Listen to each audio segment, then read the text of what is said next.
Programme signed. This is the Northern Ireland Assembly Plenary. Programme signed. This is the Northern Ireland Assembly Plenary. Programme signed. This is the Northern Ireland Assembly Plenary. Programme signed. This is the Northern Ireland Assembly Plenary. Programme signed. This is the Northern Ireland Assembly Plenary. Programme signed. This is the Northern Ireland Assembly Plenary. Programme signed. This is the Northern Ireland Assembly Plenary. Programme signed. This is the Northern Ireland Assembly Plenary. Programme signed. This is the Northern Ireland Assembly Plenary. Programme signed. This is the Northern Ireland Assembly Plenary. Programme signed. This is the Northern Ireland Assembly Plenary. Programme signed. This is the Northern Ireland Assembly Plenary. Programme signed. This is the Northern Ireland Assembly Plenary. Programme signed. This is the Northern Ireland Assembly Plenary. Programme signed. This is the Northern Ireland Assembly Plenary. Programme signed. This is the Northern Ireland Assembly Plenary. Programme signed. This is the Northern Ireland Assembly Plenary. Programme signed. This is the Northern Ireland Assembly Plenary. Programme signed. This is the Northern Ireland Assembly Plenary. Programme signed. This is the Northern Ireland Assembly Plenary. Programme signed. This is the Northern Ireland Assembly Plenary. Programme signed. This is the Northern Ireland Assembly Plenary. Programme signed. This is the Northern Ireland Assembly Plenary. Programme signed. This is the Northern Ireland Assembly Plenary. Programme signed. This is the Northern Ireland Assembly Plenary. Programme signed. This is the Northern Ireland Assembly Plenary. Programme signed. This is the Northern Ireland Assembly Plenary. Programme signed. This is the Northern Ireland Assembly Plenary. Programme signed. This is the Northern Ireland Assembly Plenary. Programme signed. This is the Northern Ireland Assembly Plenary. Programme signed. This is the Northern Ireland Assembly Plenary. Programme signed. This is the Northern Ireland Assembly Plenary. Programme signed. This is the Northern Ireland Assembly Plenary. Programme signed. This is the Northern Ireland Assembly Plenary. Programme signed. This is the Northern Ireland Assembly Plenary. Programme signed. This is the Northern Ireland Assembly Plenary. Programme signed. This is the Northern Ireland Assembly Plenary. Programme signed. This is the Northern Ireland Assembly Plenary. Programme signed. This is the Northern Ireland Assembly Plenary. Programme signed. This is the Northern Ireland Assembly Plenary. Programme signed. This is the Northern Ireland Assembly Plenary. Programme signed. This is the Northern Ireland Assembly Plenary. Programme signed. This is the Northern Ireland Assembly Plenary. Programme signed. This is the Northern Ireland Assembly Plenary. Programme signed.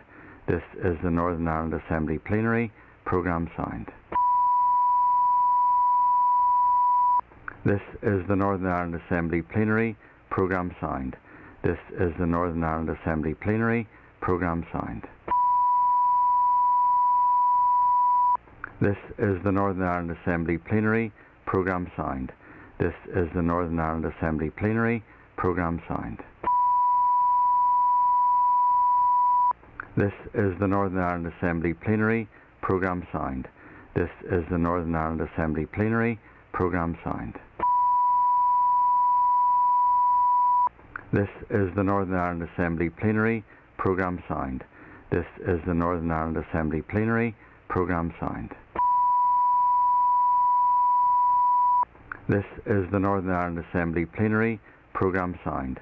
This is the Northern Ireland Assembly Plenary Programme Signed. This is the Northern Ireland Assembly Plenary Programme Signed. This is the Northern Ireland Assembly Plenary Programme Signed. This is the Northern Ireland Assembly Plenary Programme Signed. This is the Northern Ireland Assembly Plenary Programme Signed. This is the Northern Ireland Assembly Plenary Programme Signed. This is the Northern Ireland Assembly Plenary Programme Signed. This is the Northern Ireland Assembly Plenary Programme Signed. This is the Northern Ireland Assembly Plenary Programme Signed. This is the Northern Ireland Assembly Plenary Programme Signed. This is the Northern Ireland Assembly Plenary Programme Signed. This is the Northern Ireland Assembly Plenary Programme Signed. This is the Northern Ireland Assembly Plenary Programme Signed. This is the Northern Ireland Assembly Plenary Programme Signed. This is the Northern Ireland Assembly Plenary Programme Signed. This is the Northern Ireland Assembly Plenary Programme Signed. This is the Northern Ireland Assembly Plenary Programme Signed.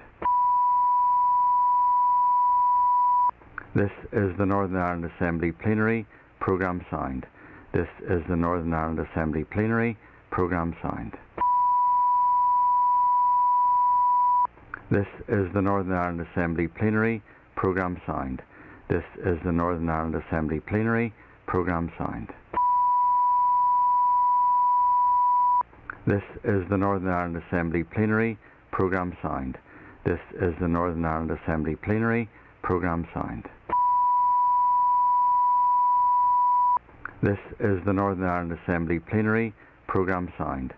This is the Northern Ireland Assembly Plenary Programme Signed. This is the Northern Ireland Assembly Plenary Programme Signed. This is the Northern Ireland Assembly Plenary Programme Signed. This is the Northern Ireland Assembly Plenary Programme Signed. This is the Northern Ireland Assembly Plenary Programme Signed. This is the Northern Ireland Assembly Plenary Programme Signed. This is the Northern Ireland Assembly Plenary Programme Signed. This is the Northern Ireland Assembly Plenary Programme Signed. This is the Northern Ireland Assembly Plenary Programme Signed. This is the Northern Ireland Assembly Plenary Programme Signed. This is the Northern Ireland Assembly Plenary Programme Signed. This is the Northern Ireland Assembly Plenary Programme Signed. This is the Northern Ireland Assembly Plenary Programme Signed.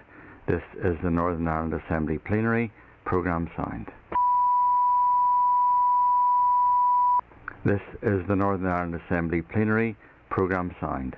This is the Northern Ireland Assembly Plenary Programme Signed. This is the Northern Ireland Assembly Plenary Programme Signed. This is the Northern Ireland Assembly Plenary Programme Signed. This is the Northern Ireland Assembly Plenary Programme Signed. This is the Northern Ireland Assembly Plenary Programme Signed. This is the Northern Ireland Assembly Plenary Programme Signed. This is the Northern Ireland Assembly Plenary Programme Signed. This is the Northern Ireland Assembly Plenary Programme Signed. This is the Northern Ireland Assembly Plenary Programme Signed. This is the Northern Ireland Assembly Plenary Programme Signed. This is the Northern Ireland Assembly Plenary Programme Signed. This is the Northern Ireland Assembly Plenary Programme Signed. This is the Northern Ireland Assembly Plenary Programme Signed. This is the Northern Ireland Assembly Plenary Programme Signed. This is the Northern Ireland Assembly Plenary Programme Signed. This is the Northern Ireland Assembly Plenary Programme Sound. This is the Northern Ireland Assembly Plenary Programme Sound.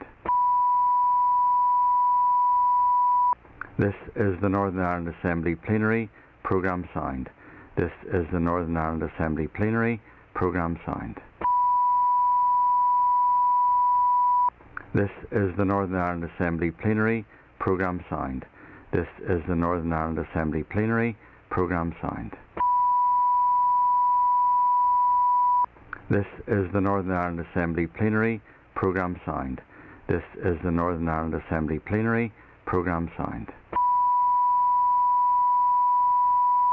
This is the Northern Ireland Assembly Plenary Programme Sound. This is the Northern Ireland Assembly Plenary Programme Sound.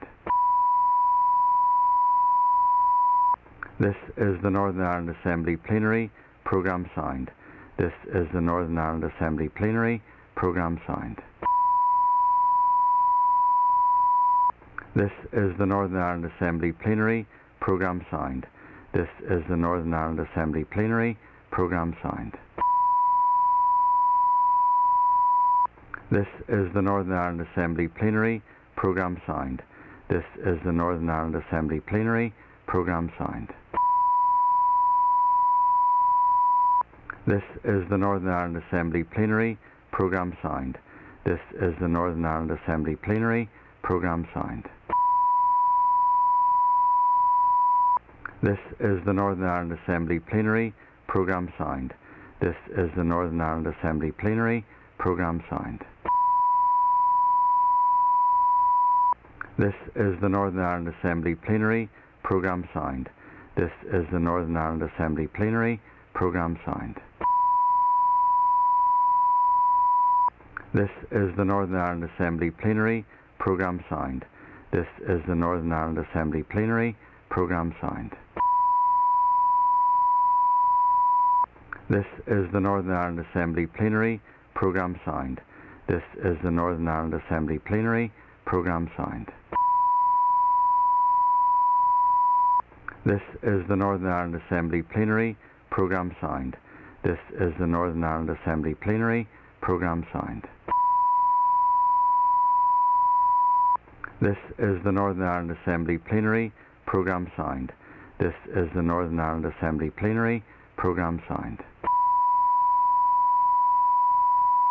This is the Northern Ireland Assembly Plenary Programme Sound. This is the Northern Ireland Assembly Plenary Programme Sound. This is the Northern Ireland Assembly Plenary Programme Sound. This is the Northern Ireland Assembly Plenary Programme Sound. This is the Northern Ireland Assembly Plenary Programme Sound.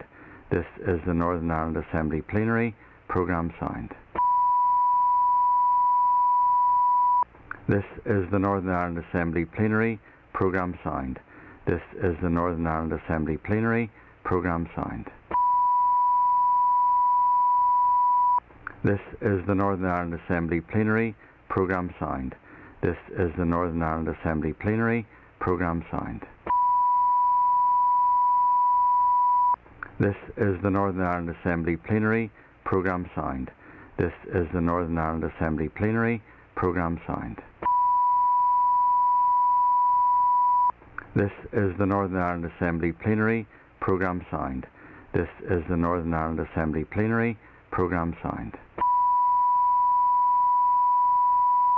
This is the Northern Ireland Assembly Plenary Programme Sound. This is the Northern Ireland Assembly Plenary Programme Sound. This is the Northern Ireland Assembly Plenary Programme Sound. This is the Northern Ireland Assembly Plenary Programme Sound. This is the Northern Ireland Assembly Plenary Programme Sound. This is the Northern Ireland Assembly Plenary Programme Sound. This is the Northern Ireland Assembly Plenary Programme Sound. This is the Northern Ireland Assembly Plenary Programme Sound. This is the Northern Ireland Assembly Plenary Programme Sound. This is the Northern Ireland Assembly Plenary Programme Sound. This is the Northern Ireland Assembly Plenary Programme Sound. This is the Northern Ireland Assembly Plenary Programme Sound. This is the Northern Ireland Assembly Plenary Programme Signed. This is the Northern Ireland Assembly Plenary Programme Signed. This is the Northern Ireland Assembly Plenary Programme Signed. This is the Northern Ireland Assembly Plenary Programme Signed. This is the Northern Ireland Assembly Plenary Programme Signed. This is the Northern Ireland Assembly Plenary Programme Signed. This is the Northern Ireland Assembly Plenary Programme Signed. This is the Northern Ireland Assembly Plenary Programme Signed. This is the Northern Ireland Assembly Plenary Programme Signed. This is the Northern Ireland Assembly Plenary Programme Signed. This is the Northern Ireland Assembly Plenary Programme Signed. This is the Northern Ireland Assembly Plenary Programme Signed. This is the Northern Ireland Assembly Plenary Programme Signed. This is the Northern Ireland Assembly Plenary Programme Signed. This is the Northern Ireland Assembly Plenary Programme Signed. This is the Northern Ireland Assembly Plenary Programme Signed. This is the Northern Ireland Assembly Plenary Programme Signed. This is the Northern Ireland Assembly Plenary Programme Signed. This is the Northern Ireland Assembly Plenary Programme Signed. This is the Northern Ireland Assembly Plenary Programme Signed. This is the Northern Ireland Assembly Plenary Programme Signed. This is the Northern Ireland Assembly Plenary Programme Signed. This is the Northern Ireland Assembly Plenary Programme Signed. This is the Northern Ireland Assembly Plenary Programme Signed. This is the Northern Ireland Assembly Plenary Programme Signed. This is the Northern Ireland Assembly Plenary Programme Signed. This is the Northern Ireland Assembly Plenary Programme Signed. This is the Northern Ireland Assembly Plenary Programme Signed. This is the Northern Ireland Assembly Plenary Programme Signed. This is the Northern Ireland Assembly Plenary Programme Signed. This is the Northern Ireland Assembly Plenary Programme Signed. This is the Northern Ireland Assembly Plenary Programme Signed. This is the Northern Ireland Assembly Plenary Programme Signed. This is the Northern Ireland Assembly Plenary Programme Signed.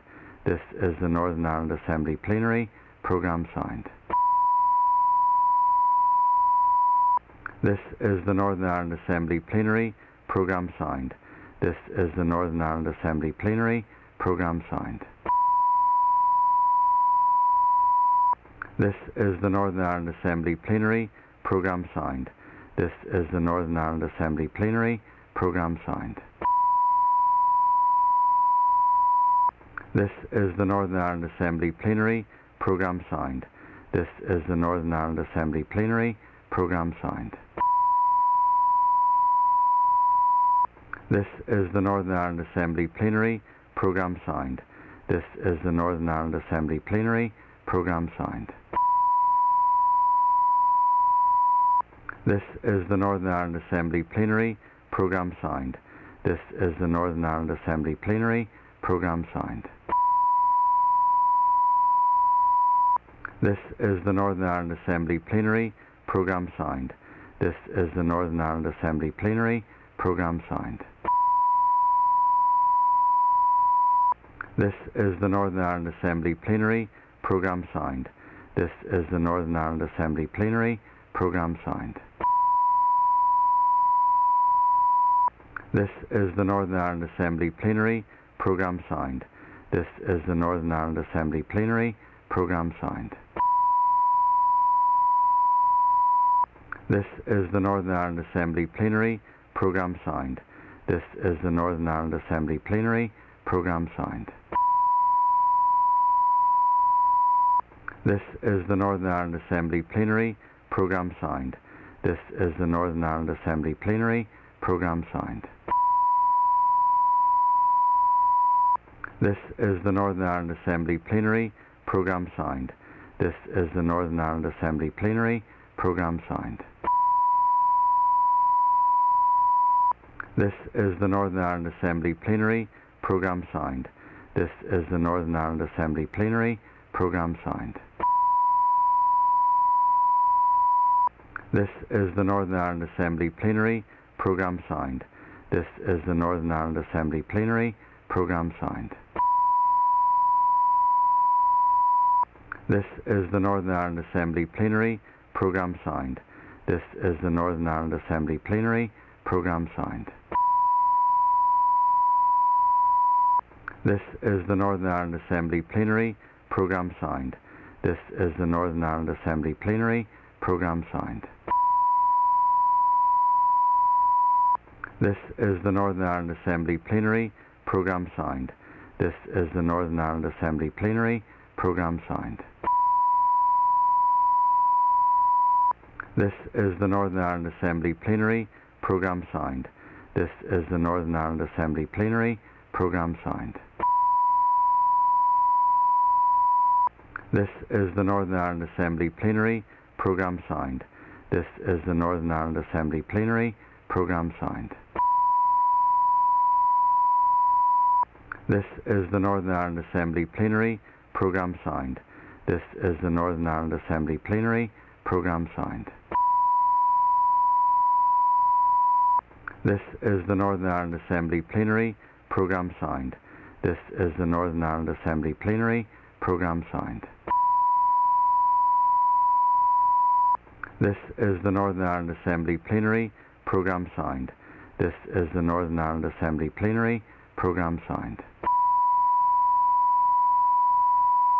This is the Northern Ireland Assembly Plenary Programme Signed. This is the Northern Ireland Assembly Plenary Programme Signed. This is the Northern Ireland Assembly Plenary Programme Signed. This is the Northern Ireland Assembly Plenary Programme Signed. This is the Northern Ireland Assembly Plenary Programme Signed. This is the Northern Ireland Assembly Plenary Programme Signed. This is the Northern Ireland Assembly Plenary Programme Signed. This is the Northern Ireland Assembly Plenary Programme Signed. This is the Northern Ireland Assembly Plenary Programme Signed. This is the Northern Ireland Assembly Plenary Programme Signed. This is the Northern Ireland Assembly Plenary Programme Signed. This is the Northern Ireland Assembly Plenary Programme Signed.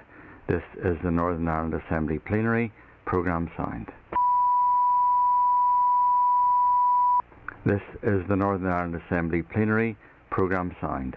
This is the Northern Ireland Assembly Plenary Programme Signed. This is the Northern Ireland Assembly Plenary Programme Signed. This is the Northern Ireland Assembly Plenary Programme Signed. This is the Northern Ireland Assembly Plenary Programme Signed. This is the Northern Ireland Assembly Plenary Programme Signed. This is the Northern Ireland Assembly Plenary Programme Signed. This is the Northern Ireland Assembly Plenary Programme Signed. This is the Northern Ireland Assembly Plenary Programme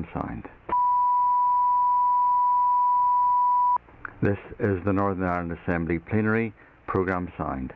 This is the Northern Ireland Assembly Plenary Programme Signed. This is the Northern Ireland Assembly Plenary Programme Signed. This is the Northern Ireland Assembly Plenary Programme Signed. This is the Northern Ireland Assembly Plenary Programme Signed. This is the Northern Ireland Assembly Plenary Programme Signed. This is the Northern Ireland Assembly Plenary Programme Signed. This is the Northern Ireland Assembly Plenary Programme Signed. This is the Northern Ireland Assembly Plenary Programme Signed. This is the Northern Ireland Assembly Plenary Programme Signed. This is the Northern Ireland Assembly Plenary Programme Signed. This is the Northern Ireland Assembly Plenary Programme Signed. This is the Northern Ireland Assembly Plenary Programme Sound.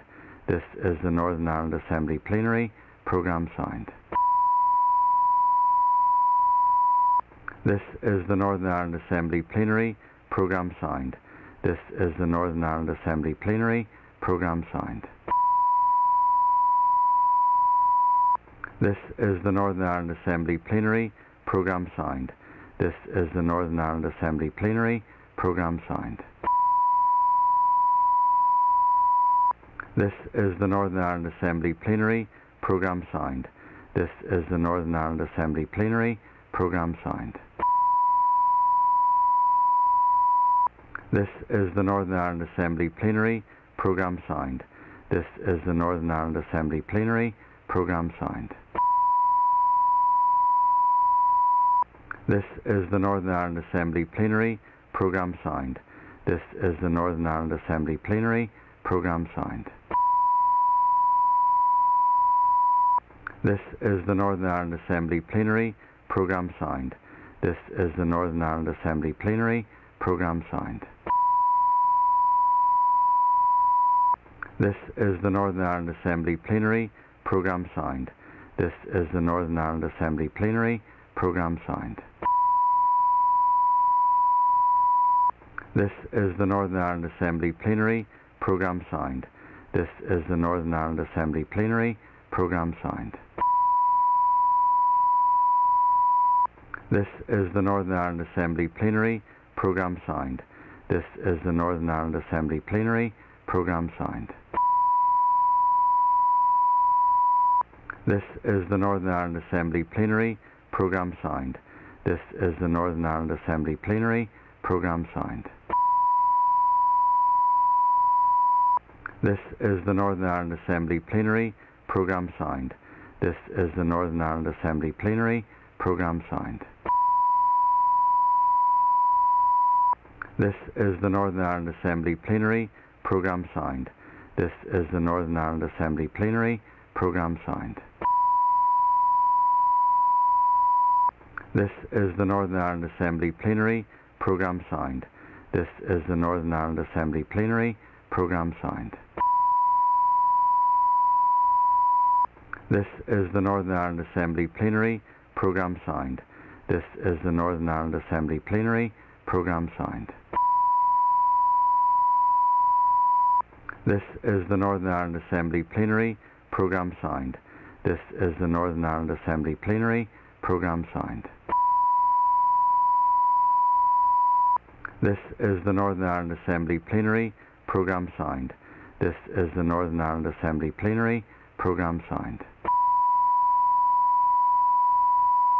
This is the Northern Ireland Assembly Plenary Programme Sound. This is the Northern Ireland Assembly Plenary Programme Sound. This is the Northern Ireland Assembly Plenary Programme Sound. This is the Northern Ireland Assembly Plenary Programme Sound. This is the Northern Ireland Assembly Plenary Programme Sound. This is the Northern Ireland Assembly Plenary Programme Sound.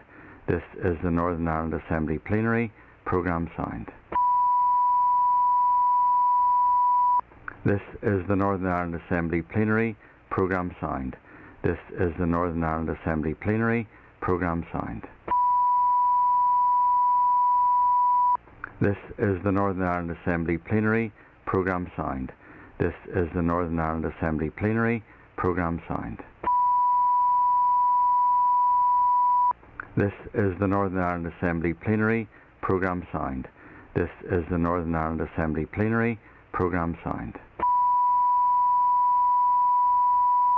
This is the Northern Ireland Assembly Plenary Programme Sound. This is the Northern Ireland Assembly Plenary Programme Sound. This is the Northern Ireland Assembly Plenary Programme Sound. This is the Northern Ireland Assembly Plenary Programme Sound. This is the Northern Ireland Assembly Plenary Programme Sound. This is the Northern Ireland Assembly Plenary Programme Sound. This is the Northern Ireland Assembly Plenary Programme Sound. This is the Northern Ireland Assembly Plenary Programme Sound. This is the Northern Ireland Assembly Plenary Programme Signed. This is the Northern Ireland Assembly Plenary Programme Signed. This is the Northern Ireland Assembly Plenary Programme Signed. This is the Northern Ireland Assembly Plenary Programme Signed. This is the Northern Ireland Assembly Plenary Programme Signed. This is the Northern Ireland Assembly Plenary Programme Signed. This is the Northern Ireland Assembly Plenary Programme Signed. This is the Northern Ireland Assembly Plenary Programme Signed. This is the Northern Ireland Assembly Plenary Programme Signed. This is the Northern Ireland Assembly Plenary Programme Signed. This is the Northern Ireland Assembly Plenary Programme Signed. This is the Northern Ireland Assembly Plenary Programme Signed. This is the Northern Ireland Assembly Plenary Programme Signed. This is the Northern Ireland Assembly Plenary Programme Signed. This is the Northern Ireland Assembly Plenary Programme Signed. This is the Northern Ireland Assembly Plenary Programme Signed. This is the Northern Ireland Assembly Plenary Programme Signed. This is the Northern Ireland Assembly Plenary Programme Signed. This is the Northern Ireland Assembly Plenary Programme Signed. This is the Northern Ireland Assembly Plenary Programme Signed. This is the Northern Ireland Assembly Plenary Programme Signed. This is the Northern Ireland Assembly Plenary Programme Signed. This is the Northern Ireland Assembly Plenary Programme Signed. This is the Northern Ireland Assembly Plenary Programme Signed. This is the Northern Ireland Assembly Plenary Programme Signed. This is the Northern Ireland Assembly Plenary Programme Signed. This is the Northern Ireland Assembly Plenary Programme Signed. This is the Northern Ireland Assembly Plenary Programme Signed. This is the Northern Ireland Assembly Plenary Programme Signed. This is the Northern Ireland Assembly Plenary Programme Signed. This is the Northern Ireland Assembly Plenary Programme Signed.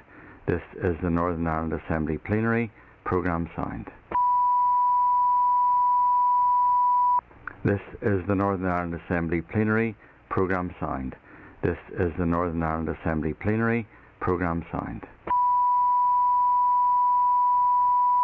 This is the Northern Ireland Assembly Plenary Programme Signed. This is the Northern Ireland Assembly Plenary Programme Signed. This is the Northern Ireland Assembly Plenary Programme Signed. This is the Northern Ireland Assembly Plenary Programme Signed. This is the Northern Ireland Assembly Plenary Programme Signed.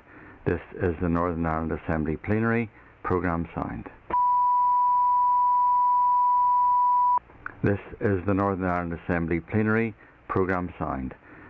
This is the Northern Ireland Assembly Plenary Programme Signed. This is the Northern Ireland Assembly Plenary Programme Signed. This is the Northern Ireland Assembly Plenary Programme Signed. This is the Northern Ireland Assembly Plenary Programme Signed. This is the Northern Ireland Assembly Plenary Programme Signed. This is the Northern Ireland Assembly Plenary Programme Signed. This is the Northern Ireland Assembly Plenary Programme Signed. This is the Northern Ireland Assembly Plenary Programme Signed. This is the Northern Ireland Assembly Plenary Programme Signed. This is the Northern Ireland Assembly Plenary Programme Signed. This is the Northern Ireland Assembly Plenary Programme Signed. This is the Northern Ireland Assembly Plenary Programme Signed. This is the Northern Ireland Assembly Plenary Programme Signed. This is the Northern Ireland Assembly Plenary Programme Sound.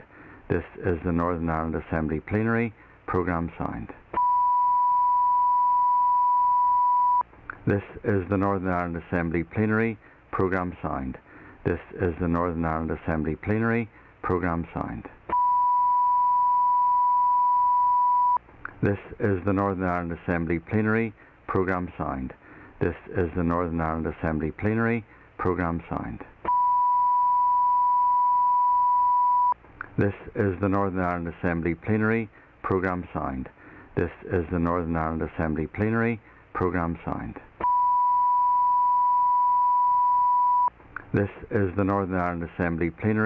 Programme Sound. This is the Northern Ireland Assembly Plenary Programme Sound.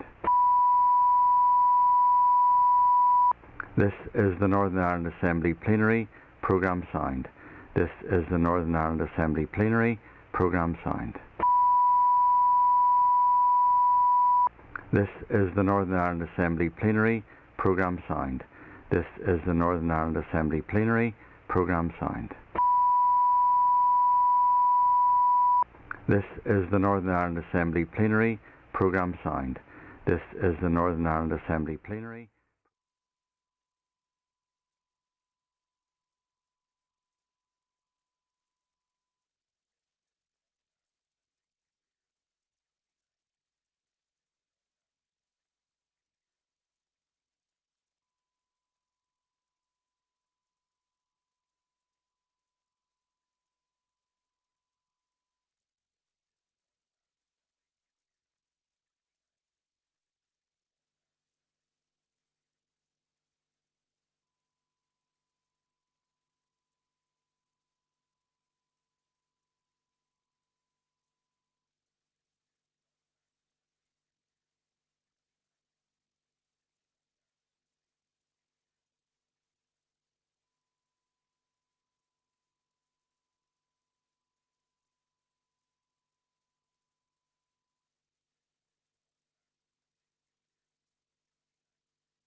Please take your seats.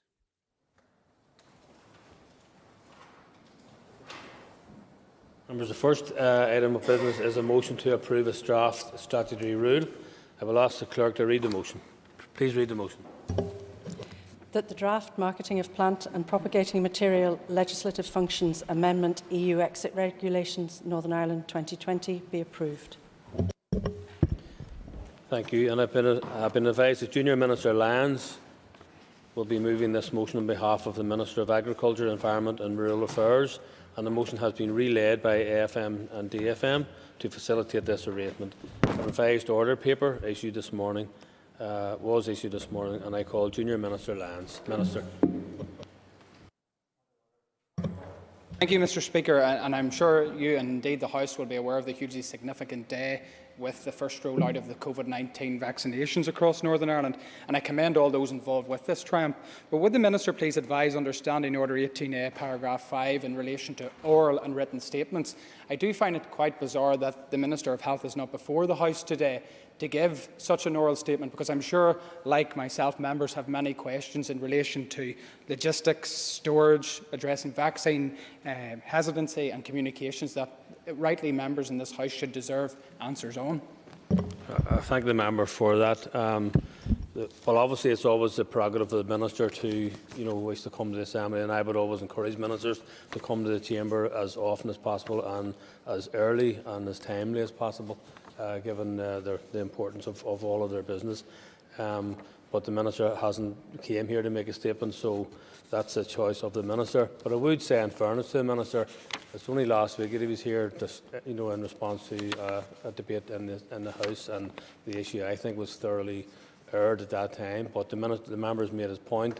It is a very good news story. It's an important development for all of us in terms of how we combat the virus, and there will be debates on the health regulations later on today, as the member will know, which I dare say, with the wisdom and the intelligence in the room, that members will find opportunities to raise that very important and positive development. So the member's made his point. Thank you for that. Point of order. Thank you, Mr. Speaker. I wonder if you could advise on the best way that MLAs can secure some kind of debate, given the gravity and urgency of the Brexit negotiations as they affect Northern Ireland. I've submitted 2 matters of the day now, which, as is your right, you haven't granted, but it is really important, given that civic society and business groups across Northern Ireland came together yesterday to urge the UK and the European Union to do a deal, which is in the vital and solemn interests, frankly, of absolutely everybody we serve. So I was wondering if the Speaker could advise on how we can, given the week that's in it, this is going to be the European Council is at the end of this week, we can secure a debate to make our voice heard on how important this is for all the people we represent. Well, I don't think the member expects me, in response to that point of order, to rehearse arguments around matters of the day. And I know you recognise that it is the Speaker's decision to do that. There are opportunities for members to raise these matters at all times, and it would be wrong to suggest for 1 second that this matter hasn't been addressed repeatedly in the Chamber, as is appropriate, given the importance of the matter. So I think the member should reflect on other opportunities to raise the matter within the House on an appropriate basis. So thank you for that. The Minister, you moved? Okay, Minister. Move. Thank you. And the Business Committee has agreed that there should be no time limit on this debate, and I call the Minister to open the debate on the motion. Minister. Thank you very much, Mr. Speaker. And can I add my best wishes to the Agriculture Minister? I'm obviously standing in on his behalf today. I know many members have done that already, but I will want to pass on my best wishes, and I'm sure the wishes of everybody else here in the Chamber today. Today, Mr. Speaker, I'm seeking the approval of the Assembly to make the marketing of plant and propagating material a legislative functions amendment EU exit regulations Northern Ireland 2020. I bring this draft legislation before you today under the affirmative resolution procedure, as this SR gives the Department a legislative power. This proposed legislation is to transfer powers to DAERA, which makes for the provision of legislative functions from 2 EU directives not included in Annex 2 of the Northern Ireland Protocol to be exercised by DAERA. One relates to the marketing of propagating material of ornamental plants, and the other to the marketing of vegetable propagating and planting material other than seed. The SR will ensure that domestic legislation can be operated in the areas of propagating material and plant propagating material, ornamentals and vegetable plant material after the EU exit implementation period. To give some background, as a result of these directives not being included in the Northern Ireland Protocol, the EU powers used to make and amend legislation relating to these directives will not be available to DAERA post-implementation period completion day, that is, of course, the 31st of December 2020. If no action is taken, the Department will not have sufficient powers available to make domestic legislation in the areas of propagating material and plant propagating material. The transfer of functions to domestic legislation can be done under Section 2.2 powers of the European Communities Act, provided that this occurs before the IP completion day. These powers are used in this SR to transfer the legislative functions from the 2 EU directives I refer to, which are not included in the Northern Ireland Protocol, to give the Department the powers to make and amend the relevant domestic legislation. In conclusion, these draft regulations confer powers to DAERA through a transfer of legislative functions which would not be available to the Department after completion day. And this will enable DAERA to make and amend relevant legislation in the areas that I have mentioned, and the making of this SR does not make or amend policy in these areas. Thank you. Thank you. And I call the Chairperson of the Committee for Agriculture, Environment and Rural Affairs, Declan McAleer. I welcome this opportunity to speak today as Chairperson of the Committee for Agriculture, Environment and Rural Affairs and to outline the views of the Committee. The Withdrawal Agreement Act has meant that it has been necessary to review plant health legislation to take account of the protocol. DAERA currently uses Section 2 powers of the European Communities Act 1972 to make legislation on the marketing of plant propagating and planting material. These powers will not be available after the end of the EU exit implementation period. While powers are available under the Withdrawal Act for matters included in Annex 2 of the Protocol, Council Directive 98/56/EC, which regulates ornamental plant propagating material, and Council Directive 2008/72/EC, which regulates vegetable propagating and planting material other than seed, are not included in Annex 2 of the Protocol. The IRA Committee considered a written briefing on a SL1 for a statutory rule on the marketing of plant and propagating material legislative functions amendment EU exit regulations NI 2020 at our meeting on the 22nd of October. It is that SR that we are considering today. At the meeting, the Committee indicated no concerns or objections to the rule. The Committee has been advised that this instrument will allow DAERA, as the appropriate authority in this jurisdiction, to exercise legislative functions here after the end of the transition period, which are equivalent to legislative functions I've just outlined, exercisable by the Commission and the Council. The instrument sets out DAERA's powers to set conditions with which ornamental plant material must comply, set labelling and document requirements for plant material, modify the regulated species of vegetable plant material, set conditions with which vegetable plant material must comply, derogate in the event of temporary supply difficulties. These regulation-making powers will enable the Department to amend marketing requirements after the end of the transition period to ensure those statutory requirements can keep pace with scientific and technical knowledge and can be responsive to market conditions. The Committee considered the draft SR at its meeting on the 3rd of December. The Committee was advised that no public consultation had taken place. The SR has been screened out for equality impacts. There is no impact on business, charities, voluntary bodies or the public sector, and a regulatory impact assessment has not been prepared. The regulations will have no financial implications for businesses, and that this does not have any human rights implications, nor is it incompatible with EU law. The order is therefore deemed to comply with the requirements of Section 24 of the NI Act 1998. The report of the Examiner of Statutory Rules has not identified any issues in relation to the statutory rule. Therefore, the Committee was content with proposals from the Department and recommends that the statutory rule is confirmed by the Assembly.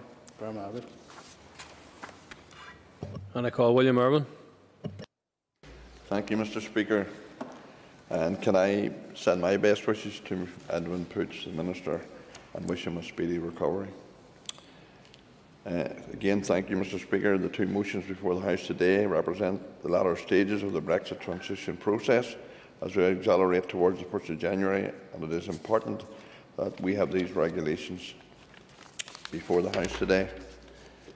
In respect of the draft marketing of plant and propagating material motion, the committee and has had this opportunity for discussion on these points, and I think there was a general acceptance that what is before the House today is necessary, as with much of the legislation coming from the DAERA Department currently, given the approaching deadline. Powers being transferred include setting labelling documentary requirements for plant material, derogations in the event of temporary supply difficulties, and setting labelling and documentary requirements for plant material.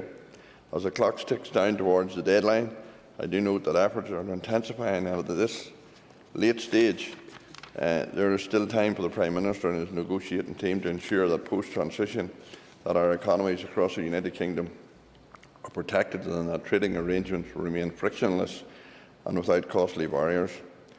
I've raised in recent weeks the issue of seed potatoes and ware potatoes and the absolute necessity for the east-west supply route to remain open and frictionless, and I would welcome the Minister's update in that regard. I know his department has been in direct contact on the matter, and I'd welcome his continued work on that front, given the importance of this market, for instance, to the hundreds of fast food outlets across the province who utilise potatoes from the south of England. The Minister may also want to spell out to the House the wider implications of not progressing the legislation that is before us today in terms of plant and propagating material. As I have stated, we have little option given the countdown to the 1st of January, which is just a few weeks away. And I call Patsy McGlone. The SDLP accepts these amendments to regulations on the marketing of plant and propagating materials, and indeed the chairperson has gone into that in quite a bit of detail. The process is at the committee. The amendments are some of the many required by Brexit that this Assembly has had to scrutinise in a limited period of time, and indeed that it's a limited period of time for some of this stuff. The statutory instruments were frankly a disgrace. The pace at which we were being expected to scrutinise what limited detail we had before us and return it over to Westminster.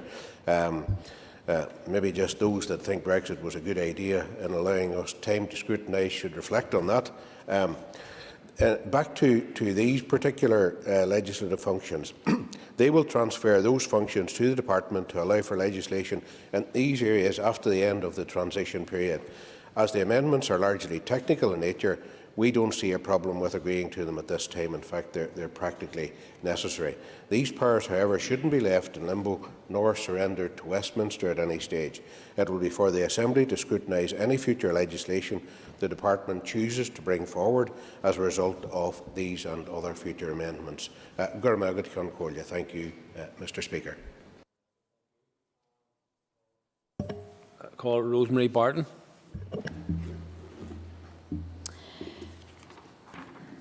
This SR is required in Northern Ireland to transpose EU law into domestic legislation and ensure that the UK fulfils its obligations. These requirements are regulations for the marketing and propagating material of ornamental plants and the marketing of vegetable propagations and plant material other than seed. This does not introduce new policy, and therefore the Ulster Unionist Party support this. Thank you, and I call John Blair. Mr. Speaker, thank you. Can I thank the Junior Minister for laying out the detail of what is before us. I speak initially as a member of the ERA Committee to say that the statutory rule which was led before the committee, as has been explained, the committee was content with the merits of the policy and agreed it should move to the next legislative stage. The SR contains provisions relating to the market of ornamental plant and propagating material and vegetable propagating material other than seed. The instrument as before us will allow DERA, as the appropriate authority in Northern Ireland, to exercise legislative functions in Northern Ireland after the end of the transition period. The instrument sets out DERA powers to set conditions with which ornamental plant material must comply, set labelling and document requirements for plant material, modify the regulated species of vegetable plant material, set conditions with which vegetable plant material must comply, and it can derogate the department, that is, in the event of temporary supply difficulties. Despite the fact, Mr. Speaker, that the statutory rule is of a mainly technical nature on this occasion, I think it would be nevertheless a useful opportunity in the run-up to Christmas to thank DERA officials for all of the work that they have done on our behalf to make legislative preparation for the EU exit process, and often in the face of much uncertainty. Speaking finally on behalf of Alliance and Enclosure, no objection to the rule and support the regulations. Thank you. And I don't have any further members indicating to speak on this matter, so on that basis then I invite the Minister Lyons to conclude and wind the debate on the motion. Thank you very much, Mr. Speaker, and I thank the members of the House for their consideration of this motion today. It appears to me that the House is in broad agreement with what is being proposed here, and I don't intend to go over the points that have already been made. But to summarise, these regulations transfer legislative powers to DERA and does not make any policy changes. It's important that the SR is made before the implementation period comes to an end to ensure the Department takes powers to make and amend legislation in this policy area. Therefore, I commend this motion to the Assembly to consider the approval of the draft Marketing of Plant and Propagating Material Legislative Functions Amendment EU Exit Regulations Northern Ireland 2020. Thank you. And the question is that the draft Marketing of Plant and Propagating Material Legislative Functions Amendment EU Exit Regulations NI 2020 be approved. All those in favour say aye. Contrary, no. The ayes have it. The ayes have it. Thank you. The next item of business is a motion to approve a draft statutory rule, and I will ask the clerk to read the motion. That the draft Plant Health and Diseases of Animals Amendment EU Exit Regulations Northern Ireland 2020 be approved. Thank you. And again, I have been advised that Junior Minister Lyons will be moving this motion on behalf of the Minister of Agriculture, Environment and Rural Affairs, and the motion has been relayed by FM and DFM to facilitate this arrangement. A revised order paper has been issued this morning, and I call Minister Lyons, Minister, to move. I beg to move. Thank you. And the Business Committee has agreed that there should be no time limit on this debate, and I call the Minister to open the debate on the motion. Minister. Thank you, Mr Speaker. The draft regulations before the House today are to be made under powers conferred by the European Union Withdrawal Act 2018. They will ensure that Northern Ireland primary legislation governing plant health and animal health and welfare continues to operate effectively at the end of the transition period in a way that aligns with the Northern Ireland Protocol. The draft regulations are one of a number of SRs that will be laid before the Assembly over the coming weeks to ensure that Northern Ireland has a functioning statute book on and after the 1st of January 2021. As the draft regulations amend primary legislation, the 2018 Act requires that they are subject to the draft affirmative resolution procedure. Excuse me, this means that they cannot be made until this Assembly approves them. The amendments made by the draft regulations are technical in nature. Before I explain what they do, may I assist members if I provide a brief overview of the legislative background. In 2018 and 19, a number of statutory instruments were made at Westminster to ensure that domestic legislation could operate in the event that the UK left the European Union without an agreement. Some of those SIs amended Northern Ireland legislation for which the Department has responsibility. They were taken forward at Westminster to ensure transparency and scrutiny in the absence of a fully functioning Assembly and are due to come into operation at the end of the transition period. While there are some provision in those SIs that are still needed because they reflect that the UK is no longer a member state of the European Union, some changes made in them do not take account of the Northern Ireland Protocol. The draft regulations revoke some of those provisions. They also make some technical amendments to primary legislation relating to plant health and animal health and welfare to ensure that it aligns with the Northern Ireland Protocol. The draft regulations amend three separate pieces of primary legislation, namely the Plant Health Act Northern Ireland 1967, the Disease of Animals Order Northern Ireland 1981 and the Welfare of Animals Act Northern Ireland 2011. I will now briefly speak to the amendments to be made to each of these pieces of primary legislation. Turning first to the amendments to the Plant Health Act Northern Ireland 1967, Sections 2 and 3 of that Act currently provide the Department with powers to make legislation to prevent the introduction of plant pests into Northern Ireland and their spread within or from Northern Ireland. The Department can exercise these powers if it thinks it's necessary or because it is required to do so to implement an obligation under EU law, referred to in the 1967 Act as community obligation. Following the end of the transition period, those EU laws relating to the spread of organisms harmful to plants or plant products specified in paragraph 41 of Annex 2 to the Northern Ireland Protocol will continue to apply here. It is therefore important that the Department continues to be able to exercise its powers to make legislation under the 1967 Act to implement any obligations that may arise under those EU laws. The draft regulations achieve this by making technical amendments to Sections 2 and 3 of the 1967 Act. They replace the references to community obligation in those provisions with a reference to retained EU law or relevant protocol obligation. For clarity, they also define what is meant by relevant protocol obligation. In a nutshell, the draft regulations ensure that at the end of the transition period, the Department continues to have the powers necessary to fulfil its obligations. The draft regulations make similar changes to the Diseases of Animals Northern Ireland Order 1981 and the Welfare of Animals Act Northern Ireland 2011. I will speak to these amendments together as they are almost identical in nature.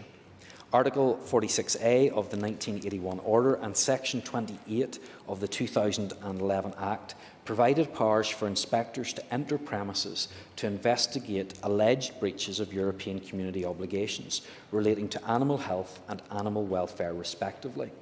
Following the end of the transition period, those EU laws relating to animal health and welfare listed in paragraphs 36 to 40 of Annex 2 to the Northern Ireland Protocol will continue to apply to Northern Ireland. The draft regulations ensure that the powers inspectors need to investigate compliance with those EU laws can continue as they do now at the end of the transition period. Again, this is achieved by replacing the phrase community obligations in the relevant legislative provisions with a reference to retained EU law or relevant protocol obligations. Because of these changes, it is necessary to revoke some provisions contained in one of the no-deal statutory instrument I mentioned earlier, namely the Animal Health and Welfare Amendment Northern Ireland EU Exit Regulations 2019. The 2019 regulations amended Article 46A of the 1981 Disease of Animals Order in Section 28 of the 2011 Welfare Act to reflect the UK's departure from the EU. They did not, however, take account of the Northern Ireland Protocol. Given the amendments to both the 81 Order and the 2011 Act and the draft regulations, the changes made by the no-deal SI are no longer needed.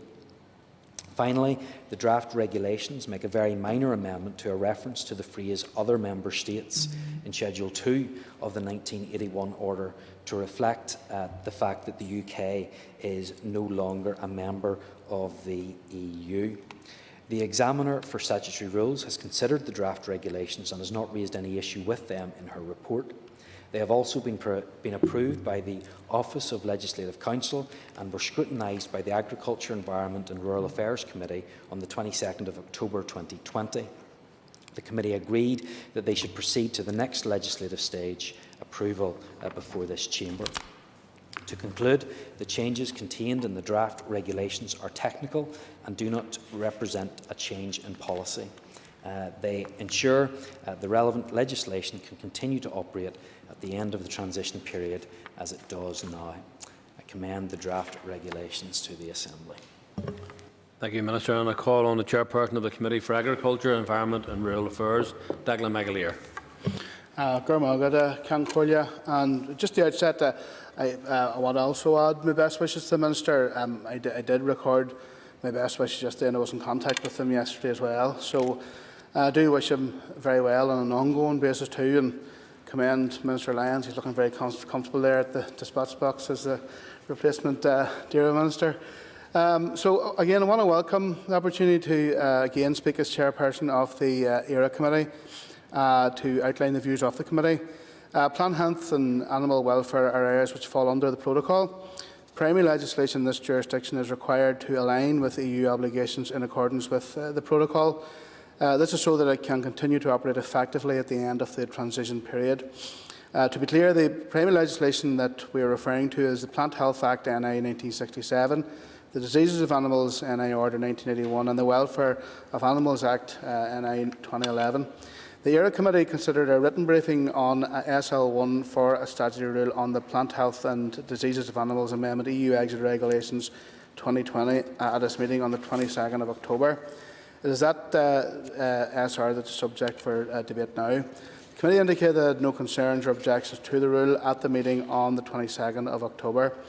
The rule amends the primary legislation I mentioned earlier relating to the plant health and animal health and welfare to ensure that it aligns with the protocol. The committee has been advised that the rule is technical and does not involve policy changes. It provides that investigations in respect of alleged breaches of animal health and welfare obligations arising under either retained EU law or the protocol can continue at the end of the transition period. It also provides that DAERA can continue to make legislation preventing the introduction or spread of plant pests into or within this jurisdiction as per the protocol. And finally, the statute rule amends the diseases of animals NI Order 1981 to reflect that the UK is no longer a member of the EU. The committee considered the draft ASR at its meeting on the 3rd of December, and the committee was advised that as the amendments contained in the rule are technical and do not involve policy changes, they have not been subject to public consultation. A screening exercise was carried out and no equality issues were identified. No regulatory impact assessment is required as there are no impacts on the private, voluntary or public sector as a result of the changes. A rural needs screening exercise was carried out on the statutory rule and no impact was identified, and there are no financial implications associated with the introduction of the rule. The statutory rule does not have any human rights implications, nor is it incompatible with the EU law. It therefore complies with the requirements of Section 24 of the NI Act. The report of the Examiner Statutory Rules has not identified any issues in relation to the statutory rule. Therefore, the committee was content with the proposals from the Department and recommends that the statutory rule is confirmed by the Assembly. I just want to add a couple of comments just in relation to my spokesperson role at the Sinn Féin Agriculture and Rural Affairs spokesperson. I just want to make the point that this legislative process that we've been engaged in is effectively the legal separation of the North from the EU, which were against the democratic will of the people of the North. And as a committee and department which has been governed by the Common Agriculture Policy for many, many decades, we have had a huge impact, a huge regulatory, a huge scrutiny burden placed on us as a committee. And I want to compliment or commend what Patsy McGlone said previously. That extrication, that legal separation, has resulted in us in the committee having to deal with over 50 statutory rules and statutory instruments. And this is a body of work that may well, in normal circumstances, may take years to do. We've had to do this in weeks, and it's put the officials in the department, has put the officials in our committee under huge stress, and indeed our own committee. I know my fellow members are here today. We have had to do bumper-long meetings and deal with a huge load of scrutiny at pace, and we just find it very, very challenging and very unacceptable, particularly in the context that this wasn't something that the people of the North consented to in the first place. So, and I will add as well that it has also meant that there are many other areas of relevance. Other areas, there's many other challenges here in the north of Ireland to do with rural affairs. We've had COVID, we have a TB issue with ammonia, action plan. There are many loads of our issues that we would also want to look at, and this has placed our committee under huge pressure, and the officials in particular under huge pressure. And it's really important that we pay tribute to the work of the officials, because occasionally they're not getting the information that they need or at any decent pace of time from DEFRA as well to process all this for the department and for the committee. So I want to pay tribute particularly to the officials for all the work that they've been doing, and also place on record my thanks to my fellow colleagues on the committee as well, because, as I say, we're trying our best to scrutinise this massive volume of work, which is the fallout, the legal fallout from this separation that we didn't consent to in the first place. So, thank you. And I call William Irwin. Thank you, Mr. Speaker. And as in the previous motion before the House today, this is another legislative necessity around plant health and diseases of animals. Again, the time pressure on this is clear in terms of moving past the 1st of January 21 deadline without the necessary legislative powers in place. In the same vein as the motion previously before the House today, it is essential that legislative protection is provided, and that is the nature of this motion. As I often said publicly, the value of our current animal health and welfare regulations enable our produce to be elevated to a position that is unenviable in terms of biosecurity and in terms of welfare and ultimately taste and marketability. I'd encourage the Department and the Minister to ensure that high animal welfare standards are maintained and protected going forward, given the immense effort of our producers in creating this high level of traceability and high welfare standards. Farmers do often refer to the level of red tape around food traceability. As a farmer myself, I am only too aware of the burden that this places on the producer. However, that said, it is an important aspect of production that has many benefits. These must be protected as we move into 2021. As of today, there is still much uncertainty around the terms of the trade deal and the outworkings of those negotiations, which will continue through this week. I would be interested to inquire what role the UK Animal Health and Welfare Common Framework Policy will play in designing future policy in this area, and what engagement will take place with the industry in this regard. I think it is most important that engagement is essential across all our agri-food and horticultural industries. It is also most important that in any trade deal arrived at or protections included in the UK Internal Market Bill, that we have a high degree of clarity for local businesses and our consumer base in order for our industry to be best prepared for the changes that lie ahead. I support the motion. And I call on Patsy McGlone. The SDLP does accept these amendments to regulation on plant health and disease of animals. The amendments are some of the many required by Brexit that this Assembly has had to scrutinise in a limited period of time, as the Chairperson has already outlined the detail of that. And I too would place on record my thanks and endurance to the officials who have had to put up with this at this stage. They've been placed in a really awful position by the lack of flow of information from DEFRA, and indeed in some circumstances that we found out at committee, no flow of information at DEFRA, leading for statutory instruments not being discussed as they were scheduled to be discussed at the committee, with what limited information was provided to us from the other side. Again, one of the fallouts from Brexit, and we don't need to rehearse those because they're currently being rehearsed elsewhere today, I hope. These regulations indeed align legislation with the terms of the Ireland Protocol of the Brexit Withdrawal Agreement. It will allow for investigations into alleged breaches of obligations under either retained EU law or the Protocol. And specifically, I did welcome the fact that the Minister outlined there this was allowing inspectors to enter premises and retaining that ability and that legal wherewithal to enter premises and examine issues of animal health and especially animal welfare, which is crucially important to us all. And we've had motions in this Assembly about that, so vitally important that that power is retained and indeed built upon. As a result, the Department will also be able to make legislation to prevent the introduction of pests as required by obligations arising under the Ireland Protocol.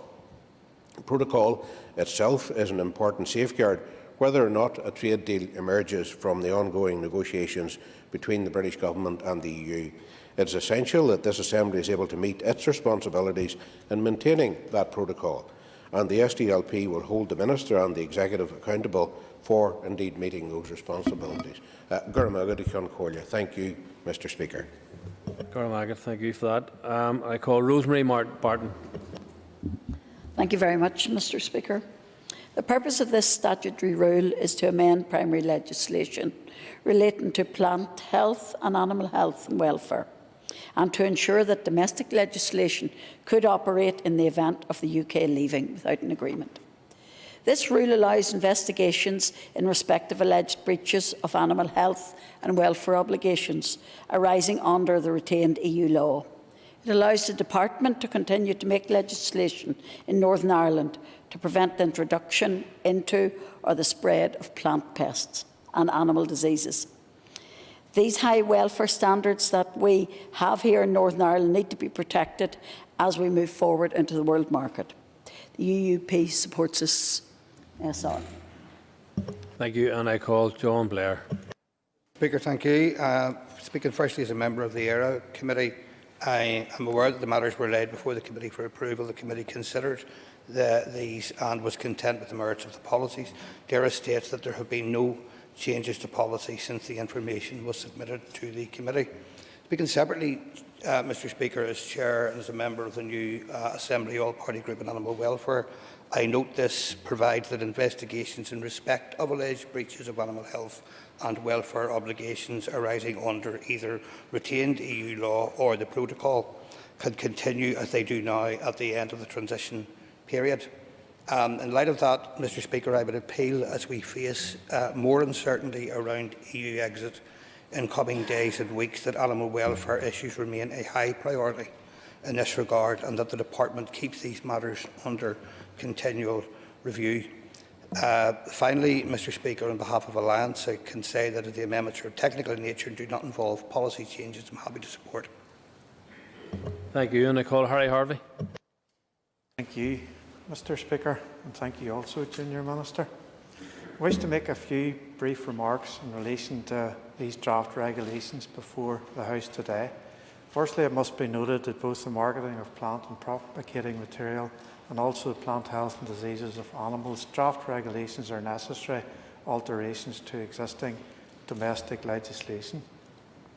The regulations are being made through powers conferred upon the Department by the 2018 EU Withdrawal Act and are necessary for our exit from the European Union at the conclusion of the transition period on the 31st of December. As such, there is an urgency in relation to the approval of these regulations and others that have come before the House in recent days as we prepare for our exiting of the European Union.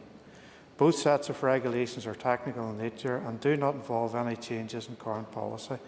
First of the draft regulations relating to the propagating material involves the transfer of some additional legislative powers to DERA. This will give the devolved executive powers in relation to, for instance, the setting of conditions to which ornamental and vegetable plant material must comply, as well as the setting of labelling and documentary requirements for plant material. It would therefore be anticipated that there will be an ability to build in greater flexibility into the system in respect of these conditions in order to be as contextually aware as possible. Such flexibility may require in relation to derogations in the event of temporary supply difficulties, for instance. Of course, the regulations are designed to be compliant with Annex 2 of the NI Protocol, namely to ensure we can operate effectively after the end of the transition period. Mr Speaker, my party's position in relation to the NI Protocol is well documented and has been consistent from its inception. We opposed the Commons Bill on 3 separate occasions, and we continue to believe that the Protocol is undemocratic and will be damaging economically and constitutionally for this region of the United Kingdom. That said, there is a duty upon us all to provide as much certainty and clarity for businesses, individuals, producers and consumers as possible. To not introduce these regulations, regardless of opinion on the Protocol, would leave the Department bereft of control in these areas and would not have a positive effect. As for future travel in these areas, I look forward to the Department updating the Agriculture Committee in relation to the outworkings of these policies and what input the likes of the UK Animal Health and Welfare Common Frameworks will play in designing future policy. Whilst EU and UK rules remain the same right now, this cannot be guaranteed moving forward. Regulated areas like labelling are particularly at risk of divergence and we will need to bear this in mind post-transition. In the meantime, and for the reasons which I have outlined, I support the motion. Thank you. Thank you. And I call Jim Wells. Mr. Speaker, I have grave concerns about this, but I'm going to bow to much greater knowledge of EU issues of Mr. Jim Allister, QC, who had the privilege of representing Northern Ireland in the European Parliament and who's across these issues. But all I can say is I share his concerns about what's happening here today. I think what we're doing has significant implications. And I have to beg the question as to why we're doing this, given that hopefully Northern Ireland and the rest of the United Kingdom will be out of the European Union on the 31st of December, when many of us will be rejoicing that we'll be no longer under the bondage and the control of the European Union, that the United Kingdom will become a free and independent state who will be able to make its own decisions on things such as plant health, the importation of seeds and animal welfare. And I believe that the United Kingdom Government will be able to set standards which are even higher than those that are presently stipulated by the European Union, and therefore that our product, as Mr Irwin says, can be sold in the world market as having the highest possible standards in terms of inputs, the treatment of animals, the use of hormones, and many other issues which are concerned to the consumers throughout the world. That our products will be based on quality rather than going to the lowest common denominator, as it were, that people will be able to buy food, particularly from Northern Ireland, with the confidence that the standards are some of the highest in the world. Thank you, Mr Speaker. Thank you. And I call Matthew O'Toole. Thank you, Mr Speaker. Mr Speaker, I'll touch first on the specific statutory rule in front of us, but then secondly, with your permission, I might stray into some broader issues in relation to Brexit, given what I said earlier, and indeed given Mr Wells is just on the same thing. First of all, let me join with others in wishing the Agriculture Minister all the best and a speedy recovery. This statutory rule, the specific statutory rule in front of us, amends primary legislation to ensure both that our statute book is in some kind of order as we approach the end of the transition period, but also that it aligns with the Ireland Protocol. That is welcome. It provides that investigations in respect of alleged breaches of animal health and welfare obligations arising under retained EU law can continue as largely as they do now until the end of the transition period.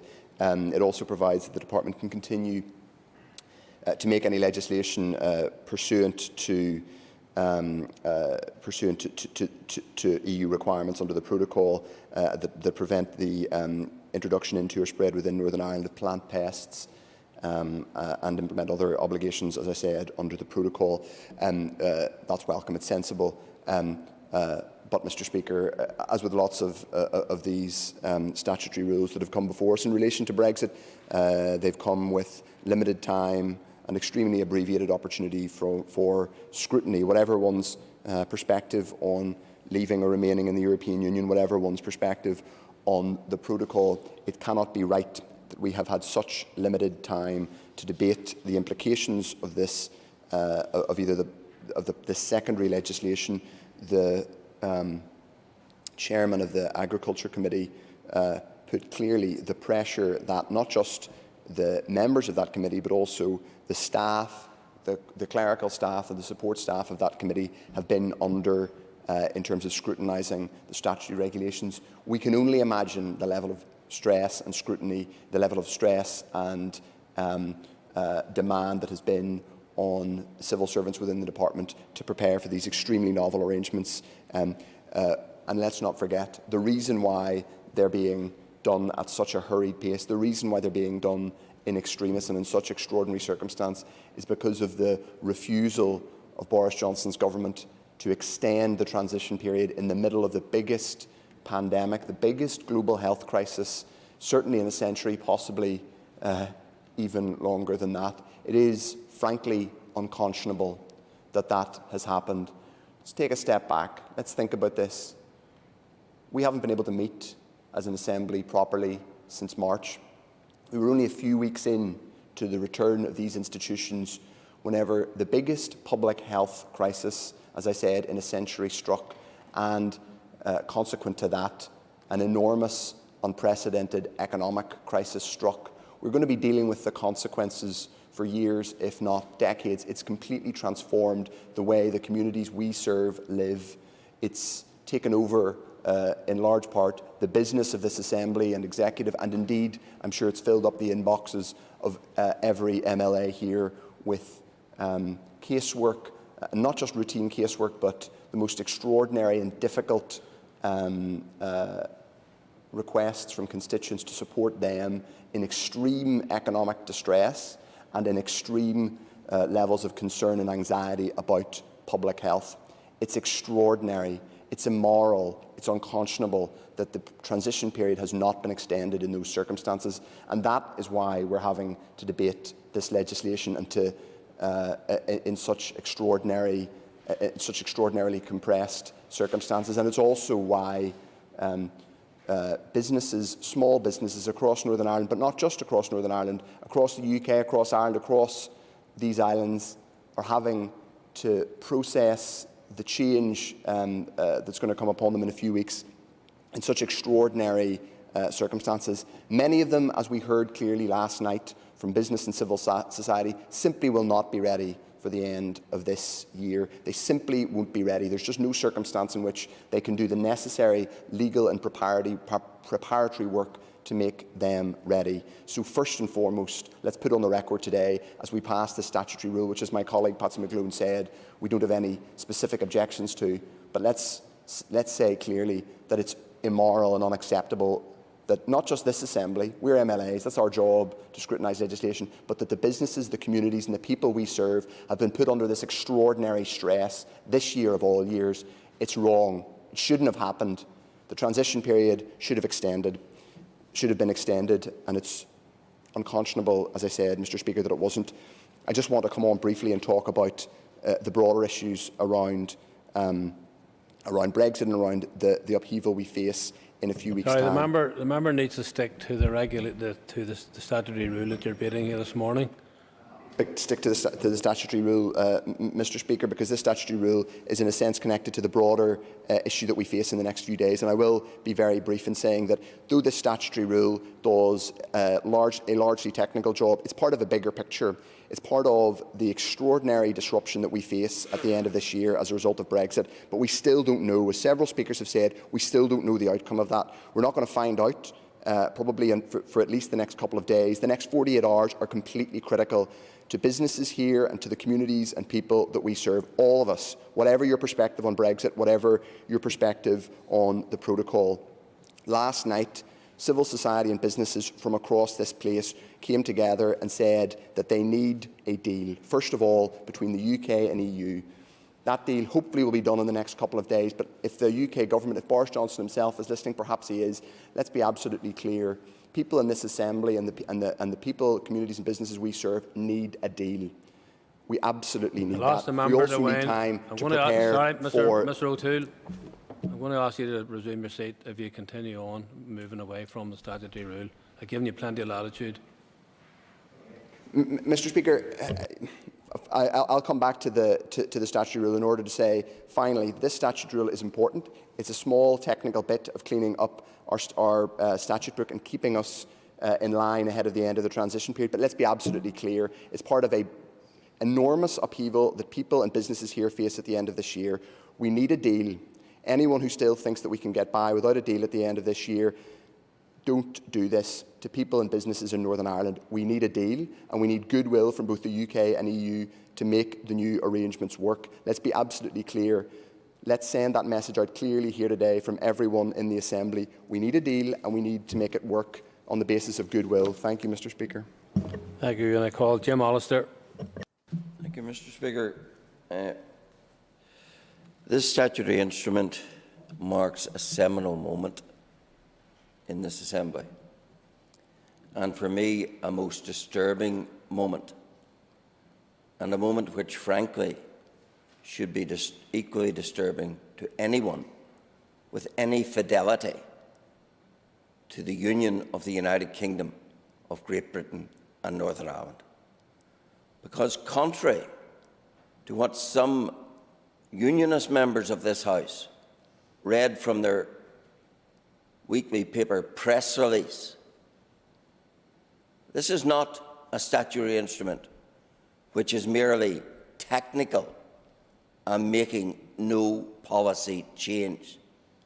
This is a statutory instrument which signals a fundamental change in the manner in which we are to be governed, because this statutory instrument amends the statutes of the United Kingdom in these subject matters to require the Minister to make such orders as are necessary by the relevant protocol. In other words, what we are doing in this statutory instrument is surrendering the power of this devolved assembly to make our own laws touching upon these issues, and instead committing ourselves irreversibly to imposing the laws that are in the protocol. Laws that we do not make, laws that we cannot change, laws over which we have absolutely no input. And yet this statutory instrument enslaves this House to not 1, to not 10, but to 45 EU directives and regulations, commits us to the unquestioning adherence to and implementation of each and every one of them. Under the Public Health Act 67, we impose unalterably 11 EU directives and regulations. Under the Diseases of Animals Order, we enslave ourselves to 32 EU directives and regulations that we cannot change. Under the Welfare of Animals Act, we subject ourselves to 2 EU directives that we can never change. So let no one mislead this House or the public by pretending that this is only a technical measure. This involves no change of policy. This involves the most fundamental change to the manner in which we are governed in decades. And of course, it says to us that no longer will this House, no longer will a minister of this House decide what the legislation governing these subjects is, that we will be bound, chained to 45 EU directives and regulations that we cannot change. That's the seriousness of what this statutory instrument does. And it's most disappointing to me that a DUP minister should be here in this House urging and advocating that enslavement. We were told, we were promised, Brexit was about making our own laws. The iniquitous protocol sets Northern Ireland apart as a place that will not make its own laws. And here we have, meekly, limply, members of this House advocating that we enslave ourselves in that very way. That is something, Mr. Speaker, I'm not prepared to consent to. So when the opportunity arises, I will seek to give this House the opportunity to vote against this enslavement. Because to me, it is utterly retrograde, appalling measure which separates us from the United Kingdom, which deprives us of the right to make our own laws on these subjects, which underwrites the annexation of Northern Ireland into the orbit of the EU by subjecting us under the Annex 2 of the protocol to these 45, of which there are many more scores to come. Because under Annex 2, there are over 300 EU directives and regulations that the protocol binds Northern Ireland to, unable to ever change them, and obliged to follow whatever changes Brussels makes to them without any consultation, without any input from us. So this is a shameful day that in this legislative assembly we should be asked to surrender the right to legislate according to our own needs and to have that right suborned to the diktat of EU regulations and directives. Strip away all the fancy words, and that's what this statutory instrument is about. It is putting upon the people of Northern Ireland 45 EU directives and regulations that it can never change. I do not consent to that. I will not consent to that. And I'm very saddened that some who should know better, I even wonder, did they read the regulation? Some who should know better are going to endorse the very enslavement of this place to EU rules. No further members indicating to raise, so I will call on Minister Lyons to conclude and wind the debate, please. Thank you very much, Mr. Speaker, and can I thank all of the members for their contributions to the debate today. I'll briefly comment on some of the remarks that members have made, and first of all, can I refer to the chairman of the committee and also extend my thanks to those who have been working so hard to make sure that we are prepared for what is coming in the months and years ahead, and thank the diligence of the committee members as well in carrying out their work. He talks about the legal separation that has taken place between Northern Ireland or between the UK and the EU, and that is obviously the outworking of the withdrawal agreement. I think that there is opposition in at least some parts of that agreement from almost everybody here in this House. However, this is the situation that we are currently finding ourselves in. Can I just refer then to Mr Irwin's comments when he urged that there would be no change in welfare standards in Northern Ireland following the end of the transition period, and I can confirm that we will obviously continue with the standards that are currently in place, and I do think that that is very important because we do have high welfare standards here in Northern Ireland. It is part of one of our strongest selling points, I believe, when it comes to our produce as well. And I think it's important that that continues. I'll give way to Mr Wells. The member is making the point about animal welfare standards, and of course I, as a long-term vegetarian of 37 years and having a keen interest in animal welfare, would support him in that. But it is interesting that he is binding us to a set of animal welfare standards that doesn't give us the power, for instance, in the Northern Ireland Assembly, banning foie gras, which is one of the most cruel forms of animal food production in the world.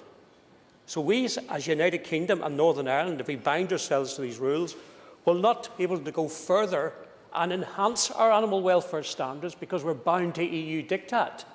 And several times members have brought up this very cruel form of food production, which we don't carry out in Northern Ireland, but we cannot ban the import of this horrendously cruel product because we are bound by EU regulations.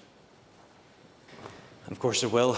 I don't know the particulars of that circumstance that Mr Wells mentions, and yes, we are going to be bound in many ways by the protocol, and as the member will be aware, that's of disappointment to me as well.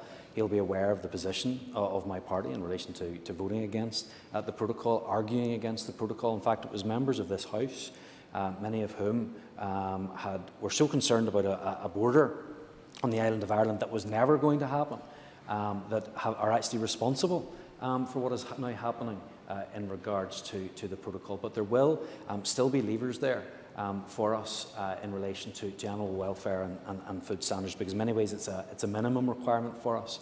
There will be possibility for us to go above and beyond that.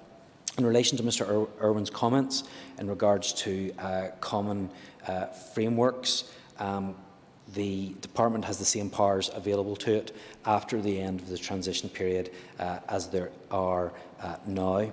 And I've been informed that the UK Animal Health and Welfare Common Framework will be supported through concordats agreed between the 4 UK administrations rather than in legislation, and I hope that's of help to him. I did note the concerns and wider issues that have been raised by Mr Wells, but this is to ensure that we do have that fully functioning statute book following the end of the transition period. And I think it is important for those directives that are currently in place, for that retained EU law, I think it is important that inspectors will be able to carry out that work on those laws and those directives, which obviously have broad support across this place, and this is what this legislation will allow us to do. I'll give way to Mr Alistair.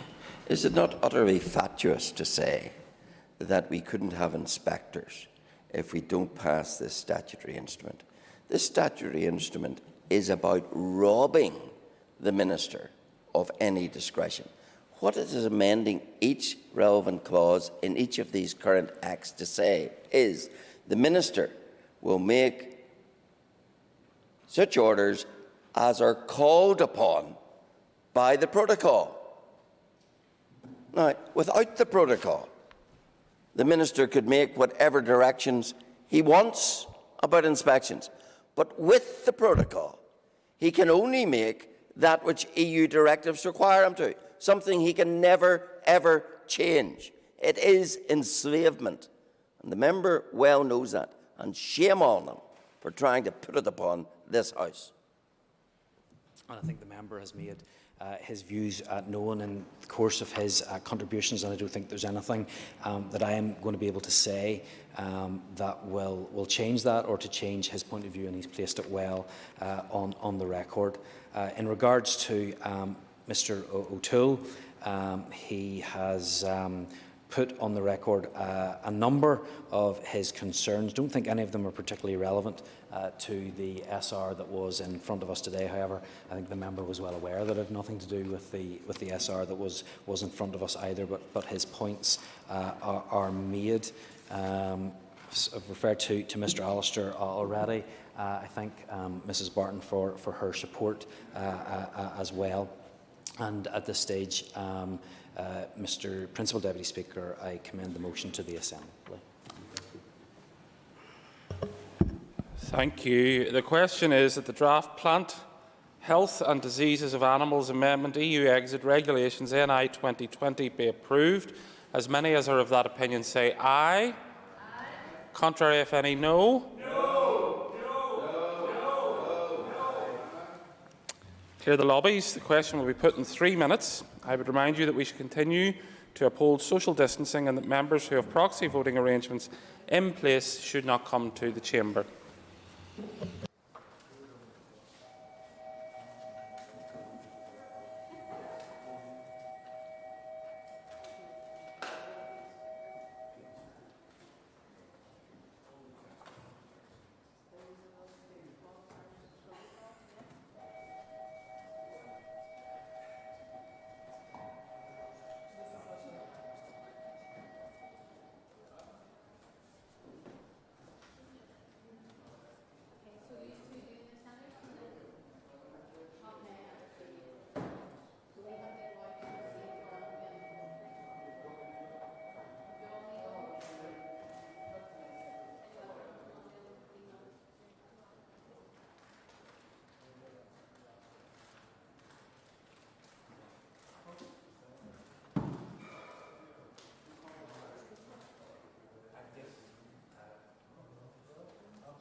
Order.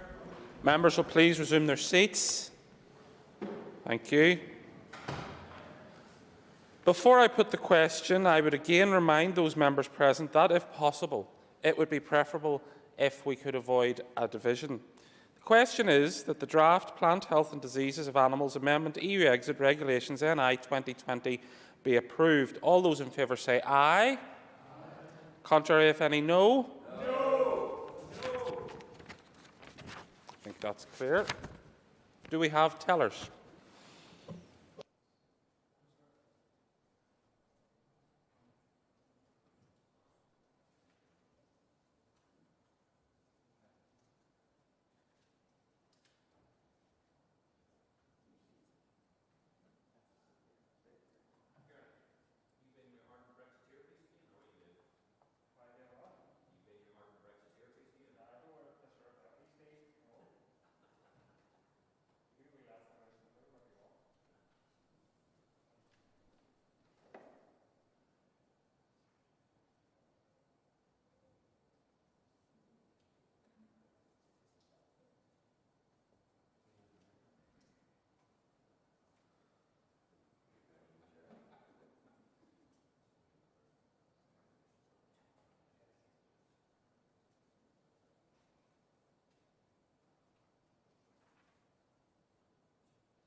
The tellers have been appointed as follows. The tellers for the ayes are Philip McGuigan and Nicola Brogan. The tellers for the noes are Mr Jim Wells and Mr Jim Allister. Before the Assembly divides, I want to remind you that as per Standing Order 112, the Assembly currently has proxy voting arrangements in place. Members who have authorised another member to vote on their behalf are not entitled to vote in person and should not enter the lobbies. I would also remind you to ensure social distancing and that continues to be observed while the division is taking place. Please be patient at all times and follow the instructions of the lobby clerks. Clear the lobbies. The Assembly will divide. Ayes to my right, noes to my left.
Secure the doors.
Order. Can I ask members to resume their seats, please?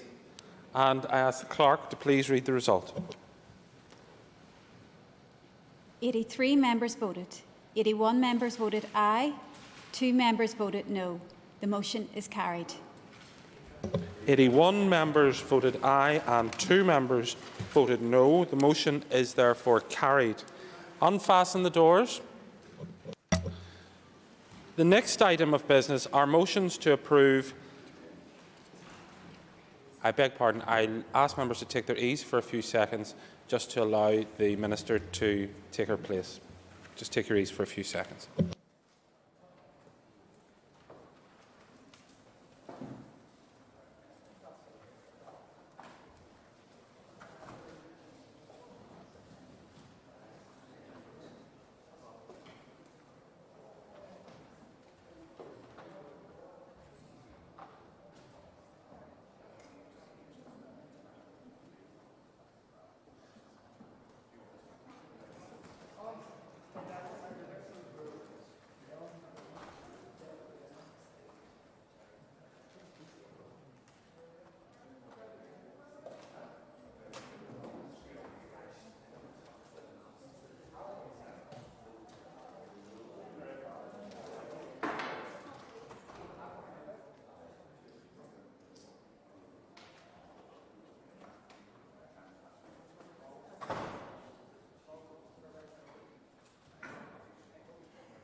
Thank you, members. The next items of business are motions to approve 5 statutory rules, all of which relate to the health protection coronavirus regulations. There will be a single debate on all 5 motions. I will ask the clerk to read the first motion, then call upon the Minister to move it. The Minister will then commence the debate on all of the motions listed on the order paper. When all who wish to speak have done so, I shall put the question on the first motion. The second motion will then be read into the record, and I will call upon the Minister to move it. The question will then be put on that motion. This process will be repeated for each of the remaining statutory rules. If that's clear, then we shall proceed on that basis. And I ask the clerk to read the first motion, please. That the Health Protection Coronavirus Restrictions No. 2, Amendment No. 13, Regulations Northern Ireland 2020 be approved. Thank you. I call the Minister of Justice, Mrs Naomi Long, to move the motion. I beg to move. Thank you, Minister. The Business Committee has agreed that there should be no time limit on this debate, and I call upon the Minister of Justice to open the debate on the motions. Minister. Thank you, Mr Principal Deputy Speaker. This morning I am asking the Assembly to confirm 5 sets of regulations now made. These Department of Health regulations introduce amendments to the Public Health Protection regulations, which are made and amended as necessary to give effect to the Executive's decisions. I have, however, agreed to lead the debate this morning in the Chamber for 2 reasons.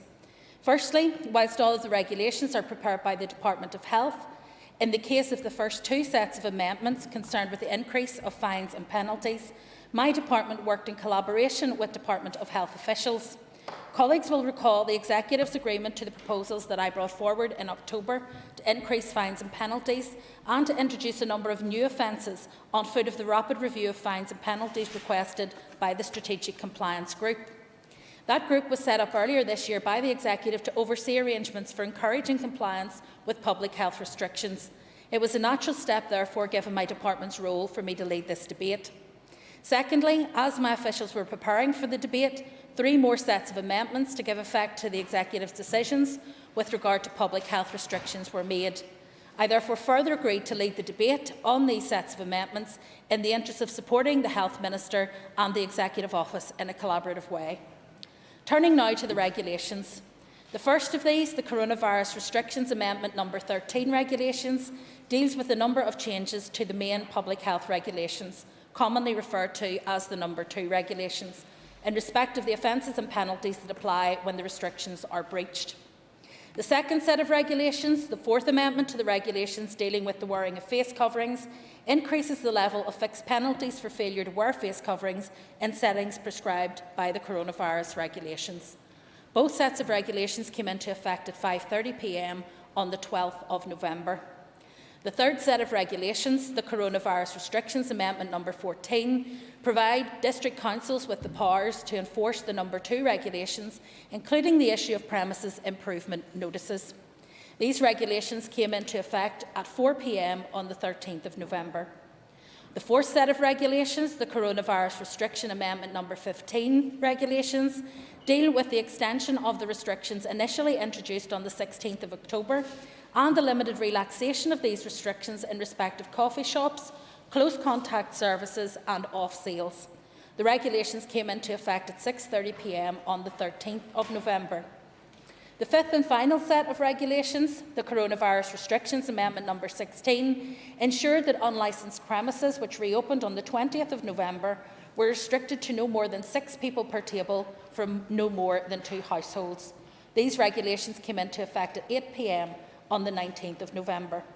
I will now set out in detail the content of each of the set of regulations in turn.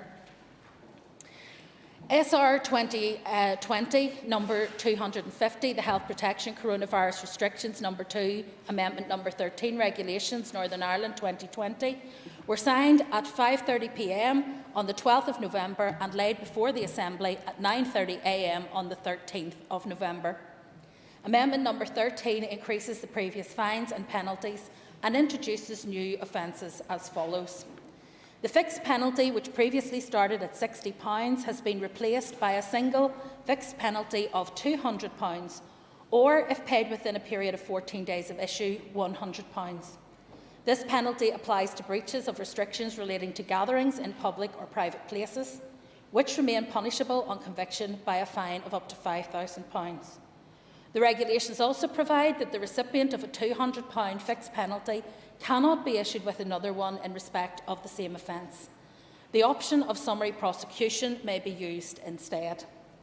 The offences of not closing a business as required or breaching the early closing requirements for hospitality will be punishable on conviction by a fine of up to £10,000 or attract a fixed penalty starting at £1,000, which can be increased for subsequent breaches up to a maximum of £10,000. A new offence of not implementing measures to maintain social distancing in retail and hospitality settings will be punishable on conviction by a fine of up to £10,000 or a fixed penalty starting at £1,000, which can be increased for subsequent breaches up to a maximum of £10,000. And a new offence of organising or participating in a large gathering or unlicensed music event, with large defined as 30 persons or more, will carry the new higher level penalty for organisers, that is, punishable on conviction by a fine of up to £10,000 or a fixed penalty starting at £1,000 and increasing up to a maximum of £10,000 for further breaches, and the new lower penalty for participants, punishable on conviction by a fine of up to £5,000 or a fixed penalty of £200. The fixed penalty of £200 will reduce to £100 if paid within 14 days of issue. Next are SR 2020 number 253, the Health Protection Coronavirus Wearing of Face Coverings Amendment No. 4, Regulations Northern Ireland 2020, and were signed at 5:30 p.m. on the 12th of November and laid before the Assembly at 9 a.m. on the 13th of November, and increase the penalties for failing to comply with the health protection regulations in respect of the wearing of face coverings as follows. The fixed penalty, which previously started at £60, has been replaced by a fixed penalty of £200, or, if paid within 14 days, will be reduced to £100. This penalty, which remains punishable on conviction by a fine of up to £5,000, applies to breaches of restrictions relating to the wearing of face coverings in settings prescribed by the regulations. As before, the regulations also provide that the recipient of a £200 fixed penalty cannot be issued with another one in respect of the same offence. Moving on then to SR 2020 number 255, the Health Protection Coronavirus Restrictions number 2, Amendment number 14 Regulations, Northern Ireland 2020. Those were signed at 4 p.m. on the 13th of November 2020 and laid in the Assembly at 5 p.m. on the 13th of November 2020. These regulations provide district councils with the power to designate persons to enforce the number 2 regulations and to issue a premises improvement notice where those responsible for premises are in breach of the number 2 regulations, and to specify a time limit within which the measures required must be taken, which must not be less than 48 hours from the time the issuing of the notice. SR 2020 number 256, the Health Protection Coronavirus Restrictions number 2, Amendment number 15 Regulations, Northern Ireland 2020, were signed by the Department of Health at 6:30 p.m. on the 13th of November and laid before the Assembly at 9 a.m. on the 16th of November. These regulations deal with the extension of the restrictions initially introduced on the 16th of October and the limited relaxation of these restrictions in respect of coffee shops, close contact services and off sales. These regulations allowed the reopening under certain conditions of unlicensed food and drink businesses, cafes and coffee shops mostly. They were allowed to reopen from the 20th of November with opening hours limited from 5 a.m. to 8 p.m. The reopening from the 20th of November of close contact services sector, including hairdressing, tattoo parlours and holistic therapies and driving instruction. As a condition of that reopening, these businesses were required to operate only by appointment and were required to collect and retain for a period of time the names and contact telephone numbers of customers for contact tracing purposes. And finally, the regulations removed a restriction that had previously been placed on pubs and bars that prevented them from selling alcohol for consumption off the premises. Although many bars and pubs have an off licence, the regulations had sought to prevent them selling alcohol for consumption off the premises during this time. The lifting of this restriction was accompanied by the requirement that they only sold drink in the original sealed container so that bars were not selling glasses of alcohol to customers on the street.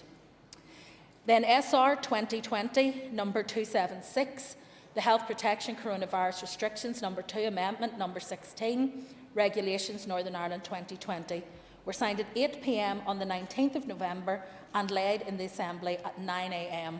on the 20th of November 2020. These regulations ensure that the unlicensed premises which reopened on the 20th of November were governed by a rule to restrict numbers of customers to no more than 6 per table from no more than 2 households. These 5 sets of amendments are designed to encourage adherence to the restrictions and to deter any breach of them. They complement the basic but critically important and consistent public health messaging of wash your hands, keep your distance, wear a face covering. I beg to move. Thank you, Minister. I call the Chair of the Justice Committee, Mr Paul Given. Thank you, Mr Principal Deputy Speaker, and I'm pleased to be able to speak on behalf of the Committee for Justice in this debate today. The Committee for Justice first received notification of the health protection regulations before the House today in a written briefing from the Department of Justice that was received on the 1st of December. Yes, that's 7 days ago, 1 week ago was when the Committee was provided a written briefing. The Committee was advised that 2 of the regulations are of relevance to the Department of Justice as they relate to offences, fines and penalties for breaches of the regulations. Therefore, although the responsibility for the regulations rests with the Health Minister, the Minister of Justice agreed to lead the debate on those 2 regulations along with the 3 others in support of the Health Minister, as the Justice Minister has outlined. In the course of this pandemic, the Justice Committee has received both written and oral briefings and updates on COVID-19 and the impact on the justice sector on a fairly regular basis. We have questioned officials and senior police officers, including the Chief Constable, on breaches of the regulations and the approach to enforcement. We have sought information on the number of fines and fixed penalty notices issued and also on the number and type of breaches that have been reported via the COVID-19 hotline. Despite this, there was no engagement by the Department with the Committee on the review of fines and penalties that gave rise to the challenges reflected in these regulations. The review of offences and penalties was carried out collaboratively by the Department of Justice and the Department of Health, and it was the Minister of Justice who recommended the proposed changes to the Executive. The Department of Justice advised the committee that those proposals were considered by the Executive on the 8th and the 15th of October. There was therefore, Mr Principal Deputy Speaker, ample time to inform the Committee for Justice of these proposed changes well before the notification of the 1st of December. It has been said... Ms Bradshaw, point of order. Okay, Principal Deputy Speaker, would you remind the House that section of Standing Order 43.1 provides that the statutory rules laid before the Assembly and subject to Assembly proceedings, including negative, affirmative, confirmatory procedure, shall stand referred to the appropriate committee for scrutiny. And in this instance, because they are Department of Health regulations, that it is right and proper that we as a committee were the ones that scrutinised it. Thank you. The member's understanding of Standing Order 43.1 is correct. Mr Gibbon. Thank you, Principal Deputy Speaker. It has been said many times before that this situation is unprecedented and it is sometimes necessary to make changes at a swift pace. However, that does not appear to have been the case in this specific instance. The committee discussed the Department of Justice's written briefing on these regulations at the meeting on the 3rd of December.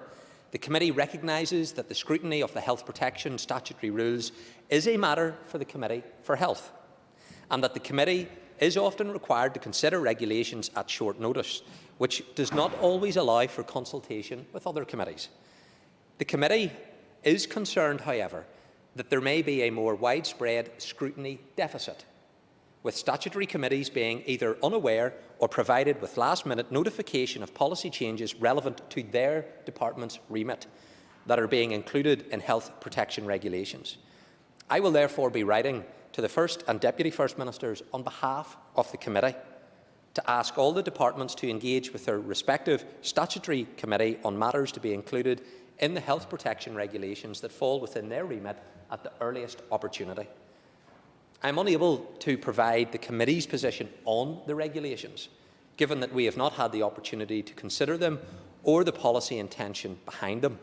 I understand that the Department of Justice officials gave oral evidence to the Committee for Health, and therefore it will be for the Chair of the Health Committee and members of the Health Committee to comment on the specific aspects in respect of the detail contained within the regulations. Mr Speaker, those remarks are made in my capacity as Chairman of the Justice Committee. I appreciate some members seem to struggle to recognise the role of a Chairman of a committee, but that position is the unanimous position held of all of the parties within the Justice Committee in terms of what I have just articulated. Setting aside my role as Chairman of the committee, speaking as a personal capacity in respect of these regulations and the process by which they have been brought about, the Justice Committee recognises, as I outlined in my role as Chairman of the Committee, the unprecedented way in which these regulations have been taken forward. It recognises, and I recognise, that it is the legislative framework through the Department of Health and indeed then the Statutory Committee for Health to deal with the detail around the statutory rules.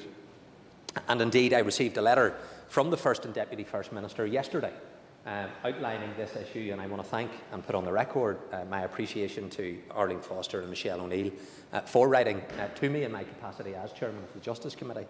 And the First and Deputy First Minister outline the approach that the Executive have been taking, the collaborative way in which they are seeking to operate, and I agree with all of that. That is not, however, withstanding the issue around the roles of committees. And in my conversation that I had with the First Minister yesterday, I was able to provide that assurance to the First Minister that the Justice Committee takes its role very important, as do I in terms of my membership of that committee. And where committees have an opportunity to engage and to be consulted upon, that is something that I would advocate that all ministers should be doing with their relevant committee. Because under the relevant powers conferred upon committees within Section 29 of the Northern Ireland Act 1998, and indeed standing orders of this House, Standing Order number 48, Mr Principal Deputy Speaker, it outlines the powers of committees. And within the powers of committees, the final bullet point says that for the Justice Committee, it is to consider and advise on matters brought to the committee by the Minister for Justice. We were denied that opportunity because the Minister for Justice did not come to the Justice Committee. Departmental officials did not come to the Justice Committee. We recognise the legal statutory process for how this is being engaged, but whenever it came to what the Minister could have done, she could have led the way on this and engaged with the Justice Committee. She chose not to do so. That's a decision for the Justice Minister. I'll take an intervention, yes. What happens in the Alliance Party is that if an issue comes before us as a Health Committee that crosses into other departments, I engage with my MLA colleagues in those departments or those committees to find out their position on it. I engage with them before I go so that I am there representing the whole party at the Health Committee. Are you suggesting that that is not what has happened in your side of the House? Well, of course my members will engage across political parties, but that is not to negate the opportunity that all members of this House have through our membership of the relevant committees to provide an opportunity. As I indicated, the committee has engaged with the Chief Constable. We've engaged with ACC Todd in terms of Gold Command when it comes to enforcement, and these are all relevant to the regulations when it comes to enforcement. So of course I understand the way in which things operate, but there are opportunities and members can bring that expertise through their normal committee membership. And what I think will be important to address, because in the letter that I received, which was circulated to all Justice Committee members, the Executive Office indicates that we understand that some members of the Justice Committee consider that in light of the Minister of Justice's offer to lead on tomorrow's debate, the scrutiny role should therefore have been conferred on it, and they intend to express their dissatisfaction during the debate. Now, I was able to provide useful information to the First Minister to explain what the Justice Committee had actually agreed to do. So I think there is an issue about what was the information source when it came to advising the Executive Office. Who provided the information on what the Justice Committee had agreed, what we had discussed? Because it certainly has informed the basis of a letter that I would question. And I think there needs to be an explanation in respect of that, and no doubt the Minister will elaborate on it. But I will happily give way, despite the fact that the Minister never engaged with the committee. I'll, however, engage with the Minister on the floor of the Assembly.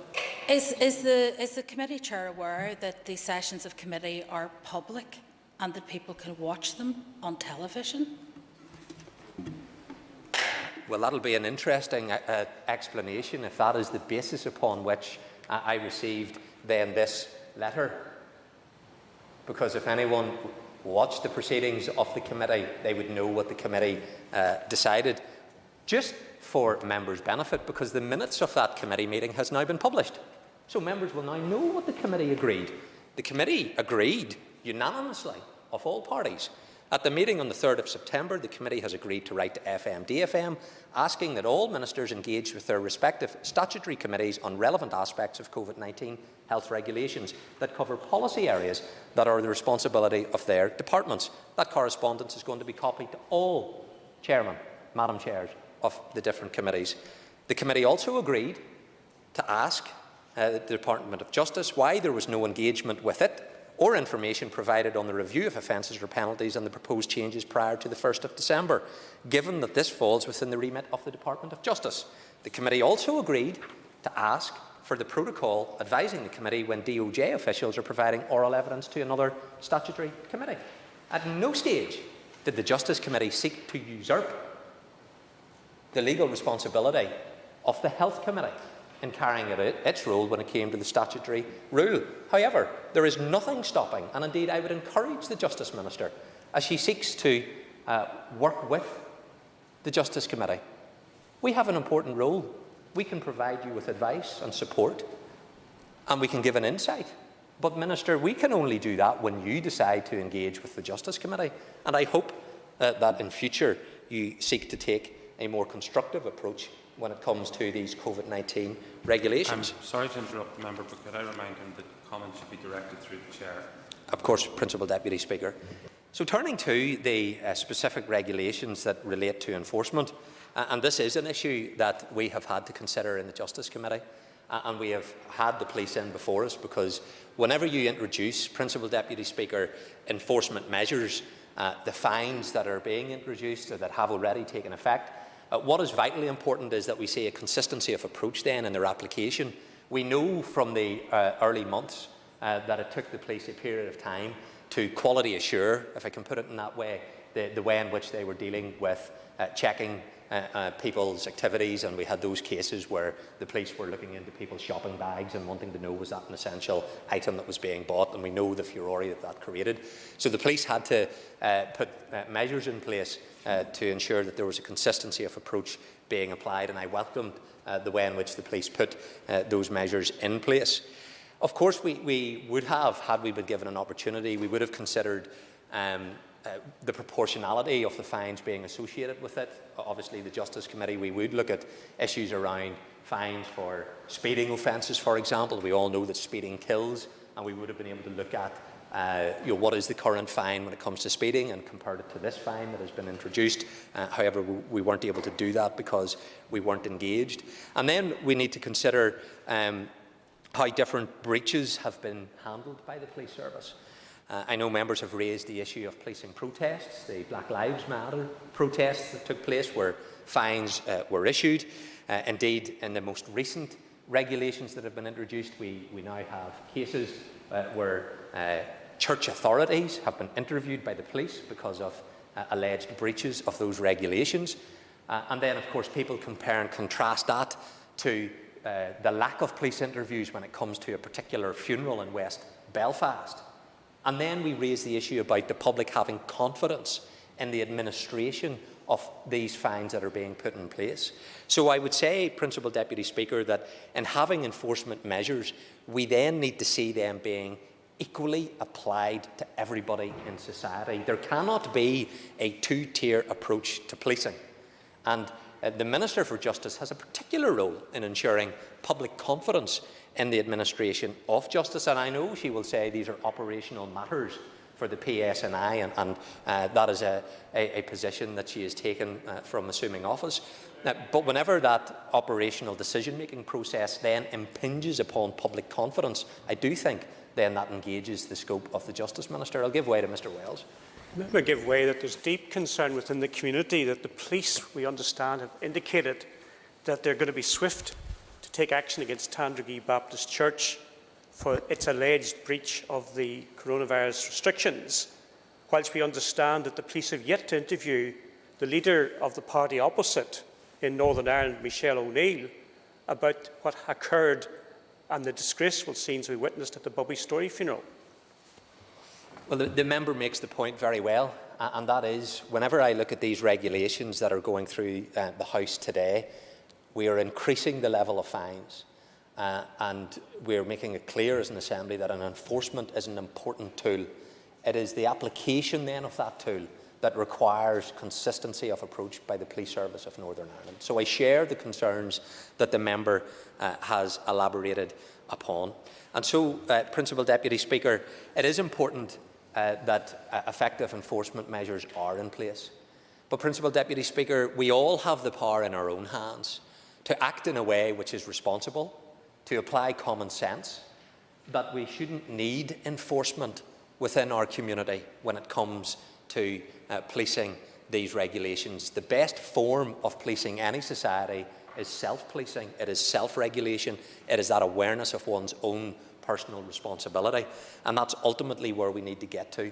However, there will always be a minority that flagrantly breach the law, and that then undermines the entire message, and that requires effective enforcement and policing to take place. In the absence of that, it then leads to people no longer acting in a way which I believe is necessary to be responsible. And what is the further consequence of that? The executive having to take action to close down businesses, those small businesses, close contact services, the hairdressers, the salons, and they have paid the price because there hasn't been self-regulation, and then there hasn't been the kind of enforcement that there should have been. And so let there be a better approach so that we don't need to take actions against those other individuals in our society and organisations. I'll give way, yes. I appreciate the strength in which the member delivers the importance of ensuring we adhere to the regulations. Has the member given such advice to his colleague Sammy Wilson? Of course, all members need to behave in a sensible and responsible manner. That's for everybody in this House to conduct themselves in that way, in whatever Parliament that you're in. But let's not get distracted by the core substance of what it is that we're dealing with today. It is important that we have a consistency of approach when it comes to the policing of this, and I look forward to hearing the Minister's response and providing a justification of her failure to engage with members of the Justice Committee. Thank you, Principal Deputy Speaker. Thank you. I call the Chair of the Health Committee, Mr Colm Gildernew. And appreciate the Minister being here today to address the Assembly in relation to these measures. The Health Committee considered the first 4 sets of regulations on the 26th of November, but Amendment 16 was included on the final order paper without prior notice to the Committee and therefore added late to our agenda on Thursday. Briefing on the first 4 SRs was provided by a cross-departmental group of officials who gave an overview of the main provisions, including the extension of the Schedule 2 restrictions, subject to modifications, additional requirements in relation to premises selling food or drink, new premises improvement notices, and changes to penalties, including for failure to wear a face covering. Officials also advised us of a strategic-level working group established by the Executive to look at compliance with coronavirus regulations. We were advised this is chaired by junior ministers and that it brings together a range of agencies and has conducted a rapid review since September due to concerns about rates of transmission and a desire to ensure effective deterrence from breaching the rules. Provisions relating to increased penalties prompted questions around rationale, necessity, the evidence base and equality considerations. The remaining questions centred on practical outworkings. Given the absence of a formal equality impact assessment of the higher penalties, members probed the consideration given to this matter, such as affordability issues relating to masks and the differential impact increased fines could have. While assuring the Committee that such matters were taken into account and agreeing that there could be potential inequalities, officials couldn't provide detail and advised they might not be able to come back to us as the Executive papers are confidential. Yes? Thank the member for taking an intervention. Would the member agree with me that it's important that the PSNI continue their course of action around engagement, encouragement and enforcement, the 3 E's as they had talked about at the start, to address exactly the issues that you've just raised, to establish, in some circumstances people will just not understand the regulations. We have to accept that because they're very complex, even for those of us who are going through them every day. So for the ordinary people out there in the street, it is difficult, and I think the PSNI need to continue in that vein so that people fully understand the implications of what they're doing. Yes, and thank the member for her intervention. Yes, I would agree. I think it is absolutely essential that this starts out from a point of view of, first of all, communication, but then certainly in terms of engagement and encouragement. And I think in some ways, when we come to enforcement, actually, it kind of demonstrates a failure of all those other steps, and that we need to very much work from that basis and to very much understand that there are people who potentially will struggle to abide by the restrictions due to lack of income, and they are difficult in some senses. So officials also outlined the continued approach to using enforcement as a last resort, in keeping with the member's intervention, but couldn't provide detail on trends or fines related to that. We wanted to know about the evidence base underpinning the increase in fines in terms of anticipated improvements in compliance, and officials said that they will come back to us on this. We asked about affordability issues in relation to masks, and we were advised that officials would take this back. Yes, I'll give way. I appreciate the member giving way, and he is firmly on the record, as am I, in the inappropriate way in which these regulations come before the House and the lack of scrutiny thereof. The very points that the member has just outlined surely goes to the very heart of the lack of democratic scrutiny within this House. The very fact that we are here today debating these regulations when officials come before the committee and cannot provide the information, promised to come back and still haven't provided. Does he not agree with me that the very fact that the Justice Committee have outlined today that they had no role in the scrutiny of these regulations is some concern, given the lack of democratic scrutiny that has come before this House?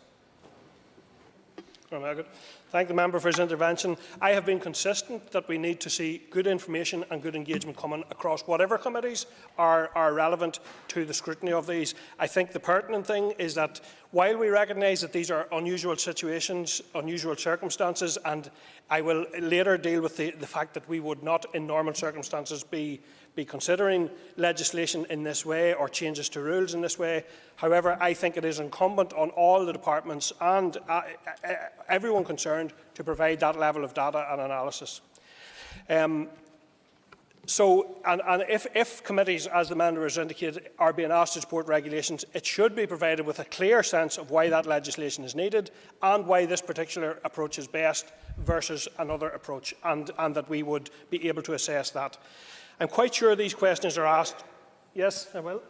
In the same vein, the Members' Committee has considered a successive number of these regulations. Each one of them, on the face of the regulations, bears the affirmation that there was no impact assessment, sometimes no regulatory impact assessment, or simply no impact assessment. Has that never given the committee any concern that you're asked to consider regulations where there's been no impact assessment?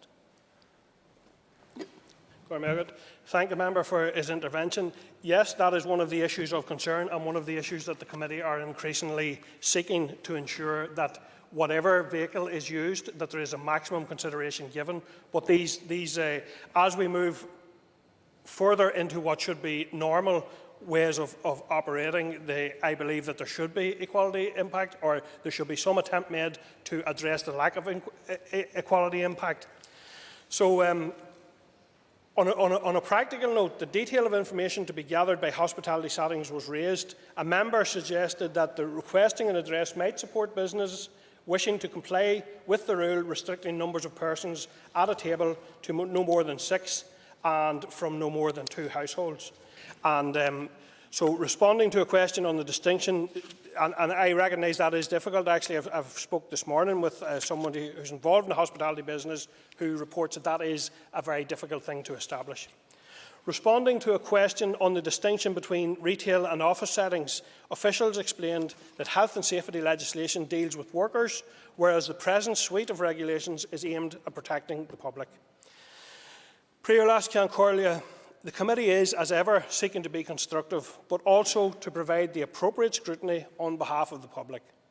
And one source of data that does inform the committee on a regular basis, along with all of the other pieces of information, is, unfortunately, the new daily case rate, the hospital admissions, the ICU capacity, which is today sitting at 99%, and sadly the daily reported deaths, which as of today are 1,059, and none of that evidence and information can be ignored either. Despite reservations arising from some unanswered questions, the committee agreed to lend its support. The committee recognises that the regulations are cross-departmental in origin, and the committee has written to the Health Department as the drafting lead, seeking to have its concerns heard and addressed in future sets of regulations. Indeed, something the Justice Minister could directly comment on in her response is whether the Department has been consulted on directly at this time in developing a new COVID-19 strategy, or even if the Executive has seen a new detailed strategy that includes pillars of finding, testing, tracing, isolating and supporting the public.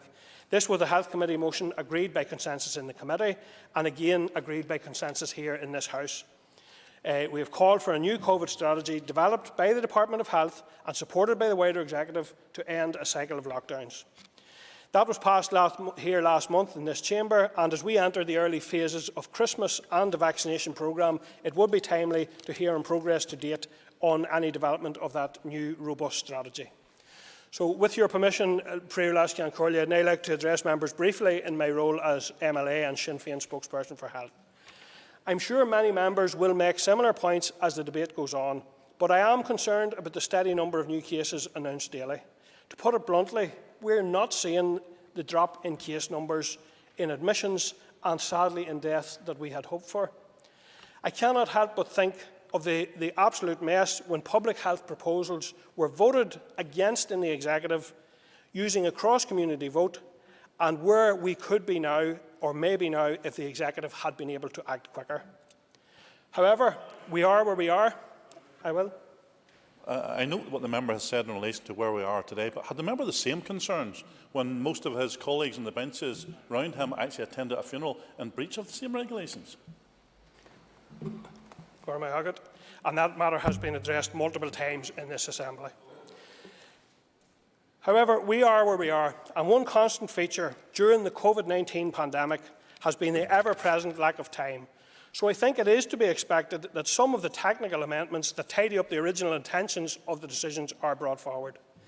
It has to be said again, none of us want the restrictions to be in place for any longer than they have to be. However, unfortunately, the case for restrictions are being made often better in the corridors of the ICU wards, on the countless calendars of missed crucial appointments for other health matters, and on the need for family to resort to FaceTime calls visiting family members as a result of home visiting restrictions.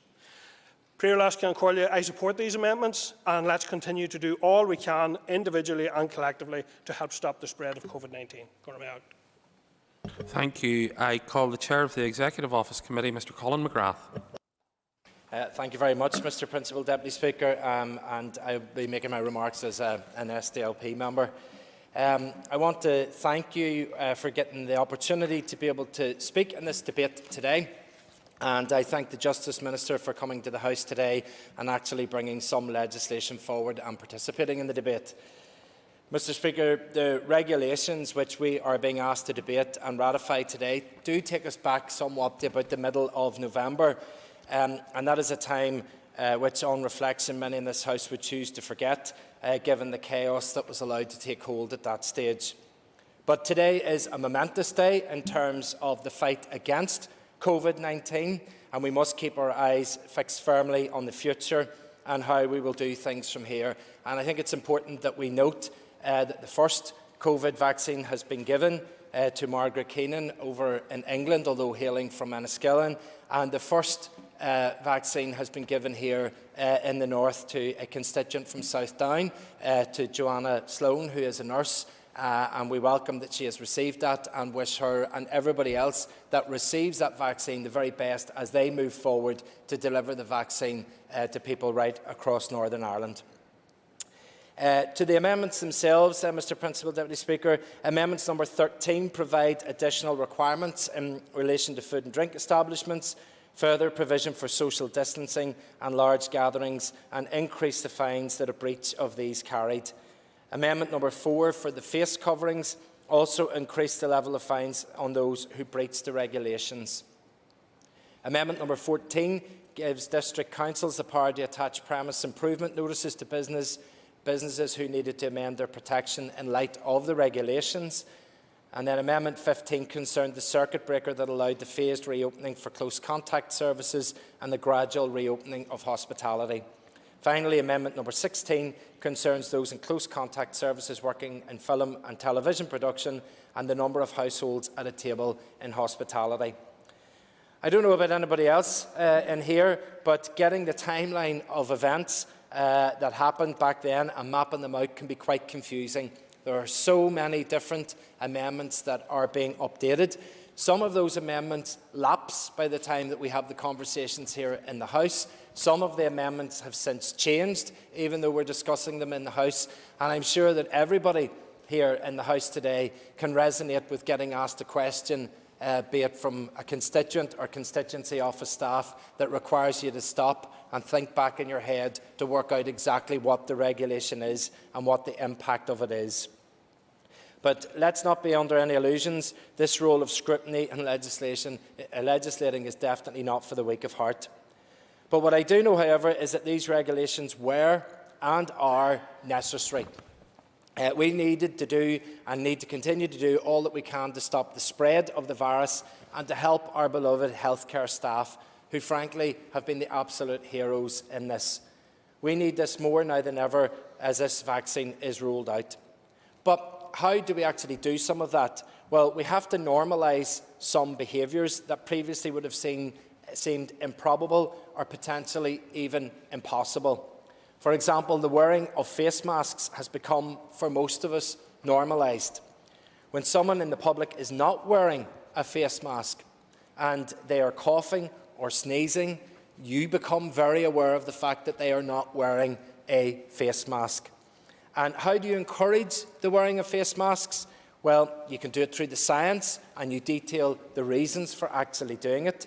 You can do it through encouragement and asking people to carry out the activity of wearing a face mask, or if necessary, from time to time, if people refuse, you have to levy fines. But that is what gets the conformity from around about April, May time through to now. So very quickly in wearing face masks has been all of those together, but fines have played their part. Yes, of course. Would it not also be an encouragement for some people to wear masks if they were made freely available? I mean, these masks aren't inexpensive sometimes, especially the disposable ones. And if they were made freely available, you might see more people more likely to wear them. I thank the member for his intervention and know of his continued intervention in the Health Committee, especially highlighting in South East Asia, where face masks are worn regularly, and they have been part of the ability to control the spread of the virus there. And yes, I totally agree with him. I think they aren't very expensive. I think from checking DUP returns are about 48 quid for quite a considerable box load of them for people. And I think if you can actually get the face masks and make them available for people, then it would encourage the use of them. And I know it is an extra cost for businesses, but I think sometimes people do find themselves at shops and other places and in a situation where they don't have a mask and they could do with one. So I think just having the general availability of them would certainly help. Go on ahead. I appreciate the member giving way, and he's articulated a clear position around the need for wearing masks, and one that I wouldn't disagree with. Would he also comment for those who, under the law, rightly have an exemption for respiratory reasons, whether that's asthma or indeed psychological reasons? And it's important that we respect their position and that we don't have a scenario where people are being shamed because they have legitimate health reasons not to be wearing a face mask. I thank the member for his intervention and believe that those protections are in legislation and in the regulations as well, which actually specifically highlights that those that have particular reasons for not wearing masks shouldn't have to wear them. So I welcome that those protections are there as well. Members, yeah. I thank the member for taking a second intervention in such a short space of time. Just in light of what you have said around that provision and people finding themselves at shops, and I have seen that even for myself on many occasions, it is an issue. And if you've come by public transport, it's different if you only have to go back to your car. But if you've come by public transport, some shops do provide them, and I would encourage, I mean, these are the shops, these are the retailers in most cases that have been able to stay open right through the pandemic and have done fairly well because they've been able to stay open. I think that they would be in a good position. We're talking about the big, large retailers will be in a position to provide free masks. I thank the member for the intervention, and again I think just holistically we are making the point that if we can make masks available, it's of benefit and it is something that we should continue to do, and I would welcome that. In terms of the overall regulations that we're looking at today and questioning whether they were necessary, I think we have all accepted that the regulations that we currently have were and are necessary, and it does make you beg the question of asking, why did we stop for a week in the middle of the circuit breaker, reopen everything, and then close it back down again for a further 2 weeks? It does feel like that just didn't sit right. It means that we'll see a slight rise in cases, then we've shut down for 2 weeks, and then things go back down again. And one has to reflect back to that period of time and say, would it have not have been better to have gone the 6 weeks right through? And I think it's already been mentioned that the numbers aren't dropping as we would like to have seen them, and I hope that may have been because of that week where we didn't shut down. Yes, I give way.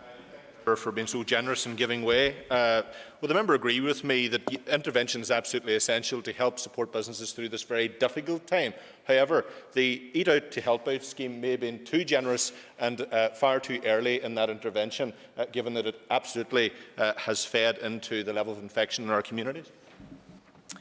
Yeah, I mean, I thank the member for his intervention and think that, yes, we do need to provide as much support as we can to businesses because they are having a difficult time, but at the same time, we do need to make sure that the protections and support that we're providing for businesses maybe doesn't have an inadvertent consequence, but I hope that we can provide the financial support that businesses do actually need, and that way mean that they do not need to operate to a level that may cause some difficulties. But, Mr Principal Deputy Speaker, the vaccines are being rolled out to the most vulnerable and those at risk. Christmas is ahead of us. There's very real hope going forward into the new year, but our work as legislators must continue. In conclusion, as we come to the end of the year once again and prepare to begin anew, let the lessons of the last few weeks not be lost on anyone in this House. Bullheadedness and digging your heels in gets us nowhere. It will only set us back.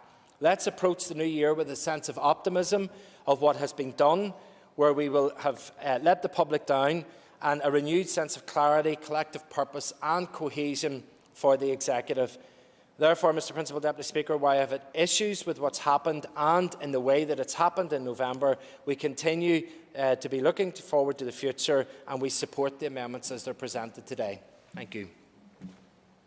Thank you. Members, given that it is now 12:51 and the Business Committee is due to meet at 1 o'clock, I propose, by leave of the Assembly, to suspend this sitting until 2 p.m. First item of business when we return will be questions to the Economy Minister. When this item of business resumes, the next speaker will be Mr Doug Beattie. Thank you, members. The sitting is suspended.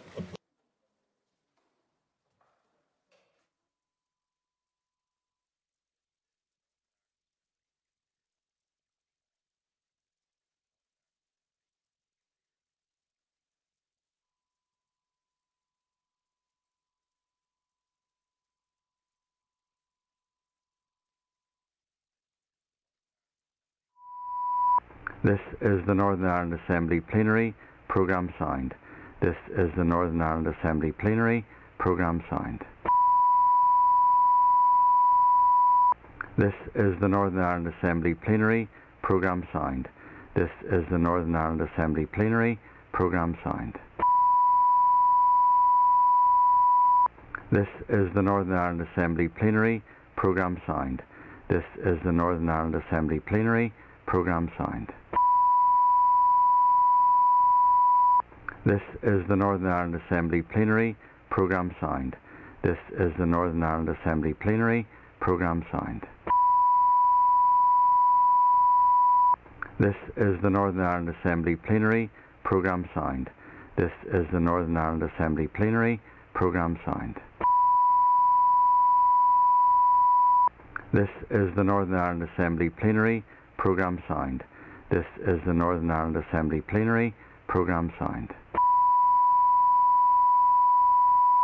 This is the Northern Ireland Assembly Plenary, programme signed. This is the Northern Ireland Assembly Plenary, programme signed. This is the Northern Ireland Assembly Plenary, programme signed. This is the Northern Ireland Assembly Plenary, programme signed. This is the Northern Ireland Assembly Plenary, programme signed. This is the Northern Ireland Assembly Plenary, programme signed. This is the Northern Ireland Assembly Plenary, programme signed. This is the Northern Ireland Assembly Plenary, programme signed. This is the Northern Ireland Assembly Plenary, programme signed. This is the Northern Ireland Assembly Plenary, programme signed. This is the Northern Ireland Assembly Plenary, programme signed.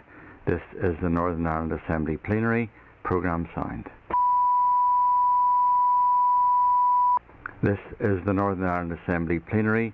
Programme signed. This is the Northern Ireland Assembly Plenary. Programme signed. This is the Northern Ireland Assembly Plenary.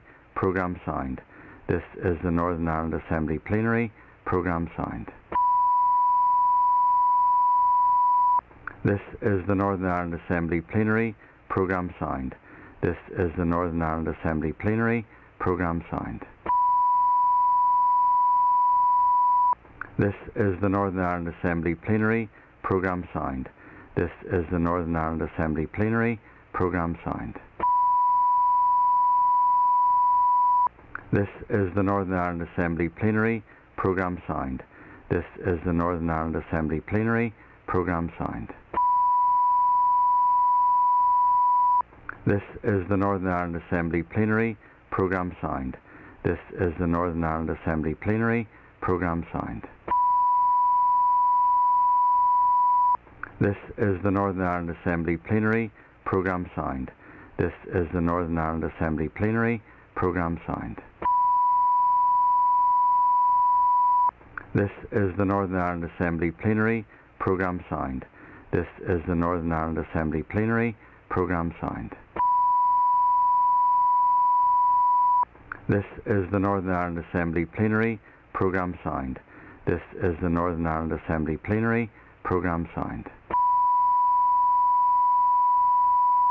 This is the Northern Ireland Assembly Plenary. Programme signed. This is the Northern Ireland Assembly Plenary. Programme signed. This is the Northern Ireland Assembly Plenary. Programme signed. This is the Northern Ireland Assembly Plenary. Programme signed. This is the Northern Ireland Assembly Plenary. Programme signed. This is the Northern Ireland Assembly Plenary. Programme signed. This is the Northern Ireland Assembly Plenary. Programme signed.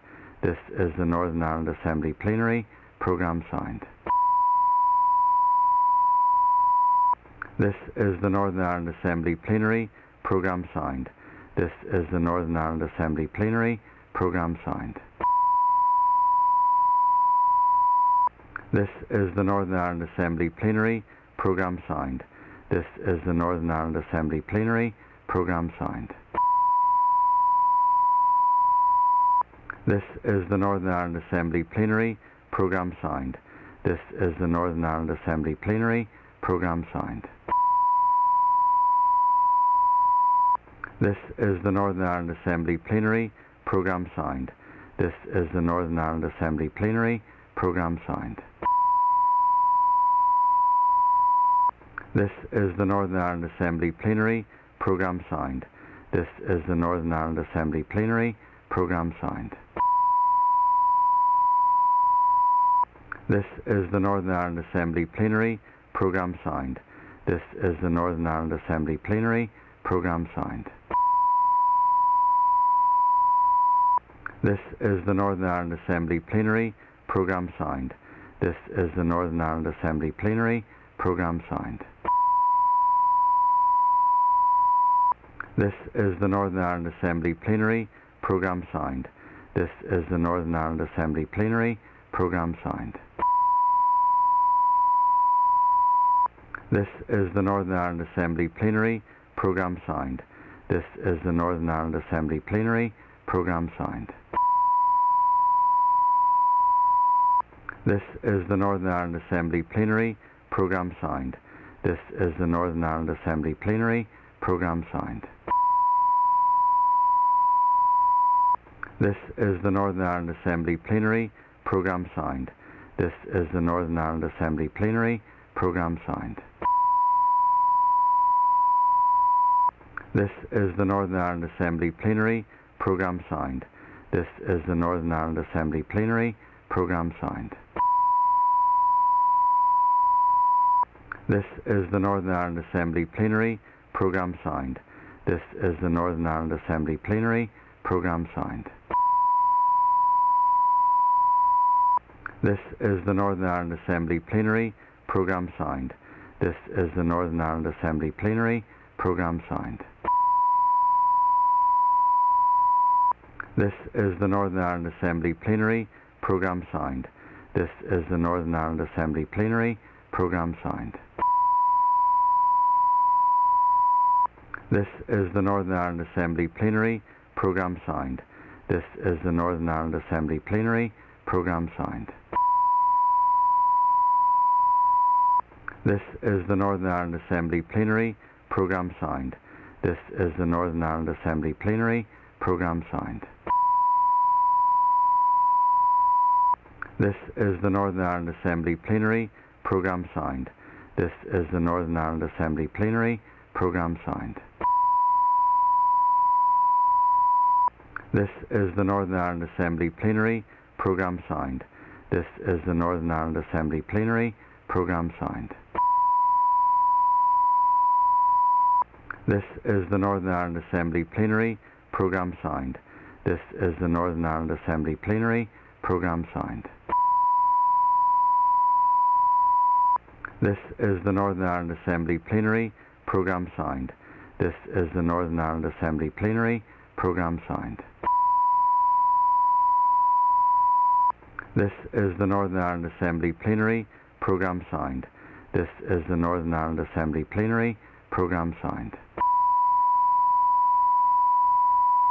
This is the Northern Ireland Assembly Plenary. Programme signed. This is the Northern Ireland Assembly Plenary. Programme signed. This is the Northern Ireland Assembly Plenary. Programme signed. This is the Northern Ireland Assembly Plenary. Programme signed. This is the Northern Ireland Assembly Plenary. Programme signed. This is the Northern Ireland Assembly Plenary. Programme signed.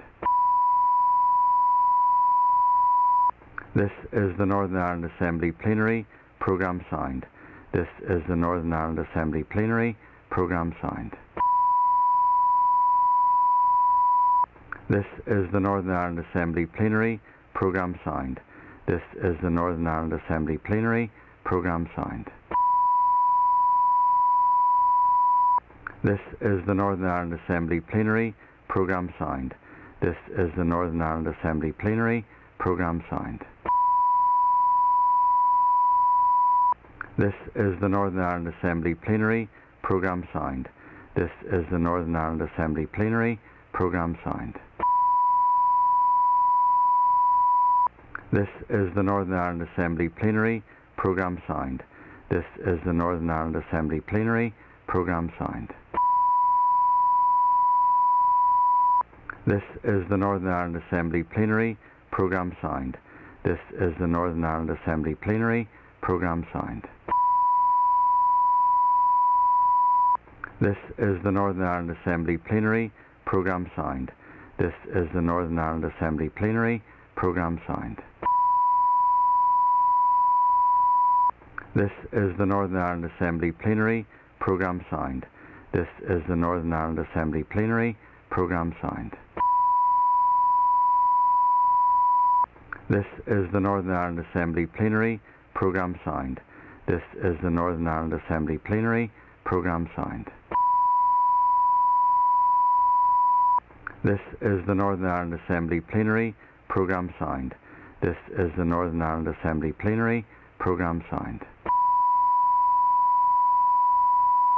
This is the Northern Ireland Assembly Plenary.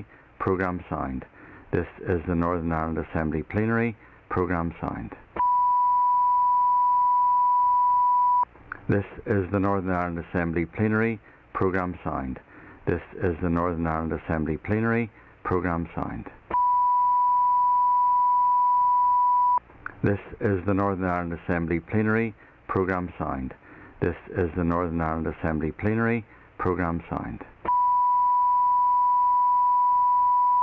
This is the Northern Ireland Assembly Plenary. Programme signed.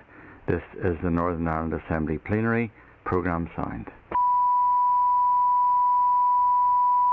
This is the Northern Ireland Assembly Plenary. Programme signed. This is the Northern Ireland Assembly Plenary. Programme signed. This is the Northern Ireland Assembly Plenary. Programme signed. This is the Northern Ireland Assembly Plenary. Programme signed.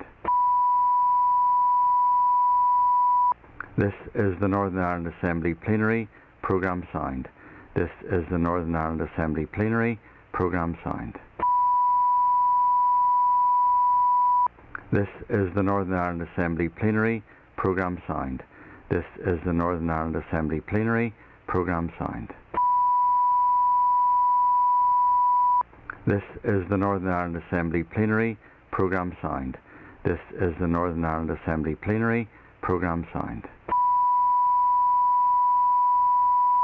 This is the Northern Ireland Assembly Plenary Programme Signed. This is the Northern Ireland Assembly Plenary Programme Signed. This is the Northern Ireland Assembly Plenary Programme Signed. This is the Northern Ireland Assembly Plenary Programme Signed. This is the Northern Ireland Assembly Plenary Programme Signed. This is the Northern Ireland Assembly Plenary Programme Signed. This is the Northern Ireland Assembly Plenary Programme Signed. This is the Northern Ireland Assembly Plenary Programme Signed. This is the Northern Ireland Assembly Plenary Programme Signed. This is the Northern Ireland Assembly Plenary Programme Signed. This is the Northern Ireland Assembly Plenary Programme Signed.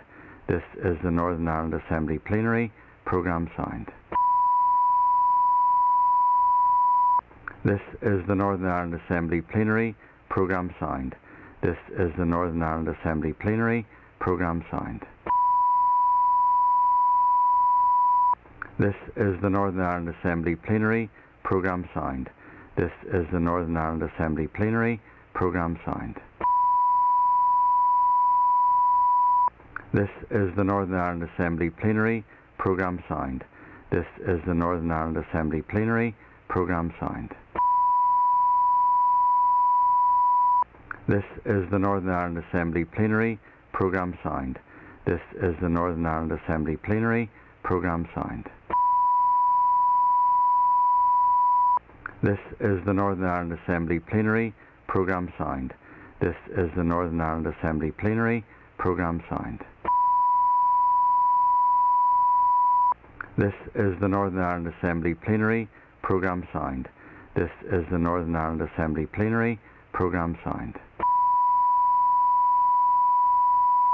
This is the Northern Ireland Assembly Plenary Programme Signed. This is the Northern Ireland Assembly Plenary Programme Signed.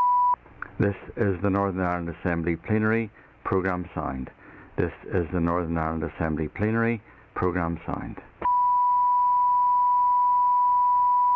This is the Northern Ireland Assembly Plenary Programme Signed.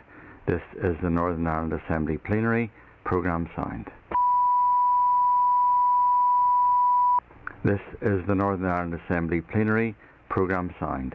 This is the Northern Ireland Assembly Plenary Programme Signed. This is the Northern Ireland Assembly Plenary Programme Signed. This is the Northern Ireland Assembly Plenary Programme Signed. This is the Northern Ireland Assembly Plenary Programme Signed. This is the Northern Ireland Assembly Plenary Programme Signed. This is the Northern Ireland Assembly Plenary Programme Signed. This is the Northern Ireland Assembly Plenary Programme Signed. This is the Northern Ireland Assembly Plenary Programme Signed. This is the Northern Ireland Assembly Plenary Programme Signed. This is the Northern Ireland Assembly Plenary Programme Signed. This is the Northern Ireland Assembly Plenary Programme Signed. This is the Northern Ireland Assembly Plenary Programme Signed. This is the Northern Ireland Assembly Plenary Programme Signed. This is the Northern Ireland Assembly Plenary Programme Signed. This is the Northern Ireland Assembly Plenary Programme Signed. This is the Northern Ireland Assembly Plenary Programme Signed. This is the Northern Ireland Assembly Plenary Programme Signed. This is the Northern Ireland Assembly Plenary. Programme signed. This is the Northern Ireland Assembly Plenary. Programme signed. This is the Northern Ireland Assembly Plenary. Programme signed. This is the Northern Ireland Assembly Plenary. Programme signed. This is the Northern Ireland Assembly Plenary. Programme signed. This is the Northern Ireland Assembly Plenary. Programme signed. This is the Northern Ireland Assembly Plenary. Programme signed. This is the Northern Ireland Assembly Plenary. Programme signed. This is the Northern Ireland Assembly Plenary. Programme signed. This is the Northern Ireland Assembly Plenary. Programme signed. This is the Northern Ireland Assembly Plenary. Programme signed. This is the Northern Ireland Assembly Plenary. Programme signed. This is the Northern Ireland Assembly Plenary. Programme signed.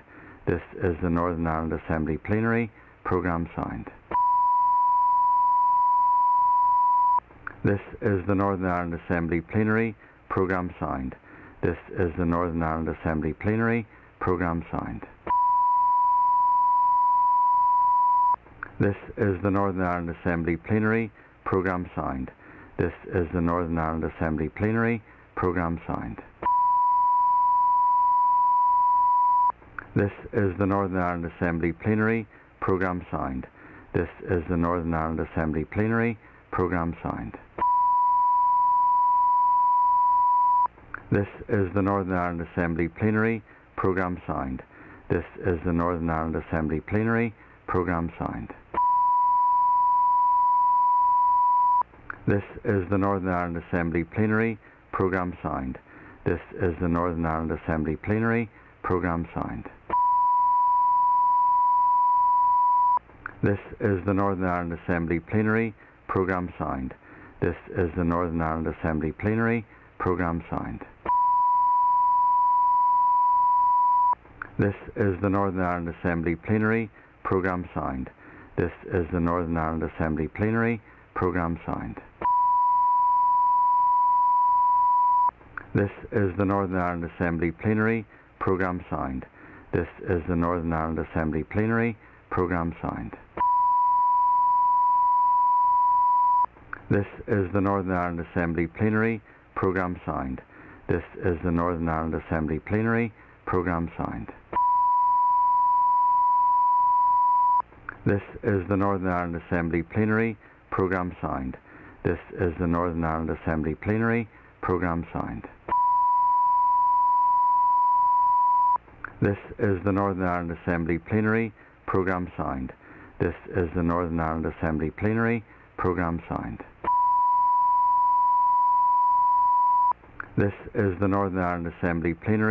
Programme signed. This is the Northern Ireland Assembly Plenary. Programme signed. This is the Northern Ireland Assembly Plenary. Programme signed. This is the Northern Ireland Assembly Plenary. Programme signed. This is the Northern Ireland Assembly Plenary. Programme signed. This is the Northern Ireland Assembly Plenary. Programme signed.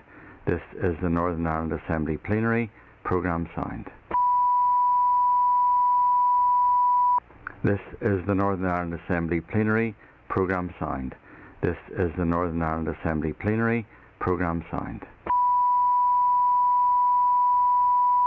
This is the Northern Ireland Assembly Plenary.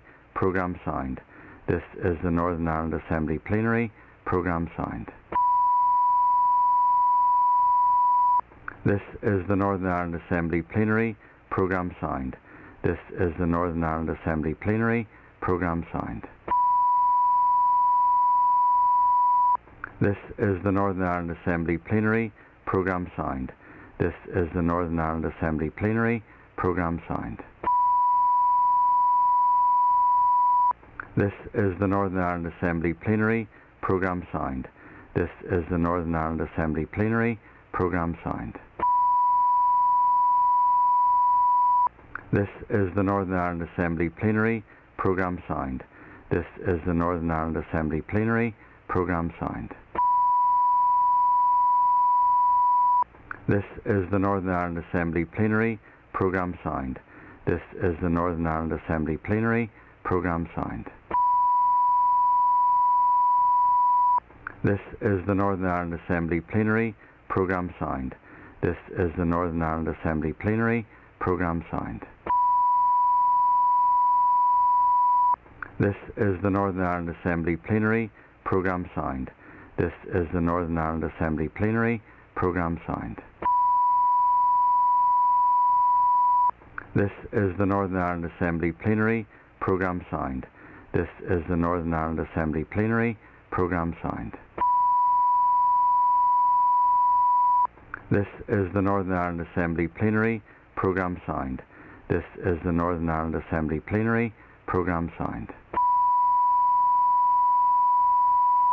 This is the Northern Ireland Assembly Plenary. Programme signed. This is the Northern Ireland Assembly Plenary. Programme signed. This is the Northern Ireland Assembly Plenary. Programme signed. This is the Northern Ireland Assembly Plenary. Programme signed. This is the Northern Ireland Assembly Plenary. Programme signed. This is the Northern Ireland Assembly Plenary. Programme signed. This is the Northern Ireland Assembly Plenary. Programme signed. This is the Northern Ireland Assembly Plenary. Programme signed. This is the Northern Ireland Assembly Plenary. Programme signed. This is the Northern Ireland Assembly Plenary. Programme signed. This is the Northern Ireland Assembly Plenary. Programme signed. This is the Northern Ireland Assembly Plenary. Programme signed.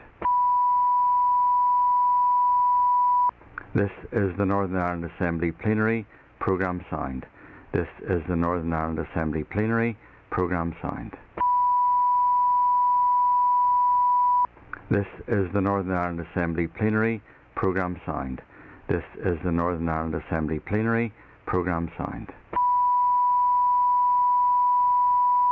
This is the Northern Ireland Assembly Plenary.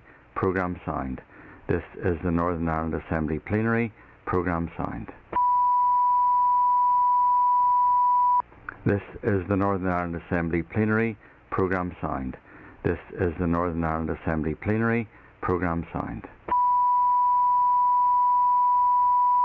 This is the Northern Ireland Assembly Plenary. Programme signed. This is the Northern Ireland Assembly Plenary. Programme signed. This is the Northern Ireland Assembly Plenary. Programme signed. This is the Northern Ireland Assembly Plenary. Programme signed. This is the Northern Ireland Assembly Plenary. Programme signed. This is the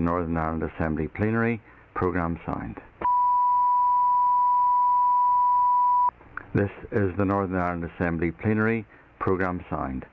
This is the Northern Ireland Assembly Plenary. Programme signed. This is the Northern Ireland Assembly Plenary. Programme signed. This is the Northern Ireland Assembly Plenary. Programme signed. This is the Northern Ireland Assembly Plenary. Programme signed. This is the Northern Ireland Assembly Plenary. Programme signed. This is the Northern Ireland Assembly Plenary. Programme signed. This is the Northern Ireland Assembly Plenary. Programme signed. This is the Northern Ireland Assembly Plenary. Programme signed. This is the Northern Ireland Assembly Plenary. Programme signed. This is the Northern Ireland Assembly Plenary. Programme signed. This is the Northern Ireland Assembly Plenary. Programme signed. This is the Northern Ireland Assembly Plenary. Programme signed. This is the Northern Ireland Assembly Plenary. Programme signed. This is the Northern Ireland Assembly Plenary. Programme signed. This is the Northern Ireland Assembly Plenary. Programme signed. This is the Northern Ireland Assembly Plenary. Programme signed. This is the Northern Ireland Assembly Plenary. Programme signed. This is the Northern Ireland Assembly Plenary Programme Sound. This is the Northern Ireland Assembly Plenary Programme Sound. This is the Northern Ireland Assembly Plenary Programme Sound. This is the Northern Ireland Assembly Plenary Programme Sound. This is the Northern Ireland Assembly Plenary Programme Sound. This is the Northern Ireland Assembly Plenary Programme Sound.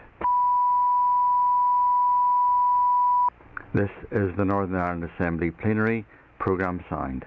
This is the Northern Ireland Assembly Plenary Programme Sound.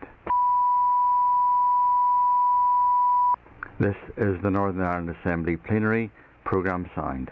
This is the Northern Ireland Assembly Plenary Programme Sound. This is the Northern Ireland Assembly Plenary Programme Sound. This is the Northern Ireland Assembly Plenary Programme Sound. This is the Northern Ireland Assembly Plenary Programme Sound. This is the Northern Ireland Assembly Plenary Programme Sound. This is the Northern Ireland Assembly Plenary Programme Sound. This is the Northern Ireland Assembly Plenary Programme Sound. This is the Northern Ireland Assembly Plenary Programme Sound. This is the Northern Ireland Assembly Plenary Programme Sound. This is the Northern Ireland Assembly Plenary Programme Sound. This is the Northern Ireland Assembly Plenary Programme Sound. This is the Northern Ireland Assembly Plenary Programme Sound. This is the Northern Ireland Assembly Plenary Programme Sound. This is the Northern Ireland Assembly Plenary Programme Sound. This is the Northern Ireland Assembly Plenary Programme Sound. This is the Northern Ireland Assembly Plenary Programme Sound. This is the Northern Ireland Assembly Plenary Programme Sound. This is the Northern Ireland Assembly Plenary Programme Sound. This is the Northern Ireland Assembly Plenary Programme Sound. This is the Northern Ireland Assembly Plenary Programme Sound. This is the Northern Ireland Assembly Plenary Programme Sound. This is the Northern Ireland Assembly Plenary Programme Sound. This is the Northern Ireland Assembly Plenary Programme Sound. This is the Northern Ireland Assembly Plenary Programme Sound. This is the Northern Ireland Assembly Plenary Programme Sound. This is the Northern Ireland Assembly Plenary Programme Sound. This is the Northern Ireland Assembly Plenary Programme Sound. This is the Northern Ireland Assembly Plenary Programme Sound. This is the Northern Ireland Assembly Plenary Programme Sound. This is the Northern Ireland Assembly Plenary Programme Sound. This is the Northern Ireland Assembly Plenary Programme Sound. This is the Northern Ireland Assembly Plenary Programme Sound. This is the Northern Ireland Assembly Plenary Programme Sound. This is the Northern Ireland Assembly Plenary Programme Sound. This is the Northern Ireland Assembly Plenary Programme Sound. This is the Northern Ireland Assembly Plenary Programme Sound. This is the Northern Ireland Assembly Plenary Programme Sound. This is the Northern Ireland Assembly Plenary Programme Sound. This is the Northern Ireland Assembly Plenary Programme Sound. This is the Northern Ireland Assembly Plenary Programme Sound. This is the Northern Ireland Assembly Plenary Programme Sound. This is the Northern Ireland Assembly Plenary Programme Sound. This is the Northern Ireland Assembly Plenary Programme Sound. This is the Northern Ireland Assembly Plenary Programme Sound. This is the Northern Ireland Assembly Plenary Programme Sound. This is the Northern Ireland Assembly Plenary Programme Sound. This is the Northern Ireland Assembly Plenary Programme Sound. This is the Northern Ireland Assembly Plenary Programme Sound. This is the Northern Ireland Assembly Plenary Programme Sound. This is the Northern Ireland Assembly Plenary Programme Sound. This is the Northern Ireland Assembly Plenary Programme Sound. This is the Northern Ireland Assembly Plenary Programme Sound. This is the Northern Ireland Assembly Plenary Programme Sound. This is the Northern Ireland Assembly Plenary Programme Sound. This is the Northern Ireland Assembly Plenary Programme Sound. This is the Northern Ireland Assembly Plenary Programme Sound. This is the Northern Ireland Assembly Plenary Programme Sound.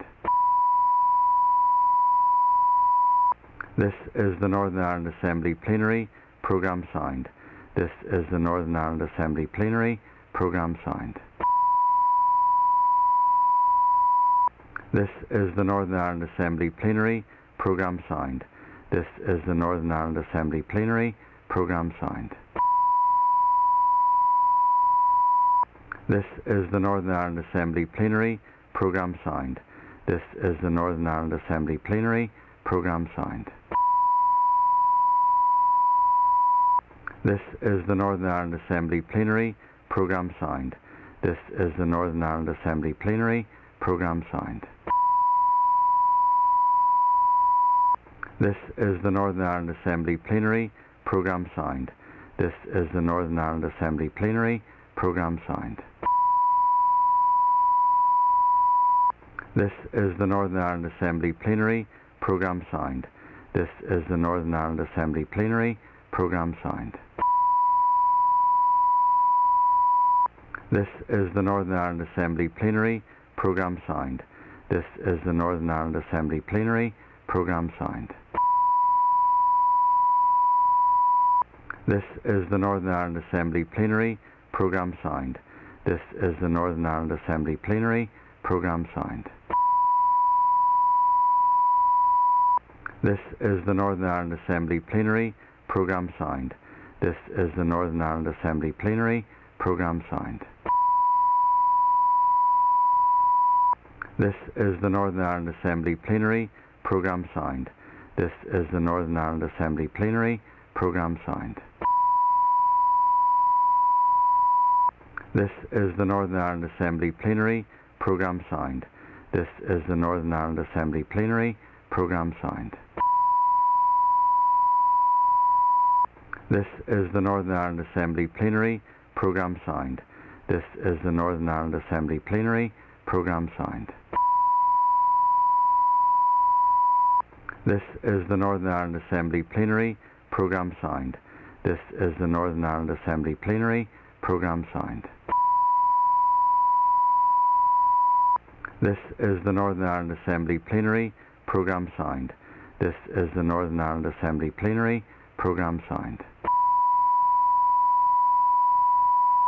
This is the Northern Ireland Assembly Plenary Programme Sound.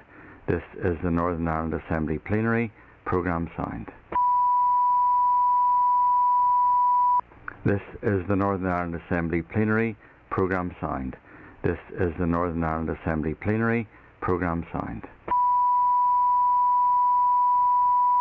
This is the Northern Ireland Assembly Plenary Programme Sound.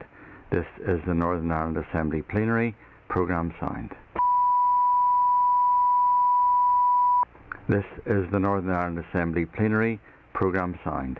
This is the Northern Ireland Assembly Plenary Programme Sound. This is the Northern Ireland Assembly Plenary Programme Sound. This is the Northern Ireland Assembly Plenary Programme Sound. This is the Northern Ireland Assembly Plenary Programme Sound. This is the Northern Ireland Assembly Plenary Programme Sound. This is the Northern Ireland Assembly Plenary Programme Sound. This is the Northern Ireland Assembly Plenary Programme Sound. This is the Northern Ireland Assembly Plenary. Programme signed. This is the Northern Ireland Assembly Plenary. Programme signed. This is the Northern Ireland Assembly Plenary. Programme signed. This is the Northern Ireland Assembly Plenary. Programme signed. This is the Northern Ireland Assembly Plenary. Programme signed. This is the Northern Ireland Assembly Plenary. Programme signed. This is the Northern Ireland Assembly Plenary.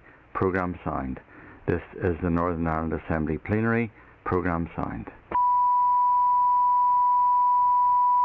This is the Northern Ireland Assembly Plenary. Programme signed. This is the Northern Ireland Assembly Plenary. Programme signed. This is the Northern Ireland Assembly Plenary. Programme signed. This is the Northern Ireland Assembly Plenary. Programme signed. This is the Northern Ireland Assembly Plenary. Programme signed. This is the Northern Ireland Assembly Plenary. Programme signed. This is the Northern Ireland Assembly Plenary. Programme signed. This is the Northern Ireland Assembly Plenary. Programme signed. This is the Northern Ireland Assembly Plenary. Programme signed. This is the Northern Ireland Assembly Plenary. Programme signed. This is the Northern Ireland Assembly Plenary. Programme signed. This is the Northern Ireland Assembly Plenary. Programme signed. This is the Northern Ireland Assembly Plenary. Programme signed. This is the Northern Ireland Assembly Plenary. Programme signed. This is the Northern Ireland Assembly Plenary. Programme signed. This is the Northern Ireland Assembly Plenary. Programme signed. This is the Northern Ireland Assembly Plenary. Programme signed. This is the Northern Ireland Assembly Plenary. Programme signed. This is the Northern Ireland Assembly Plenary. Programme signed. This is the Northern Ireland Assembly Plenary. Programme signed. This is the Northern Ireland Assembly Plenary. Programme signed. This is the Northern Ireland Assembly Plenary. Programme signed. This is the Northern Ireland Assembly Plenary. Programme signed. This is the Northern Ireland Assembly Plenary. Programme signed. This is the Northern Ireland Assembly Plenary. Programme signed. This is the Northern Ireland Assembly Plenary. Programme signed. This is the Northern Ireland Assembly Plenary. Programme signed. This is the Northern Ireland Assembly Plenary. Programme signed. This is the Northern Ireland Assembly Plenary. Programme signed. This is the Northern Ireland Assembly Plenary. Programme signed. This is the Northern Ireland Assembly Plenary. Programme signed. This is the Northern Ireland Assembly Plenary. Programme signed. This is the Northern Ireland Assembly Plenary. Programme signed. This is the Northern Ireland Assembly Plenary. Programme signed. This is the Northern Ireland Assembly Plenary. Programme signed. This is the Northern Ireland Assembly Plenary. Programme signed. This is the Northern Ireland Assembly Plenary. Programme signed. This is the Northern Ireland Assembly Plenary. Programme signed. This is the Northern Ireland Assembly Plenary. Programme signed. This is the Northern Ireland Assembly Plenary. Programme signed. This is the Northern Ireland Assembly Plenary. Programme signed. This is the Northern Ireland Assembly Plenary. Programme signed. This is the Northern Ireland Assembly Plenary. Programme signed. This is the Northern Ireland Assembly Plenary. Programme signed. This is the Northern Ireland Assembly Plenary. Programme signed. This is the Northern Ireland Assembly Plenary. Programme signed. This is the Northern Ireland Assembly Plenary Programme Sound. This is the Northern Ireland Assembly Plenary Programme Sound. This is the Northern Ireland Assembly Plenary Programme Sound. This is the Northern Ireland Assembly Plenary Programme Sound. This is the Northern Ireland Assembly Plenary Programme Sound. This is the Northern Ireland Assembly Plenary Programme Sound. This is the Northern Ireland Assembly Plenary Programme Sound. This is the Northern Ireland Assembly Plenary Programme Sound. This is the Northern Ireland Assembly Plenary Programme Sound. This is the Northern Ireland Assembly Plenary Programme Sound. This is the Northern Ireland Assembly Plenary Programme Sound. This is the Northern Ireland Assembly Plenary Programme Sound. This is the Northern Ireland Assembly Plenary Programme Sound. This is the Northern Ireland Assembly Plenary Programme Sound. This is the Northern Ireland Assembly Plenary Programme Sound. This is the Northern Ireland Assembly Plenary Programme Sound. This is the Northern Ireland Assembly Plenary Programme Sound. This is the Northern Ireland Assembly Plenary Programme Sound. This is the Northern Ireland Assembly Plenary Programme Sound. This is the Northern Ireland Assembly Plenary Programme Sound. This is the Northern Ireland Assembly Plenary Programme Sound. This is the Northern Ireland Assembly Plenary Programme Sound. This is the Northern Ireland Assembly Plenary Programme Sound. This is the Northern Ireland Assembly Plenary Programme Sound.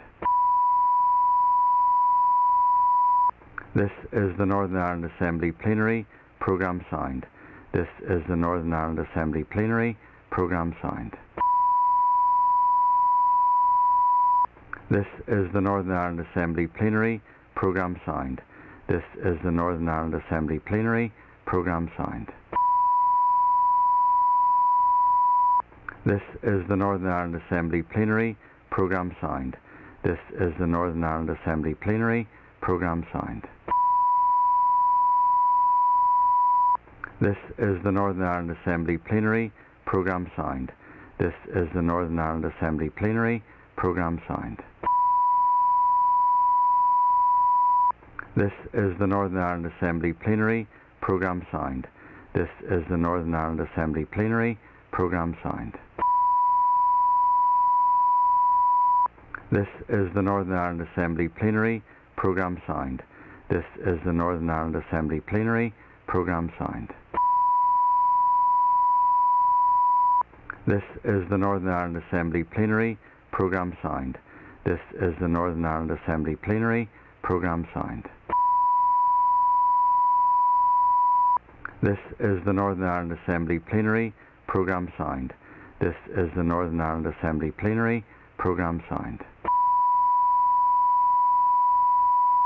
This is the Northern Ireland Assembly Plenary Programme Sound. This is the Northern Ireland Assembly Plenary Programme Sound. This is the Northern Ireland Assembly Plenary Programme Sound. This is the Northern Ireland Assembly Plenary Programme Sound. This is the Northern Ireland Assembly Plenary Programme Sound. This is the Northern Ireland Assembly Plenary Programme Sound. This is the Northern Ireland Assembly Plenary Programme Sound. This is the Northern Ireland Assembly Plenary Programme Sound. This is the Northern Ireland Assembly Plenary Programme Sound. This is the Northern Ireland Assembly Plenary Programme Sound. This is the Northern Ireland Assembly Plenary Programme Sound. This is the Northern Ireland Assembly Plenary Programme Sound. This is the Northern Ireland Assembly Plenary Programme Sound. This is the Northern Ireland Assembly Plenary Programme Sound. This is the Northern Ireland Assembly Plenary. Programme signed. This is the Northern Ireland Assembly Plenary. Programme signed. This is the Northern Ireland Assembly Plenary. Programme signed. This is the Northern Ireland Assembly Plenary. Programme signed. This is the Northern Ireland Assembly Plenary. Programme signed. This is the Northern Ireland Assembly Plenary. Programme signed. This is the Northern Ireland Assembly Plenary. Programme signed. This is the Northern Ireland Assembly Plenary. Programme signed. This is the Northern Ireland Assembly Plenary. Programme signed. This is the Northern Ireland Assembly Plenary. Programme signed. This is the Northern Ireland Assembly Plenary. Programme signed. This is the Northern Ireland Assembly Plenary. Programme signed. This is the Northern Ireland Assembly Plenary. Programme signed. This is the Northern Ireland Assembly Plenary. Programme signed.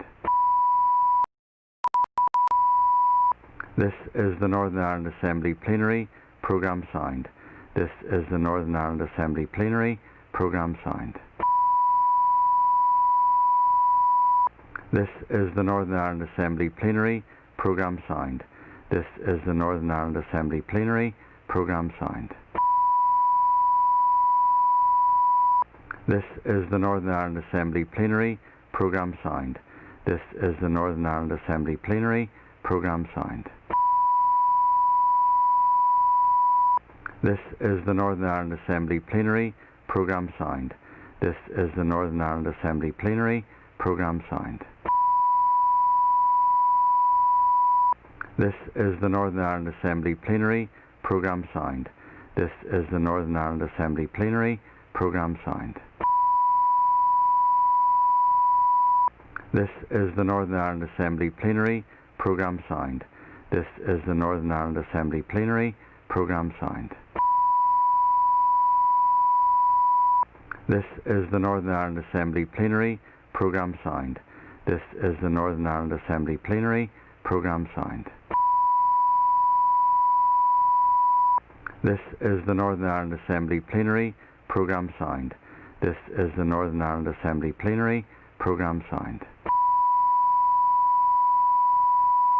This is the Northern Ireland Assembly Plenary. Programme signed. This is the Northern Ireland Assembly Plenary. Programme signed. This is the Northern Ireland Assembly Plenary. Programme signed. This is the Northern Ireland Assembly Plenary. Programme signed. This is the Northern Ireland Assembly Plenary. Programme signed. This is the Northern Ireland Assembly Plenary. Programme signed. This is the Northern Ireland Assembly Plenary. Programme signed. This is the Northern Ireland Assembly Plenary. Programme signed. This is the Northern Ireland Assembly Plenary. Programme signed. This is the Northern Ireland Assembly Plenary. Programme signed. This is the Northern Ireland Assembly Plenary. Programme signed. This is the Northern Ireland Assembly Plenary. Programme signed.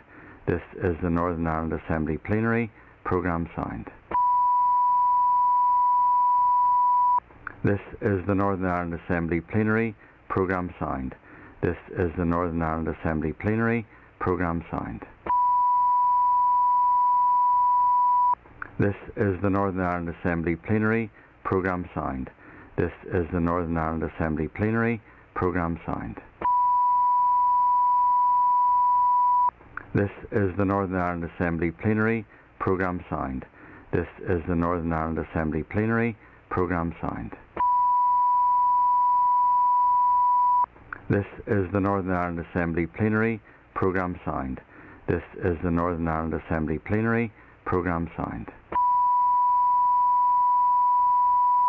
This is the Northern Ireland Assembly Plenary. Programme signed. This is the Northern Ireland Assembly Plenary. Programme signed. This is the Northern Ireland Assembly Plenary. Programme signed. This is the Northern Ireland Assembly Plenary. Programme signed. This is the Northern Ireland Assembly Plenary Programme signed.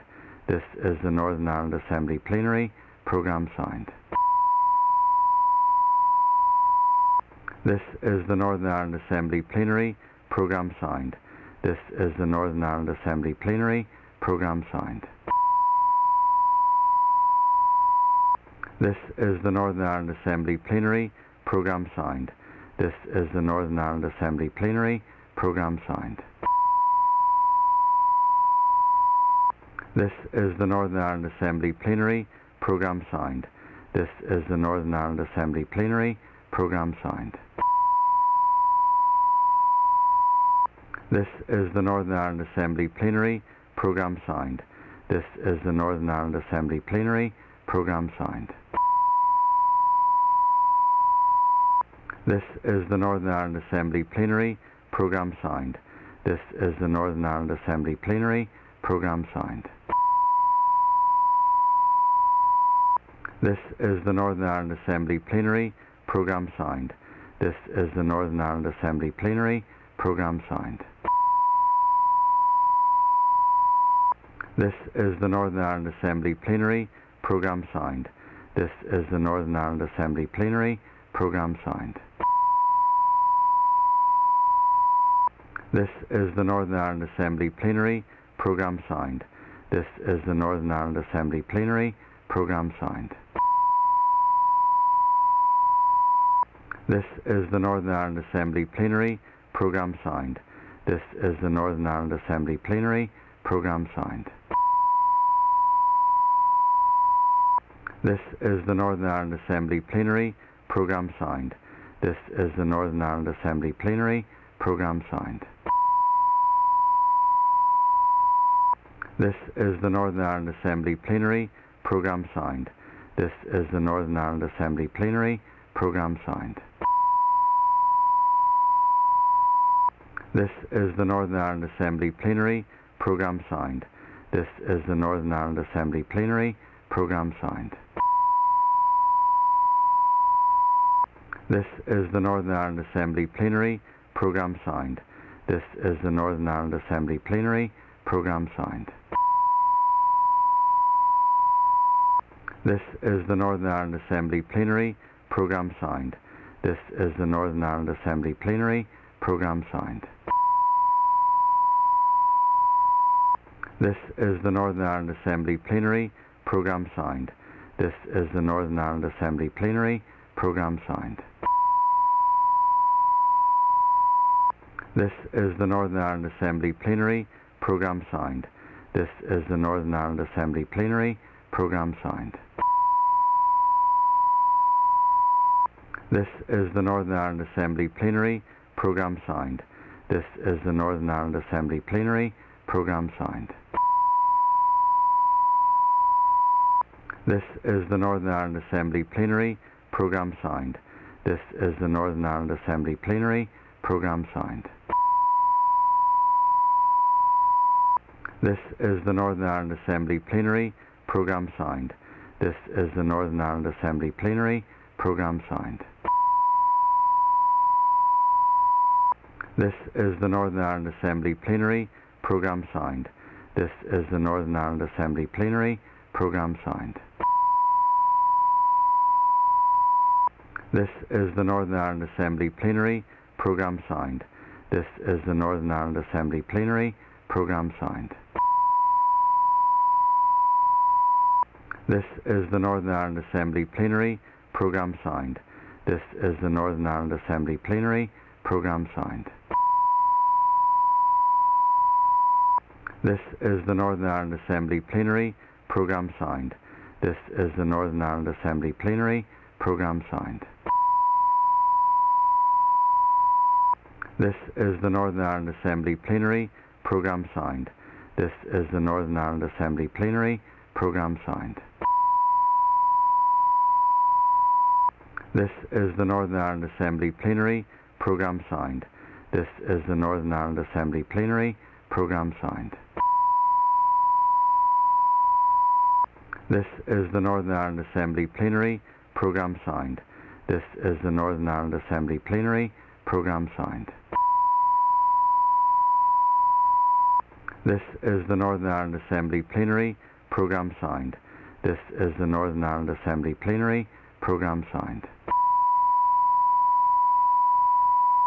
This is the Northern Ireland Assembly Plenary Programme Sound. This is the Northern Ireland Assembly Plenary Programme Sound. This is the Northern Ireland Assembly Plenary Programme Sound. This is the Northern Ireland Assembly Plenary Programme Sound. This is the Northern Ireland Assembly Plenary Programme Sound. This is the Northern Ireland Assembly Plenary Programme Sound. This is the Northern Ireland Assembly Plenary Programme Sound. This is the Northern Ireland Assembly Plenary Programme Sound. This is the Northern Ireland Assembly Plenary Programme Sound. This is the Northern Ireland Assembly Plenary Programme Sound. This is the Northern Ireland Assembly Plenary Programme Sound. This is the Northern Ireland Assembly Plenary Programme Sound. This is the Northern Ireland Assembly Plenary Programme Sound. This is the Northern Ireland Assembly Plenary Programme Sound. This is the Northern Ireland Assembly Plenary Programme Sound. This is the Northern Ireland Assembly Plenary Programme Sound. This is the Northern Ireland Assembly Plenary Programme Sound. This is the Northern Ireland Assembly Plenary Programme Sound. This is the Northern Ireland Assembly Plenary Programme Sound. This is the Northern Ireland Assembly Plenary Programme Sound. This is the Northern Ireland Assembly Plenary Programme Sound. This is the Northern Ireland Assembly Plenary Programme Sound. This is the Northern Ireland Assembly Plenary Programme Sound. This is the Northern Ireland Assembly Plenary Programme Sound. This is the Northern Ireland Assembly Plenary Programme Sound. This is the Northern Ireland Assembly Plenary Programme Sound. This is the Northern Ireland Assembly Plenary Programme Sound. This is the Northern Ireland Assembly Plenary Programme Sound. This is the Northern Ireland Assembly Plenary Programme Sound. This is the Northern Ireland Assembly Plenary Programme Sound.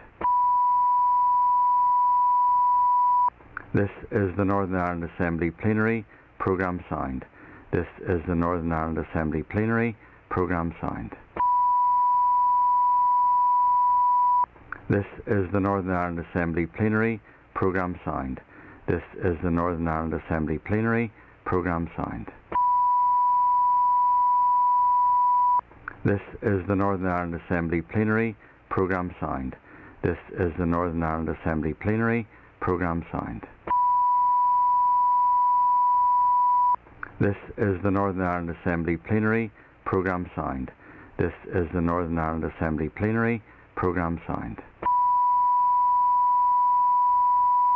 This is the Northern Ireland Assembly Plenary Programme Sound. This is the Northern Ireland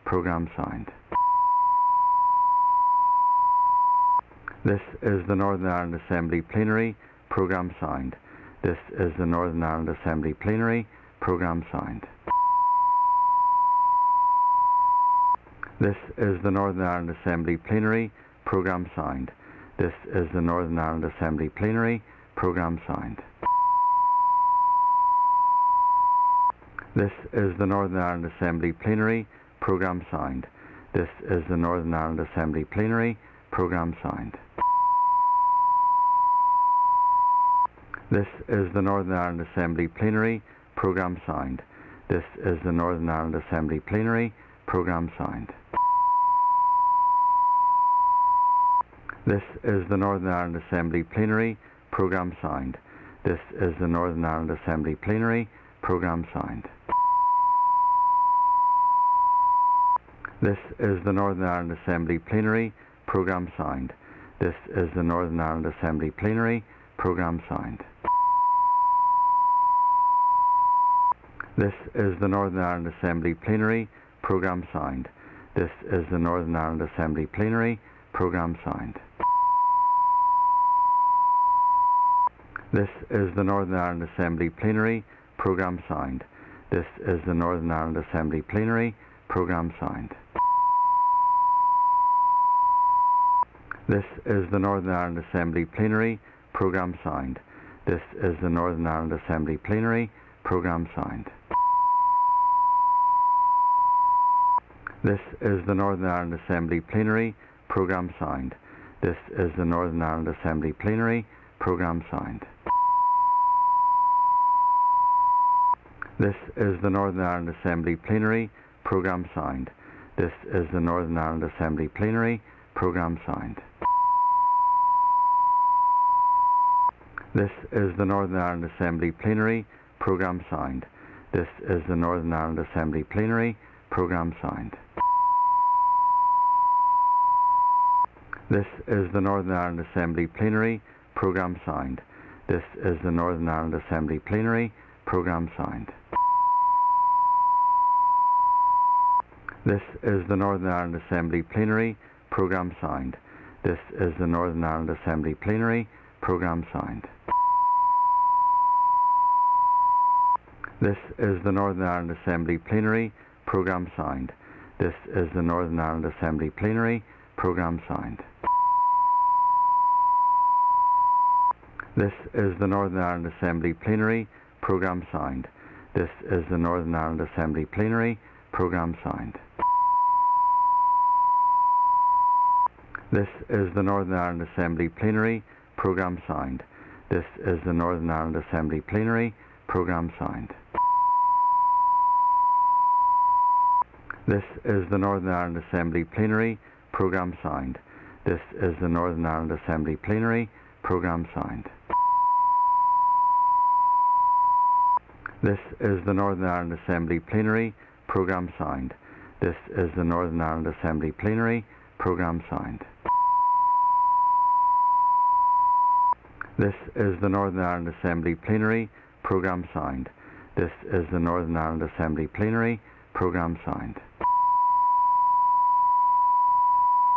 This is the Northern Ireland Assembly Plenary. Programme signed. This is the Northern Ireland Assembly Plenary. Programme signed. This is the Northern Ireland Assembly Plenary. Programme signed. This is the Northern Ireland Assembly Plenary. Programme signed. This is the Northern Ireland Assembly Plenary. Programme signed. This is the Northern Ireland Assembly Plenary. Programme signed. This is the Northern Ireland Assembly Plenary. Programme signed. This is the Northern Ireland Assembly Plenary. Programme signed. This is the Northern Ireland Assembly Plenary. Programme signed. This is the Northern Ireland Assembly Plenary. Programme signed. This is the Northern Ireland Assembly Plenary. Programme signed. This is the Northern Ireland Assembly Plenary. Programme signed. This is the Northern Ireland Assembly Plenary. Programme signed. This is the Northern Ireland Assembly Plenary. Programme signed.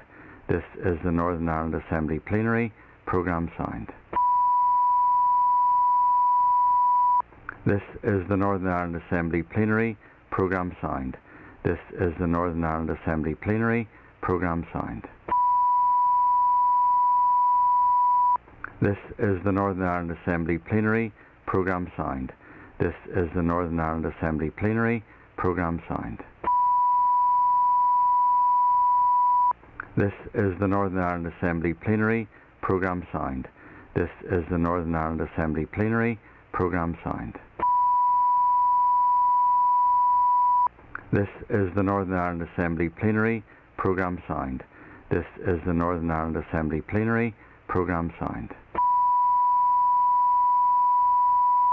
This is the Northern Ireland Assembly Plenary.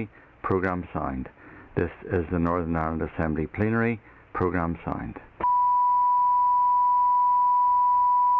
This is the Northern Ireland Assembly Plenary. Programme signed. This is the Northern Ireland Assembly Plenary. Programme signed. This is the Northern Ireland Assembly Plenary Programme Sound.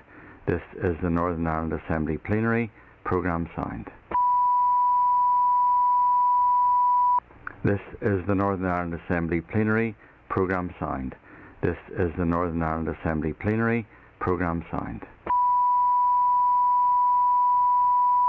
This is the Northern Ireland Assembly Plenary Programme Sound.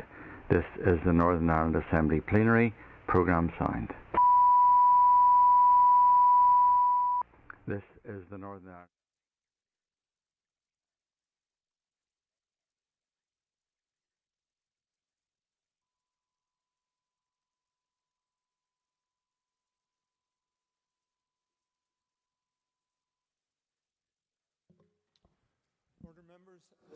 Resumed, and it's now time for questions to the Minister for the Economy. Can I advise members that question number 10 has been withdrawn? I now call Declan McAleer. Question question 1.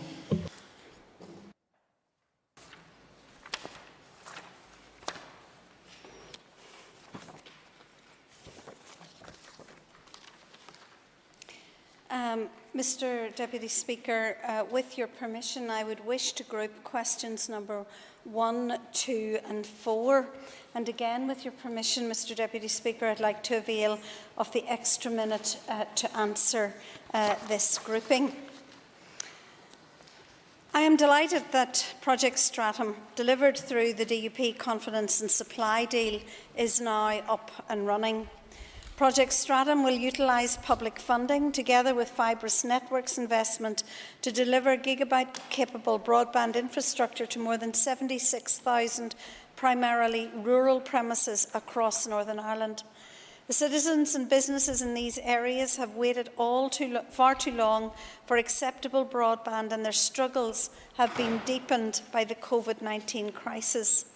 As some 97% of these premises are classed as NISRA Band H, which is settlements of less than 1,000 and open countryside, the entire intervention area is a priority for my department. Deployment work is already underway. That is very significant, as within the 9-month period initially thought to be required for network design, some 19,000 premises will have been passed. I appreciate that members want to know how Project Stratum will impact on their areas. My department is engaging with fibrous networks to ensure that citizens and businesses can access further information regarding deployment plans and project implementation dates. An online portal has been developed by fibrous networks to provide this key information throughout the deployment phase of the project. Details of the deployment plan are now available on the portal, and a premises checker will be added over the coming weeks. Links to the Hyperfast NI portal can be found on both my department's and Fibrous' website. The portal will be updated and expanded as the project progresses. I understand that members may feel disappointed that their areas are further into the rollout cycle than maybe they would have preferred, but I would ask for patience in this regard. It is vital that the network is designed with technical and economic efficiency. That will enable as many premises as possible to benefit from the intervention. I hope that members will agree that the important message for citizens and businesses is that a solution is now in reach, and all those premises that were struggling to reach acceptable broadband will be served with this intervention, making them among the best served places for broadband in the United Kingdom and indeed throughout Europe. I can also assure members that the management structure for Project Stratum contains the required tiers of project oversight to support robust governance procedures. These include a project board and project management team. The project board will monitor progress. The Minister's 3 minutes is up some time ago. Sorry, it's a lot of information to be got out. I call Declan McAleer for supplementary. I thank the Minister for a very comprehensive response. And like many other MLAs, particularly those represent rural areas like I do in West Tyrone, which is in the Springs, we're all itching to know when it's going to come to our local town or village. But I suppose the question I want to ask the Minister was that whenever the project Stratum was conceived at the outset, it was estimated that the number of premises that hadn't got access to super-fast broadband was over 100,000, whereas Project Stratum now targets 76,000. So I just want the Minister to explain that gap, and if indeed there is a solution for those, what it looks like 30,000 premises that aren't currently part of the Project Stratum intervention area. Thank you. Can I thank the member for his question? I do apologise, Mr. Speaker, but this is an area that I know that my department is receiving a lot of questions about, and that we would want to have a fulsome response for the members in the chamber. The identification of the projects came about through an open market review. And that identified the potential number of premises that were available. Those then were looked at in conjunction with the already existing commercial access to broadband, and that gave us the number that we are looking at within the Project Stratum intervention area. There are about 3% of other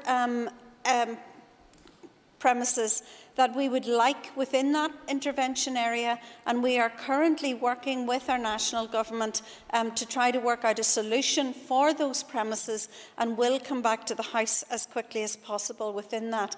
I know that the member will be interested in this, but in West Tyrone, 9,591 premises will avail of superfast broadband due to Project Stratum. I call Keith Buchanan. Thank you, the Minister, so far for your answer. I first of all like to welcome the Minister for her work in getting this rolled out. And indeed, we're now seeing confidence and supply money rolling into Northern Ireland, and we'll see now supply and confidence in our broadband. To all communities, I might add, all communities. Some at the very start was very negative in their comments toward this, but this is going to be across all communities and support all of them. There's 18 constituencies in Northern Ireland, but obviously there's only one Minister, the most important one, with Ulster. What's that going to do? What's that going to do for the average homeowner, a pupil, student in Mid-Ulster? Thank the member for his question. In Mid-Ulster, again, and I looked these up on the portal before coming here, 8,785 premises in Mid-Ulster will benefit from next generation broadband thanks to the Project Stratum intervention. We've all seen how families have struggled with homeschooling, with home working during this pandemic. That will increase their ability to do these kind of things no end. It also, very importantly for the economy, and one of the key aspects of our economic goals is to have a regionally balanced economy. And also the new connectivity for the economy is fibre, and that will help us to get a regionally balanced economy so that rural areas where they might have been served with very poor broadband can now be connected and work in the same way as more urban settlements. I call John Blair. Speaker, thank you, and could I also thank the Minister for the answers thus far. In addition to those, can I ask what work is taking place by the Department with groups such as the Community Fibre Partnership to ensure that those areas not yet included and those that are harder to reach, and I have some of these in my constituency, I'm sure the Minister will have some in hers, that those areas can be included in this or future programmes? Well, as I have said to the Chamber in response to my other colleagues, there are a small number of premises that are still within that very hard-to-reach category that are outside the scope of the current Project Stratum, and we are in discussions with the Department for Digital Culture, Media and Sport and with Fibrous Networks as to how we can bring solutions to those premises. That will most probably be on a cost and a case-by-case basis, but we are determined to try to have the best broadband services in the whole of the United Kingdom, if not Europe, for Northern Ireland. That's an enormous selling point when we go to talk to investors across the globe. I call Sinead McLaughlin. Speaker, and thank you, Minister, for your answers so far. Project Stratum is indeed a very welcome initiative, and it couldn't come sooner. I'm just asking the Minister, really, what review mechanisms has she got in place? For example, if the project is delayed or if the rollout isn't just up to the standard or the expectations that her department has. I'm not anticipating problems. I think that this is an exciting project. I think the goal in this project is to give us a better connected economy, a more regionally balanced economy. This is a really, really important initiative. We have a project board and at different levels of guidance and governance around the project, and of course payment will be dependent upon delivery, and that's the most important element of this. I don't anticipate problems. There are always glitches in life, but I'm looking forward to a smooth rollout, and that by the first 6 to 9 months of next year, that 19,000 properties in Northern Ireland that commercially would not have received this level of broadband will have it in their own homes. That will make an enormous difference. I call Cathal Boylan. Well, good lashing, Collier. Thank you, Mr. Deputy Speaker. And could I welcome this announcement today? And the Minister knows that we've had a number of conversations in the corridors in relation to this project. I just want to be a wee bit selfish and ask about Newry and Armagh, the number of premises in Newry and Armagh targeted and the time frame for that. And more importantly, Minister, that this project is rolled out to most of those premises in the open countryside that has been waiting a number of years for broadband provision. The member opposite and I clearly understand how absolutely important this is for rural communities across Northern Ireland and for the economic opportunity that this can bring to rural communities across Northern Ireland.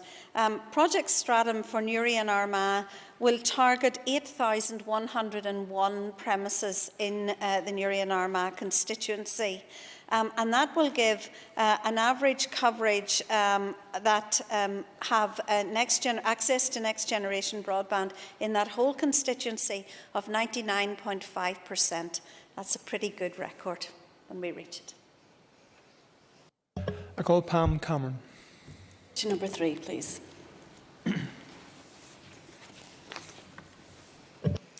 Can I thank the member for her question?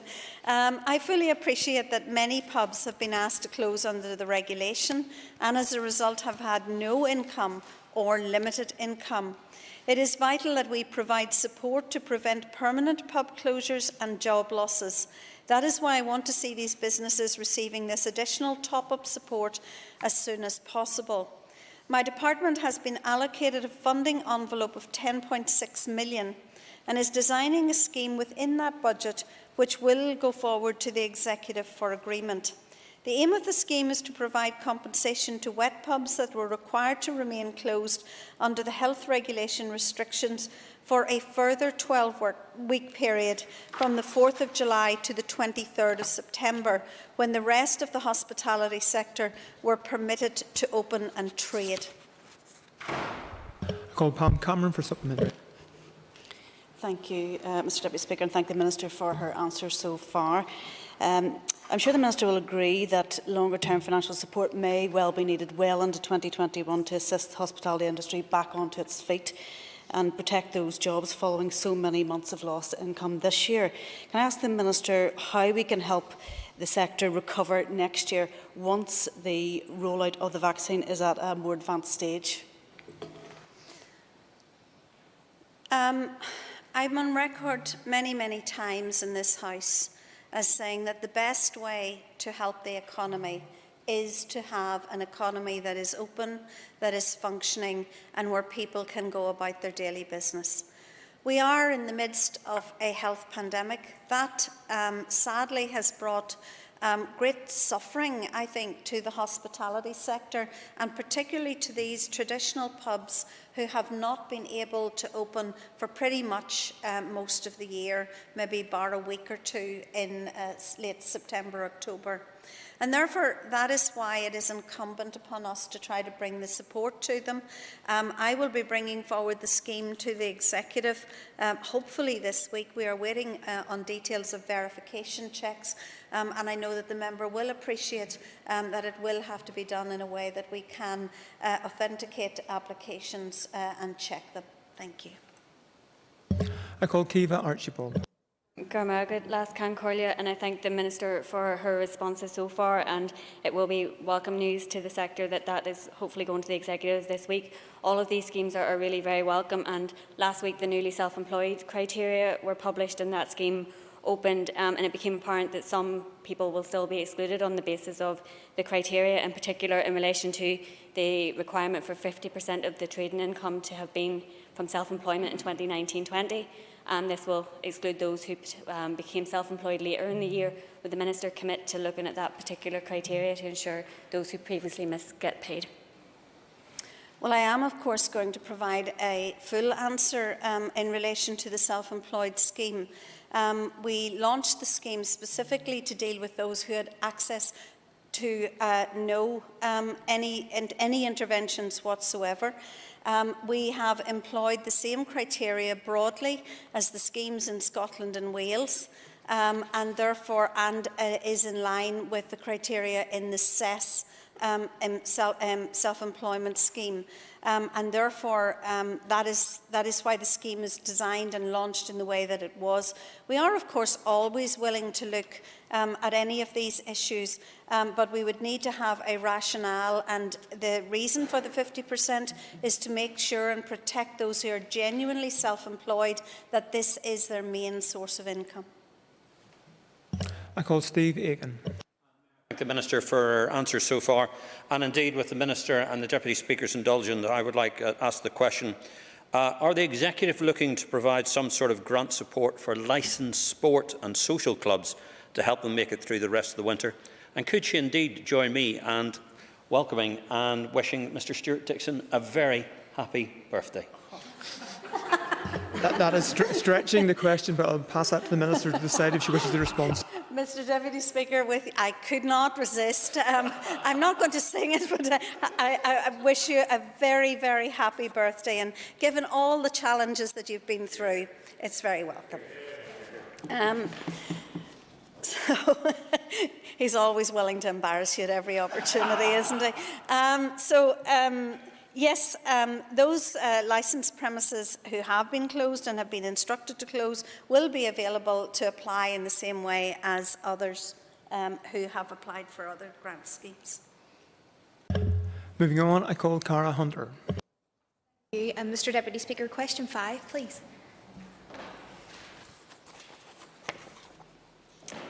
Thank you, Mr Deputy Speaker. Thank you for the question. The Executive has agreed a funding allocation of £10 million to support the newly self-employed.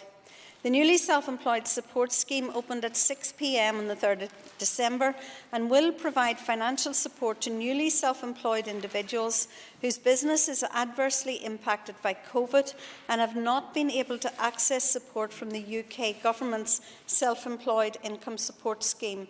The scheme will provide a one-off taxable grant of £3,500, enabling support for approximately 2,900 newly self-employed individuals. Invest Northern Ireland will deliver the scheme on behalf of the Department for the Economy, and the scheme will close to applications at 6 p.m. on the 7th of January 2021. At scheme closure, any underspend will be considered and a top-up grant may be paid to eligible applicants. Details of the eligibility criteria, along with an eligibility checker, can be found on the NI Business Info website. I call Cara Hunter for supplementary. Thank you, Mr Deputy Speaker, and I thank the Minister for her answer. Minister, can I ask if, in addition to the support scheme for the self-employed workers, if your department is any further forward in developing a scheme that directors of limited companies can avail of? My department is indeed in the process of developing a scheme for limited companies. Again, this is one that we want to discuss the eligibility with various business organisations who deal with these issues. We're in the process of doing that and will continue to do so as quickly as possible. May I put on the record, Mr Deputy Speaker, today that currently in my department we're managing the COVID restrictions scheme, Part A and B. We've launched the self-employment scheme. We have almost finished working up the scheme for traditional pubs. We have a scheme waiting for large hospitality, another scheme for bed and breakfast businesses, and of course we are working very, very much on the High Street Stimulus Scheme. And I want to pay tribute to the officials from my department for the work that they are doing to support businesses in Northern Ireland. That is an enormous workload on top of all of the other day-to-day issues. I call Christopher Stalford. Thank you, Mr Deputy Speaker, and also can I associate myself with the comments of Mr Aiken, although I wouldn't dare to guess what birthday it is that Mr Dixon is celebrating. I wouldn't wish to offend or compliment him in making a guess at that. The scale of the challenge that the Minister faces in stimulating the economy is reflected in the fact that she put a bid in for £390 million and received roughly a third of that from the Finance Minister. And this is not real money in the sense of the economy generating actual new money. This is government money that will ultimately have to be paid back. Does the Minister, can the Minister today commit to using her influence and power in the Executive to push for the fastest easing of restrictions on economic activity that safety will allow? Because it is absolutely essential that our people are allowed to get back to work. I think the member and members across this House will be absolutely in no doubt that a fully functioning economy is required to be open, to be devoid of restrictions, etc. But I do recognise that we are in the middle of very difficult health circumstances, and my advice would be, like my colleague Robin Swan, to advise people to be respectful of each other, to remember the rules, wash your hands, keep your distance, wear your face mask.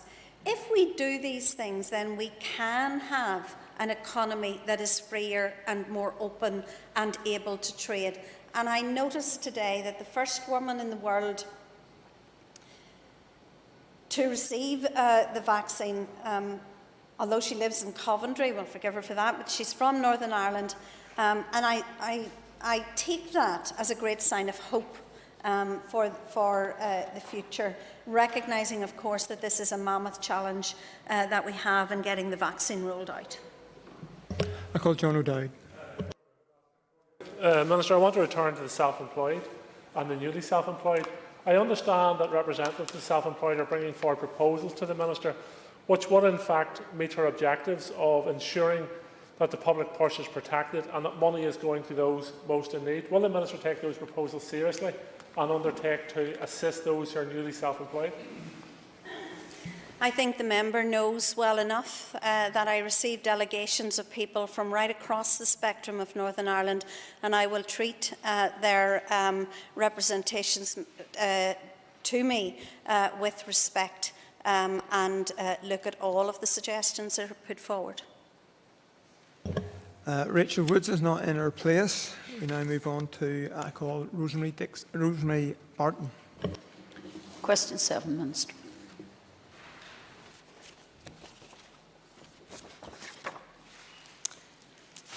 Can I thank the member for her question?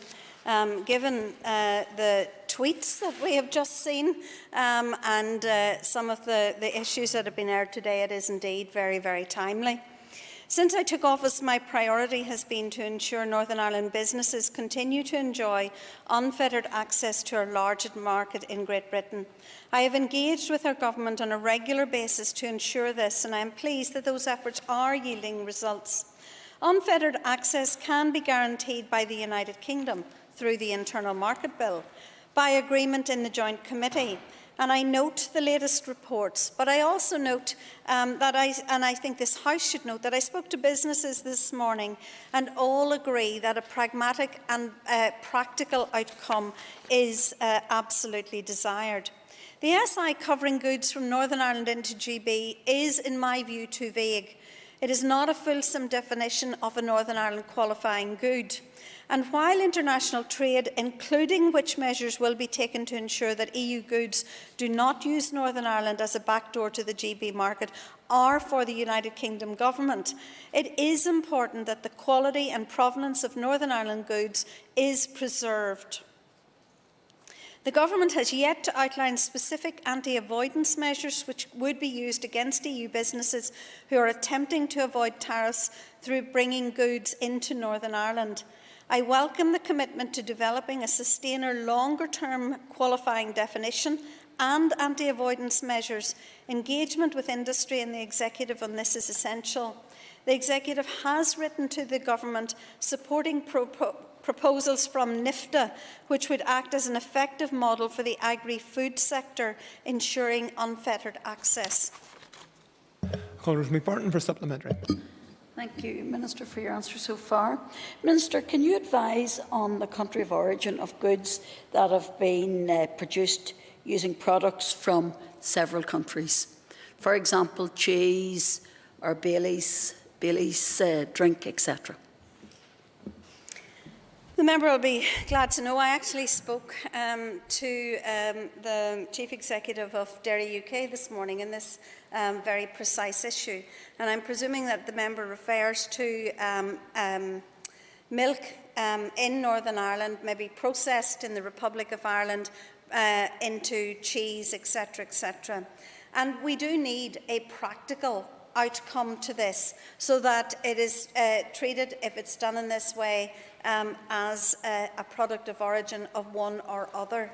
But most importantly, what we need to ensure for all of our produce is that we have free access to the EU market in this respect, but that we also have access to our biggest market. And again, I'll repeat it because it's worth repeating.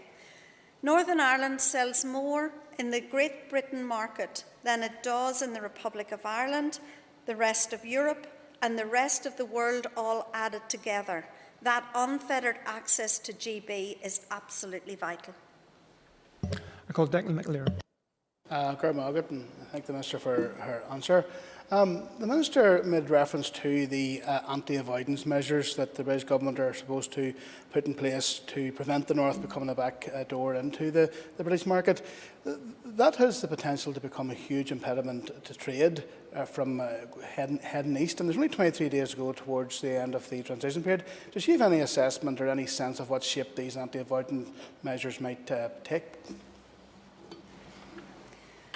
Well, as I said in my answer to the question, the Government has said that they would bring in anti-avoidance measures. I think those are likely to be measures around asking firms to prove that they are not using a particular route through Northern Ireland in order to avoid duty on the particular goods that they are bringing into the GB market. For Northern Ireland, there are a couple of things that are massively important. We want to preserve our place within the United Kingdom's internal market. As I have said, it is the most important market for Northern Ireland, and I know the member will be extremely interested for agri-food in particular. It's absolutely vital that we preserve that place. Equally vital that we preserve the provenance of Northern Ireland goods so that Northern Ireland isn't seen as a bit of a backwater, a backdoor where anybody and everybody can bring goods in to the GB market. I think that would undermine us in the GB market and undermine the value and provenance of Northern Ireland goods, and that is massively, massively important as well. I call Matthew O'Toole. Mr Deputy Speaker, I don't know if the Minister's seen, but in the last hour there's been news that at the Joint Committee there's been some agreement going forward. She, like me, will want to see the detail of that agreement between Minister Gove and Vice President Šefčovič.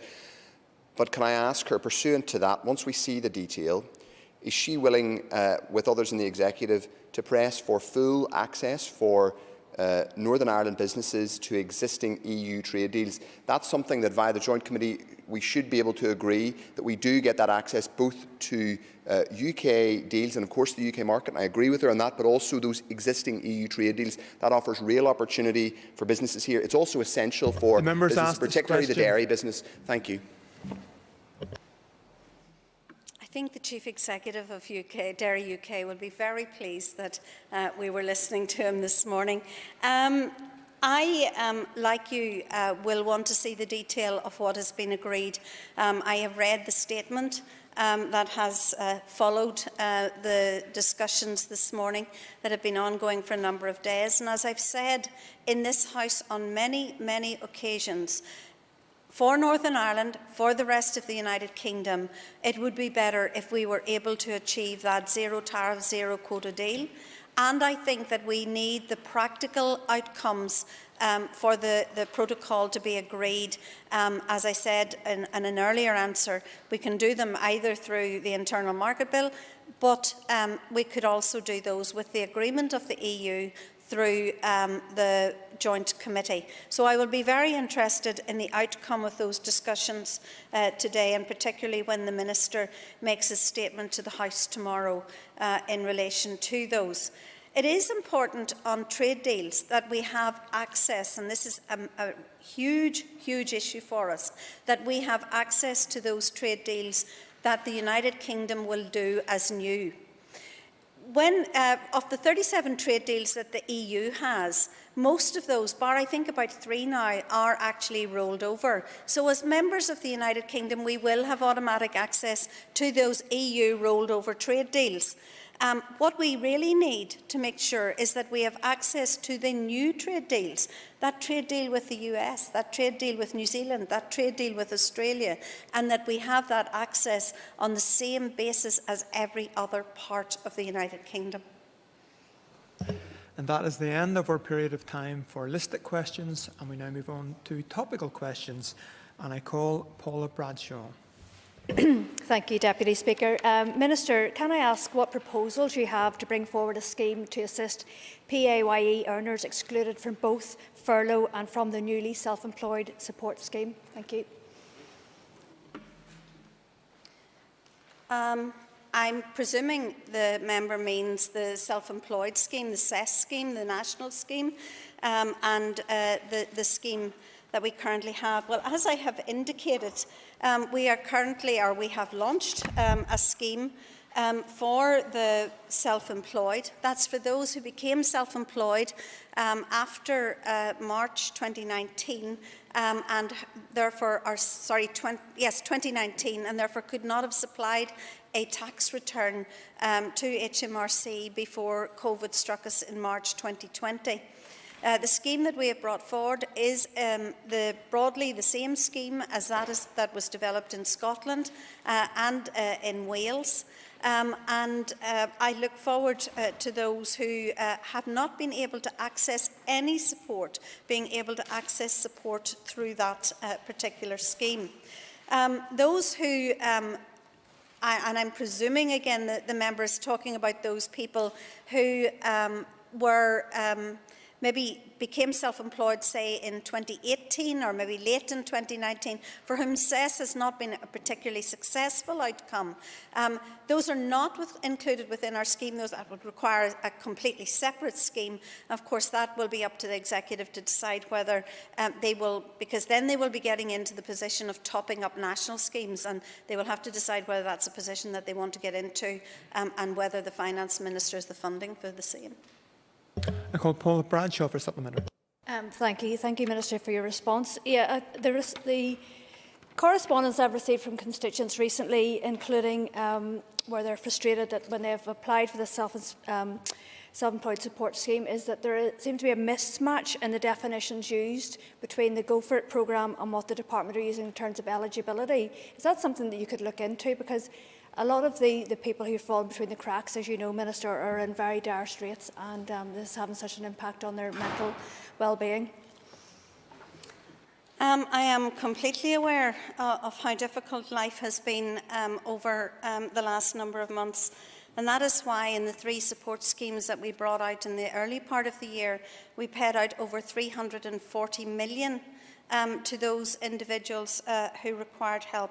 I am absolutely also aware that that didn't cover everyone who needed help, which is why we have now specifically targeted that particular group of the self-employed who were not able to access the national self-employed scheme. And that's a very, very important distinction. The criteria was developed in line with the criteria that the group excluded, the excluded group had actually brought forward, and is in line with the criteria that was used in both the Scottish and Welsh schemes of the same nature. I call Gary Middleton. Mr Deputy Speaker, the Minister will be aware that there's a lot of media attention around the discussions and the agreement around the UK and the EU and the Northern Ireland Protocol. Would the Minister agree that it is vital that an overall trade deal is reached to support our businesses here in Northern Ireland? And does she support a flexibility or a grace period for local companies as they try to adopt new arrangements post 1st of January? Can I thank my colleague for the question? It is important that we reach a deal.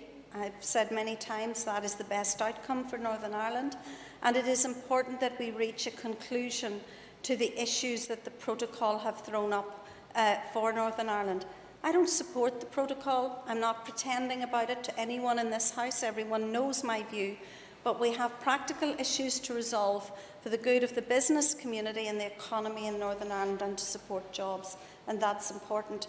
I spoke to my EU stakeholders group this morning. That's made up of a very wide range of businesses across Northern Ireland, and we agreed that with the statement of the business leaders yesterday, that a period of ease, of adjustment would be necessary, given the lateness of the hour of the agreement. And of course, we will reserve judgment on the agreement until we actually see the details of the same. I call Gary Middleton. Can I thank the Minister for her response, and I do welcome the comments that she has made. Like herself, I think it is important that we do wait and see the detail. But will the Minister continue to raise the concerns around the protocol? This morning I met with airlines along with colleagues, and they raised some serious issues about the impact of what the protocol will have on them. So will the Minister commit to continue to raising those issues on their behalf?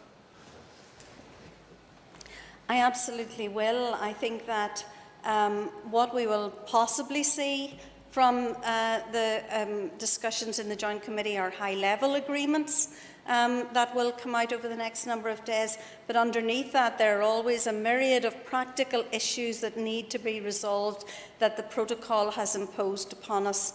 And for those in this House who call for the full implementation of the protocol, I would advise you to step in my shoes for just a short period of time and listen to the difficulties of businesses who struggle with the complexities of customs and health export certificates and the costs to businesses. And again, very importantly for this House, and something that we need to keep our government reminded of, is the cost to business and the promise of our government to actually make sure that businesses do not have to bear that cost themselves. I call Pat Sheehan. Cian Corla. Minister, the black taxis play a very valuable role in the tourism sector in my constituency and indeed in other constituencies in Belfast. These drivers provide guided tours for tourists throughout the city, which in turn benefits hoteliers and other accommodation providers. And while you have provided multiple grants to hotels and accommodation providers, you continue to exclude taxi drivers and the coach industry. And I wonder, would you give a commitment today, Minister, to amend Part B of the Coronavirus Business Support Scheme so that taxi drivers and coach operators can access additional payments on top of the rather meagre payments they get from the Department of Infrastructure? Well, of course, the member will understand that the responsibility for looking after taxi drivers, coach and haulage industry is with the Department of Infrastructure. They're the department that regulate the same, and they're the department that have brought forward the scheme in relation to the same. The scheme, the COVID restrictions scheme, is meant to look after the supply chain of those businesses that are named within the restrictions. So they have to be named and they have to be in their direct supply chain, i.e. have a contract with that.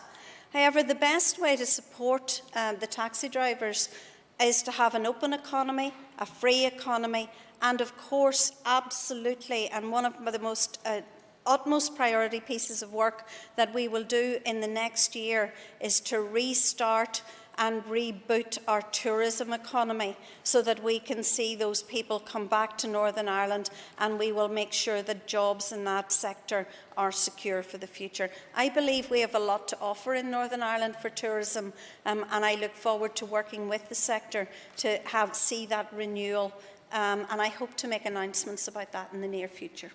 I call Pat Sheehan for supplementary. Good man, good Cion Corla, and I have to say, Minister, I'm very disappointed with that answer.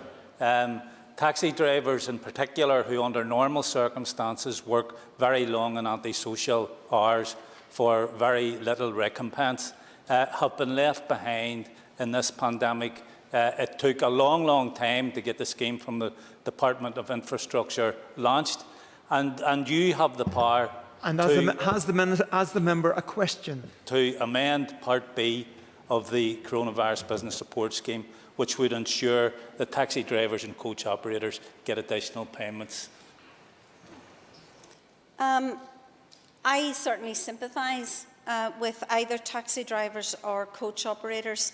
Since there is already a scheme where they have made their application, where those applications have been verified, if the Executive decides that there should be additional funding for that scheme to satisfy additional hardship payments, I of course would support that. I call William Irwin. Deputy Speaker, I'm sure the Minister is aware the impact of COVID on the economy has been unprecedented. I understand that a number of initiatives exist to help people stay in work or find new employment. Is Northern Ireland part of the Kickstart programme that was launched in GB? Can I thank the member for his question? And much of what we do in the Department of the Economy is to support the broader economy and to support training and initiatives within the economy. That's why we launched our apprenticeship schemes, which are being received well by industry, creating new apprenticeships and supporting others. Kickstart is the Department of Economy scheme, no, the Department of Community scheme, sorry, Department of Community scheme. And I did speak with the Minister some months ago when Kickstart was announced in the United Kingdom. I understand that she is working up a scheme, would be encourage her to bring it forward as quickly as possible. Call William Irwin for supplementary. I'm sure the Minister would agree with me that it is vitally important that every effort is made to help many of these businesses. Absolutely. Make sure that it is really important to help businesses. It's really important to help individuals as well. And perhaps the House, in the closing minutes of this question time, might want to know that Part A of the COVID restriction scheme has received 3,603 applications, and to date, 2,544 of those have been paid, with over 12 million being given to individuals in this period of restrictions, and we hope to have all of the scheme in Part A fully paid out by the end of the week, except for perhaps the one or two that are very much more difficult to do. Part B of the COVID restriction scheme will start paying this week, with significant payments today and on Friday. I call Daniel McCrossan. Thank you, Deputy Speaker, and thank you to the Minister for the answers to the questions so far. Minister, you've answered questions in relation to Project Stratum, and I want to add my full support to that project and the progress in terms of Fibrus being given the contract. I am, however, somewhat concerned about the timeline in terms of increasing broadband coverage in West Tyrone and Fermanagh and South Tyrone. Given that these constituencies are somewhat the worst impacted in terms of connectivity, Minister, can you give your assessment on the need to prioritise both of these areas in terms of the rollout?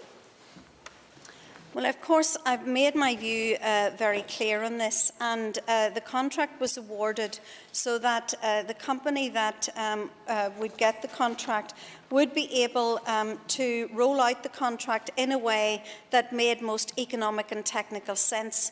If we start to actually prioritise one area here and one area there and one area somewhere else, then what we will do is we will make the contract more expensive, and less homes and premises will be included within the contract area. I, like you, and for my constituents who also need to see broadband in their particular area as quickly as possible, would like to see me being able to chop and change things around. That's not the way it's going to work. We are rolling it out in the most economic and technically sensible way to get the most that we can and the most premises that we can from the contract. I call Daniel McCrossan for a very quick supplementary. Thank you, Minister. West Tyrone was somewhat worse, but I do understand we have to defend our constituents. Minister, can you outline whether any assessment has been undertaken with the Minister for Education, your colleague, on the impact of Project Stratum will have in terms of boosting broadband connectivity in rural schools?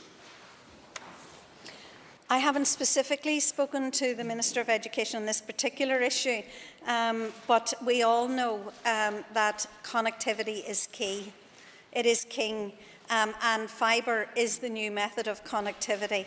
And that will bring, and Project Stratum will bring economic opportunity to your constituents in West Tyrone on an equal basis to those who live in more larger urban settlements. I think that's a good thing. And a good thing for families and farm and jobs in the West Tyrone area. And I look forward to seeing it roll out. And that is the end of our period of time of questions to the Minister for the Economy. I would ask members to take their ease for a few moments.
Okay, members, we now move to questions to the Minister of Education, and I call. Sorry, we don't take points of order during question time, Robbie. Sorry about that. Take me later. I call Liz Kimmins to ask the first question. Thank the member for her question. It is my priority that examinations towards CCA qualifications, which is the one area that I have direct control over, should go ahead as planned in 2021. However, it's clear that there is a need, and I've acknowledged this from the start, of adaptations given where we are this year. The first suite of adaptations, which I agreed on the 9th of October and then subsequently on the 6th of November for GCSE qualifications, provide a significant reduction in the burden of assessment for young people while still allowing as much opportunity as possible to cover the content of the specifications. I'd also, at that stage, agreed a number of health-related adaptations for AS and A-levels. However, the situation has been kept under review, and my officials have been working closely with CCA to develop a range of further mitigations and contingencies to respond to the fluid public health situation. That is particularly the case for AS and A levels. That work is in an advanced stage and has also involved discussions with key stakeholders in terms of partnership at school principal level. And I hope to be in a position to be able to provide more information on that issue very soon. Supplementary, Liz Kimmins. Thank the Minister for his answer.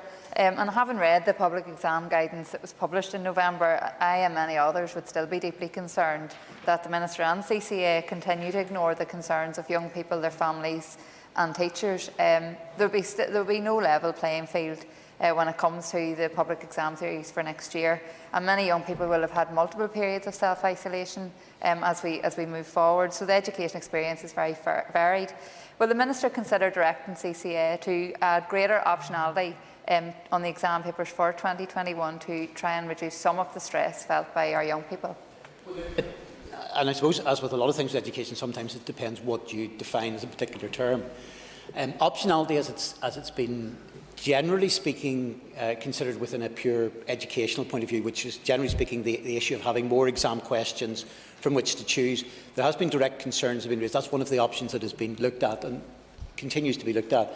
There is a concern that optionality itself, in that definition, then can sometimes be regarded. Indeed, there has been particular concerns raised by particularly non-selective schools that optionality in the way that it would be referred to would create problems, particularly for some children with special educational needs and candidates who academically would not be as strong and so therefore could potentially discriminate against them. However, as regards that, there are a range of other options, if I can put it that way, for a range of adaptations, particularly that I'm hoping to bring forward. Specifically on GCSEs, the situation in many ways we've already gone further in terms of adaptations that would have happened in some other jurisdictions, particularly England. So there will be a range of options which, as I said, I hope very soon to be able to come to a conclusion. I would hope to be in a position that there could be further announcements before Christmas to give people those level of certainty. It has got to take account of the current wider situation, because it is about trying to create as level a playing field as possible. I think in current circumstances, whatever direction myself or indeed any jurisdiction moves in does not create a complete level playing field for anyone. I think that's part of the difficulties, because sometimes in making one particular decision, you make something fair for some and unfair for others, so it's about trying to balance that out. But I hope to be in a position to reach a final conclusion on that fairly soon. Well, Daniel McCrossan. Thank you, Mr. Speaker, and thank you, Minister, for the answer to your question. Minister, I'm very, very concerned. I've put firmly on record my concerns in relation to examinations going ahead, particularly given what happened in the summer and the impact it has had on the mental health of our young people and of teachers in schools. Minister, you're in the bad books of a lot of students and of a lot of teachers, and I think you know that very well. Will the Minister now, given the situation, given how the Children and Young Persons Commissioner has spoken out and the Mental Health Champion, will you cancel examinations this year? No, I won't, because frankly, if we're talking about fairness with people, we've got to take into account, first of all, that the exams that I control will be CCA. So you would immediately, if we cancelled all CCA examinations, put that in a different position from the roughly 20% of students who are doing English board examinations. It would place students in Northern Ireland in a different position, not just from students in England, not just from students in Scotland, Wales, and indeed something which may be potentially of greater interest to the member, the Republic of Ireland, who are going ahead with the examinations as well. Every jurisdiction, by one means or another, is going ahead with examinations. Now, the point is, we need to ensure that in terms of grading, we have a level playing field, particularly throughout the United Kingdom. We need to ensure that students are on a level playing field as much as possible amongst themselves within Northern Ireland. But also we need to have a situation that if we are the only jurisdiction that in all forms was abandoning examinations, where would that leave some of our students when making comparisons when it comes to university places and obtaining those places? So, rather than snatching at a populist headline, we've actually got to think this through as to where it actually leaves our students in that regard. And the one thing I'm going to do is be absolutely straight with students, because, and with others, Wales, for instance, and I'm sure that members will raise this, will say, well, Wales have abandoned exams. Well, they haven't really, because what they have done is they are having external, part of the thing, external assessments, externally set, externally marked, and presumably if there's going to be a level playing field between students in Wales, that will have to be under examination conditions. So in many ways, if it walks like a duck, if it quacks like a duck, it's a duck. Robbie Butler. Thank you, Mr. Speaker. Minister, we're now on the edge of Christmas break for schools with no certainty as to a return date due to the potential for increased COVID transmission over the festive holiday. What impact assessment has your department carried out on the extent of lost classroom learning, particularly for years 11 through to 14? Well, from that point of view, adaptations which will be put forward will be ones that will cover the situation, which will recognise that not every student has faced that, and we'll also need to look at where we can also, within a wider UK context, deal with special considerations for individuals. I would say, because again, as with Northern Ireland, perhaps unsurprisingly, rumours will always abound. There's no plans to delay the return to school in January. I want to see as full a opportunity for our young people to have that direct education as possible. So let's make sure that there aren't rumours started which, again, don't have any substance to them. Questions 2 and 7 are withdrawn, and I call Chris Little for the next question. Question 3. I thank the member for his question. I wasn't actually aware the question 2 had been withdrawn. Can I say in relation to that, obviously, as the member will be aware, the setting of admissions criteria by law is a matter for boards of governors of individual schools. And indeed, there was guidance being issued to all post-primary schools on the operation of the transfer procedure to assist in the process. However, given, I think, the unique situation that we find ourselves in, I have also written directly to the Board of Governors of schools that will be using the entrance test results in their admissions criteria. I have advised, and schools are, I'm sure the member will be aware, under an obligation that they are then to publish criteria and produce that certainly by the 11th of December. What I have said to them that where they are drafting criteria, that boards of governors should consider any eventuality where test results are available, but not necessarily for every single student. And as such, I've indicated to them that as part of their overall criteria, they should look at, first of all, as part of that single set of admissions criteria, how they deal with the students that, for instance, have had to self-isolate and maybe not able to do all the tests. That will also be, I think, they'll be working alongside the test providers. And also, I think, I've asked them to, it is also the case that the schools will each year also apply special circumstances. And I've asked schools as well to review their special circumstances, because I suspect there will be a greater call on those this year than in previous years. So while it's for individual schools to determine how they will deal with such applications, once those criteria are completed, they will be published directly by the Education Authority at the beginning of the new year. Just a little supplementary. Thank you, Mr. Speaker. Just bring up my microphone here.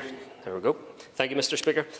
The Education Minister has failed to introduce a dedicated code to gather COVID-related pupil absence data, but the National Association of Head Teachers surveyed 89 primary schools in November and found on average as many as 37% of P7 pupils have experienced a COVID-19 related absence since the start of term. So can I ask the Education Minister yet again, how can it be fair to base post-primary admission on the basis of testing 10-year-old children in such exceptional circumstances?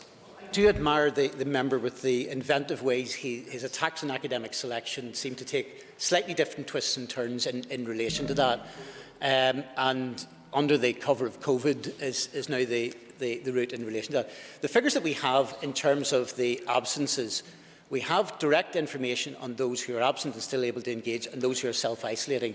The figures, I think, from the point of view of the highest point at which that reached, which was towards the end of October, was a combined rate of around about 8%. It's a lot lower than that for most of the other weeks, and also tends to be slightly lower in primary schools than it is in post-primary schools. But again, I would say to the member that in terms of an alternative situation, and we've seen this with what has been mentioned by a few schools that are looking to move away from academic selection this year, the alternatives that they seem to have produced is whether your mum and dad went to the school, whether your older brother went to the school, where, on a range of those things, it is selection by a form of family and genetics. And I believe that whatever the wider debate is there within academic selection, and sometimes it will be a question of, if you have a brother, you may get into a school. If you have a sister, you may not, or vice versa. It is accidents of birth, accidents of DNA. And whatever criticisms are there from the point of view of academic selection, at least it is on the basis of the individual merits of the applicant.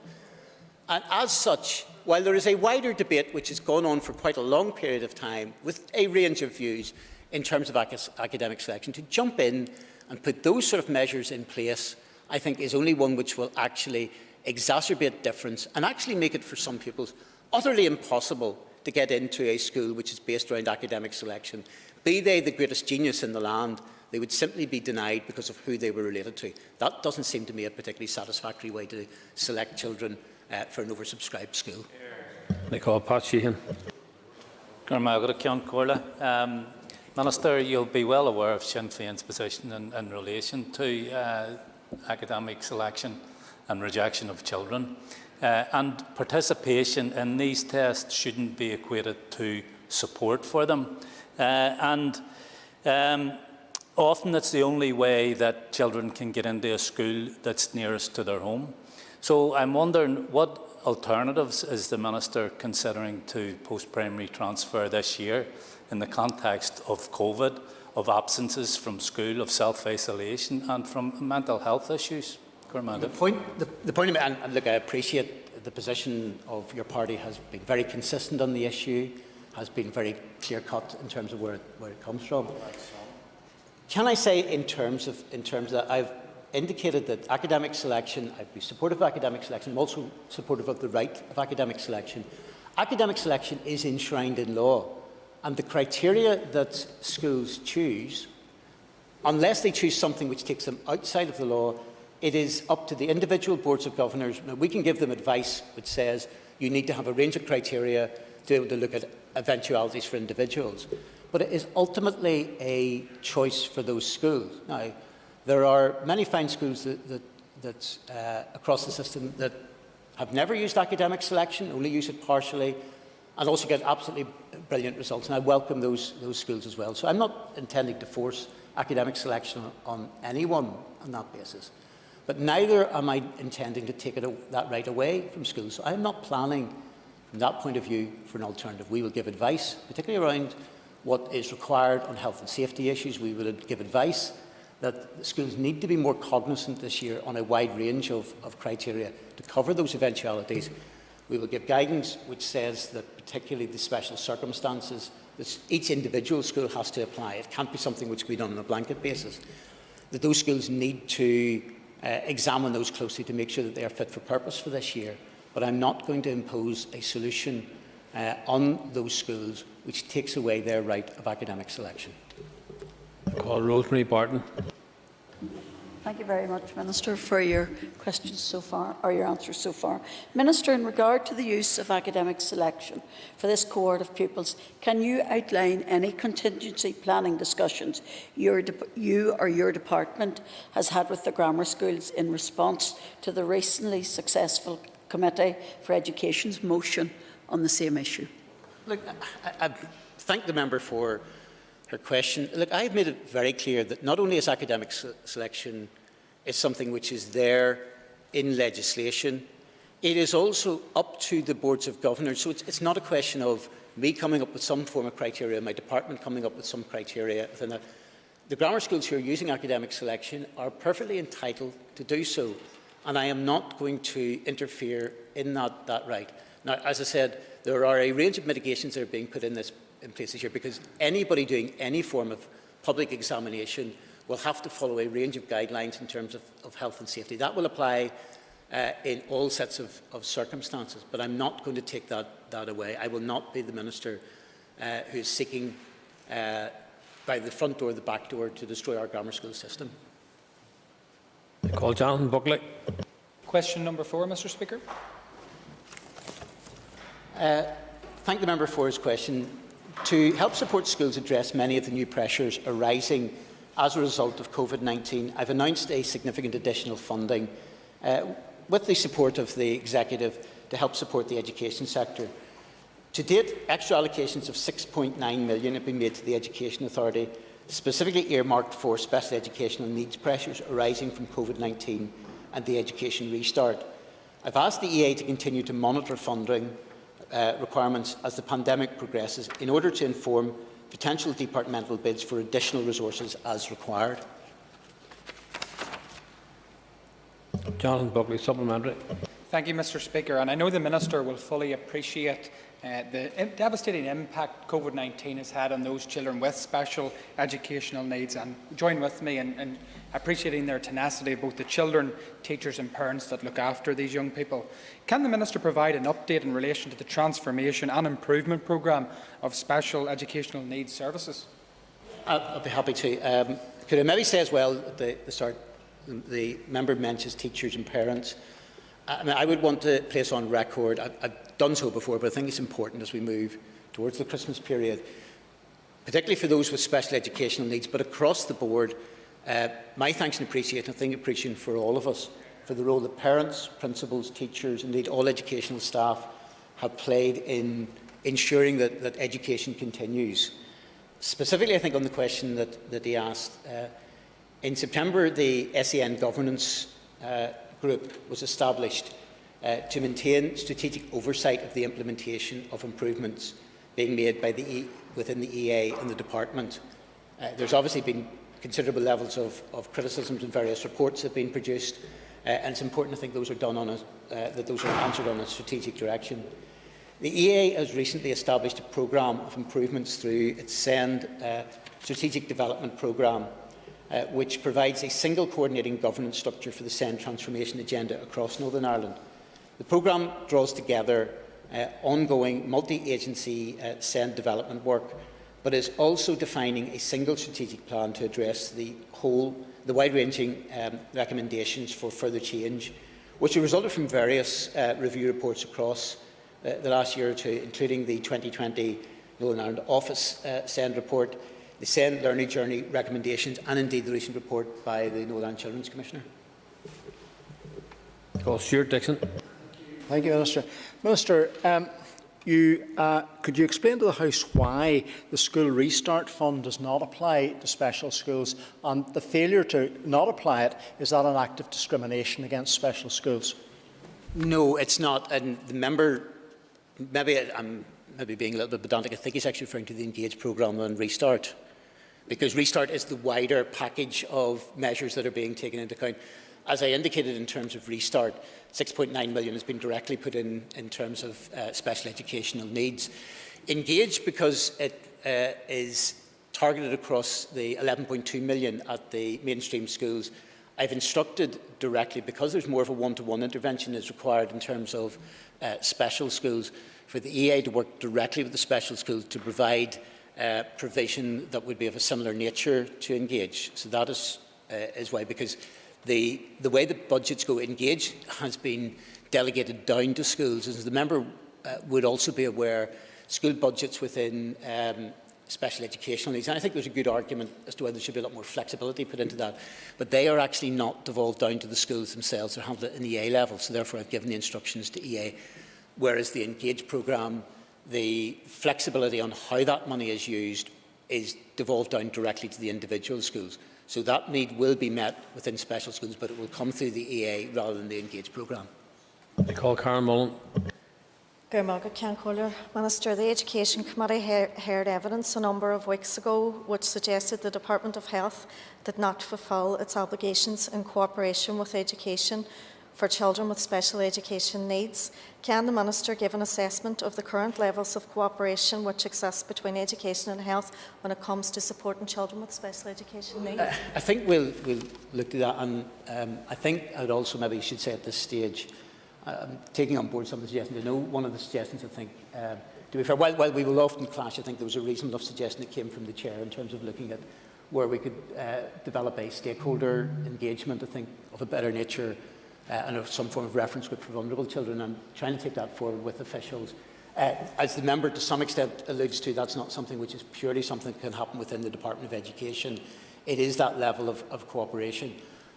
I think perhaps much of that question to some extent maybe better answered by the Health Minister, but I think there has been good work. I think it is beginning to improve.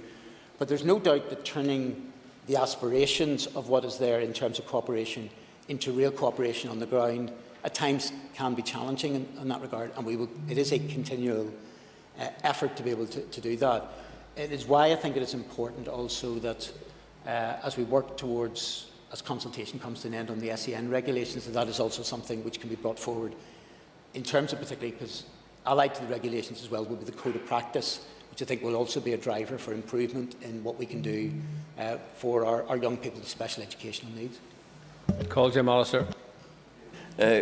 Extra resources are very welcome in this area, but does the Minister agree there needs to be better alignment between the release of resources and the further improvement of the statementing process? The present targets still remain disappointing, and you can have all the resources you like, but if you haven't got the kids statemented, then you're not marrying the two, and that's really where the solution lies.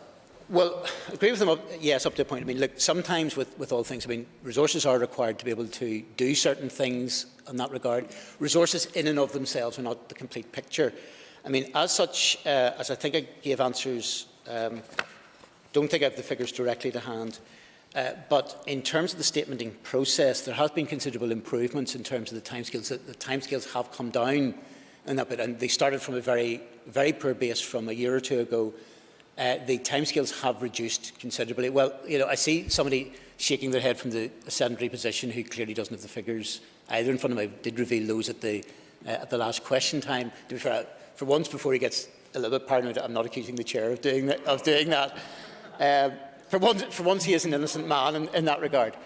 But no, the figures would suggest that the very long-term waits. So, for example, if you go back a number of months ago, there were a number of children that were waiting, say, more than a year and a half for a statement. That is no longer the case. There have been reductions in all those elements. So it is about making that level of progress. But the member is right in terms of creating that level of alignment. And I think that is where particularly the trying to get a much more joined-up approach is actually the purpose, particularly of the SEN regulations. That's why it's out for consultation, why it's important to think that, that we can move ahead with that as soon and as much as we can do in terms of the resources that are there. Moving on, I call Christopher Stafford. Number 5, sir. Thank you, member, for his question. As a controlled school, the Education Authority is responsible for minor capital works within the school.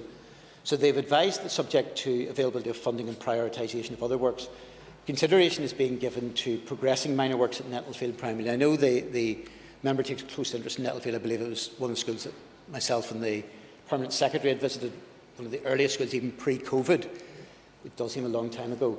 But specifically, they're looking to progress minor works in the next financial year relating to the toilets, related to the roofing, and I know there's particular danger with the windows. That is one of the others, and the concrete steps outside the school office, which again could prove a hazard. All those matters are being considered for progression by the Education Authority, who will deal with the operational side of it at that level. Christopher Stafford, supplementary. Thank you, sir, and I declare an interest as a past pupil in Nettlefield Primary School. I am grateful to the Minister for the answer that he has given. The Minister knows that this is a unique building, and I think is actually a listed building, which complicates the need for improvement to it. But can I ask the Minister to please, as he has seen himself, the state of some of the rotten window frames and just the general poor state that some parts of that building are in, can I please ask him to do everything within his power to process this as quickly as possible and get the work carried out, because the school really, really needs it. I appreciate that, and again, I think one of the restrictions has been with the listed status. That has not been something which is unique entirely to Nettlefield, and sometimes the listed status happens in buildings which, with the best will in the world, is not preserving some great Georgian architecture, but is holding back measures at times that need to be taken in terms of pure health and safety. Look, I would be aware that the EA are cognizant of the issues of Nettlefield. I suppose the problem is again that whenever the last call was made out for minor works, there was around about 6,000 applications. About 600 of those have been able to be funded so far. So there are a lot of demand out there, but I can give the assurance that the EA will be taking it seriously. and in no way will the fact that the member is a past pupil of Nettlefield be any disadvantage to the school. They call Matthew O'Toole. Mr. Speaker, I welcome the answer to the question. Though I'm not a past pupil, clearly Nettlefield has real issues and it's a notable building and it really needs the work that my South Belfast colleague has asked for. Can I ask briefly about the broader capital budget in relation to the Department of Education? Has the Minister had any conversations with the Finance Minister about ensuring that the capital allocation that sits with you this year is going to be spent in year and none of it's going to be handed back, given that it's been a unique year in terms of getting capital spending out the door?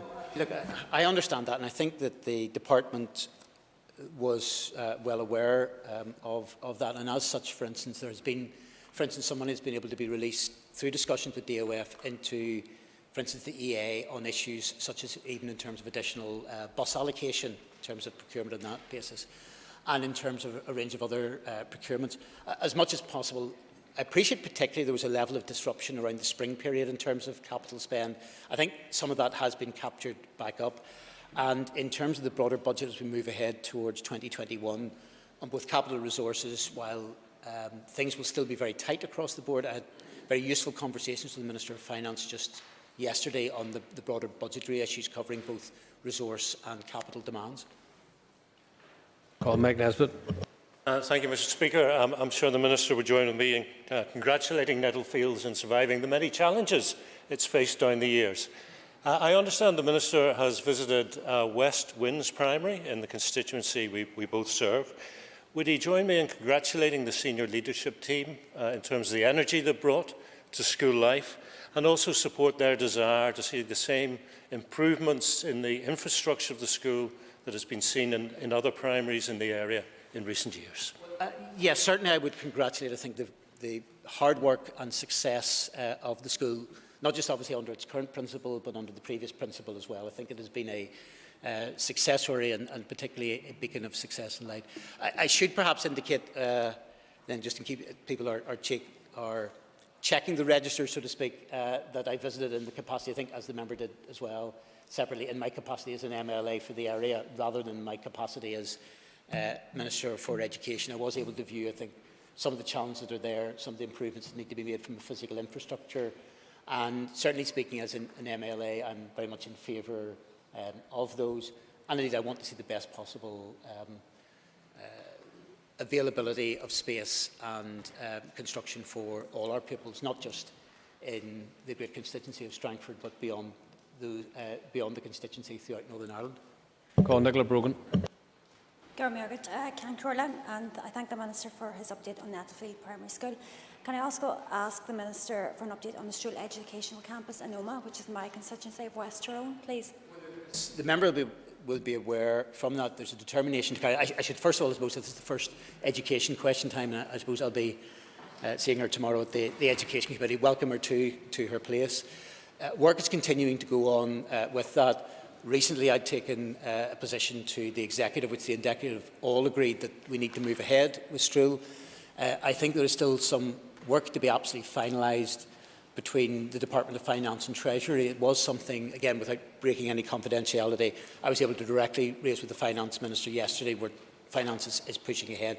We need, I think, a final position just of Treasury to confirm all of that, but the determination, this is probably the biggest capital project I think Northern Ireland has ever faced, and there is a strong determination, not just within the Department of Education, not just from the Minister of Education, but from the whole Executive, I think, to carry on to make sure that this is brought to fruition. I call Chris Little. Thank you, Mr. Speaker. Can I ask the Minister what the monetary scale is of the maintenance backlog across Northern Ireland? I don't have those figures directly to hand, but I'll be happy to provide those to the member. That ends the period for list of questions, members, and we will now move on to 15 minutes of topical questions. And I call Trevor Lunn. Mr. Speaker, could I ask the Minister if he has read the excellent independent report on integrated education yet? And if he has he any initial comment to make on the recommendations it contains? Well, yes, of course I had read the report. Indeed, I had to take some I was going to say imaginative action to make sure that it was actually published on time from the last mandate, because I think it was actually produced in terms of its final version during the period of PERDA. So I had to make sure then it was able to be release. I think actually to cover the situation, we were not supposed to release anything in Purda. I remember actually it had to be released at 10:15 on election day in 2017. So yes, I have read the report. There have been a number of the recommendations have been put into place. There is also, I think, reference that it would be one of where there is outstanding recommendations, and maybe that in terms of recommendations, a number are sort of part of a wider picture. Some may not be 100% appropriate, but the consideration of that would be in the wider revised draft terms of reference that hopefully will be part of the independent review, and I'm hopefully bringing it. I've submitted a paper to the executive on that, but it would mean then that any independent review would take forward anything that is outstanding from that. Trevor Lunn, supplementary. Yes, I thank the Minister for his answer. I'd like to refer him to recommendation number 17, which suggests that his department should be more proactive in advising schools about the transformation process. Is he satisfied that the department historically has delivered on its statutory obligation to facilitate and encourage integrated education? Well, I should say that while history was one of my favourite subjects at school, and I suppose it's something which is always a lot of politicians who know that will always get accused of being immersed in, I'm not really think there's a great deal of point in trying to retrospectively decide what should have happened 5 years ago or 10 years ago. I think trying to meet the challenges of where we are now is probably the more appropriate bit. And as I indicated, as part of the outstanding recommendations, we'll look at what is appropriate then to be put in place and how it can be put in place will lie with the independent review that hopefully will soon be initiated. Caller Leah Flynn.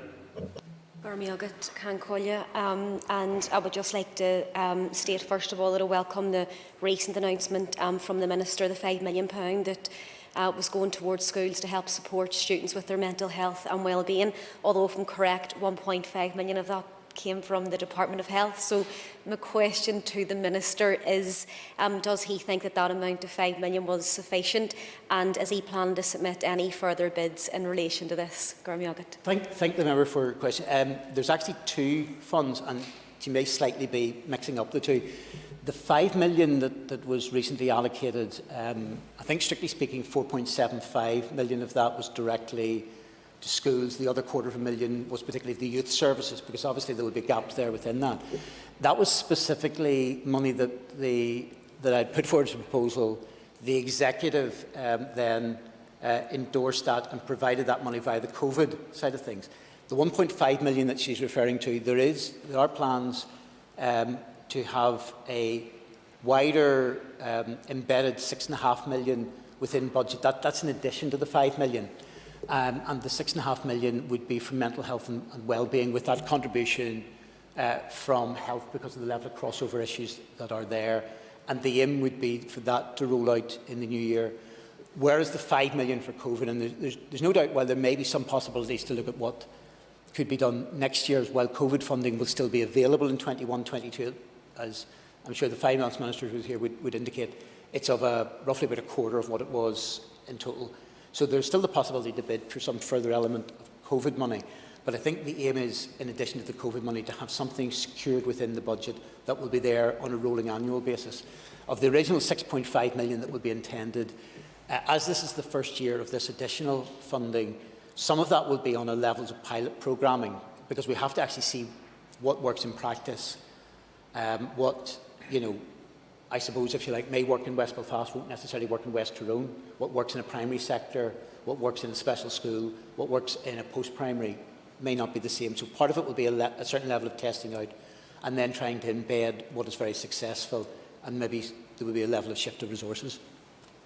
Leah Flynn, supplementary. Yes, and I'd like to thank the Minister for his response, and maybe if the Minister could outline then the time frame also for the delivery of the emotional health and wellbeing framework, and if the Minister can commit to making this an urgent priority coming into the new year of 2021. I think in terms of the framework, this would, I suppose, try to marry in the two issues, so it would be early in the new year, would be for both. Call Michelle McAleer. Mr Speaker, and from the outset, as is pertinent to this question, I'd like to declare an interest as a Governor of Nendrum College in Cumber. Could I ask the Minister if he can provide an update on any discussions being held in relation to controlled post-primary school provision in the arts area? Thank the member for her question. There have been, as the member is very well aware, there's been pressure on places, particularly some of the post-primaries in the arts area in recent years. In light of this pressure to meet that, there was an allocation of 90 extra places across the Strangford constituency in advance of the 2020 process. We tried to some extent to get ahead with that. Now, there will be some reduction in the pressures in 2021 because there's a smaller cohort that will be transferring. So, in addition, I've put an initial 10 places on in advance of 2021, but my department stands ready to allocate further temporary variations. Obviously, for permanent change, that would then require a development proposal to take place. What I would say as well is that to try to judge where there are pressures within the area, I want also across the board in Northern Ireland to also look at a new policy of a level of right-sizing and normalisation, as it's called, so that if a number of schools, for instance, have year-on-year issues with getting temporary variations, that can be taken into account. Now, I think legally the definition for development proposal will be a significant change, but it strikes me that where we are getting scenarios where that is simply reflecting what has happened on the ground, that will need to be put into place. Obviously, very specifically as regards any development proposal itself, would come as a legal process to which myself, as Minister in the Department, would have to then give a direct verdict on, so I obviously couldn't comment on any individual development proposal. Supplementary. I thank the Minister for his response. Both parents and pupils are keen to have post-16 provision at Nendrum, and Glasgow College is long overdue a new build. Could the Minister provide an update on what consideration is being given to both of those projects? Well, at the moment, again, if there was, for instance, a change, I suppose it would be a significant change, if we're moving to a scenario in any particular school where there is a sixth form provision as opposed to then school ending at 16. I don't have any particular problem with that per se, but obviously that itself would come as a development proposal. As the current situation, obviously then any development proposal will need to come through the managing authority. Currently at present, there hasn't been any published DPs for either Nendrum College or Glasgow College from the EA. And if that was something then to be considered, it would have to be initiated through those organisations. It may be that, and again, perhaps it's been overtaken by other events. The member may want to raise that directly with the new chair of the Education Authority, Mr Barry Mulholland, who's been announced today. Call Emma Rogan.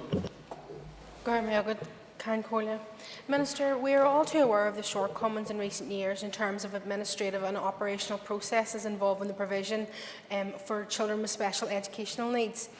The new SEN framework and the associated regulations and the Code of Practice will hopefully represent a new beginning in supporting these children and their families. Can I ask the Minister to outline a time frame for the full implementation of these new arrangements? Well, the current arrangements are indeed in terms of the SEN regulations and the Code of Practice. I think it's something that all of us would welcome. It is out in terms of the fine detail. Concluding it's the end of consultation will be before the end of Christmas. I would hope to move ahead with that in as full a way as possible as soon as I can. I think the only issue, which again I would urge members around the chamber to support, there will be a significant financial investment that will be required. So that at present there has been within this year's budget around about £7.5 million has been directly allocated to that. A full year cost will be £30 million, and so therefore either resources will have to be provided or be found. The speed of movement on that to some extent will depend upon the wider financial settlement that we're able to reach, and I know at least in terms of draft budgets, and I believe the Finance Minister is hoping to bring proposals to the House fairly soon. I think, to be fair to the Finance Minister, we are next year going to be potentially in quite a difficult situation across the board because we are effectively, once you take out a particular elements of COVID or I think at least one major ring fence side of it, the financial settlement that is being provided to the Executive is likely to be pretty close to a flat line cash, which will make things very difficult. But I think that in terms of prioritisation, implementing the SEN regulations is a critical commitment, and I will be doing everything I can to move that as full as it can, as fast as it can. Emma Rogan, supplementary. Minister, you may be aware in the Downpatrick area of my own constituency of South Down, there's a serious shortage of special school places, and I want to take this opportunity to commend the great work and the leadership of Knockevin Special School. This school is well oversubscribed, indicating that there is a need for increased provision in our area. Will the Minister commit to looking into this to ensure the provision is available for local families in the area so they don't have to travel miles and miles for suitable placement? And again, there's always a bit of a balance in trying to ensure that the people don't have to travel too far while ensuring that there's an element of specialist quality, because if you take within any side of things on it and simply spread that too thinly, then you don't get that level of quality.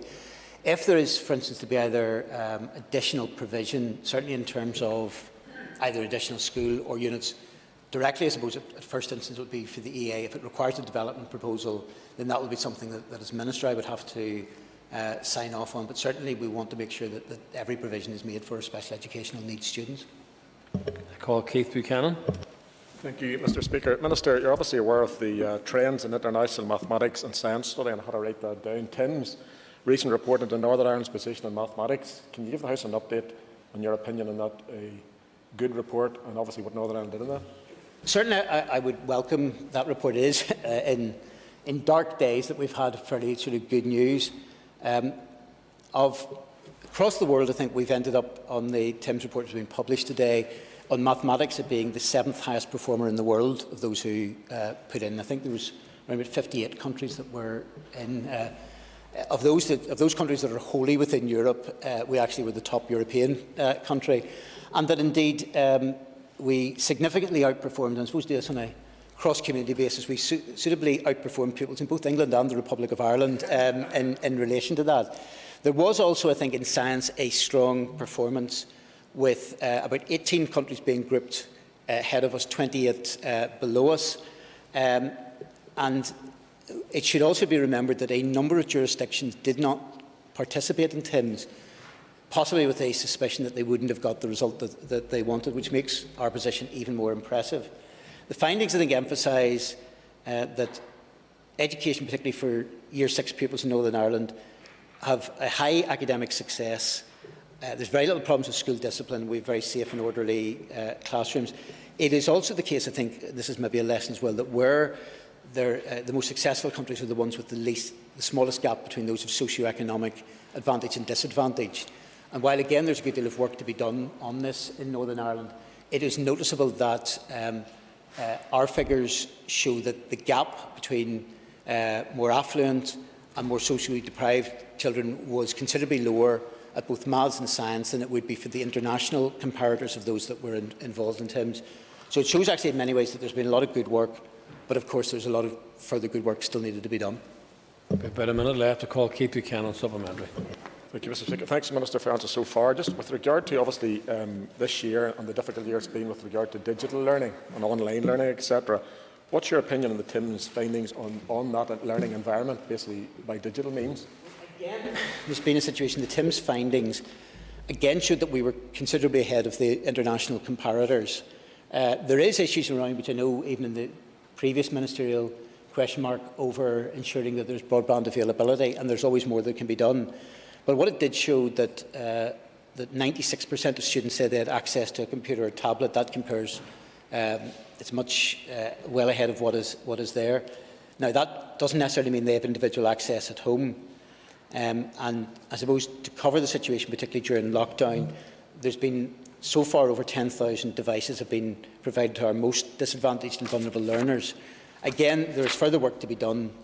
But again, on the comparisons that we have, and we can only take this as an independent report, looking at our comparisons with other jurisdictions, we are well ahead of the international average. And I should also indicate that many of the very affluent economies throughout the world were part of TIMSS, so this is not, if you like, comparing Northern Ireland with countries always that have levels of difficulty in that regard. Members' time is up, and members, please take your ease.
If members take their seats, please. We now move to questions to the Assembly Commission. I consider Chéad Galchis, Éireann Sir and Dr. Kiva Archibald. I call Dr. Kiva Archibald. Question 1. And Keith Buchanan is to answer. Can I thank the member for a question? The Assembly Commission has a strong focus on the health and well-being of staff, and this is a key aspect of both the Commission's corporate strategy and its corporate plan. The Commission also has a health and well-being framework and a wide range of health and well-being resources on the Assembly's intranet. During the period of COVID-19 pandemic, the Commission issued 3 regular weekly communications to keep in touch with staff. As many were working some or all of the time from home, each week, Wellbeing Wednesday, communications were issued to promote a wide range of resources on health and wellbeing topics. The Commission's Employee Assistance Programme continued to be available throughout the pandemic. Under this programme, staff can avail of 24/7 counselling, online training and access to a range of electronic resources covering health and wellbeing topics. The Commission also has 18 staff trained as mental health first aiders, and our learning and development team regularly promotes activities to assist staff with managing their health and well-being. The Commission will continue to support and promote the good mental health of its staff throughout the pandemic and beyond. Kiva Archibald. Supplementary question for Kiva Archibald. And I thank the member for his answer. It's really welcome to hear those resources. Would the member agree that the Commission has a duty not only to ensure staff are looking after their physical health, but their mental health and well-being as well, especially given the added pressure that many will have faced as a result of the pandemic and the extra workload that they'll have been carrying? Thank you. Yes, I would agree with you totally that obviously the Commission has a duty of care to members, and indeed just moving on from staff within the building to our own staff as an MLA personally, and whether that be in the building or remotely in your own constituency offices. And just for your own information, I think the member would be interested that we're also there is a service under the tracking and members support on the CAMS office are currently exploring the delivery of electronic courses on mental health awareness through an NICS online training platform.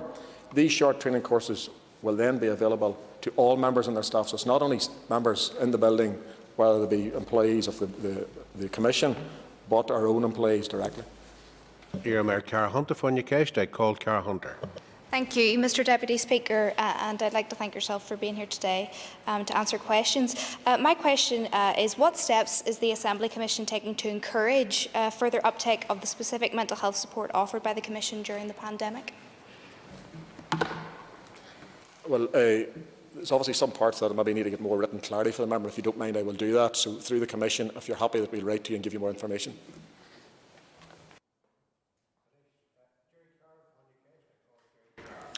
Question 2. John O'Dowd, Honfragerha. John O'Dowd to answer. Can I thank the member for his question? And with your permission, Mr Speaker, or Deputy Speaker, can I ask for an additional minute as I'm going to answer question 2 and 5 together? I thank the members for their questions. As members will be aware, the Speaker, on behalf of the Assembly Commission, announced in July 2020 the establishment of an Assembly-supported Youth Assembly. Since then, work has been underway to put in place the detailed arrangements for the establishment of the Youth Assembly. A number of important developments have occurred, and I will outline some of those for the members. 2 members of staff from the Assembly's Education Service were appointed to take forward the work, and they have been joined by 2 youth participation officers who started work on the 30th of November. The Speaker is establishing an advisory group to give the Commission access to advice, including from the youth sector, as it takes further significant decisions. The group will be advisory as opposed to having decision-making powers. A Young Persons Youth Assembly co-design panel has also been established to help co-design some of the practicalities relating to the Youth Assembly, notably around recruitment and selection, induction and communication. Up to 6 virtual sessions of the co-design panel have been arranged for December. Indeed, one has already taken place. Once all of these sessions have been held, staff will write up the outcomes and findings and bring them back to the panel in January to allow it to finalise its thoughts and recommendations. Work also continues with regards to awareness raising. Our Youth Assembly web page and online social media presence have been created. Emails have issued to the youth sector, schools, further and higher education colleges, youth organisations and sporting organisations, and over 640 people have signed up to a Youth Assembly mailing list. Looking ahead, it is hoped that the report of the co-design panel's findings with regard to the recruitment selection will be available for presentation to the Assembly Commission by the end of January. Not surprisingly, the COVID-19 pandemic has had some impact on progress to date and may yet slow the pace of progress. However, as we have said previously, the Assembly Commission is determined that the Youth Assembly will be established and operational as soon as it is possible, and the Speaker has said that he looks forward to hosting the first formal plenary of the Youth Assembly in the Assembly next year, hopefully before the summer. Jerry Carroll, supplementary for Jerry Carroll. I thank the member for the detailed reply, and I'll probably forward some Assembly questions on the information that he supplied, but thanks for that. Would the member agree with me that we need to see some legislation to ensure that the Youth Assembly is permanent, a permanent feature, not dependent or subject to the Assembly time or budgets? And would he also agree with me, I know we talked about the advisory group and the co-design panel, would he agree with me we need to ensure that young people set the agenda and the methodology via some form of youth steering panel, and to include those young people from the NI Youth Assembly who have lobbied to participate in it already so far? Thanks. Thank the member for his further questions. The member will be aware, even from the information I've given him, that the Commission is keen to have young people design the Youth Assembly from the outset and to bring back their recommendations, and for the Commission to be directed by young people rather than the Commission directing the young people. In terms of legislation for the future, the Commission will await the recommendations of the various advisory groups that have been set up, and we will move from there. Call Chris Little. Thank you, Deputy Speaker. The Alliance Party has supported the campaign to give a voice to our young people throughout my time as an MLA, so I welcome this long overdue progress that has been made on the establishment of a Youth Assembly.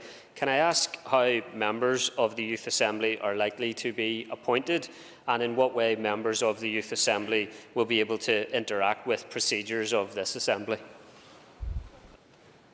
Thank you, member, for his question. Again, these matters are for the panels which are currently sitting and are going to advise the Commission to bring forward. We don't want to set out what's going to happen ahead of the panels having their discussions and making recommendations to the Commission. So this is youth focused. They're planning it, they're bringing it forward, and the Commission then will roll out the recommendations. Emma Rogan, find your case, I call Emma Rogan. The member has outlined some of the actions so far which the Commission has taken. What actions is the Commission going to do to ensure that the Youth Assembly is inclusive and representative of our increasing diverse society? Thank the member for her question. The extent to which the consultation has taken place thus far, I think, shows how the Commission has reached out. Over 640 people have signed up to be contacted in relation to matters in relation to the Youth Assembly. And there's also, in terms of the groups that I listed earlier, following organisations have been invited to nominate to the Youth Assembly's co-design panel: the National Children's Bureau, Boys and Girls Clubs, uniformed organisations, Youth Work Hub, Girl Guiding Officer, Scouts NI, Girls Brigade, Boys Brigade, Cara Friend, Disability Sport NI, Disability Action. So it's quite a broad range of organisations and representative bodies that have been contacted to have input into the design of this. I call William Humphrey. Deputy Speaker, in a sense, the Minister has answered part of my question. As someone that declared an interest as a member of the Scout Association, there's a hugely important role in Northern Ireland. The Scouts, the BB, GB and Guides. It's important that their role and contribution to society is reflected in this Youth Assembly, which must be reflective and representative of Northern Ireland society. How can we ensure that that actually happens? As the member said, we have contacted a broad range of uniformed organisations who do play an important role in our society, and even over the most recent period of the COVID pandemic have shown the volunteering spirit of many of our young people. But again, I emphasise, this is down to the design panel. They're meeting, they're discussing, the young people are engaging on how what the Youth Assembly will look like. So let's wait on their recommendations and move forward from there. Mr Deputy Speaker, question 3. Serum Sir Dolores Kelly hon freigarte. I call Dolores Kelly to respond. Thank you, Mr Deputy Speaker, and thank the member for her question. The management of the requirements arising from the Working Time Regulations Northern Ireland 2016 for Assembly staff is addressed in the Assembly Commission Staff Hours at Work policy. The purpose of the Staff Hours at Work policy is to establish a fair, equitable and consistent approach to the management and recording of hours worked across the organisation. The policy advises that staff will normally take and record a lunch break of at least 30 minutes each day. The policy also states that it is important to remember that under the legislation, a break of at least 20 minutes must be taken if staff work more than 6 hours. This break must be taken during the working period and cannot be taken at the start or the end of it. The policy also states the staff must have a break of at least 11 hours between finishing one work day and starting work on the following day. It is the responsibility of all staff and their line managers to ensure that this requirement is met. By way of example, the policy records that if staff work until midnight to cover a late plenary, they should not start work until at least 11 a.m. the following day.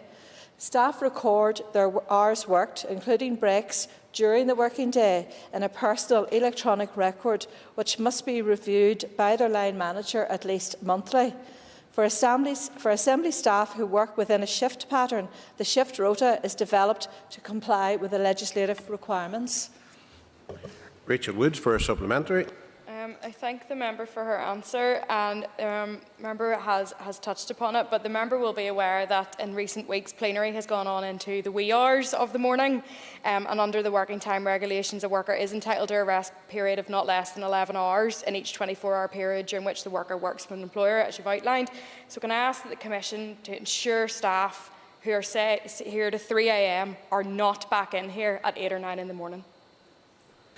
Thank the member for her supplementary, and the member can be assured that both the Assembly Commission and indeed the Business Committee is very mindful when setting the agenda for business on a weekly basis that we do try to comply with a decent finishing time, although of course there are on-time debates, and I know that the Business Committee, the Speaker is bringing forward a paper to look at options that might be available to the Business Committee and to the Commission in terms of the orderly taking of business here, but without constraining the scrutiny and ability of members to ask questions and to outline their responsibilities in relation to legislation. So there's no doubt that late plenary sittings can lead to operational difficulties for a number of business areas within the Secretariat, and heads of business and line management are committed to working with their staff as far as possible to ensure that they have breaks in accordance with legislation and Assembly Commission policy. But given the shortness of this mandate, the legislative programme that is before us, I can assure the member that the Commission and the Business Committee are all very alert to the Working Time Directive. Éireann Sir Gemma Dolan for Cash, call Gemma Dolan. To ensure staff are getting their breaks and time away from their workstations, does the Commission need to recruit more staff or review work practices? Thank the member for her supplementary. The Assembly Commission is absolutely committed to the full and effective implementation of all legislative requirements. Any member of staff who does not feel that he or she has received a break as set out in the Working Time Regulation should raise that matter in the first instance with their line manager. However, as the member knows, there has been during suspension there was not a lot of staff redeployed across different business departments, and the Assembly Commission and staff in this building is below the numbers required, and there is an extensive recruitment exercise ongoing at the moment. So we would hope to be in a position to fill all of the posts over the coming months. Okay, as the member for question number 4 isn't in her position, and question 5 has already been grouped with question number 2, Anish Bugamish Guji Evershay and Airmas Melissa McHugh for Cash. Call Melissa McHugh. to ask just the Commission to outline the criteria used to decide whether Assembly staff are required to work in Parliament buildings or from home during the COVID-19 pandemic. John Blair to respond. Deputy Speaker, thank you, and I thank the member for the question. Throughout the pandemic, the Assembly Commission, like other responsible employers and in keeping with all regulations and guidance, has sought to ensure the health and safety of all users of Parliament buildings, including the health and safety of Assembly Commission staff. Specific measures that have been taken include visible guidance relating to the management of risk through effective hand washing, the implementation of social distancing measures, an enhanced cleaning regime, and through expediting and using a widespread policy of working from home where that is possible. In the early stages of the response to the pandemic, the Commission also was acutely aware of the specific issue of staff who were at increased risk of severe illness from COVID-19 and the need for them to be particularly stringent in following social distancing measures. For that reason, in keeping with the guidance in place at that time, staff with specific underlying medical conditions were not required to travel to work. As with the regulations and guidance have evolved, the underlying criteria that is used to decide upon working in Parliament buildings or at home has remained largely the same. These are, firstly, does the work of the Assembly require the attendance of the member of staff in Parliament buildings? If so, that member of staff will attend Parliament buildings in a safe and secure manner. The situation arises for staff from a range of business areas. If attendance is only necessary on specific days or for part of a week, many business areas have implemented a rota system to ensure coverage of Assembly business while mitigating the risk of COVID-19 infection. If the work of the Assembly does not require attendance at Parliament buildings, that member of staff can work from home if his or her duties are amenable to home working. The Commission will continue to ensure that all services required by the Assembly are delivered while safeguarding the health and safety of staff. Melissa McHugh. Supplementary question, Melissa McHugh. Margaret, thank you for your answer. It would appear just during the latest lockdown that a significant number of staff continued to work on site, particularly on the 4th floor. Why was this? Deputy Speaker, thank the member for the supplementary question. The figures around this would show that from a staffing body of just under 345 full-time equivalent members of staff, the nature of the risks are such that some 290 full-time equivalent members of staff are able to work from home either for all of the time on their own device or on a device provided by the Commission. The actual number of staff who are working from home on a particular day will vary depending on the nature of Assembly business and the need for a physical presence in Parliament buildings. For example, on a Monday and Tuesday, the number of staff working from home will fall as there is a need for staff to help facilitate plenary business on those days. Similarly, staffing will be needed to facilitate committee meetings on Wednesdays and Thursdays each week. There is less need for staff to be physically present at Parliament buildings on a Friday when there is no plenary or committee business, and hence the number of staff working from home can be greater. William Humphrey, question. I thank the member for his answers so far. Last Thursday, the Permanent Secretary of the Department of Finance and the head of Northern Ireland Civil Service HR were in front of the Public Accounts Committee around this very issue. One of the points that a number of members made to them was the fact that those members of staff who are working remotely have to be managed in terms of targets, deadlines, and in terms of productivity. Is the Commission absolutely convinced that that's been happening and continues to happen? Deputy Speaker, thank the member for the question. During the COVID-19 period, the Commission undertook a survey of staff based on wellbeing communications. I think we'll come to this in later questions also. I think the findings of that survey showed that a vast majority of staff felt that they were able to work effectively from home and were trusted to do so. Okay, as the Mr. Beattie isn't in place for number 7, I move to number 8. I guess Sir Nickel Brogan when you cast. Call Nickel Brogan. Question brief, please. And Keith Buchanan is to respond. I thank the member for her question. The function of the Assembly Commission as set out in Section 44 of the Northern Ireland Act 1998 is to provide the Assembly or ensure that the Assembly is provided with the property, staff and services required for the Assembly's purposes. Therefore, the working hours for most staff employed by the Assembly Commission will be directly related to the working hours of the Assembly. A notable exception to that requirement is the working hours for staff who maintain a 24-hour security presence here in Parliament buildings. However, for the vast majority of staff, working hours are dictated by the working hours of the Assembly. Those working hours, most notably the duration of sitting times or the scheduling of committee meetings, are not within the gift of the Assembly Commission. Sitting times are the preserve of the Business Committee, and scheduling of committee meetings falls to each committee. However, I am aware that the Speaker has agreed to come back to the Business Committee with a range of options in relation to how business might be better managed with the heavy programme of legislation which is expected towards the end of the mandate. Therefore, while the Commission has no role in setting the working hours of the Assembly, it has a range of policies and procedures in place, including a staff hours at work policy and a flexible working policy that have enabled approximately a quarter of all staff to utilise flexible working patterns to facilitate better family-friendly or care-friendly work patterns. Nicola Brogan, supplementary question for Nicola Brogan. While I am very much a newcomer to the Assembly, I'm already aware of debates that have gone on until 2 a.m. in the morning. While the democratic scrutiny of legislation is crucially important, is it not the case that a few members making long, uninspiring and at times repetitive speeches means that there is at times more hot air than scrutiny? The long sittings that result make this legislature a less family-friendly environment for staff and MLAs to work in. In light of such prolonged debates, how does the Commission envisage encouraging all members to be conscious of responsibility to each other and to the staff who support our work here? Well, thank you very much, and you're more than welcome as a new member, and I welcome you to the Chamber. And indeed, your words, not mine, that some members maybe take the long road round, or as the Speaker previously said, they take the detour.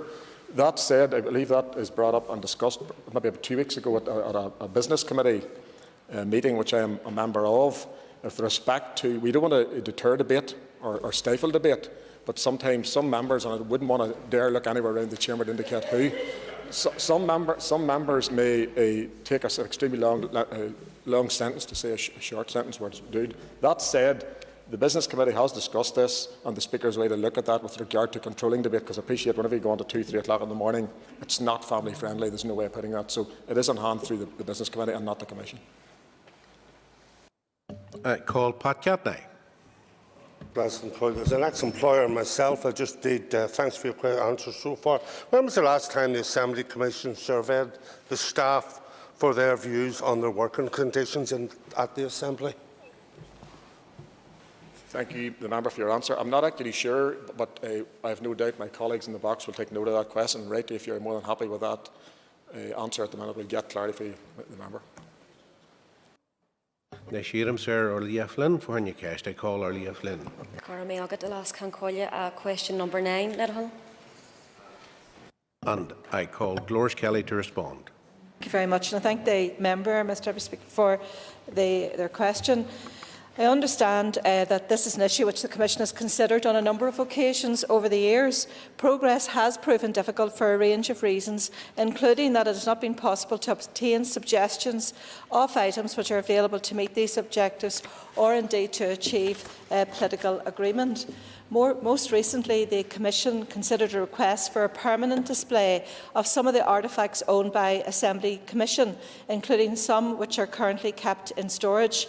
The Commission was unable to reach consensus on that request, but agreed that officials should explore whether there were artefacts available for loan from other places which would add balance to ensure that any display reflected the entire community.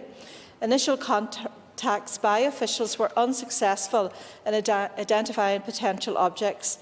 This work was then paused as a priority was given to re-establishing the Assembly in January of this year and then to managing business in the context of COVID-19. The Commission had a discussion about this issue at its last meeting and agreed that it was an important piece of work, and officials are now currently in discussions with Dr Eamon Phoenix in order to try and identify potential artefacts which might be more reflective of the entire Assembly and be available for loan and which could be added to those owned by the Commission. Assuming that potential items can be identified, then officials intend to develop a range of options for the Commission to consider. Thank you. Ceist Orlínta or Leah Flynn. A supplementary question for Leah Flynn. Yeah, Gora Mayogat, and I thank the member for her answer. Would the member agree with me that we're now 22 years on after the signing of the Good Friday Agreement, which promised equality and mutual respect? So would the Commission agree that now is the time that they act to ensure that in any displays, paintings, artefacts and symbols throughout this building, that this should reflect and be representative of all the citizens and the diverse society that this Assembly now serves? Gora Mayogat. Thank you, Mr Deputy Speaker, and I thank the member for her supplementary, which touches on a couple of areas, one being a perceived imbalance, and some might say a very real imbalance in terms of the symbolism of this building. And the member will understand there are different views within the Commission on these issues. This building was influenced by the history of the time when it was built, and some might argue that it is less reflective of the current Assembly since 1998, although some of the additions of recent years, including the portraits of former office holders and those of Seamus Heaney and C.S. Lewis, are more representative of the current make-up of our community. It would be misleading if I told the member that I expect it to be easy to take these issues forward in an agreed way, but it's at least positive the Commission has agreed to look at this area further. And if I might add that there was indeed a 14-week public consultation in relation to equality and good relations in this particular context, and the Commission approved the plan in the current 2016 to 2021 Good Relations Action Plan on the 15th of November 2016. The 5-year plan set out how the Commission proposes to fulfil its duty under Section 75 of the Northern Ireland Act 98 in having regard to the desirability of promoting good relations between persons of different religious belief, political opinion or racial group. And the plan contains a number of actions and anticipated outcomes which may relate to your original question of the member, of Ms Flynn, such as the consideration of new art initiatives to allow opportunities to reflect the wider community within Parliament building. Thank you. Call Jim Allister. New artefacts are found, will they too be hidden away in storage at a cost of £12,000 a year, or is that only reserved for existing artefacts? And when will the Commission catch up with our history and agree to an exhibition of artefacts which it owns to coincide with the centenary of Northern Ireland? Deputy Speaker, well, I think the Commission and many members and political parties are very sensitive to what's called, I think, the decade of centenaries, and we have tried to take a mature and respectful approach to that. I think the Commission has agreed principles for centenary events which require events to be organised in an inclusive, politically sensitive and respectful way which takes account of different perspectives. The Commission is due to have further discussion at its next meeting in relation to how the centenaries in 2021 will be marked, and those events will be consistent with the principles and are required to be agreed by consensus. Call William Humphrey. Thank the member for her answer so far. Given her response and that the Commission has been unable to reach an agreement on the display of the artefacts and emblems and paintings and whatever that house them in this Parliament, can I ask the member what position has the Commission taken about some of those going out on loan, particularly next year as Northern Ireland celebrates its centenary, which is important to many of us? What's the Commission's position on that? I thank the member for his supplementary, and I think he does make a valid point. There are obviously different views in the communities, and there will be some for whom the centenary of Northern Ireland is much more important and something to be marked than others. The Commission is meeting tomorrow, and I give an undertaking to have that particular point tabled and an answer to go back to the member directly. Call Daniel McCrossan. Daniel McCrossan. Thank you, Deputy Speaker, and I welcome this particular question and thank the member for bringing it and for the member's answers to them.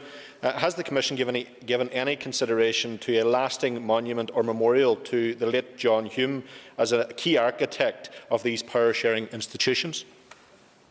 Mr Deputy Speaker, I will have to answer, of course, as a member of the Commission, but I would fully support as an SDLP member the principle behind Mr McCrossan's ask. It is something which the Commission hasn't considered, but again, the Commission is meeting tomorrow, and no doubt that then can also be tabled. But I can't make any promises because, as we know, it has to be political consensus. Thank you. And on that note, we conclude this item of business. If members take their ease while we change the top table here and move to the next item of business.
Order. I'd ask those members who are leaving the chamber to please do so.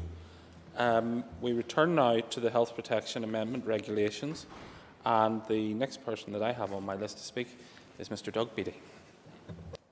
Thank you, Mr Speaker. It's good to come back to this debate once more.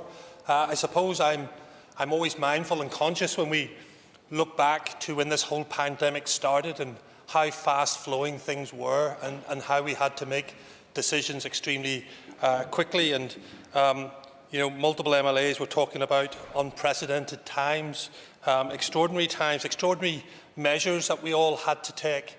And we had to change the way we did work within this Assembly in order to keep up with that pandemic.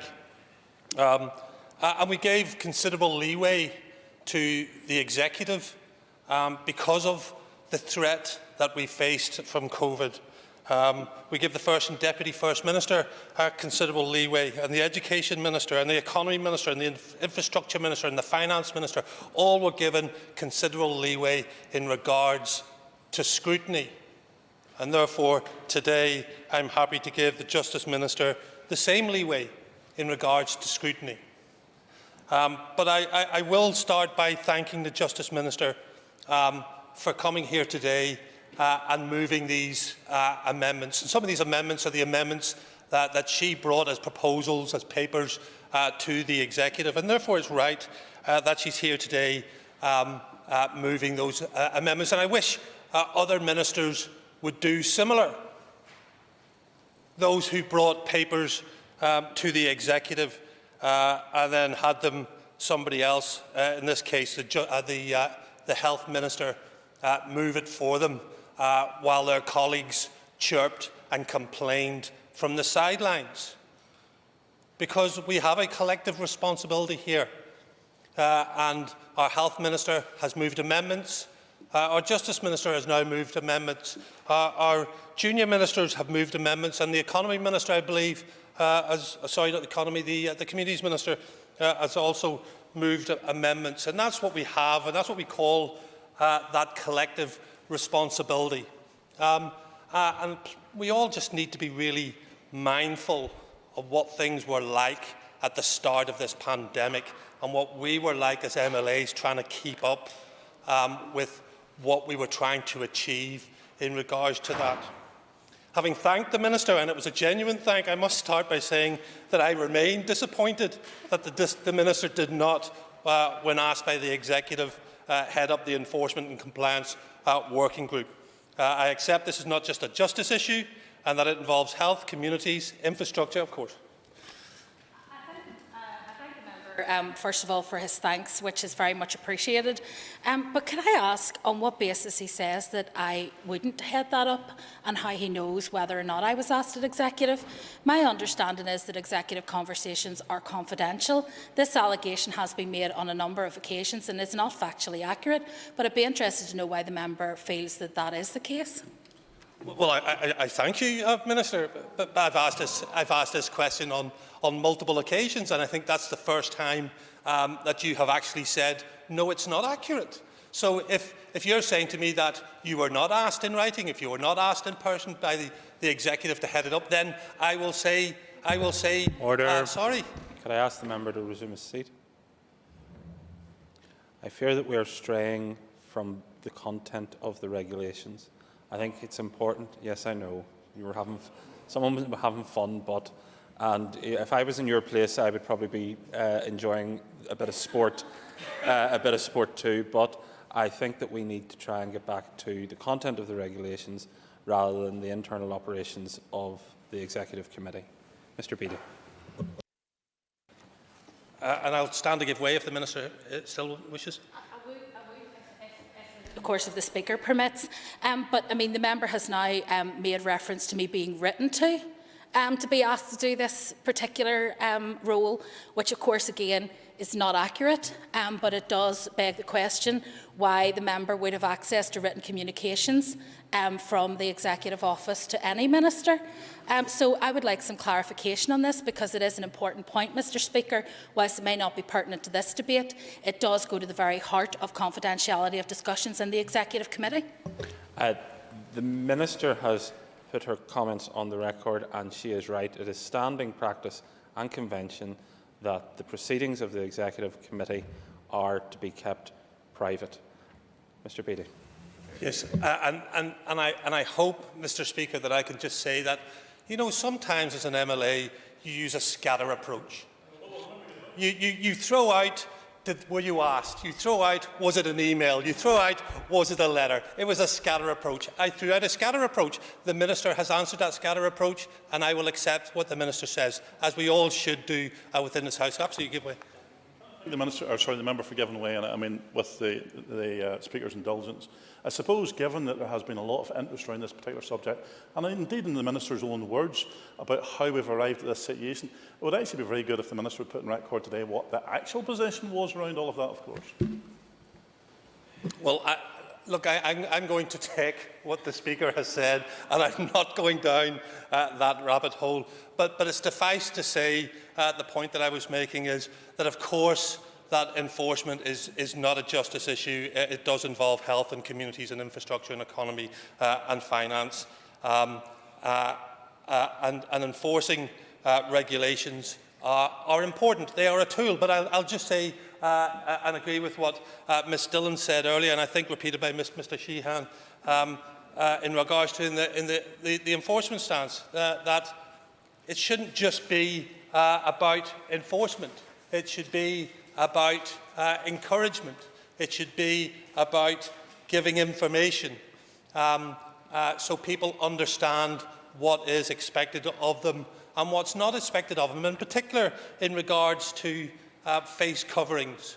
And I suppose the police are right to be criticised when they get it wrong, and they're right to be criticised if they are not consistent in their approach. But I don't think it's fair just to criticise the police for the sake of criticising the police, certainly given the fact that when we bring out regulations, they come out quickly, and some of them are not the clearest regulations that you'd want to stick down on paper. So the police are certainly fighting a difficult battle in regards to that.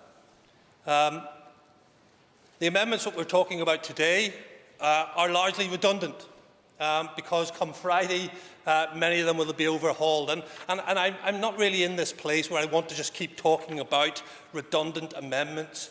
purely for the sake of throwing an insult to somebody or just having the ability to have a go at somebody. I'm not. I think a good discussion can be had, but they are slightly redundant. I suppose Amendment 4, the wearing of face coverings, does throw up that interesting dilemma, and the Minister did mention it earlier on, and that's in regards to the fine for not wearing a face covering when you should, and that's £200. If paid for within 14 days, it's £100. But then the individual would not be fined again if he was a repeat offender, but could end up in summary dealings. And that's quite a leap from a fine of what could be just £100 to suddenly finding yourself summary dealings or find yourself in court. And we do have some people who are habitual non-mask wearers. And I guess that's something that we need to be aware of.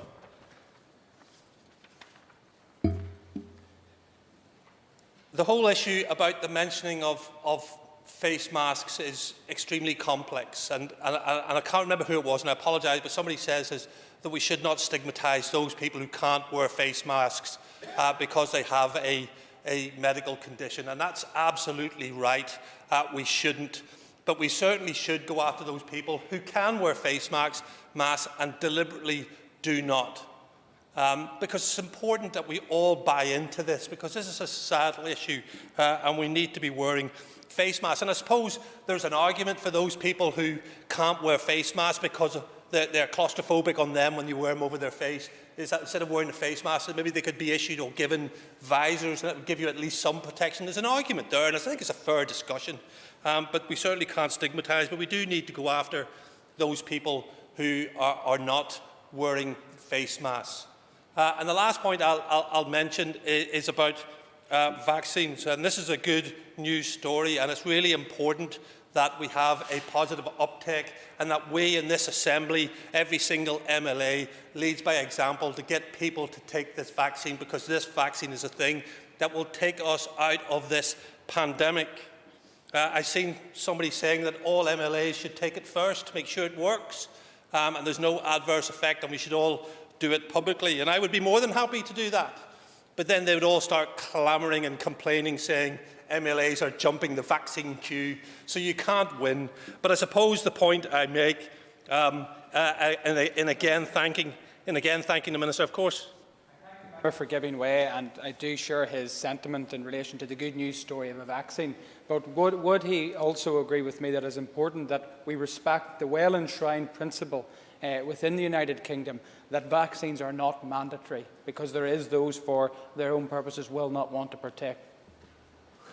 Yes, of course, I think that's a given. I don't think anybody is talking about going into a care home and lining up the residents and blindfolding them and sticking a needle into their arms without them knowing it. I think everybody has to be given the choice whether they want to take a vaccine or not. I think the point that I'm making, and your point has been made really, really well, I think that the point that I'm making is that we need to be absolute leaders on this issue and tell people that this is something that will get us out of the pandemic.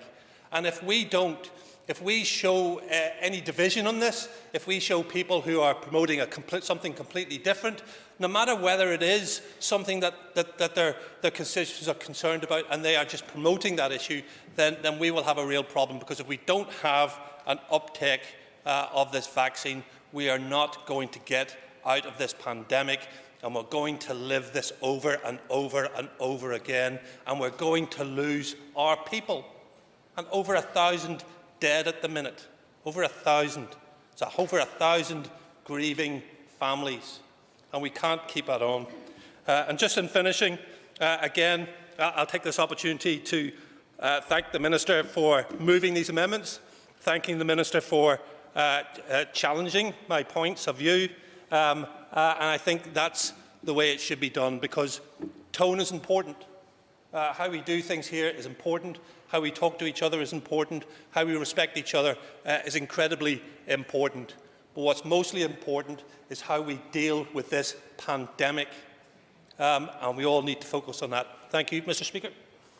Thank you. I call Ms Paula Bradshaw. Thank you, Principal Deputy Speaker. It's great to be speaking on this debate today on such a positive day as the vaccine programme begins to be rolled out it offers a very clear glimpse of light at the end of the tunnel, though this set of regulations remind us that there's still a lot of road to travel. And before I move on to the body of my speech, it's disappointing that the Chair of the Justice Committee is no longer in the chamber to hear this, because I think there were some points that he made earlier today that were factually incorrect and did not give a good representation of the work that we on the Health Committee are trying to do. These are negative resolutions statutory rules. We are not given the luxury of having full scrutiny of them. We cannot bring forward health professionals. We cannot bring forward a number of stakeholders. We have 21 days to get this whole process through. He mentioned he would like to bring the Chief Constable there. Again, we would like to bring similar people in, but we don't have that. Likewise, he said that he would have liked the Justice Minister to come and present these regulations today, these amendments that are of relevance to the Justice Committee. We have never had the Health Minister there. It is not his job to come and provide us with that level of insight. It is his departmental officials who are responsible for the drafting, and as Colin, the Chair of the Health Committee, said today, sometimes that can be a cross-departmental delegation, but effectively it is the health officials who come forward to it. Yes, go ahead. I thank the member for giving way, and the risk of probably misrepresenting the chairperson of the Justice Committee. I think what he did say was that the Chief Constable had been before the Justice Committee on previous occasions in relation to the regulations. I think his point of contention was that regarding these specific regulations, that nobody from the Department of Justice was available to brief the Justice Committee. The point that I made in my intervention earlier was that it would not be up to the Justice Minister to come forward. These are developed and produced by the Department of Health, and that's why they're coming through us as a committee. And as I made the point, I do engage with my MLA colleagues. We're a small team in Alliance. We all have our own portfolios, and so I would engage with them before the Health Committee if there are any issues. But we have to put trust in our executive ministers. They're the ones who are sitting a couple of times a week at present, looking at the current restrictions, looking at what's coming forward going into the future, and we are reliant on them in these very pressing, very particular circumstances of this pandemic to engage themselves with their departmental officials, their special advisors and others to come up with restrictions that are best case scenario, because nothing is perfect around what we're doing to try and fight this pandemic, and everything is done at haste. And so I would prefer, as everybody on the Health Committee, that we had far more time to scrutinise the regulations, but we just don't have it, and that's why we are saying in every one of these debates that we don't think that the information, etc., is good enough. But we are where we are. Today we are debating these regulations that are so far out of date that some of them may soon be in date again. So exceptionally, I intend simply to run through the actual amendments we're discussing today. Principal Deputy Speaker, you'll be pleased to hear I'm not going to stray too far off it from here, since we are to assume that they generally will be relevant again from Friday. Amendment 13 is a brave attempt at enforcing the distancing required, which has pretty much disappeared from public awareness ever since the Executive Office reopened hospitality in the summer with the announcement that effectively 1 metre would suffice. It is wise to be cautious about this and to reinforce the 2 metre measure across the board. While I agree it is wise from a public health perspective, I would be interested to hear about what discussions were held with the hospitality sector about the viability of reopening with a strict 2 metre requirement.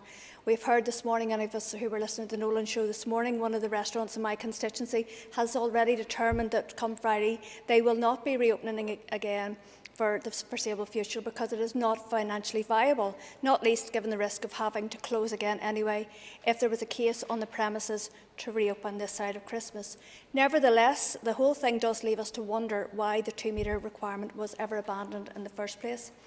Interestingly, also about Amendment 13 is the requirement for 2 metres to be observed in queues, and I must add that it would make sense to wear face coverings in these scenarios as well. A few weeks ago, the weekend before the departmental officials came to the Health Committee, those photos were circulating on social media. I think it was from outside Primark on the Sunday, whenever it was announced the shops were going to close. So people are queuing, and again we saw it in Lisburn at the weekend, people are queuing outside and they're posing great risks to those around them through community transmission. So by definition, if we have a face covering already for entering a venue, I do not see why they would not be asked to wear it to provide extra cover while waiting to enter. The question about this requirement many are posing, however, is how practically enforceable it is. Establishments do not control the area outside the venue in which they operate, and who indeed is specifically required to do that in a queue.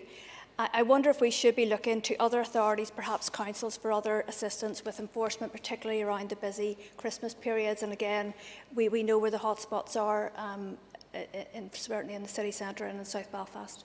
I would like to commend the sector, nevertheless, for clearly taking seriously the requirements outlined in Amendment 13.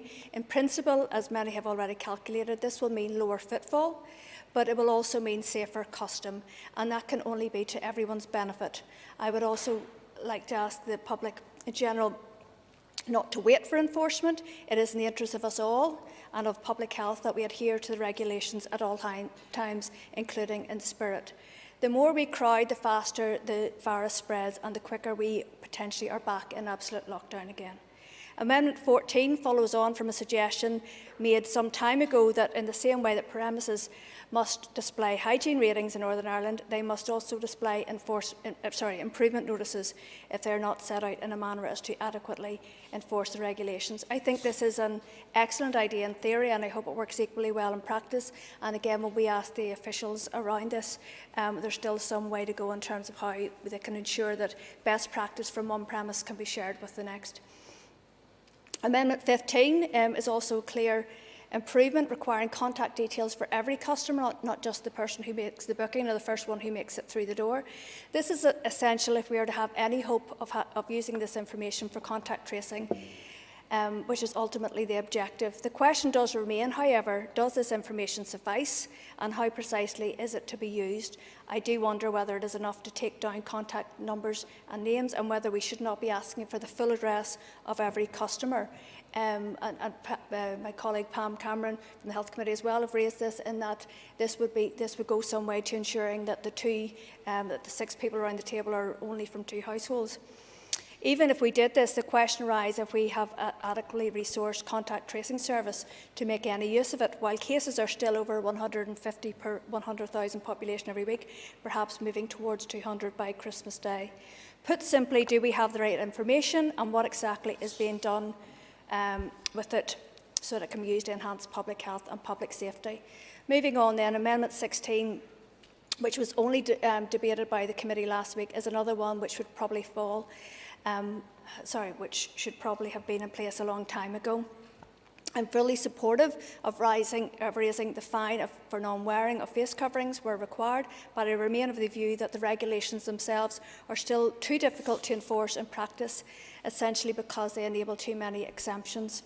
A recent survey in the United States shows that case rates have halved in areas with mandatory masks, but in fact risen in areas without.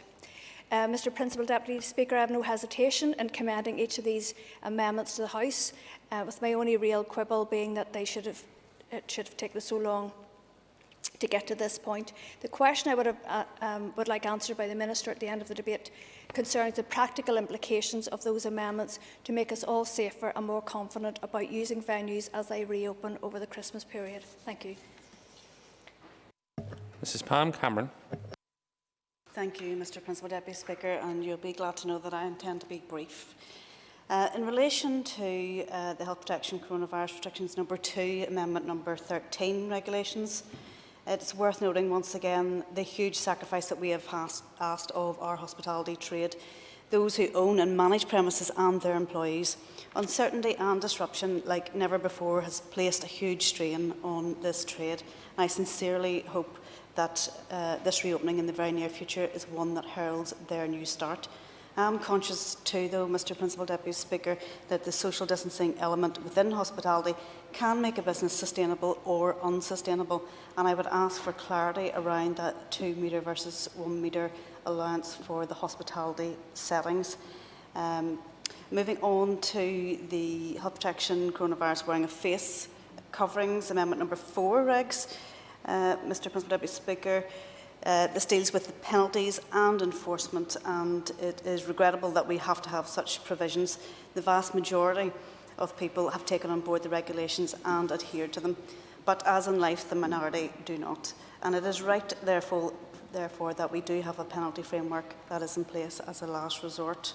And I certainly welcome the comments from my colleague Paul given around the necessity to take personal responsibility in adhering to all of these regulations, and that includes enforcement for some.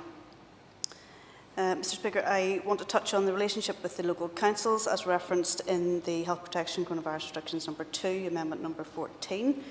And it is worth this House recognising the huge role that local councils have played in the course of this pandemic. Many workers have been on the front line day and daily, and we thank them for that. I think the relationship between the Executive and Councils can be further developed, and the provision in this Amendment 14 is but one term in terms of enforcement and the provision to issue premises improvement notices where premises are in breach of the number 2 regulations. Mr. Speaker, the Amendment number 15 regulations is welcome in the flexibility it affords to certain industries, for example, close contact services and driving instruction being provided by appointment only, and the requirement for retention of client information for the period of 21 days.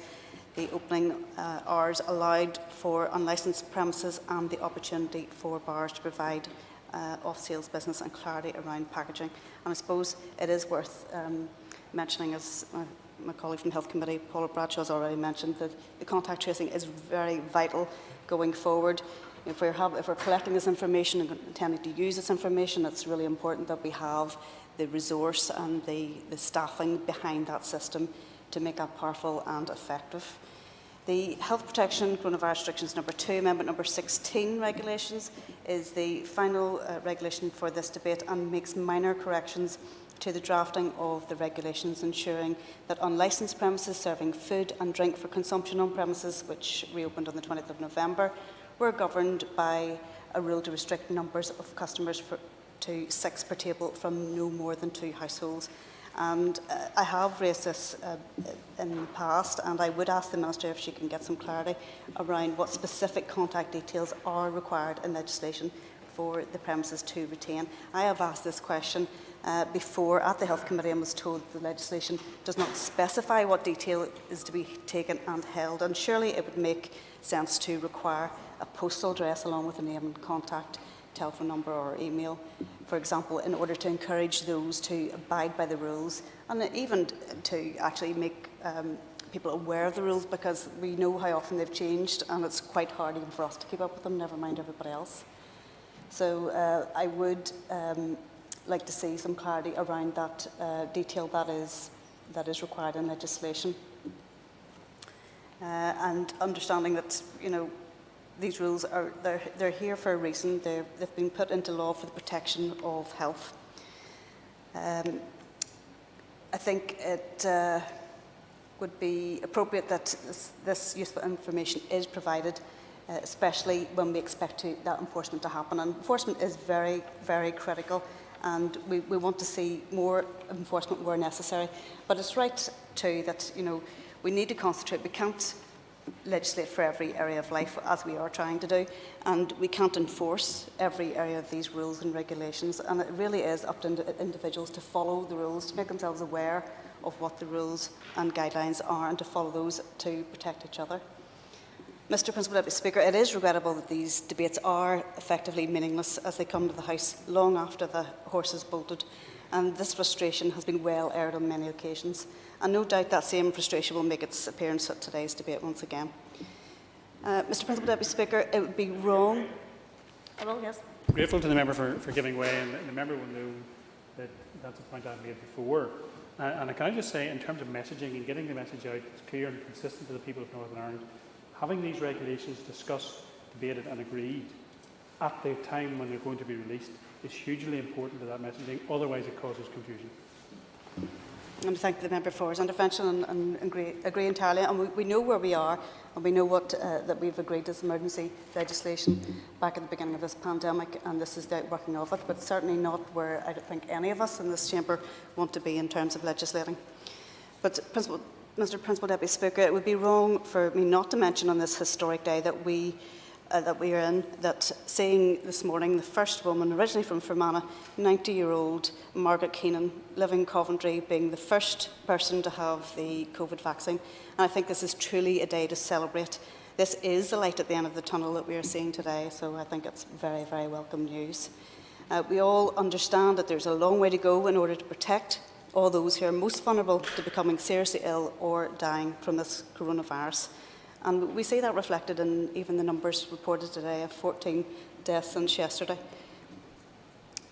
So it is of vital importance that we continue to do our very personal best to keep the transmission of COVID-19 under control until the threat is much, much less. And we need to support our health service and our economy by following those basic steps and minding our hands, face, space. I would like to finish by wishing Mrs. Keenan a very happy 91st birthday for next week, and indeed to thank her for being a wonderful example to us all in using her common sense and her willingness to be the first individual in the UK to have the COVID-19 vaccine. I'll finish there. I support the motion. Thank you, Mr. Speaker. Thank you. I call Mr. Patsy.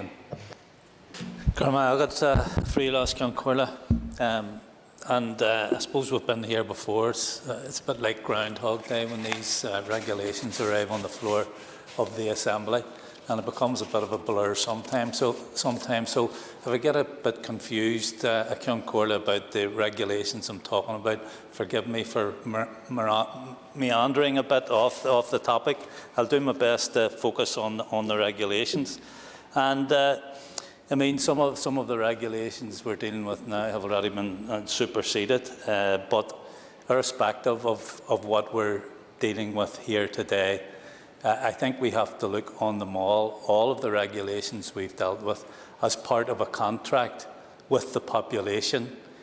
We ask them to abide by these regulations, and in turn, they expect us to do our best to protect their lives and to ensure our health and social care system doesn't get overwhelmed. So that's the type of contract that we're in. But I want first of all to deal with the issue of scrutiny, because it seems to have been an important theme discussed here today. And the fact is that we haven't been able to provide proper scrutiny or the scrutiny that we would like to provide under normal circumstances. But we don't live in normal circumstances. These type of regulations are rushed.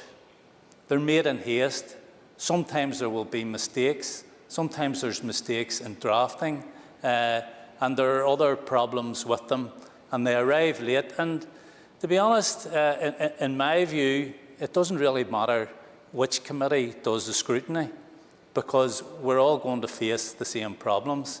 And I know the chair of the Justice Committee this morning, outlined what he would like to do in the circumstances. And as Paula has pointed out, that's just not possible. These arrive into the committee. They have to be dealt with. There's a cut-off date to deal with them, and that's what we do. Certainly. Would you agree with me that we on the Health Committee have tried to leave party politics out of this pandemic and try to be very collegiate in our approach to these regulations and amendments throughout this whole pandemic? Absolutely. In fact, thinking back, I can't think of any serious disagreement or row that has taken place in the committee over the regulations. We've had debates and discussions, I suppose, as thorough as are possible under the circumstances, but I can't recall any serious disagreement over them. I have to say, when I was sitting here earlier listening to the Chair of the Justice Committee, I thought that maybe his problem stemmed from relationship difficulties with the Justice Minister rather than anything else.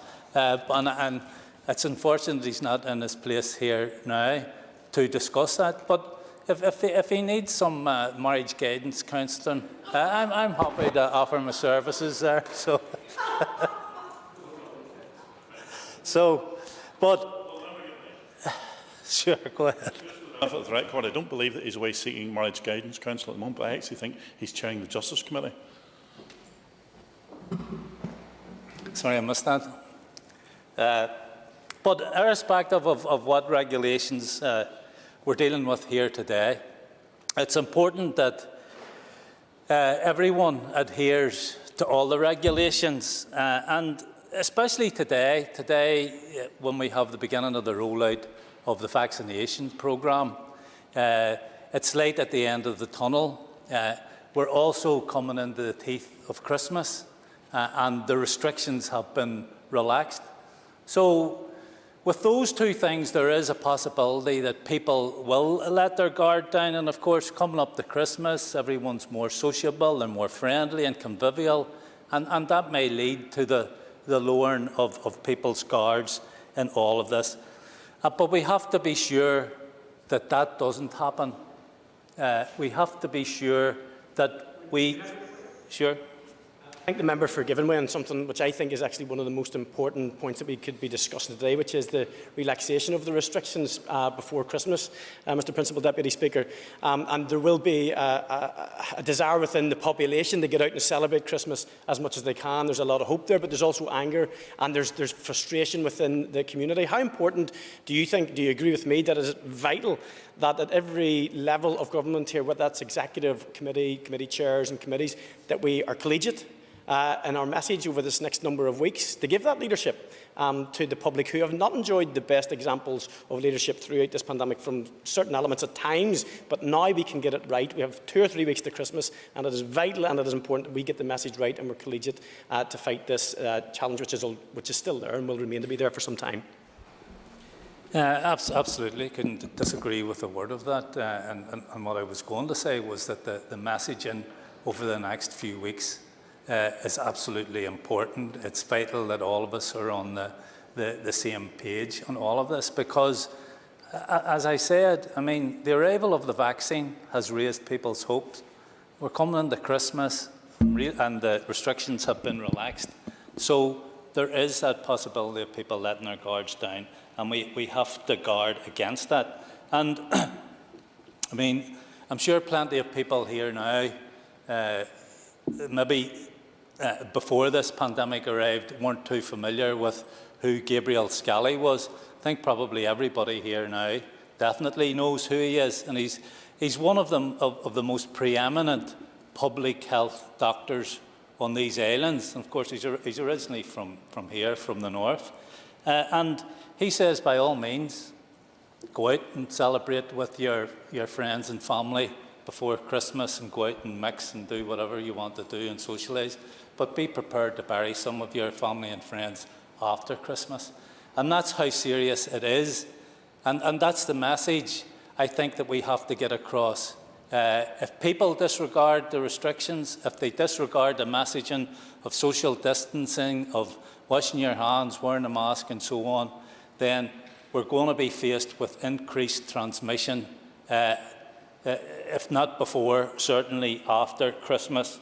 So that's important. And some of these restrictions relate to the wearing of face coverings or face masks. And I'm on record in this chamber of having advocated the wearing of face masks long ago. I was actually very disappointed that the wearing of face masks wasn't introduced earlier than it was. In fact, the Junior Minister Lyons introduced a bit of mirth into the discussion some months back about me raising the issue of face masks when it wasn't part of the regulations that were being introduced on that day. But in countries who have had a culture of wearing face masks, there is a lower transmission rate of the virus. The science is now clear that the wearing of masks does, according to the Chief Scientific Advisor, significantly reduces the transmission of the virus. So it's about... Sure. I think the member for Given Way, and I mean, I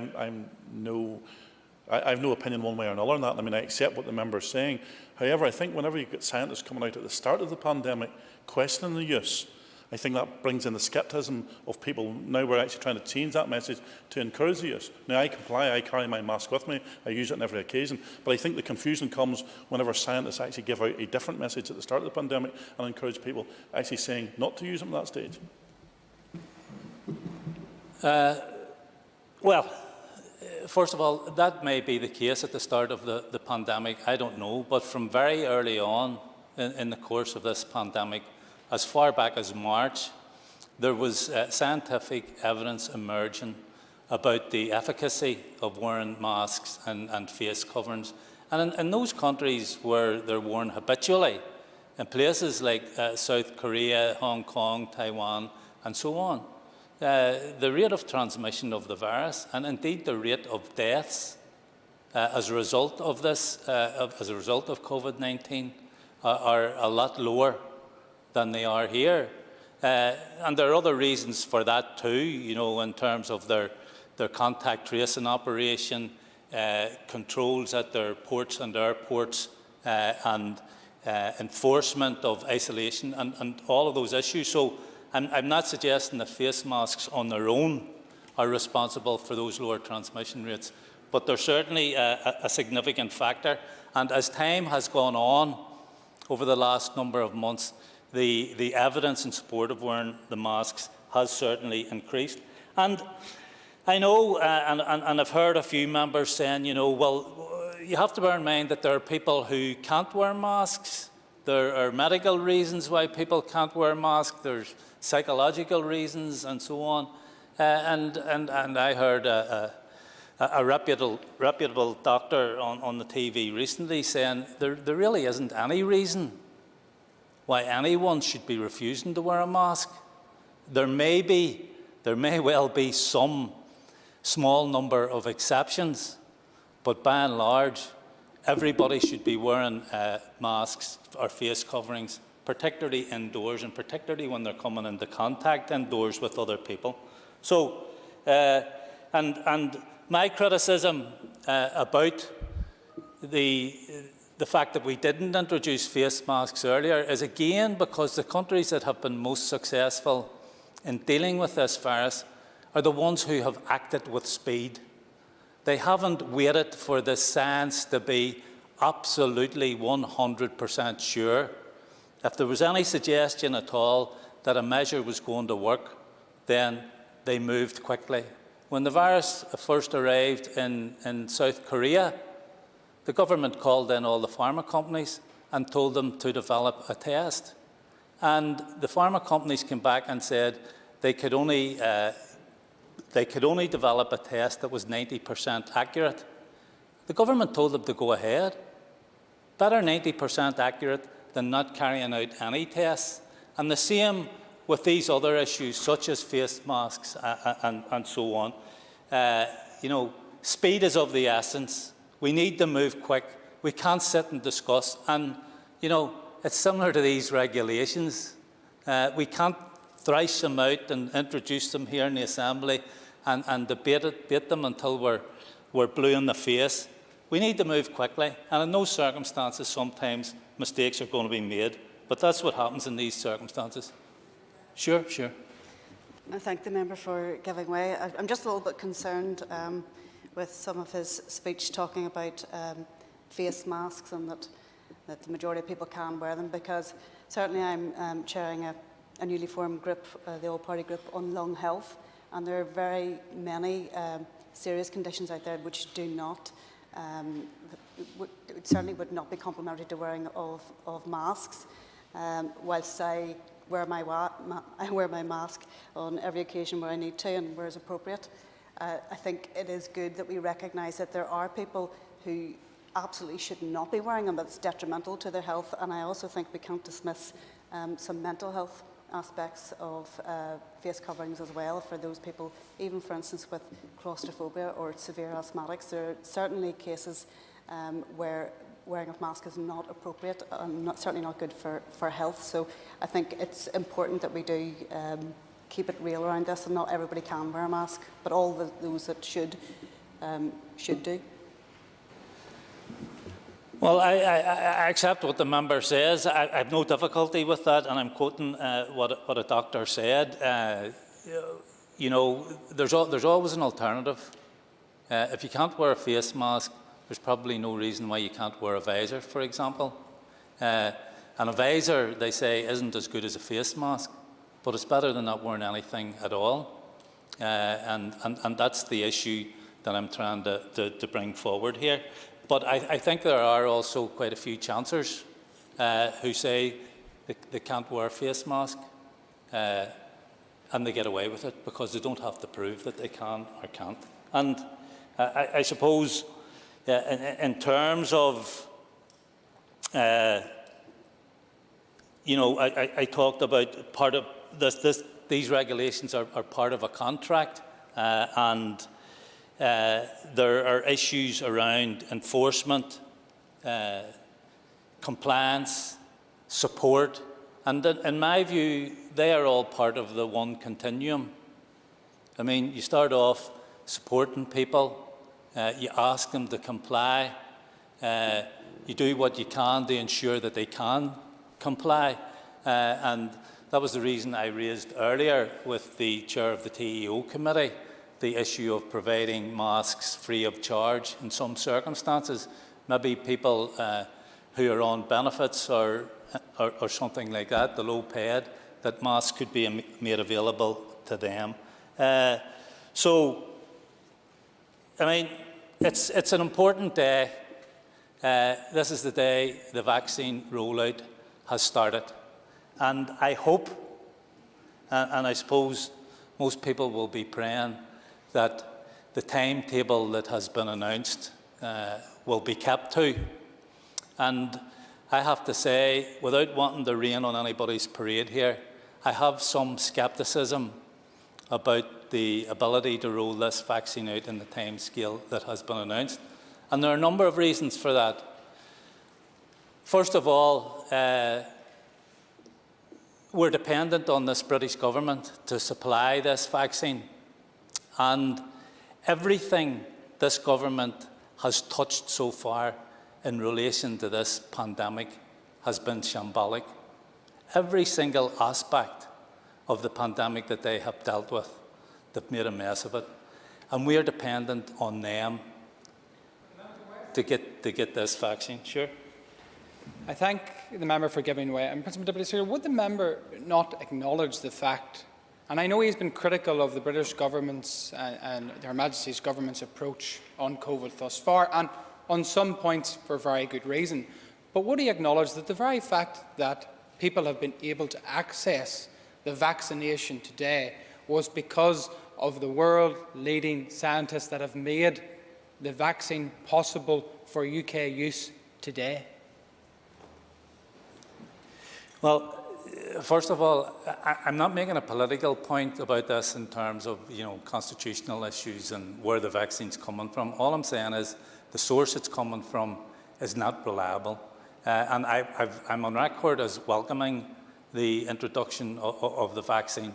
And I'm also on record as saying, I mean, I will be taking the vaccine, and I will be encouraging absolutely everyone else to take the vaccine. I said here last week my children would be taking it too.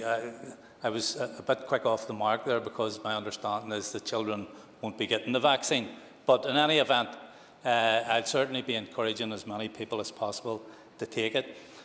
My problem is merely, it's with this particular British government and the way they have dealt with the pandemic so far. And they have exhibited a degree of ineptness that's rare to see in any government. And that's partially my concern. I have other concerns as well. My concern in regard to the contact tracing operation here has been well documented, and there have also been problems with the rollout of the flu jab here. So what I'm hoping is that between the Department of Health and the Executive Office and the COVID-19 Task Force between them can ensure that there's a smooth rolling out of this vaccine. And the sooner most of us get the vaccine, the better, and we'll get back to some sort of normality. So, I think I'll leave it there. Thank you. I call Mr. Jonathan Buckley. Thank you, Principal Deputy Speaker. And I suppose in beginning my remarks, I too would want to mark this hugely significant day when the first of the vaccines have been provided to some very vulnerable individuals alongside our healthcare workers. I think that's remarkable. I think it's a day that many of us have looked forward to. It's certainly a day in which general society can start to look towards a day when regulations in this regard are no more, albeit we are far from that position. But it is certainly something that I welcome, and indeed my party welcome, as I'm sure there's a sigh of relief among many people across our society, whether that be from a care home setting, a vulnerable individuals setting, whether that be from our health and professionals setting, you name it. Everyone has an interest here, and I suppose probably we, of all people in this House, know all too well that their hopes and aspirations depend upon a successful vaccine and getting life back to some form of normality. In discussing the regulations in general, true to form, I will point out, as I have done on previous occasions, the folly of the way in which regulations come before this House. Because Principal Deputy Speaker, it has become a case that each time regulations come before this House, some coming to the end of their time, others maybe a week before the end, that they're completely out of keeping and out of pace with where general society is in relation to their content. So it becomes an exercise very much of this House talking to itself. The public switch off because they can't keep at pace with how it's affecting their daily lives. It's something that is always, as members, we need to be acutely aware of because, and I've said this in the Health Committee, we as members of this House, and I exclude executive ministers on this, our primary function is scrutiny. And I feel, throughout this COVID pandemic, and I'm open to hear how other members feel on this point, but I think the point is shared. I feel we have failed the people of Northern Ireland, as I'm sure many governments around the world and many parliaments and democracies have failed their own people in the way in which we have been able to scrutinise this draconian legislation. It has affected every element and infected every element of our society, and yet as legislators, the duty of scrutiny very much has been lost. And I take a look and I think of even the Health Committee, in which I'm now a member of. And in my short time there, albeit now coming on 2 months, I have been disturbed by the lack of democratic scrutiny to these important issues. And I don't for 1 minute actually lay that particularly at the blame at the foot of the Department of Health, but by and large actually how the regulations come before this House. Absolutely, yes. I'm struggling with the word fail. We've failed. I feel that the system is very difficult for us to operate in, and the timescales as I outlined as well. But I don't think as a legislator, as somebody who's been elected to represent the people, that I or any of the other Health Committee members, and I know you only joined it, have actually failed people. Could you please explain what you mean by fail? Thank you, and I thank the member for her intervention, but I will explain what I mean by that.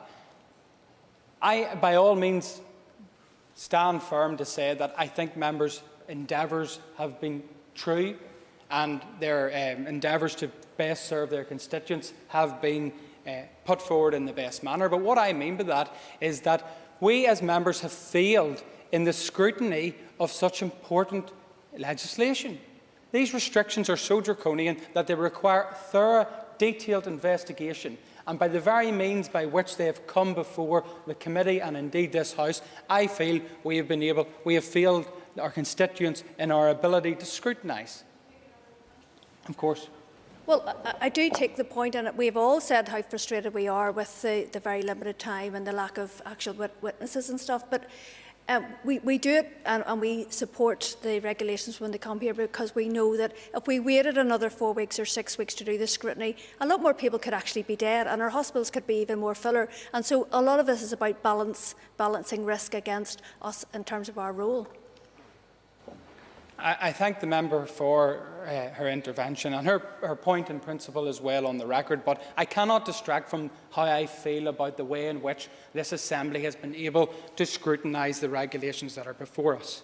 You know, we've heard earlier from the chair of the Justice Committee, and you know, I know a lot of members can get precious about this point, Mr. Principal Deputy Speaker, that to challenge a department or to challenge a minister is a political handbagging in the middle of a pandemic. I personally do not see it that way. I think members are entitled to the right to ask detailed questions of whatever minister it may be, or whatever.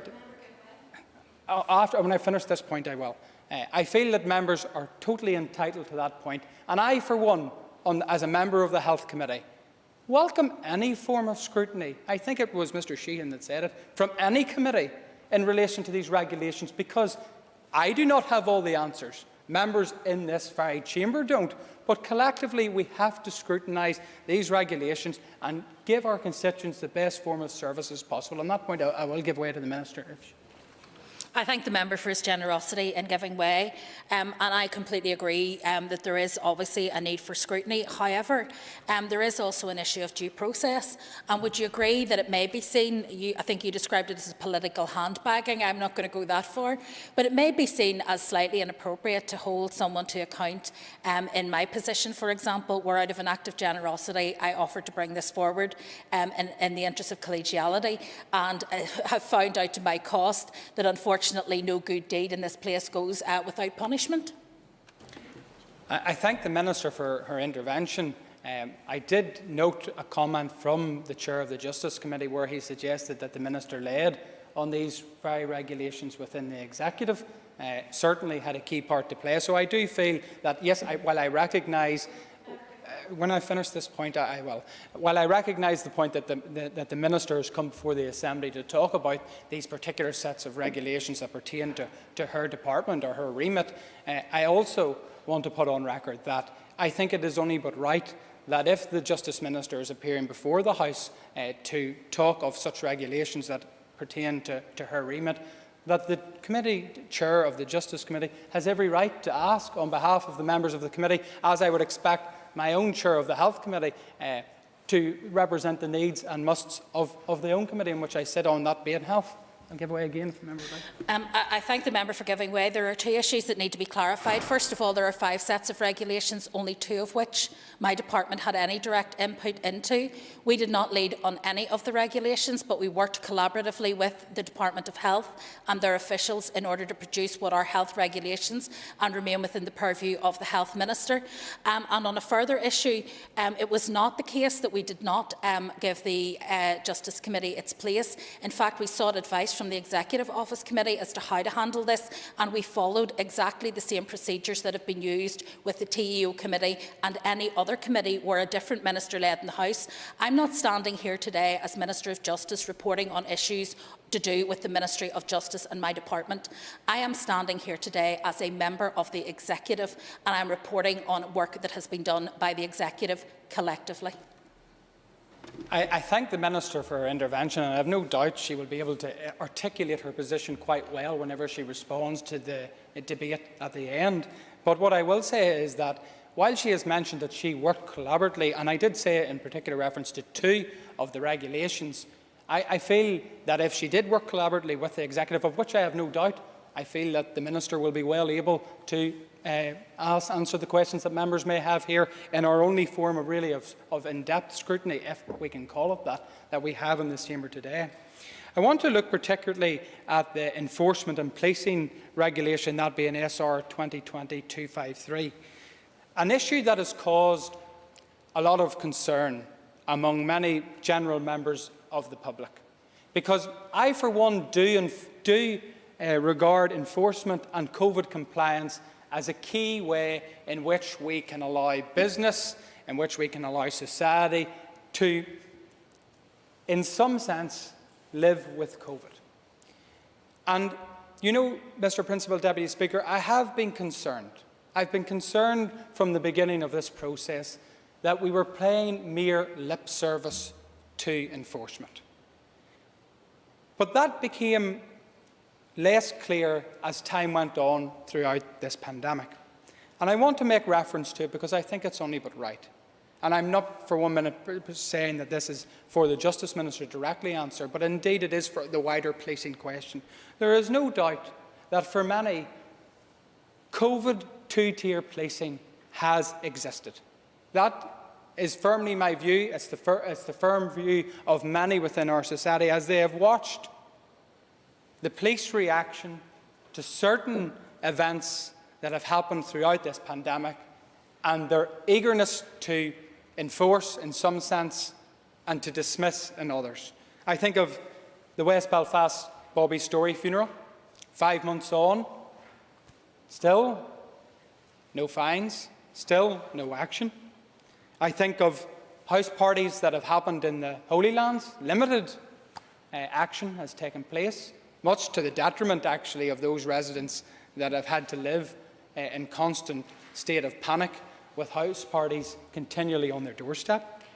And I compare that with the forceful, quick action in relation to the Black Lives Matter protest, to public swimmers in Helens Bay, to gyms, and as Mr Wales quite rightly outlined earlier on in the debate, the action taken in relation to Tandragee Baptist. I have to say, Mr Principal Deputy Speaker, that as the regulation and amendment seeks to increase fines, we must have an equal compliance to policing in relation to the matter of COVID. Public confidence is key to ensuring that there is uniformity of approach in relation to how the public interact and indeed how the police go about their business. And the police confidence at the moment in relation to the way in which they've handled COVID-19 regulations, in my view, has been dire at best. And I don't for 1 minute take away from the fact that it's a very difficult situation to police. But at least do that with an even-handed approach, which will allow for a more collective buy-in from the public. And as we've went through this pandemic, we have looked upon key moments of public discourse which has had a seismic change in how the public have reacted to regulations that have come from this place. And I think particularly of the West Belfast Bobby Story funeral. Because if we examine that particular time and the news coverage in which it received and the sheer sense of underhandedness in relation to how general members of the public were asked to bury loved ones, sometimes on their own. Compare that to the funeral of Bobby Story. There is no doubt that that had a pivotal role in turning many people within society against the regulations that were in place.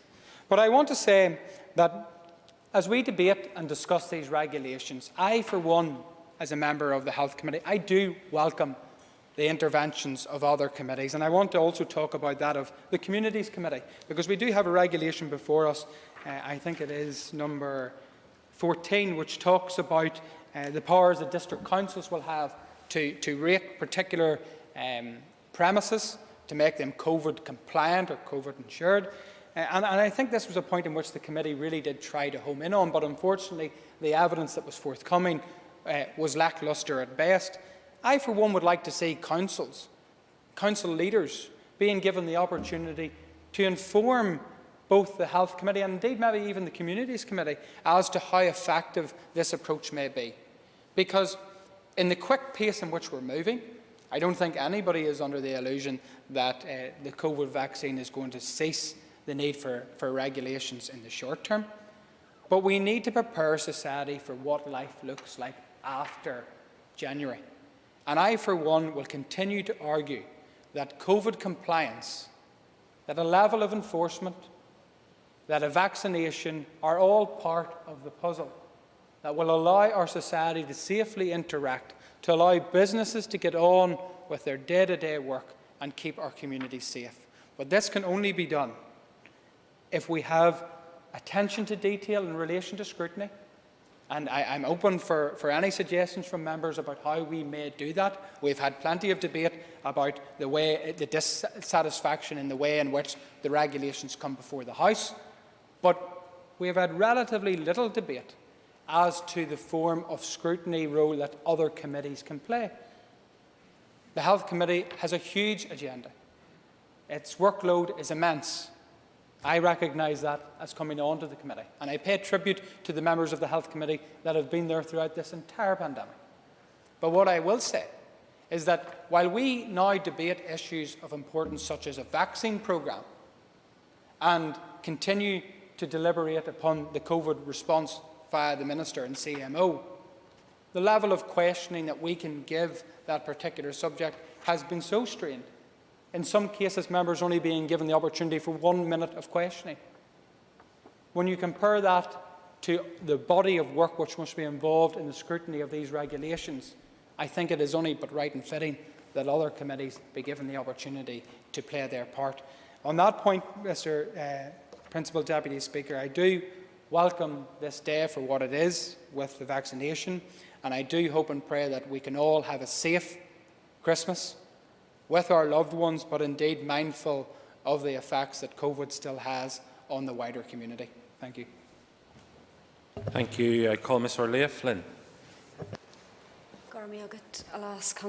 And I would like to start my remarks today by acknowledging that the past few months have been really difficult and challenging.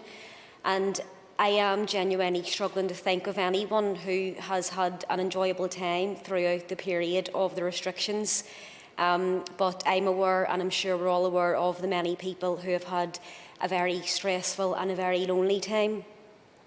We've tragically seen the daily reported deaths rise above 1,000, and that true number is likely to be much higher. And my thoughts are with all those families who have been bereaved and who are particularly going to struggle over this Christmas period. As we debate and discuss the restrictions brought forward by the Minister of Health and his colleagues in the Executive, it is important that we don't lose sight of the impact, the negative impact that COVID-19 is having right across society. And in terms of these regulations, we have 4 health protection regulations, amendments number 13, 14, 15 and 16, and we also have an amendment number 4 on the face coverings. And most of the statutory rules did come before the Health Committee on the 26th of November, with the last one appearing on the order paper before the Health Committee had fully considered it, as this was just included on our table papers just last Wednesday. So I think this speaks to the speed at which some of these regulations are being drafted, but also to the importance of having an agreed approach based on public health principles ahead of time. It has to be said that the majority of these restrictions were made around the 13th of November, and as referenced by the Chair of the Executive Committee earlier, I think for many people they will remember that date, more so for the difficulty in securing an agreement in the Executive, including the fact that public health proposals were rejected by some ministers in the Executive. But regrettably, it has to be said that, as we all know, coronavirus doesn't care for political divisions or disagreements. It just wants to spread, and systems need to be in place to reduce or to stop that spread. So I too look forward to the new COVID strategy that was debated and supported by a motion in this House recently and supported by all parties. And just returning directly to the amendments on the issue of enforcement, Amendment 14 essentially designated district councils with the ability to enforce some of the existing regulations. It was made on the 13th of November, some 8 months after the pandemic really started to hit. I welcome that this is now the case, but should it really have taken so long for the Department of Health or the Health Minister to empower the councils?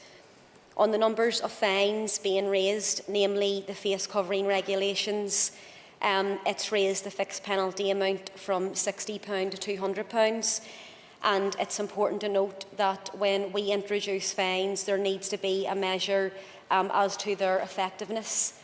So unless someone has the means to pay a fine of £200, that can just become just as unaffordable as a fine of £2,000. And I make that point because there needs to be a balance struck between introducing restrictions and ensuring that people actually have the means to adhere to those restrictions. That must be the central approach. As much as restrictions are there to control, there needs to be an approach of support. And at the start I mentioned that we've all came across many people who's had a really stressful time, and we know that it includes everyone right across society, the businesses and staff who are struggling with their livelihoods, the health and social care workers, and just ordinary families and people of all ages, no matter what age, young or old. And so I therefore will end my comments with the same sentiments that was made by the Minister in her closing comments, with the tried and tested response to help keep one another safe, just to encourage people to please keep socially distancing, keep washing your hands and keep wearing a mask. Gar miagah. Thank you. I call Ms Cara Hunter.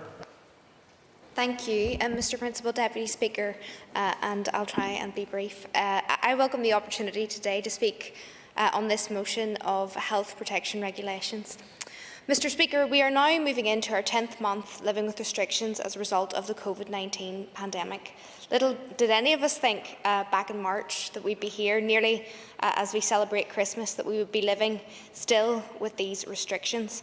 Of course, we all recognise that these regulations debated here today are unfortunately necessary in order to drive down the infection rate of COVID-19 cases here in the north. At the same time, however, we also recognise the many hardships that have come about as a result of the pandemic and the restrictions, not least the damage to businesses. When referring to the Amendment 13, we understand the frustrations and challenges and difficulties new requirements can cause, especially in relation to social distancing and surrounding larger gatherings in smaller restaurants across the north. I know, speaking with businesses within my own constituency of East Derry, that no type of business has not been affected, whether it be in the hospitality sector, contact services including hairdressers, local gyms run by young families, the personal training industry and many other small local shops, which if not directly required to close as a result of the restrictions, have suffered greatly from a lack of footfall in villages and town centres. We would urge local business owners to continue to act responsibly, to avoid a notice from their local council and prevent any behaviour that may create a serious and imminent threat to public health. December would usually see sectors and businesses experience a boom in business in the lead up to Christmas. Sadly, we all know that this is not the case this year. This must make what has been a very daunting and uncertain year for business owners even more concerning and worrying for their future viability. As my party's mental health spokesperson, I also continue to be mindful of the emotional well-being and mental health impact which the pandemic has had, resulting in isolation experienced by many people. Whilst Christmas is often a very difficult time, and particularly for the most vulnerable in our community, including the elderly, this year presents even more difficulties for even more people. Many family members will not be able to come home for Christmas or gather together. Mr Principal Deputy Speaker, as I have already acknowledged, these restrictions are both hard and difficult, but unfortunately necessary. We recognise in one of the amendments, number 4, that there is the want to increase fines for face coverings from £60 to £200. We know that fines aren't ideal. No one wants a fine, especially in the mouth of Christmas. So we would proactively encourage the public to continue to do the responsible thing and to wear masks indoors. And whilst this Friday sees us move into another phase of restrictions, I would continue to urge everyone to adhere to the regulations, including practising social distancing in the days and weeks ahead, including over the Christmas holidays, when it would be all too easy to let our guards down. Whilst acknowledging all the difficulties of this year, whether it be jobs, businesses, the restrictions of our daily way of life and mental health and well-being that this pandemic has presented to all of us, the recent news of the vaccine and its rollout now in the coming weeks and months gives us the hope that 2021 will be a much better year. We support the motion before us. Mr Alan Chambers. Thank you, Mr Principal Deputy Speaker. I hadn't intended to speak in this debate, and I will be brief, Mr Principal Deputy Speaker. Really, I want to refer to some remarks that my colleague, Mr Buckley, made earlier in the debate. And he did refer to the perception of two-tier policing. And I would agree with him in that. There does seem to be some grounds for people having that perception. And I saw it in my own constituency just recently, where swimmers were cleared off the beach at Helens Bay, and law-abiding people, and couldn't understand why they had to leave the beach.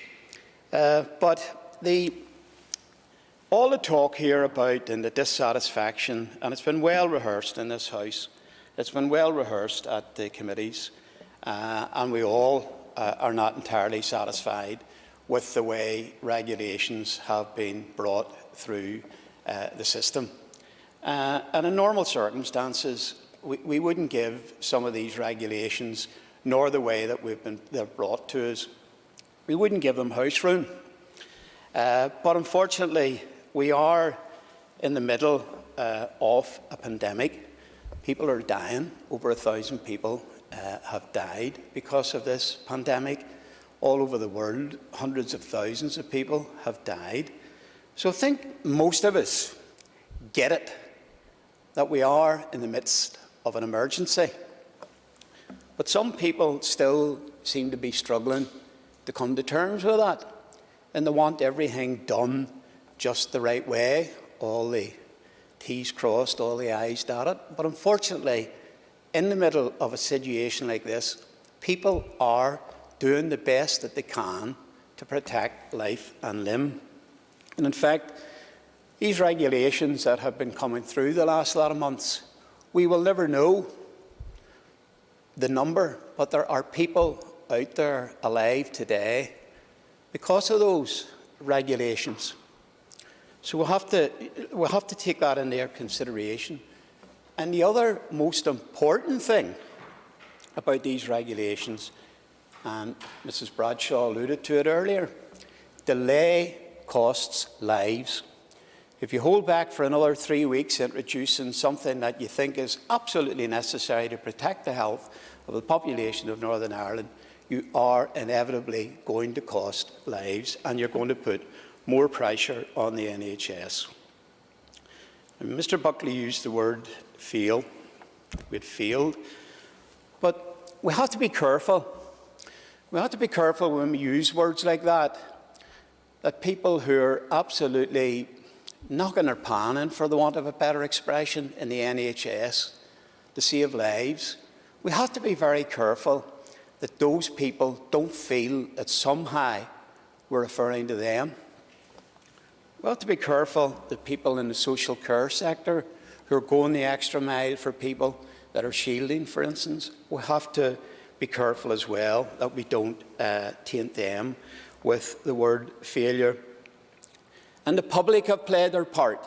The public really have played their part in protecting life and limb, and by making sacrifices. Not a family in this country that haven't made major sacrifices to comply with regulations. And our children have lost out with their education. They're all back at school, but it's not normal. They're not getting a normal education, and that's not the fault of the teachers or anybody else. It's the pandemic that has created that set of circumstances. And here we are, just 10 months after the pandemic decided to visit these shores, and we've turned around, we've produced a vaccine, which has started to be rolled out today. I'm struggling, Mr. Principal Deputy Speaker, to see where the failure is. But there are people out there who have been waiting for months on grants that they were promised, and they still haven't received them. So maybe a bit of failure there, but maybe we need to look and see where that failure occurred. Now, I know that Mr Buckley does, and he has expressed a passion for scrutiny. And I think it's a passion that we could all share in this House, that passion for scrutiny.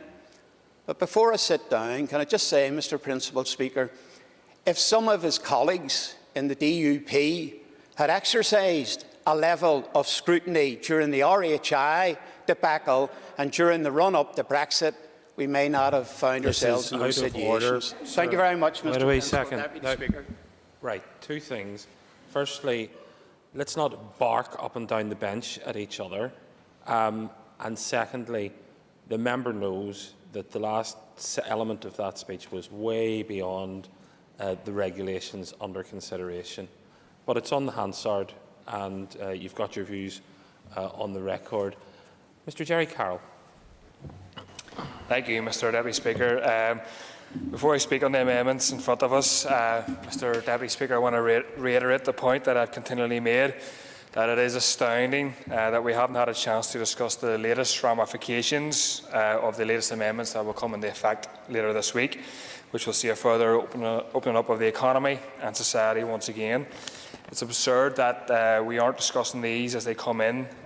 Medical experts such as Gabriel Scally, as has been referred to already, have already warned about a new wave off the back of these changes, and the executive still seemingly doesn't seem that it's right, or think that they or their medical advice merit serious discussion in advance of making or the decision coming into effect. Instead, we're discussing amendments, Mr Deputy Speaker, as has been referred to, that were laid almost a month ago, true to form once again, from storming, delayed, scrutiny and accountability. Given the concerns raised about the latest amendments, Mr Deputy Speaker, and the Christmas break, I would ask when we are to discuss these new regulations. Will it be in the middle of January, when they have been in operation for weeks, probably almost a month, and the effects will likely already be felt, including potentially another spike in cases? Really absurd beyond belief. Turning to the amendments in front of us today, Amendment 14, Mr Deputy Speaker, provides Council the powers to ensure premises do have improvement notices, and allows for an enforcement officer from the councils to take action where appropriate. And my concern about this that I raised on the committee is whether councils will have enough staff that are able to carry out this role and function. It seems to me to be a mammoth task. And we are likely to see breaches happening across the board. And to my knowledge, although happy to be corrected, to my knowledge there hasn't been an aggressive, massive recruitment campaign across councils to increase the number of staff who can deal with these issues. And I would be grateful if the Minister could provide some detail about this and how equipped she or her department believes councils are to deal with this, the issue of inspections and notices at workplaces and possible breaches as well. Amendment number 4, Mr Deputy Speaker, relates to face coverings, including increasing the level of fines for people not wearing masks. It should go without saying, Mr Deputy Speaker, that the wearing of face masks is vital and an essential part of the process to stop the virus spreading. However, we have to say that that message has been stymied by the approach of the Executive and occasionally their party members. The Education Minister, for example, rubbished the idea of pupils wearing masks, face masks on buses just a few months ago, then went on to recently accede and accept that demand and that call. Sure will, yeah. Thank the member for giving way on that point in relation to face masks. Mr Allister, Principal Deputy Speaker, at an earlier point in the debate made reference to the fact that for many of the regulation there has been no impact assessment as to the intended or unintended consequences of these regulations given the speed that they've come. But would the member accept that there is equally the evidence to suggest that proper use of face masks is essential because improper use might increase the risk of transmission? And that comes from the CDC in the United States regarding the many people across the country that are not wearing masks in the correct manner and therefore maybe potentially putting at risk themselves and those around them. Member for his intervention. I don't know what improper use of face mask is, if you can define it. But I mean, the Education Minister, like I said, categorically rubbished the idea that face masks should be worn for pupils on public transport. And I think his point about impact assessments, I'll come on to in a second. Just to add on top of the Education Minister, it was before the Executive, seemingly prompted by the Tories, made it compulsory to wear face masks in shopping environments. Myself and others, Mr Deputy Speaker, including health experts, have been calling for actions to be implemented on this for weeks at the very start of the pandemic. And still, Mr Deputy Speaker, the Executive has not rolled out a programme of the mass availability of free reusable masks, despite myself going on about it for months and other members obviously today and on the committee. So if someone, Mr Deputy Speaker, genuinely forgets to bring a mask while they go on public transport or enter a shop, where is the support provided to them? Not only will they be fined if this regulation goes ahead, these amendments go ahead, but the fine would increase. They would be paying even more. And this is, of course, not to mention as well, which is connected to this issue, the nefarious and dangerous role played by MPs linked to this Executive, such as Sammy Wilson, who repeatedly openly breached the regulations and defied any sense of sympathy with people who have lost or sympathy with people who have lost loved ones from COVID. And this is where we get to the heart of the problem of this regulation, Mr Deputy Speaker, in relation to face masks. Because essentially what it does is to blame individuals when it is clear that the public have gone over and beyond to stop the spread of the virus against misinformation and bad examples from those at the top of society. Stronger fines is not the answer here. A better public campaign and better public reps is. And while I'm on the topic, I would ask the Justice Minister, I might fall outside her remit, but does she know whether Sammy Wilson has been fined yet? His efforts were blatant and purposeful, but I haven't heard anything of him being fined or punished yet. These amendments, on the other hand, Mr Deputy Speaker, could see people who have simply forgotten their masks fined. And such hypocrisy will not be lost on the vast majority of people. I will give away, yeah. On that specific point, Mr Principal Deputy Speaker, I would want to reassure the member that someone who has merely forgotten their mask would not be fined, because this has to be looked at in the context of the police approach, which is to engage, educate and encourage, and enforcement is the fourth of the four E's, so they wouldn't automatically move to fine someone for not having a face covering. Thank you, but as I understand, there's no detail in the regulation spelling that out. I'll look away, yeah. Just, it's an interesting issue about forgetting face masks, because the principal of the school that my two kids attend had asked parents when they're leaving children to school to wear a face mask, especially with the younger ones in Rangahay, Rangadow, Primary 1, Primary 2, when they're being brought right up to the door. And I usually do wear a mask, and this morning I was almost at the door and realised I hadn't my mask on, and there was nobody queuing in front of me, so I went ahead. But the point is about someone maybe getting on a bus forgetting their mask. It's not just a question of the forgotten the mask, and the fine and so on is really irrelevant, or enforcement is irrelevant. The point is somebody's getting on the bus. They may be asymptomatic, they may have COVID-19. I mean, I've talked earlier about providing masks free of charge. I mean, maybe the bus driver, if he had a supply or she had a supply, could provide a mask to the person who has genuinely forgotten their mask. You know, so again, I'm raising the issue of making masks free in some circumstances. Thanks to the member for his intervention, and I agree with that. And like I said, it hasn't been provided for in a mass way, the wide availability of reusable masks, which can be quite expensive for people, and I'll come on to that in a second. And I think it is worth hammering home again, and happy to be corrected if the Minister can.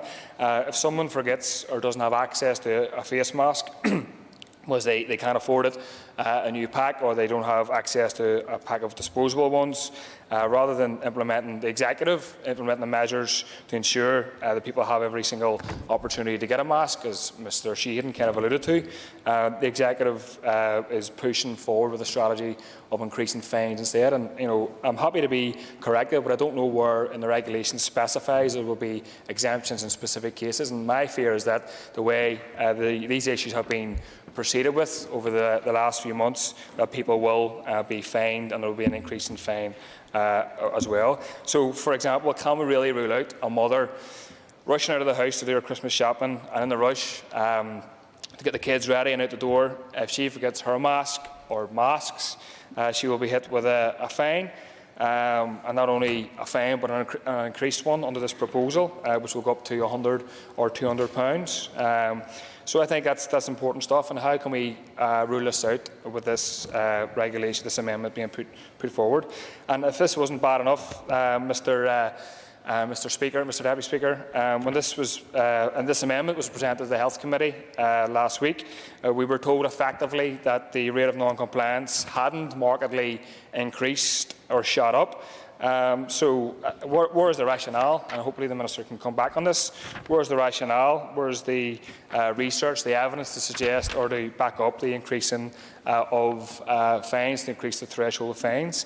Where is the assessment of how this proposal would affect people on low wages, on benefits? And that speaks to Mr Buckley's point as well about an impact assessment, or even increase people's compliance with the need to wear a mask. So much like I'm predicting, Mr Deputy Speaker, on other issues, I will probably not be able or likely to divide the House on this question due to the way Stormont is structured and how it doesn't allow for smaller parties to register their opposition in terms of vote against specific measures. So I want to categorically place on record my and my party's opposition to the ill-thought-out amendment to increase fines for those not wearing face masks in a situation that the Executive has not went over and beyond to ensure people are supported at every step of the way to ensure they do have an access to a mask. Thank you.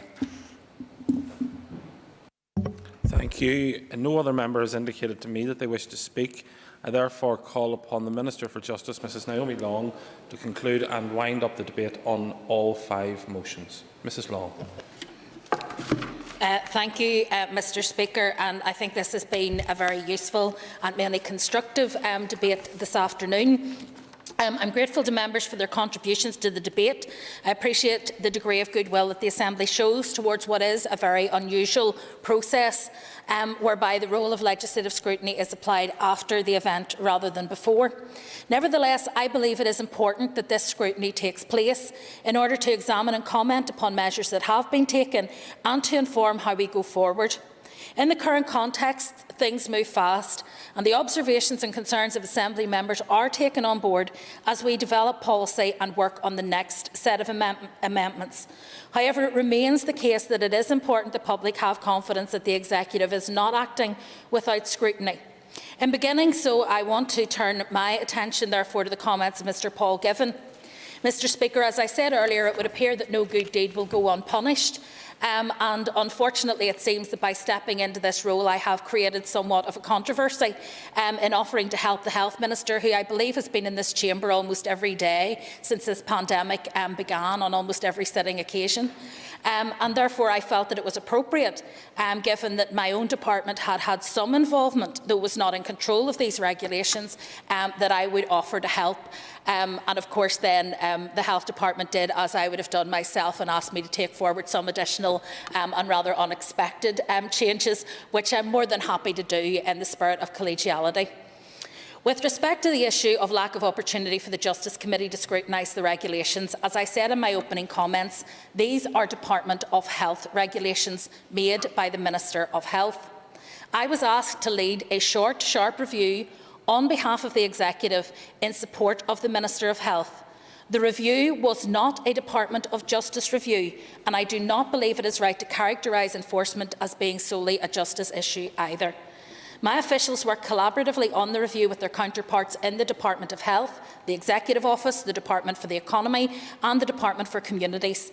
The first stage of the review, a comparative analysis of the offences and penalties in place across the UK and in the Republic of Ireland, was completed by the Department of Health.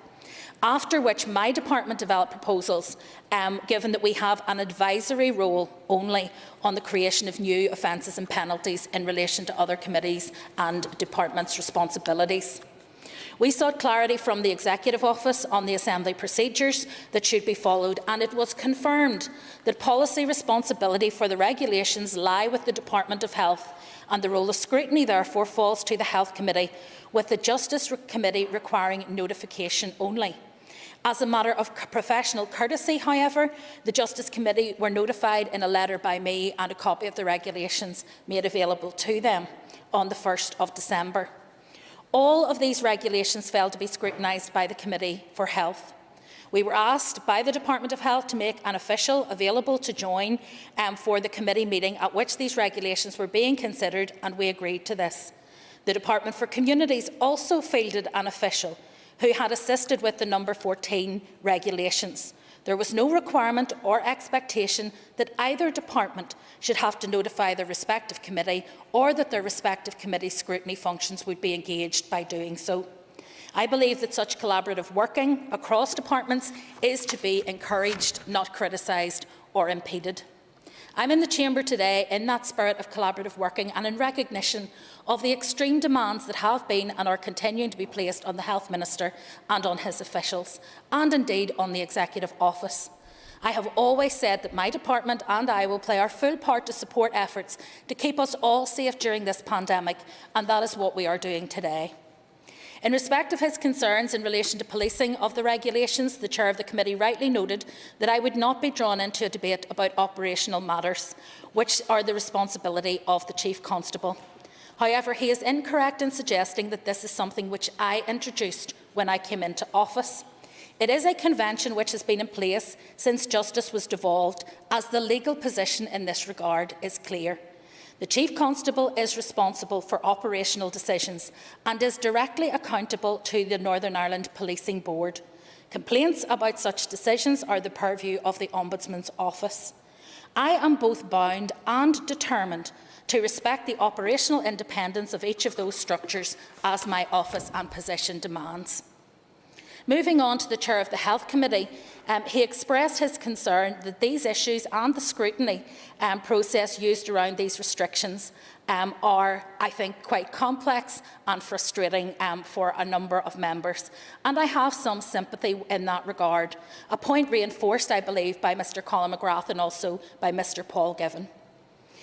The confirmatory approval process has been put in place to reflect the urgency with which the Executive has had to operate in these extraordinary circumstances, a point I think well made by Mr Chambers in his contribution and by Paula Bradshaw in hers.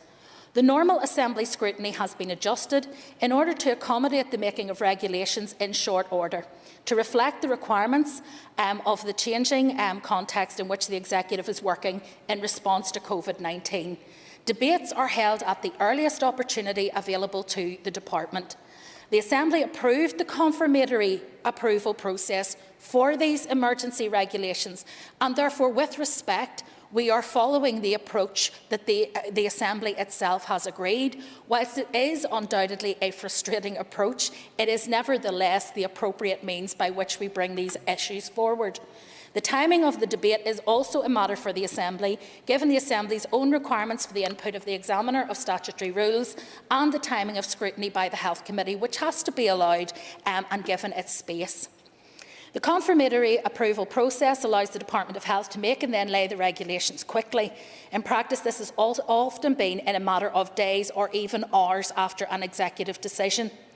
As a number of members, including Ms Paula Bradshaw, has said, that any delay to making those regulations could cost lives, and therefore being speedy in how we deal with these things is a trade-off against the normal scrutiny that we would enjoy in this House. And I believe that the scrutiny function that our committees and our Assembly provide in this matter are absolutely critical, and we would not have been taking this forward in the way we have were it not absolutely necessary.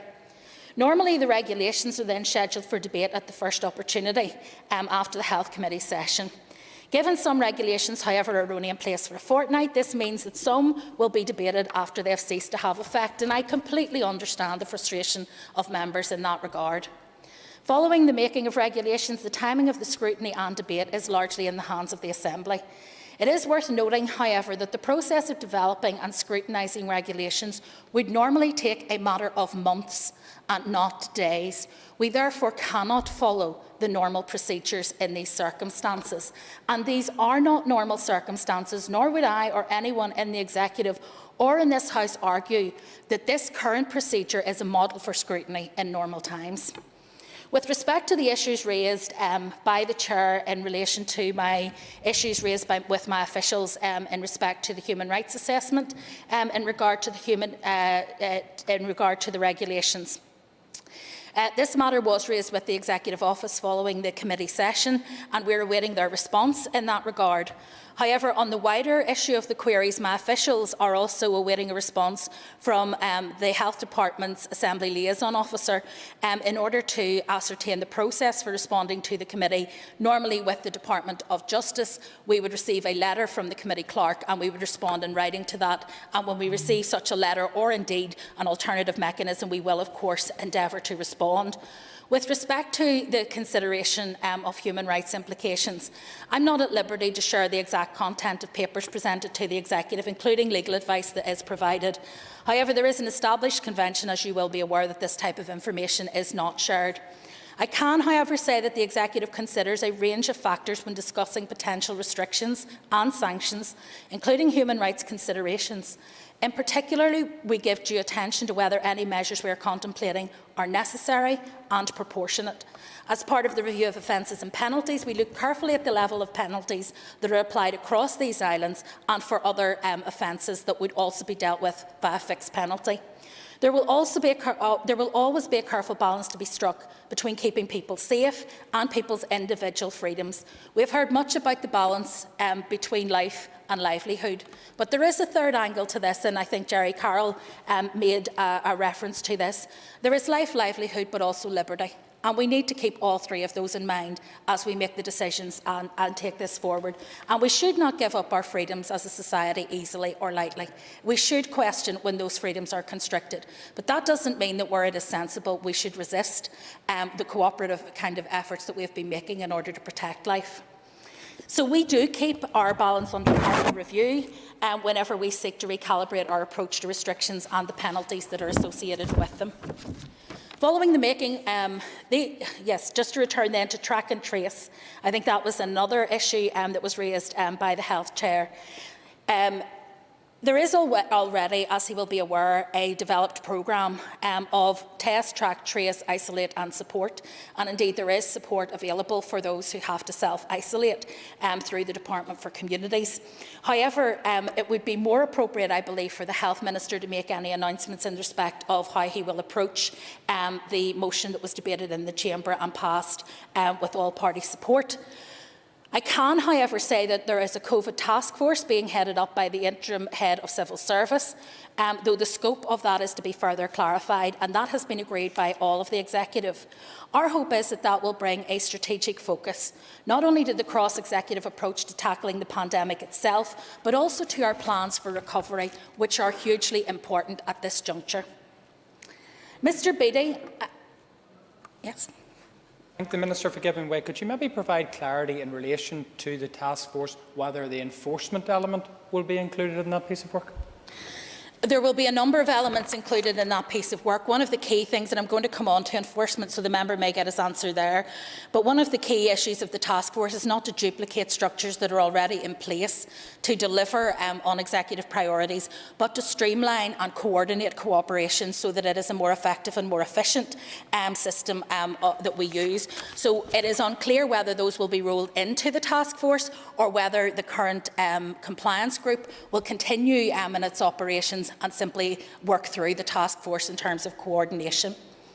Mr Beattie and Mr Clark showed extreme curiosity as to how the issue of COVID regulations would be enforced and as to whether or not I should be the person who does it. And so I wouldn't want, obviously, to disappoint them with not providing them with a fulsome response.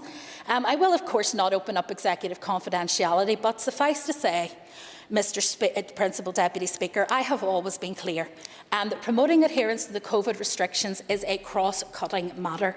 Enforcement of COVID restrictions is not solely a matter for the PSNI. Other statutory organisations such as local councils, Border Force and others have responsibilities for compliance and enforcement. Those organisations are not within my purview. The focus, therefore, should be encouraging adherence, compliance and enforcement, and using as a last resort enforcement only when necessary. The Executive agreed after discussion to set up a strategic level group chaired by the junior ministers under the auspices of TEO to coordinate efforts on compliance and enforcement. Senior officials from my department, from the PSNI and from other departments that are engaged are part of that group and playing their full part in supporting the collective effort to encourage adherence and compliance. The issue of enforcement was raised by quite a number of members, including Mr Buckley. And I want to set out in some detail the issue of enforcement because it does touch on the particular regulations today. Enforcement activity should always be proportionate and must be seen as legitimate. None of us, I believe, in this chamber or anywhere else want to see a heavy-handed response to these issues. Neither is enforcement of COVID restrictions solely a matter for the PSNI. As I've said, other statutory organisations such as councils also have responsibilities for compliance and enforcement. Locally, both the Northern Ireland Policing Board and the Office of the Police Ombudsman have been overseeing enforcement approach by the PSNI and will be reporting on that. Operational decisions, including the issue of penalties, are a matter for the Chief Constable and he is accountable to the Northern Ireland Policing Board. However, the PSNI publishes weekly statistics on the numbers of penalties issued and this reflects their ongoing enforcement efforts. I would encourage members to look at those figures and inform themselves of the work of the police before they comment on these matters, because I think some members would find it surprising. As of the 7th of December, the PSNI had carried out a total of 5,365 actions associated with enforcement of restrictions. PSNI figures, as I say, are available, but I will just read into the record, if I may, Mr Speaker. 2,101 COVID-1 notices, that's penalty notices, were handed out since March. 791 COVID-2 notices, that's 135 commercial and 656 private notices. Those are prohibition notices issued to licensed premises or for restriction of gatherings in a private dwelling. 49 COVID-3 notices have been issued, which are for failure to isolate. 923 COVID-4 notices, that is the one that replaces now the COVID-1 notices, with fines starting at £200 instead of £60. 25 COVID-5 notices, those are penalty notices issued to businesses and or premises for breach of the regulations, starting at £1,000 to a maximum of £10,000. And 1,476 resolution notices have been issued. Local councils, in addition, have collectively carried out 58,501 acts associated with public health restrictions for the period 1st of May to the 30th of November. I don't think any member having sight of those figures could suggest that no effort has been made on enforcement. Mr Buckley further raised the issue of the Holy Lands area, which we all realise presented particular challenges around the enforcement issues. The PSNI focus there, as in other places, is on early intervention and the 4E's approach: engagement, explaining, encouraging and, where necessary and appropriate, enforcement. It is important that if members make sweeping statements about the PSNI, that they are informed comments. He said there had been limited enforcement, when in fact over 900 fixed penalty notices have been issued in the last 3 months.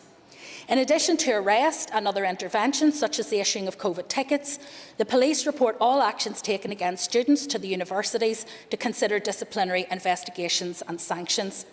PSNI has referred over 1,100 students to their respective universities. Following the Halloween period, which was relatively uneventful, the Holy Lands has experienced a rising number of calls for service regarding noisy parties. There was extensive media coverage of disorderly student gatherings in the streets on the nights of the 23rd and 24th of November. I think we would all agree that those scenes were disgraceful and that it is unacceptable that those who live in that neighbourhood, whether they be full-time residents or students, should not have to tolerate this kind of disruption. The PSNI re-evaluated the operational response and put in place a specific operation from 5 p.m. To 3 in the morning, and that will remain in place until such times as they no longer require it to be so. The primary focus of the police operation is high visibility reassurance on foot and in vehicles. Active engagement with local points of contact within universities, Belfast City Council and local community is crucial on an ongoing daily basis. PSNI and South Belfast have been extremely proactive this year and since the 13th of September have issued 684 COVID-1 penalty notices, 214 prohibition notices, COVID number 2, COVID number 4, 224 penalty notices, that's post the 12th of November, 62 community resolution notices and conducted 3 arrests. On the wider point with respect to compliance and enforcement, the Executive set up the Strategic Enforcement Group, now known as the Strategic Compliance Group, to assist our response to compliance and enforcement, given that it is a cross-cutting matter. The group is led by the junior ministers, as I've said, and my department is represented alongside a number of other departments and statutory agencies, all of whom are working hard in the collective effort of encouraging compliance. Enforcement activities should be proportionate and seen as legitimate. And I think that is important. PSNI is continuing to work with retailers, transport providers, hospitality trade and others to support compliance with the government regulations by engaging, explaining, encouraging and people to make the right choices. The police will only enforce where necessary, and this position is endorsed by the Northern Ireland Executive and the Northern Ireland Policing Board and is in line with the National Police Guidance from the National Police Chiefs Council. Mr Sheehan raised the issue of how we can support and encourage people to comply, and Mr McGrath made similar comments. People are weary and exhausted, Mr Principal Deputy Speaker. The COVID restrictions mark a huge limitation on our way of life, albeit a necessary one. We are social creatures, and in times of stress, our natural instinct is to huddle for protection. It is therefore unnatural and requires a high degree of restraint, concentration and awareness for people to maintain their social distancing at times when they are anxious and under stress. Despite all of this, the evidence that we have seen as an executive is that most people want to comply, and so making it easy for them to do so is hugely important, and that includes those who may struggle with cost. The Department for Communities provided approximately £60,000 through USEL to make and distribute face coverings to those who are vulnerable. In addition, Mr Principal Deputy Speaker, prisoners in McGilligan, who were also involved in producing scrubs for the health service, turned their sewing skills to good use in order to provide face masks, and it came as part of a community collaboration where local churches donated fabric and the prisoners stitched face masks and passed them on to schools, to children's wards in the hospital and to a number of other community organisations. And I think it is an encouraging thought that those who are in our prisons are a part of the effort to try to tackle coronavirus and to support the local community. In terms of face coverings, a number of members, including Pat Sheehan, Pam Cameron, William Humphrey and others, raised the issue around the debate on face coverings. The Health Protection Regulations number 2 make the wearing of face coverings mandatory in a number of indoor spaces, such as shops, public areas and public transport. The wearing of a face covering has never been presented as a panacea to prevent or reduce the spread of the virus in our towns and cities. It should be noted by all that the Executive has been advising since early in the pandemic that people should wear face coverings, though it was not made mandatory until later. The wearing of a face covering is one of the measures that we can all take to help curb the spread of the virus and play our part in bringing levels of infection down. Other measures are maintaining social distancing, washing our hands, avoiding touching our faces, and all of the other things that we have discussed at length. One of the reasons that we didn't move straight to regulations is that there was some concern expressed by the WHO and others that whilst the introduction of face coverings does reduce transmission, the accompanying relaxation in people's other behaviours, such as social distancing and contact with others, could offset some of those benefits, particularly in cultures where the wearing of face coverings is not culturally normal, and therefore people would struggle to remember to wear them, but also when they're wearing them might feel a false sense of security. So there are issues with face coverings, and that had to be weighed by the Executive, and what we tried to do was implement it at the correct time. There is no scientific evidence that wearing a face covering can make a healthy person unwell. The World Health Organization has issued advice on face covering and addressed some of the myths around prolonged use of medical masks. The prolonged use of medical masks can be uncomfortable. However, it does not lead to carbon dioxide intoxication or oxygen deficiency. While wearing a medical mask, you should make sure that it fits properly and is tight enough to allow you to breathe normally. WHO also advises that we should not reuse disposable masks and change them as soon as they get damp. Mr. Speaker, there is no, as I say, scientific evidence that it will make a healthy person unwell. However, it is recognised that for some people with underlying respiratory conditions or sensory issues, wearing a face covering can be problematic or extremely distressing. And for that reason, the restrictions exempt such individuals from having to do so. By following this advice, we can help protect ourselves, our families and others from serious illnesses and protect our health service, our economy, and help further prolonged and more stringent restrictions. I want to thank also Paula Bradshaw for her remarks reflecting that the crucial issue in all of this is how we individually act to stop transmission. A number of members, including Paula, Pam Cameron and others, raised this issue of personal responsibility.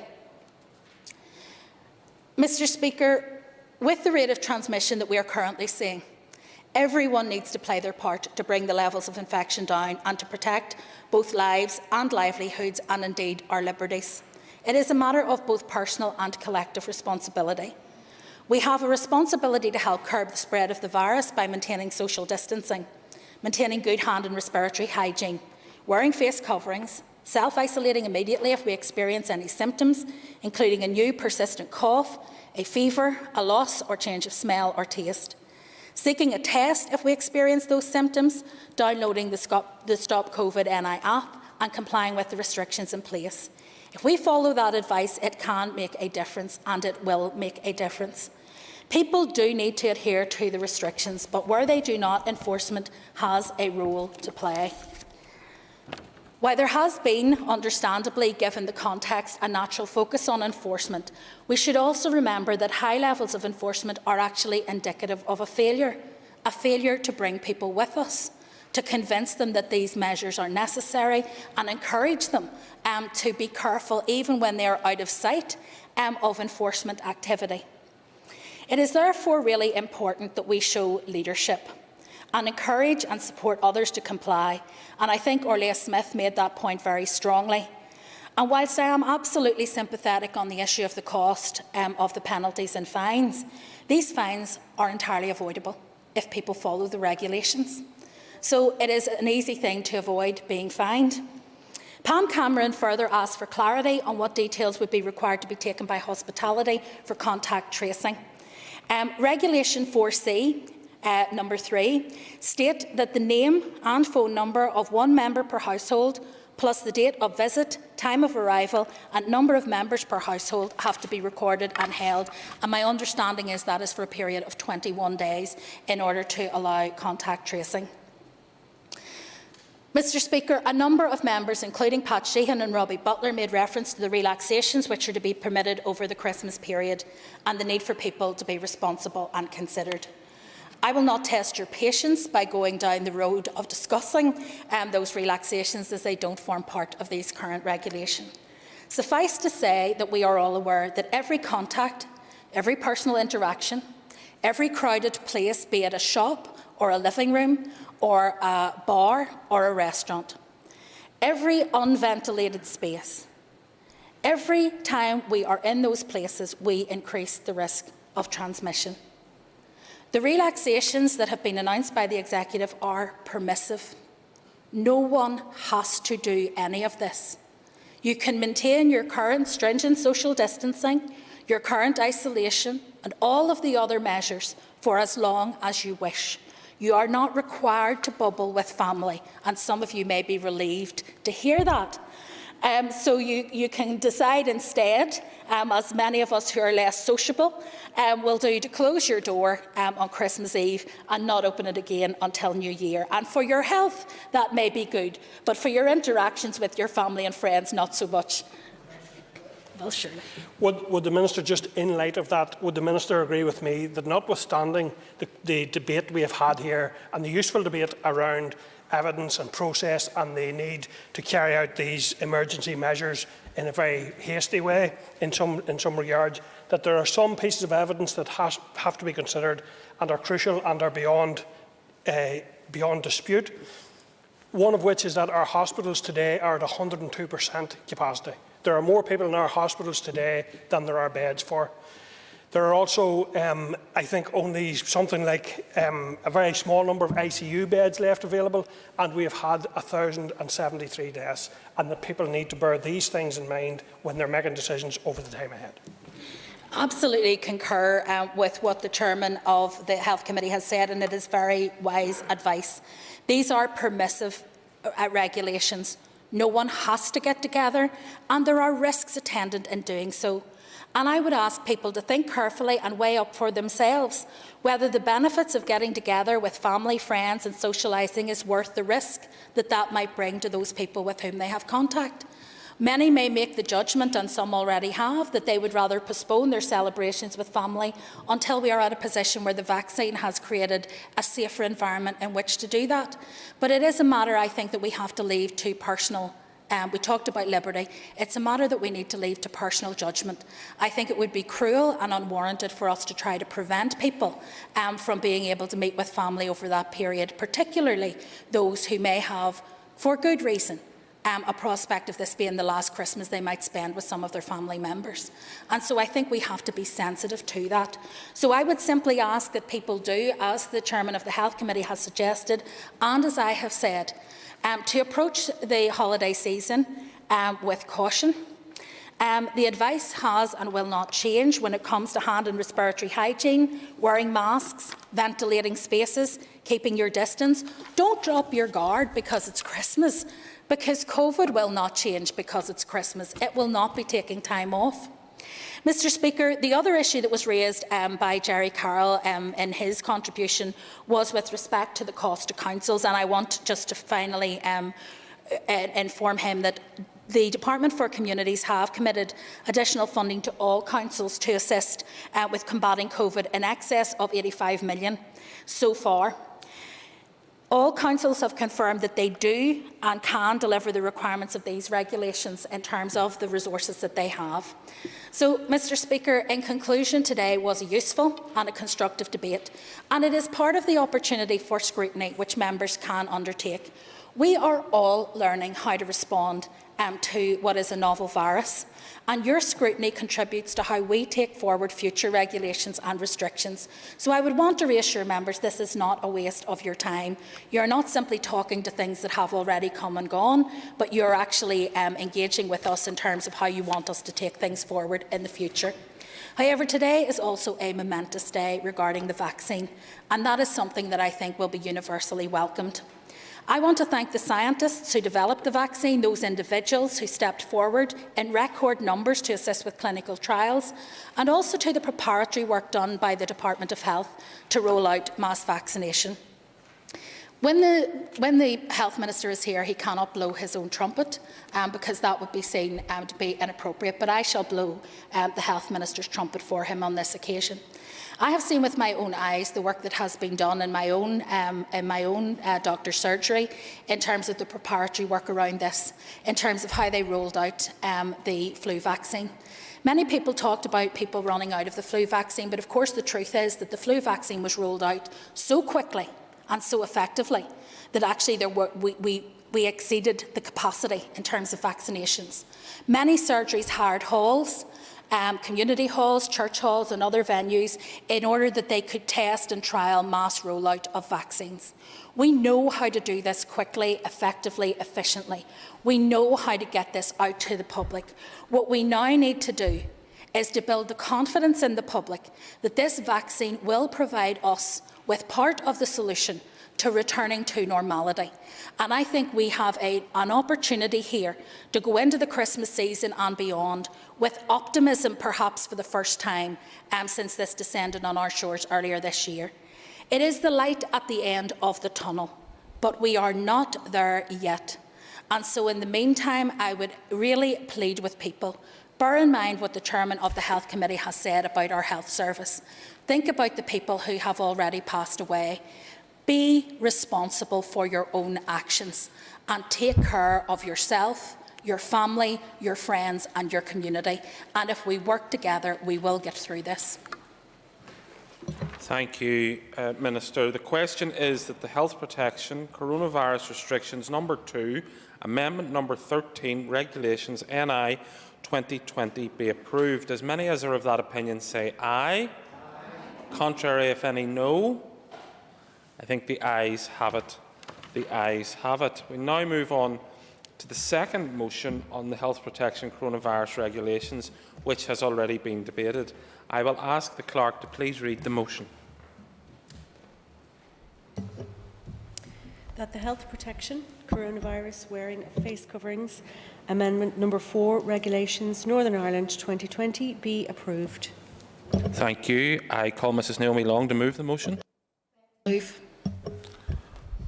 The question is that the Health Protection Coronavirus Wearing of Face Coverings Amendment No. 4 Regulations NI 2020 be approved. All those in favour say aye. Contrary, if any, no. All those in favour say aye. Contrary, if any, no.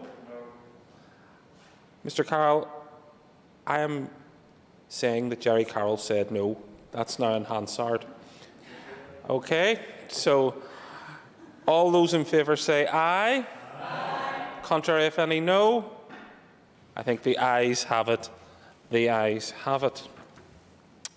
We now move on to the third motion on the Health Protection Coronavirus Regulations, which has already been debated, and I ask the Clerk to please read the motion.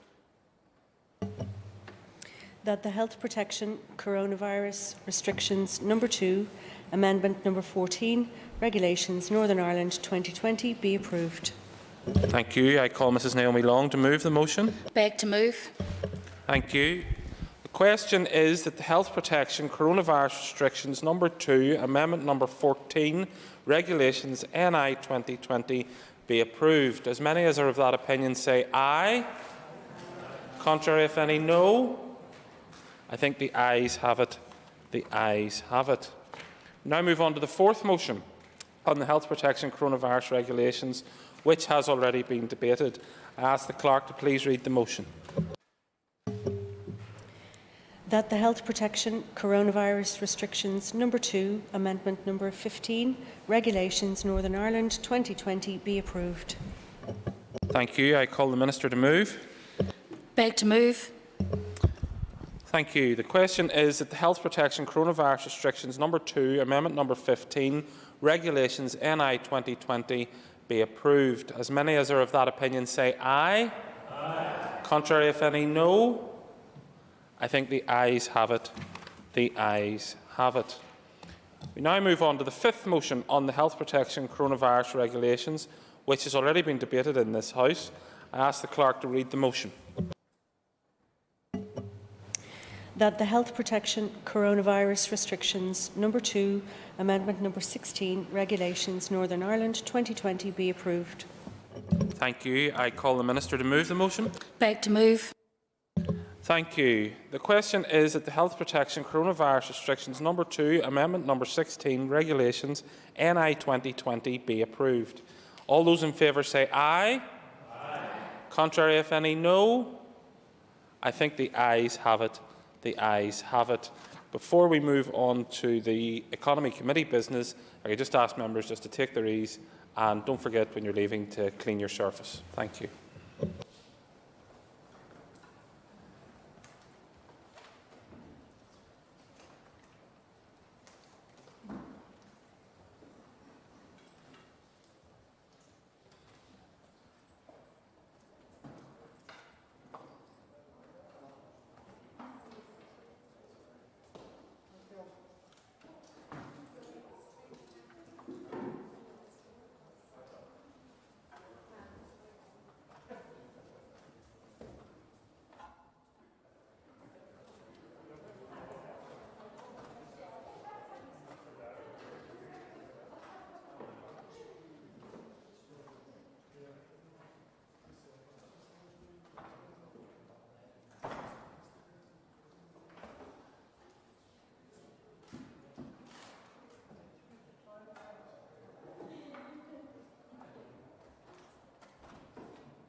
Okay, members, ready to start?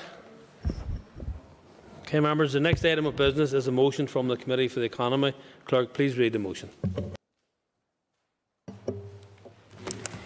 That this Assembly welcomes the Committee for the Economy's Special Report, NIA 56/17-22, providing evidence on how the economy has been impacted as a result of COVID-19 pandemic and ideas on how to rebuild it better. Supports the development of cross-departmental plans to boost our economic, health and social well-being by investing in infrastructure, skills, manufacturing and industry. Recognises that collaboration across government is vital and will translate into social progress where people, communities and high streets thrive and prosper, and where good jobs are created along with the skills and networks needed to raise productivity and earnings, and calls on the Minister for the Economy and her executive colleagues to use this evidence in planning our economic recovery and future. Thank you, and I call the Chairperson of the Committee for the Economy, Kiva Archibald, to move the motion. Moved. Thank you. The Business Committee has allowed 1.5 hours for this debate. You will have 10 minutes to propose and 10 minutes to wind. All other speakers will have 5 minutes. Please open the debate on the motion. Gur Margaret Cancorlia, and I rise to speak as Chair of the Economy Committee and to move the motion. The Committee has undertaken a micro-inquiry to seek views from a range of stakeholders on what we need to do to support the recovery and rebuilding of our economy following the impact of the COVID-19 pandemic, and has produced a special report highlighting a range of themes. I'd like to thank those who participated in the inquiry, and the Committee has now shared this report with the Economy Minister. The business, manufacturing, tourism and hospitality sectors in particular have told us they are yet to see the full impact of the COVID-19 crisis.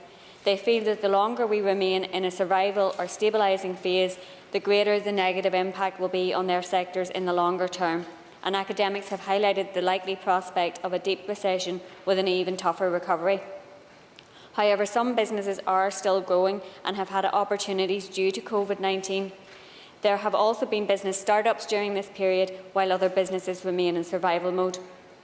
While the pandemic is primarily a public health emergency, the economic risks are very real and impactful. Many businesses are bracing for more job losses in the months to come. Rather than managing our economic decline, we must focus on rebuilding. Economic disruption looks set to continue into the new year. However, 9 months into this crisis, we can reflect on what has worked well and adapt good policies accordingly. We should continue to push forward to the recovery phase, directed by a realistic plan specific to our needs to start rebuilding back better as we prepare for our next challenge, which is Brexit. With this comes the challenge of how we will replace EU funding on a like-for-like plus basis through the Shared Prosperity Fund. We must deliver on the policies needed to help stabilise the economy right now and to develop an overarching plan to make sure our economy is rebuilt in a way that improves its responsiveness to the needs of our communities and businesses. One of the most vital ingredients in rebuilding our economy back better is by improving our technology and digital infrastructure. There has never been a time when we as a society and an economy have been so reliant on technology. In fact, we have suddenly become reliant on services that allow us to work, shop, access services and learn from home. The Committee welcomes the appointment of a contractor to Project Stratum, and to support this we need to make it easier for telecoms companies to improve rural connections by setting up mass sharing agreements. Communities also need to see 5G rolled out to provide the best online technology available. Having a workforce that is flexible, agile and skilled to help local businesses prosper is essential to our economic recovery. Increases in unemployment have had a knock-on impact on our high streets, with businesses in real distress, especially in hospitality, retail and transport. Members have concerns about our existing skills gap between the skills workers possess today and the skills businesses say they need, with a deficit of workers with skills in science, technology, engineering and maths subjects. The result is lower wages, lower productivity and unemployment. We must create strategies to ensure that our people have the skills that they and businesses need for us all to prosper. There are clear patterns of intergenerational, low-paid, insecure employment and worklessness within more deprived communities. The impact of COVID-19 has caused the Committee stakeholders to highlight we are experiencing deeper disparities between the haves and have-nots. Yeah, go ahead. I'm grateful to the Chair of the Committee for giving way. At this time of year especially, I think this is relevant. One of the things that has concerned me greatly is that lower paid workers who are being told that they're not allowed to go to work are struggling to pay for Christmas for their kids. And the direct consequence of them not being allowed to go to work will be to push them into the arms of loan sharks and money lenders. And that has a huge societal impact. Would the member care to just talk to that for a few seconds?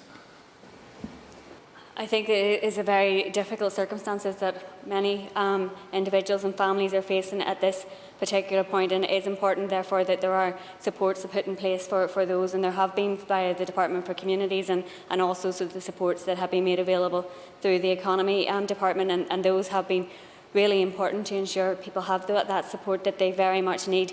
And it is important that we therefore have the strategies to move forward in terms of the economic recovery. And young people and those on lower incomes are often those who are most badly affected by the pandemic, re-emphasising inequalities that already exist. Unemployment, underemployment, low-paid work and the lack of skills have blighted our communities and held back our economy. With an increase in unemployment forecast, we must have a strategy to encourage and support start-ups and entrepreneurship. The development of Indigenous businesses with higher earning capacities is key. To get this right, there must be a proper framework to support entrepreneurship, along with new thinking on how to get more people trained with professional and technical qualifications. This must be supported by a new realistic childcare strategy, which gives parents more and better opportunities to work. With fewer staff travelling to work, fewer tourists and schools closed for several months at a time, transport operators have experienced a devastating blow to their income. Now is the time to plan ahead to ensure that the public transport network will be ready for a return to operations when there's greater demand, and ensure it will be one that will better support our communities in getting their goods to market and people across our island. An overarching transport strategy needs investment, particularly in relation to getting people to airports, universities and manufacturing sites. This will require long-term solutions for the major road networks and the development of a high-speed rail link connecting all our towns and cities. Airports are essential to our economic development by providing access to airlines, and just this morning the Economy Committee had an informal meeting with the chief executives of all of our 3 airports. Moving passengers and transporting cargo are very important to our local businesses, and therefore we need to ensure the airports survive for the good of our economic future. As highlighted in the committee's energy strategy debate last month, we must ensure that buildings are made as energy efficient as possible and investment is available for our electricity grid, and that companies offering renewable technologies are given the support they need to succeed. Our planning system needs to provide greater flexibility to change landscapes to help our health and well-being. We must work to eliminate fuel and energy poverty for our most vulnerable, as well as ensuring that energy prices for business are a draw to invest here, not a disincentive. To build a better economy, we need embedded collaboration across all levels of government, delivery and plans to create social progress where people thrive and prosper, and there is creation of good jobs in Indigenous businesses, along with the development of skills and networks needed to raise productivity and earnings. Government procurement also needs a shake-up with a greater focus on buying locally and support for companies here to build capacity and increase employment and earning potential for all our people. How we commission public services should recognise the wider social, economic and environmental benefit and context. Business leaders are concerned that as we approach the official date for EU exit at the end of the transition period, there remains a lack of information and therefore uncertainty about what will happen next. This, along with the COVID-19 pandemic and in the mouth of Christmas, is a period of great uncertainty, and businesses and consumers urgently need information to make the best decisions they can. We need to deliver for them, not just now but in the longer term, through better planning, investment and collaboration across government. And I'll now just make some brief remarks as Sinn Féin economy spokesperson. Sinn Féin set out our recovery strategy back in June, and it was based on 4 principles: supporting workers and families, supporting businesses to create and sustain jobs, delivering on a just transition and giving the executive the tools to finance recovery. Prior to COVID-19, our economy wasn't in good shape. with the lowest growth, the lowest productivity and the highest economic inactivity in these islands, and there were structural challenges which have persisted and which need to be addressed as part of our recovery. Our economic strategy must be one that delivers good jobs, addresses regional imbalance, promotes a zero-carbon economy and improves productivity. We need to deliver on the commitments within the New Decade New Approach Agreement on strengthening workers' rights. This and skills development is core to improving productivity. We must support alternative business models, including social enterprises and cooperatives, to drive community well-being and wealth building. Our economic strategy must support Indigenous SMEs and in doing so tackle long-standing regional imbalances by coordinating local economic development in towns and villages to create employment opportunities. We need to reimagine our towns and cities as part of the recovery to utilise space through sustainable development where people work, live and socialise. Any economic strategy for recovery must involve long-term planning to deliver a just transition to a net zero carbon society. A Green New Deal should be a core tenet to the recovery, creating high-skilled, well-paid employment by harnessing our abundant natural and renewable energy resources. This can help to deliver lower costs for families and businesses, create warm homes for those in fuel poverty and provide public transport for all, including isolated rural communities. To be able to really deliver on economic recovery, the Executive must be afforded the additional powers to borrow. I'll leave it there, and I'd like to just again thank those who contributed. Thank you. And I call Gary Middleton. Speaker, none of us could have predicted the impact of the pandemic on our economy.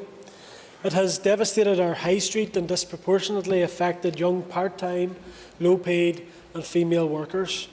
The latest Office for Budget Responsibility Outlook in November indicated that COVID-19 has caused the UK economy to shrink 11% this year, the largest drop in over 300 years. The collapse of established retailers like Arcadia and Debenhams has distilled the devastation the pandemic and subsequent restrictions has caused to our high streets. We must remember, of course, that COVID has affected different businesses in different ways, and some sectors, including retail, hospitality and tourism, have been dealt a particularly bitter blow. These sectors often have higher numbers of female, young, part-time and low-paid workers, and the threat of job losses will be heartbreaking for them and their families. I welcome very much this special report, and obviously will be speaking in support of the motion. It will support a fully informed debate on how best to chart a course toward recovery. The committee report raises a number of constructive themes which I'm sure the Department will be looking closely at over the coming weeks. These include investment in connectivity and digital infrastructure. As the Chair had mentioned in her remarks, there has been no greater time when we as a society and as an economy have been so reliant on technology. Whether that's for work, retail or education, the COVID-19 pandemic has accelerated changes that would normally have taken years to progress.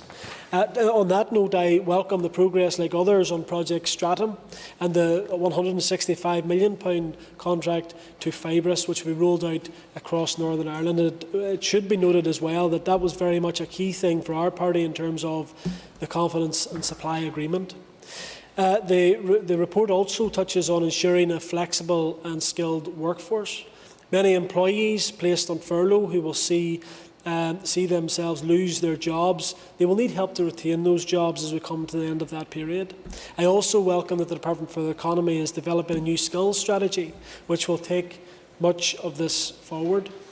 The report also refers to the transport infrastructure, and I broadly agree with all of the views of the stakeholders in terms of looking again at the strategic roads plan and future-proofing them, and also improving public transport connectivity. And again, that has also changed over the course of the pandemic. Air connectivity was another important piece of the report, ensuring businesses have proximity to the rest of the UK and indeed the continent, and it's an important factor in terms of our recovery. And I know that from our meeting this morning with the chief executives of the airports that they are very much worried about the current position, but they're also hopeful that we can, with the right support, get through this. We need to make the case for greater air connectivity, including to the US, to consolidate Northern Ireland's reputation as a positive place for foreign investment.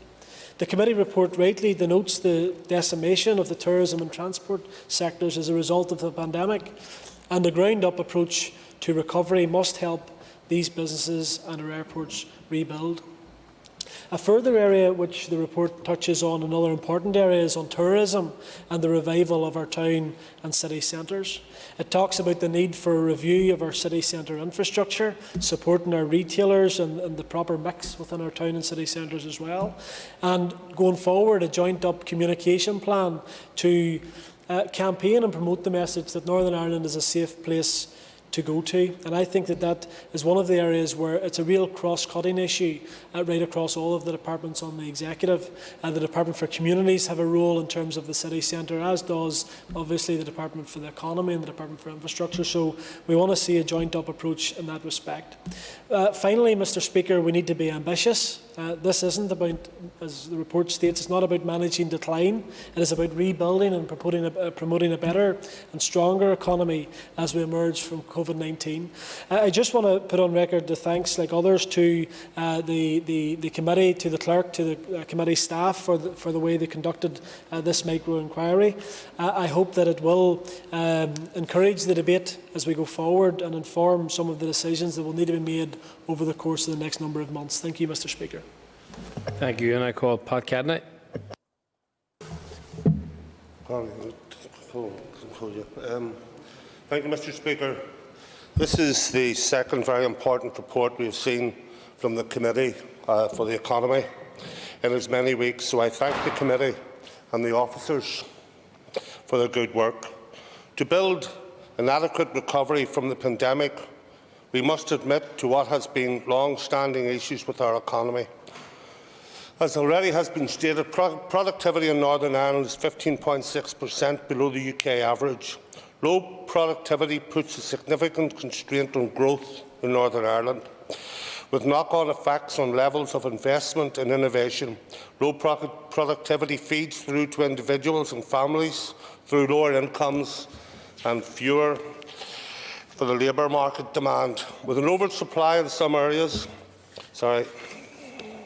opportunities for good quality jobs, Northern Ireland has a much larger concentration of employment in lower paid sectors such as agriculture, retail and health and social care than the UK average.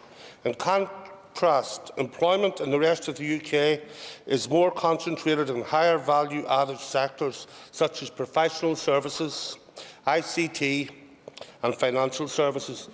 Northern Ireland's low productivity is linked to low levels of skills and historical difficulties with skill gaps in the employment market. There is a shortage of people with professional and industrial qualifications. In the labour market, in contrast, Northern Ireland has a relatively high proportion of university degree graduates. However, the subject mix of graduates is not always proportionate to the labour market demand. With an oversupply in some areas, as a result, graduate skills may be underutilised in the economy and lower skilled workers may be pushed down the employment ladder. In addition, we must identify the sectors that have been disproportionately impacted by the pandemic. Sectors with large numbers of low-paid roles are more likely to have employees that have been furloughed to have lost their jobs, which include demographics who face pre-pandemic inequalities. Emerging UK studies indicate that women, young people, Black, Asian and minority ethnic individuals and people with a disability are at particular risk, Mr. Speaker, of adverse social and economic consequences of COVID. Turning to the other areas specifically covered within the report, it is clear that the Executive should commit to a transformation of skills. Northern Ireland's workforce has on average a lower level of educational attainment and skills compared with other UK regions. This leads to skill shortages which reduce the growth potential of our local firms, deter investors from locating here and limit productivity, growth and competitiveness. For individuals and families, low skill levels also means Northern Ireland has the highest percentage of low-paying jobs in the UK region. We must also commit to the programme of investment in the infrastructure that underpins economic growth. Northern Ireland is held back by long-term underinvestment in key infrastructure. Congestion and pollution demonstrates the need to reduce our reliance on cars through investment in public transport, along with walking and cycling routes. Water, sewerage infrastructure is near at its end, or its capacity in many places, limiting new development and raising environmental risks. While Belfast is now a super-connected city, digital infrastructure outside the city lags far behind. The COVID-19 crisis provides Northern Ireland with an opportunity for a renewed commitment to address our climate emergency. The pandemic has led to changing attitudes towards outdoor spaces and increased demand for green spaces, cycling and exercise. The Minister for Infrastructure spoke to this point yesterday with the comments on the potential for internal waterways and canals to fulfil this need. The pandemic has also rapidly changed how we work, travel and use towns and cities. These changes provide opportunities to develop a more resilient economy through climate-friendly policies that make best use of the city centre public transport and tourism. The Executive has an opportunity to work with the business community and councils to consider different solutions. Any vision for economic recovery will rely on collective and persistently. The Department of the Members' time's up. Thank you. Thank you. I call Steve Egan. Thank you very much indeed, Mr. Speaker. And may I also thank the Chair of the Committee for the Economy and the members of the Economy Committee for producing this macroeconomic report. And indeed, much of the things that I am going to mention are areas that we have covered before, but I think it's vitally important that we do emphasise on some particular areas. The first one is indeed, it's on skills and the development of skills, and also the maintenance and retention of those skills, particularly as we come out of the COVID period. And the impacts, particularly on our aerospace industry that I've talked about significantly in the past, is something that needs to be looked at, and we do need to be able to encourage retention of these skills and these abilities to do that as well. And I would encourage both the committee and indeed the Minister to use their best endeavours, particularly with our government, when it comes to Ministry of Defence orders and other significant orders, particularly around for Spirit Aerospace and also with the shipyard and some of the significant areas we need to look at as well. I would also like to point to the fact that we should also be investing as much in our small manufacturing base. There seems to be an emphasis on fintech, and that is very important. But again, we should be able to support the wider manufacturing base that we have across all of Northern Ireland. And this small manufacturing base needs to be able to give support. And to many companies, they feel as if Invest Northern Ireland is there for FDI only. But Invest Northern Ireland should be used as the engine room, and it should be used as the incubator for small businesses across Northern Ireland. And they must be closely linked to what goes on in our universities.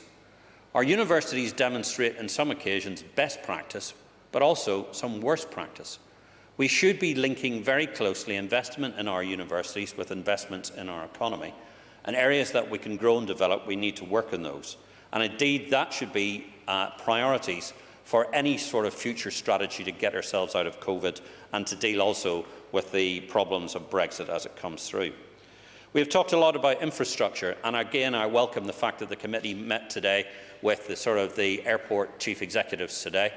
And one of the things I would like to see is a commitment by all members of the executive to go back again to the Treasury and point out to the fact that air passenger duty is in fact a significant disincentive to investment in Northern Ireland. And if we're seeking to make Northern Ireland one of the best places to come here for small businesses, for innovation, and also to be able to look about how we do that as well, we must have those connectivity links. And when they get here, we need to do also something about the infrastructure in Northern Ireland. And I'm not just talking about Project Stratum and improving broadband. I'm talking about improving our green networks, and that I mean specifically improvements in our bus and our rail networks. And again, that is something that needs to be developed as across certainly. Yeah. Thank you, Member, for giving way. I have brought it up in the House here before. Just from Lisburn to Antrim, there's a railway line there that's mothballed, and I know that at least over the last 20 years, £20 million has been spent on that. The closest point is within 400 yards of the international airport, which in line has a link up to our city airport. That should be a united front to try and get that airport open to serve that local community that goes out there. Thank you. Member has an extra minute. I think we should appreciate the fact that even for 10% of the money of the so-called much-vaunted Boris's Bridge, that could transform our own communications infrastructure system in Northern Ireland. But we also have another significant area we need to look at, and that's our energy structure and our energy policy going forward. Our party is committed to zero net carbon by 2035. Indeed, if we see what's happening in the rest of our nation pushing towards electric vehicles and the improvements that we need to see in our green economy, this gives us another incentive to our manufacturing sector, incentive to our research and development sector, and to be able to grow those as well. But I cannot stand here without expressing my concerns for the excluded in Northern Ireland and the small businesses that at this very moment in time are desperate for some support. And I hear the Minister today talked about sort of payments now going out for the Section B people. But all of us as MLAs see time and time again, we see people who are struggling with the bureaucracy, who are struggling trying to get the forms through. And if we don't support these companies, there will not be much of the economy left to bring back again when we come out of COVID and we get to the other side, hopefully in the sort of late spring next year. But finally, I just want to talk about sort of our towns and city centres. And I think it was mentioned, I think he's not here at the moment, I think it was mentioned about the impact that sort of on our high street, the loss of jobs through Arcadia, the loss of jobs through Debenhams and the things we're doing as well. Now is the time for us to think local. Now is the time to use the opportunity we have to help rebuild our high streets, to incentivise our high streets to bring jobs back into our high streets, even have small manufacturing back on our high streets. But the important thing is we need to revitalise our towns and villages and centres, and we do have the opportunity to do that as well. But may I again thank the committee, may I thank the committee chair, and indeed thank you indeed for the Minister of coming to listening today, and the Ulster Unionist Party support this motion. Thank you. Thank you, and I call Stuart Dixon. Indeed, before I start, I would like to place on record my thanks to the committee staff who have put work into this particular report, and indeed as well as those who have responded to the report and who have helped develop this report for us. It's been a very difficult year for Northern Ireland, and certainly we're no stranger to economic hardship, but the circumstances of this particular downturn are unlike any which we have seen before. COVID-19 has put many plans on hold, but we cannot put the work of planning for the recovery on the back burner. We must consider what sort of recovery we want to pursue and how we can build a better economy forward out of all of this. We have a glimmer of hope on the horizon today with the start of the vaccination campaign, and even better news with the second vaccine coming on stream. Our report raises 6 key themes, and I'd like to speak briefly to each of those. First of all, technology and digital infrastructure. 2020 has shown us the possibility of working remotely. More has been done online, but not everything. Day-to-day social interaction is a vital part of what we do. Collaboration and innovation. Those idle moments, chatting in a staff room, having social as well as economic value in our lives. So we must ensure that we tackle digital exclusion, which I know is a Department of Finance responsibility, but more importantly, our telecommunications problems. And Project Stratum, which has been referred to others, is due to begin immediately, and I hope that that will be a major change particularly for rural residents and for businesses. Connectivity has the potential to revive areas of depopulation, especially if many will not need to go to the office as much as they have in the past. We also have great opportunities to build upon our successes with the example of the fintech sector, but we shouldn't put all our eggs in one basket. Secondly, we need to be looking to our skills and to employment issues. This will be key, and I know the Minister knows this well, and I think the Department has indeed done well on rolling out our skills opportunities for those impacted by the pandemic. However, unlike other European countries, there's been a regrettable, never-before culture of support for lifelong learning in Northern Ireland. Once people left school, that was basically it. And indeed, investing in people and their skills should be our most important asset. And I would like to hear from the Minister this evening what she is doing to strongly encourage employers to directly invest in upskilling employees. Childcare needs to be revamped. Nordic countries have much more flexible workforces because of their attitude towards childcare. If we are to be serious about equality and improving opportunities available to all, then we need a radical approach here as well. We need to look to our transport infrastructure. There are certain areas where our trunk road network needs development. One place, for example, is the York Street interchange, a source of frustration for many of my constituents in East Antrim. But going beyond that, it is a vital hub for goods and supplies traversing a great part of Northern Ireland through that part of the city of Belfast. This is a problem that we need to resolve and need to resolve soon. Our railways need to be part of our future, clean and convenient and cost-effective way of travel. 2 weeks ago we spoke in this chamber on our micro-inquiry into energy. Northern Ireland has the potential to be a world leader in clean energy. We must ensure it's affordable and, of course, that there's always an adequate supply. The North-South Interconnector will play an essential part in this, as will generating and storing electricity as part of our future capacity. We need now to be planning to divest in fossil fuels and to invest in a green new energy sources for Northern Ireland. Yes, Irwin.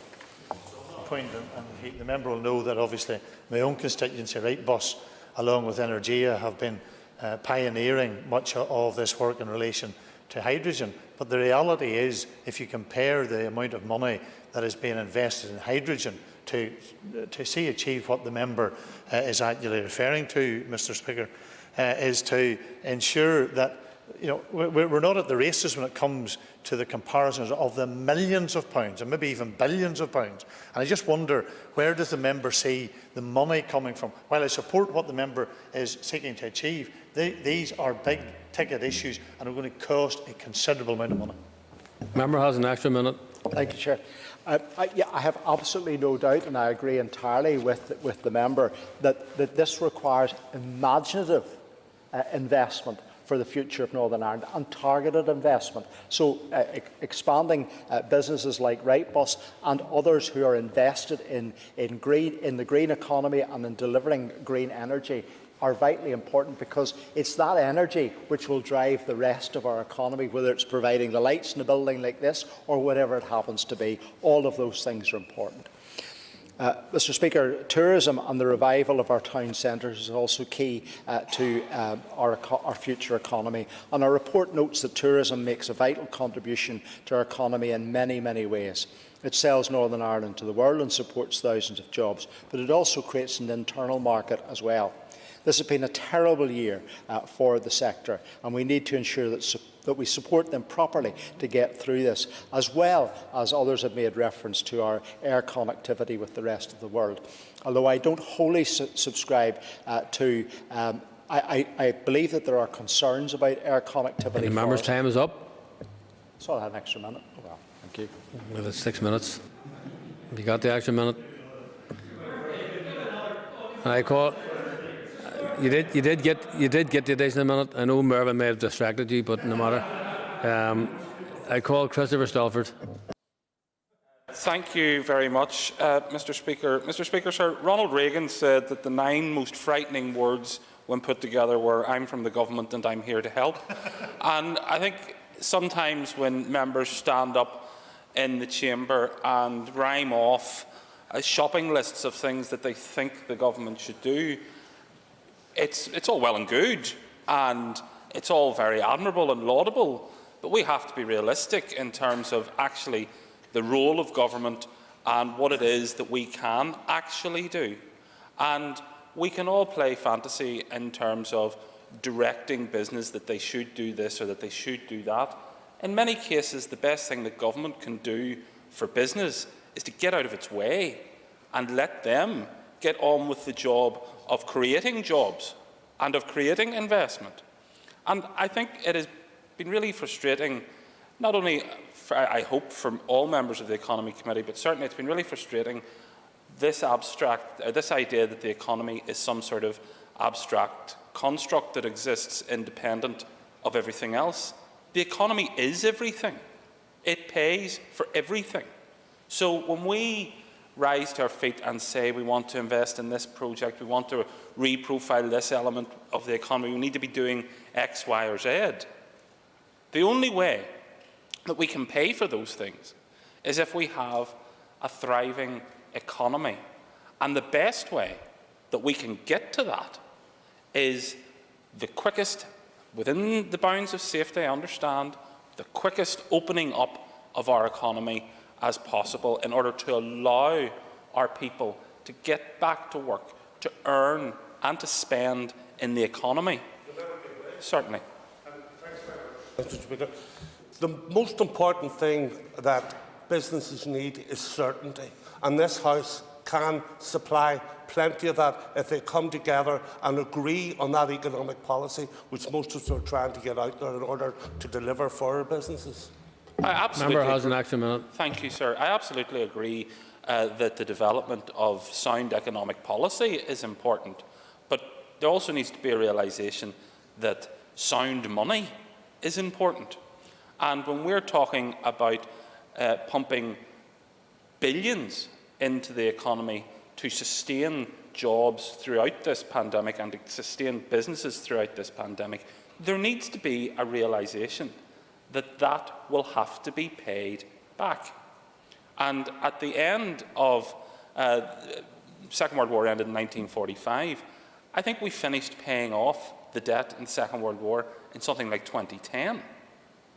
And so this investment will need to be, this borrowing will need to be paid back, and it will not just be being paid back by me, it will be being paid back by my children, and probably, if God spares us and blesses us with them, my grandchildren as well.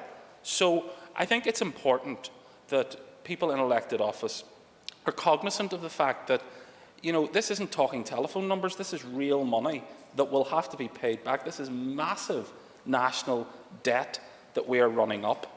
I think that the report that's been produced is a really useful resource, and it gives us lots of useful information. I want to just talk about where we're at for a few moments before I talk about where I think we should be going. At the present time, the people that are being clobbered the most by the restrictions that are in place are the people that can least afford it. And I said this in a previous debate, it is well and good for people with the letters MLA after their name sitting in a palace on top of a big hill in Belfast to tell people that they can't go to work. But that has serious impacts. And I said in my intervention to the Chair of the Economy Committee, around this time of year, people on low incomes are often forced into the hands of money lenders and loan sharks. I prophesy it will be 10 times worse this year because people have had their capacity to earn removed from them. I welcome the announcement that was made in terms of the development of the voucher scheme that the Minister announced.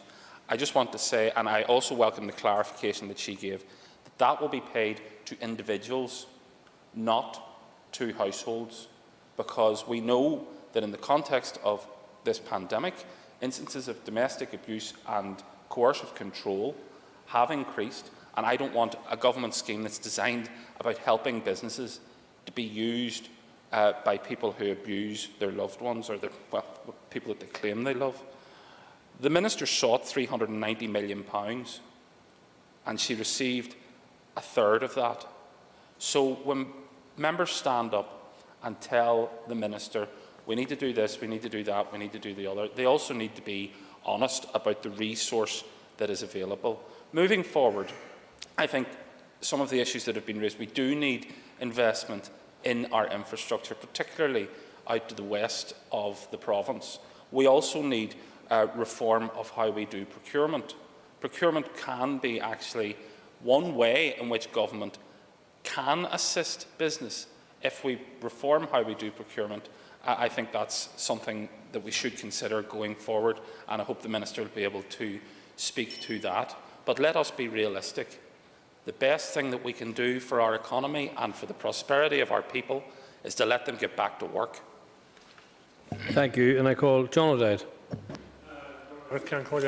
I have no quotes from Ronald Reagan. You'd be disappointed to hear, Mr. Stalford, but if you have to quote Ronald Reagan to back up your economic argument, I think you're on a beaten docket straight away. I will quickly. Perhaps the member will be quoting Hugo Chavez or Fidel Castro at us at some point, I've no doubt. The member has an extra minute. No, I was going to. It was John Wayne. He said, "Get off your horse and drink your milk."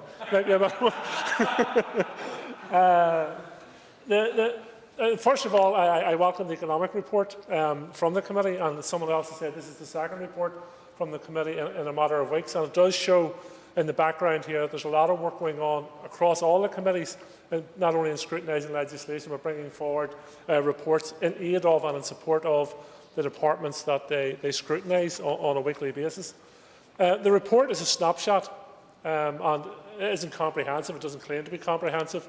And we would like to probably have seen more voices in that, particularly in terms of the trade union movement, their voices in that report as well, because that's an important sector and vital to the economy, which everyone is speaking about, because there can't be an economy unless there's workers who are involved in production.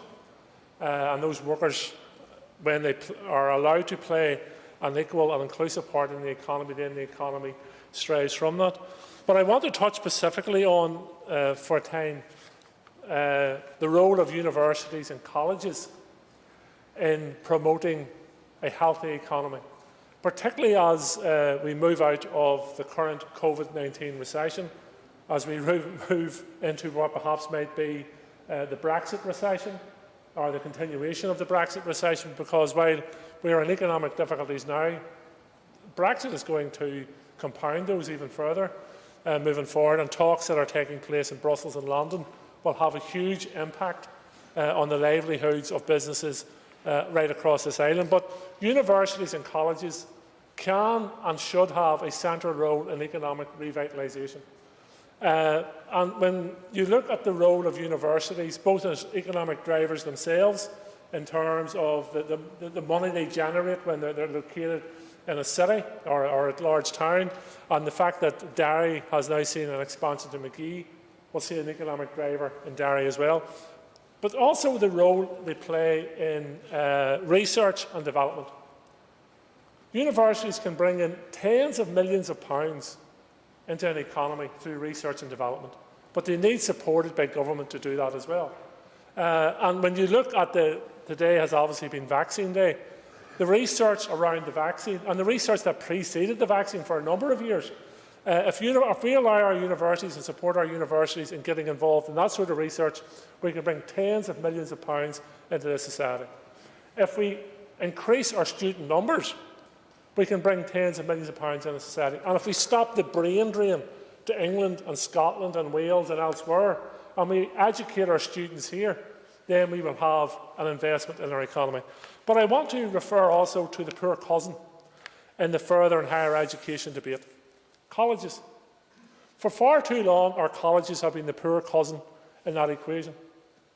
Our colleges provide excellent academic studies and also excellent vocational studies. And when you look at the report, there is concern expressed by those who contribute to the report about the lack of vocational skills and training moving forward. And it is a lot to do with the perception around education, that a good education is that you go to university. And yes, it is. But a good education and a good skill set is also going to your local college, doing a trade, doing an academic course through your college, and becoming a valued and productive member of society. So I want to see a greater focus and a greater emphasis placed on our colleges moving forward, not to the detriment of our universities, but to the betterment of our colleges. I also want to touch in my last minute or so is that if we simply have an east-west economy, then we're going to continue to have the standard of living we have, which is lower than anywhere else in these islands. We're going to have the productivity levels that we have, which are lesser than anywhere else in these islands. But if we have an east-west, north-south economy, then I think we can do great things.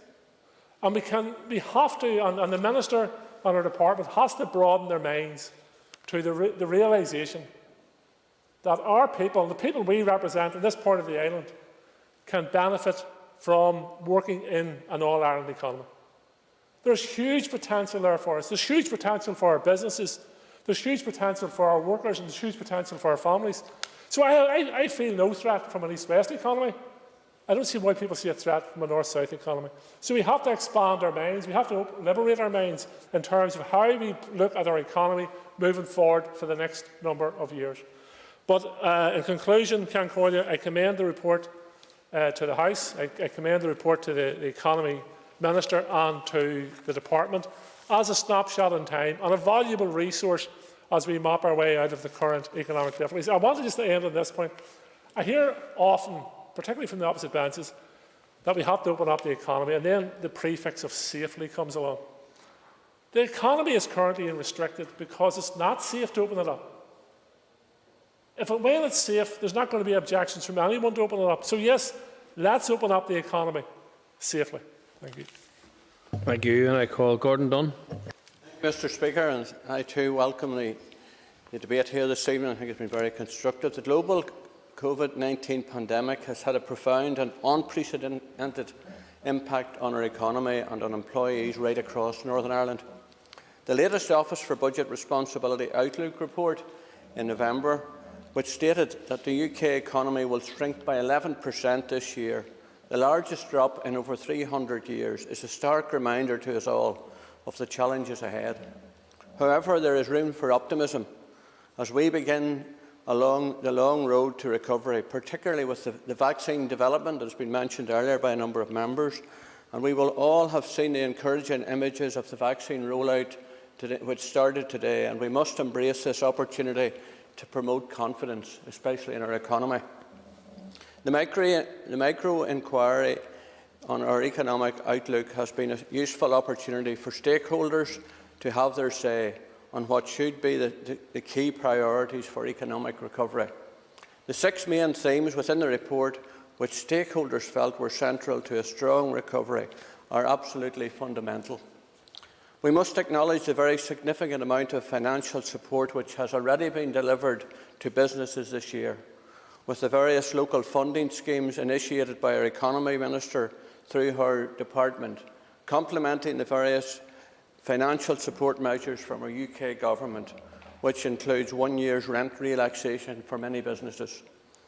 These have been a real lifeline to thousands of employees and employers in every corner of Northern Ireland. The Rebuilding of a Stronger Economy Medium-Term Recovery Plan, which was published in June by our Minister, rightly prioritises decisive interventions to sustain and support our local economy over the next 12 to 18 months and beyond. One of the key themes of this inquiry was that of transport infrastructure, including the importance of air connectivity. Indeed, the committee, and as already has been mentioned, had a very useful Zoom meeting this morning with our 3 local airport chief executives. There was a very real and stark highlighting of the global challenges that there are with the reduction of air travel. Our airports are operating at a reduced capacity of around 20%, which is hard to believe, and this ultimately will have a knock-on impact on staff and indeed upon the wider aerospace sector, which is such a very valuable local employer, supporting thousands of jobs directly and through the local supply chains. Digital connectivity is another theme already been mentioned, key to this report, and it was encouraging to meet with Fibrous on Friday and learn more of their exciting plans to roll out the fibre broadband right across Northern Ireland. In the £165 million investment contract made possible by the DUP Confidence and Supply Agreement, which I would take great pleasure in highlighting. The ongoing COVID pandemic has reiterated the need for this investment, with the workplace being transformed, where businesses, schools and dwellers are even more dependent on good quality broadband coverage to stay connected with friends, family, customers and employers. It can also open up global doors for local businesses to expand. Our town centres and tourism are another 2 key areas which have been greatly impacted by the pandemic, and there will be many challenges ahead for our high streets and our tourism sector to recover. There has undoubtedly been an adverse impact on many young, part-time, lower-paid workers within the retail, hospitality and tourism sectors, and it will undoubtedly take time to rebuild and recover. But there are undoubtedly opportunities which we must embrace.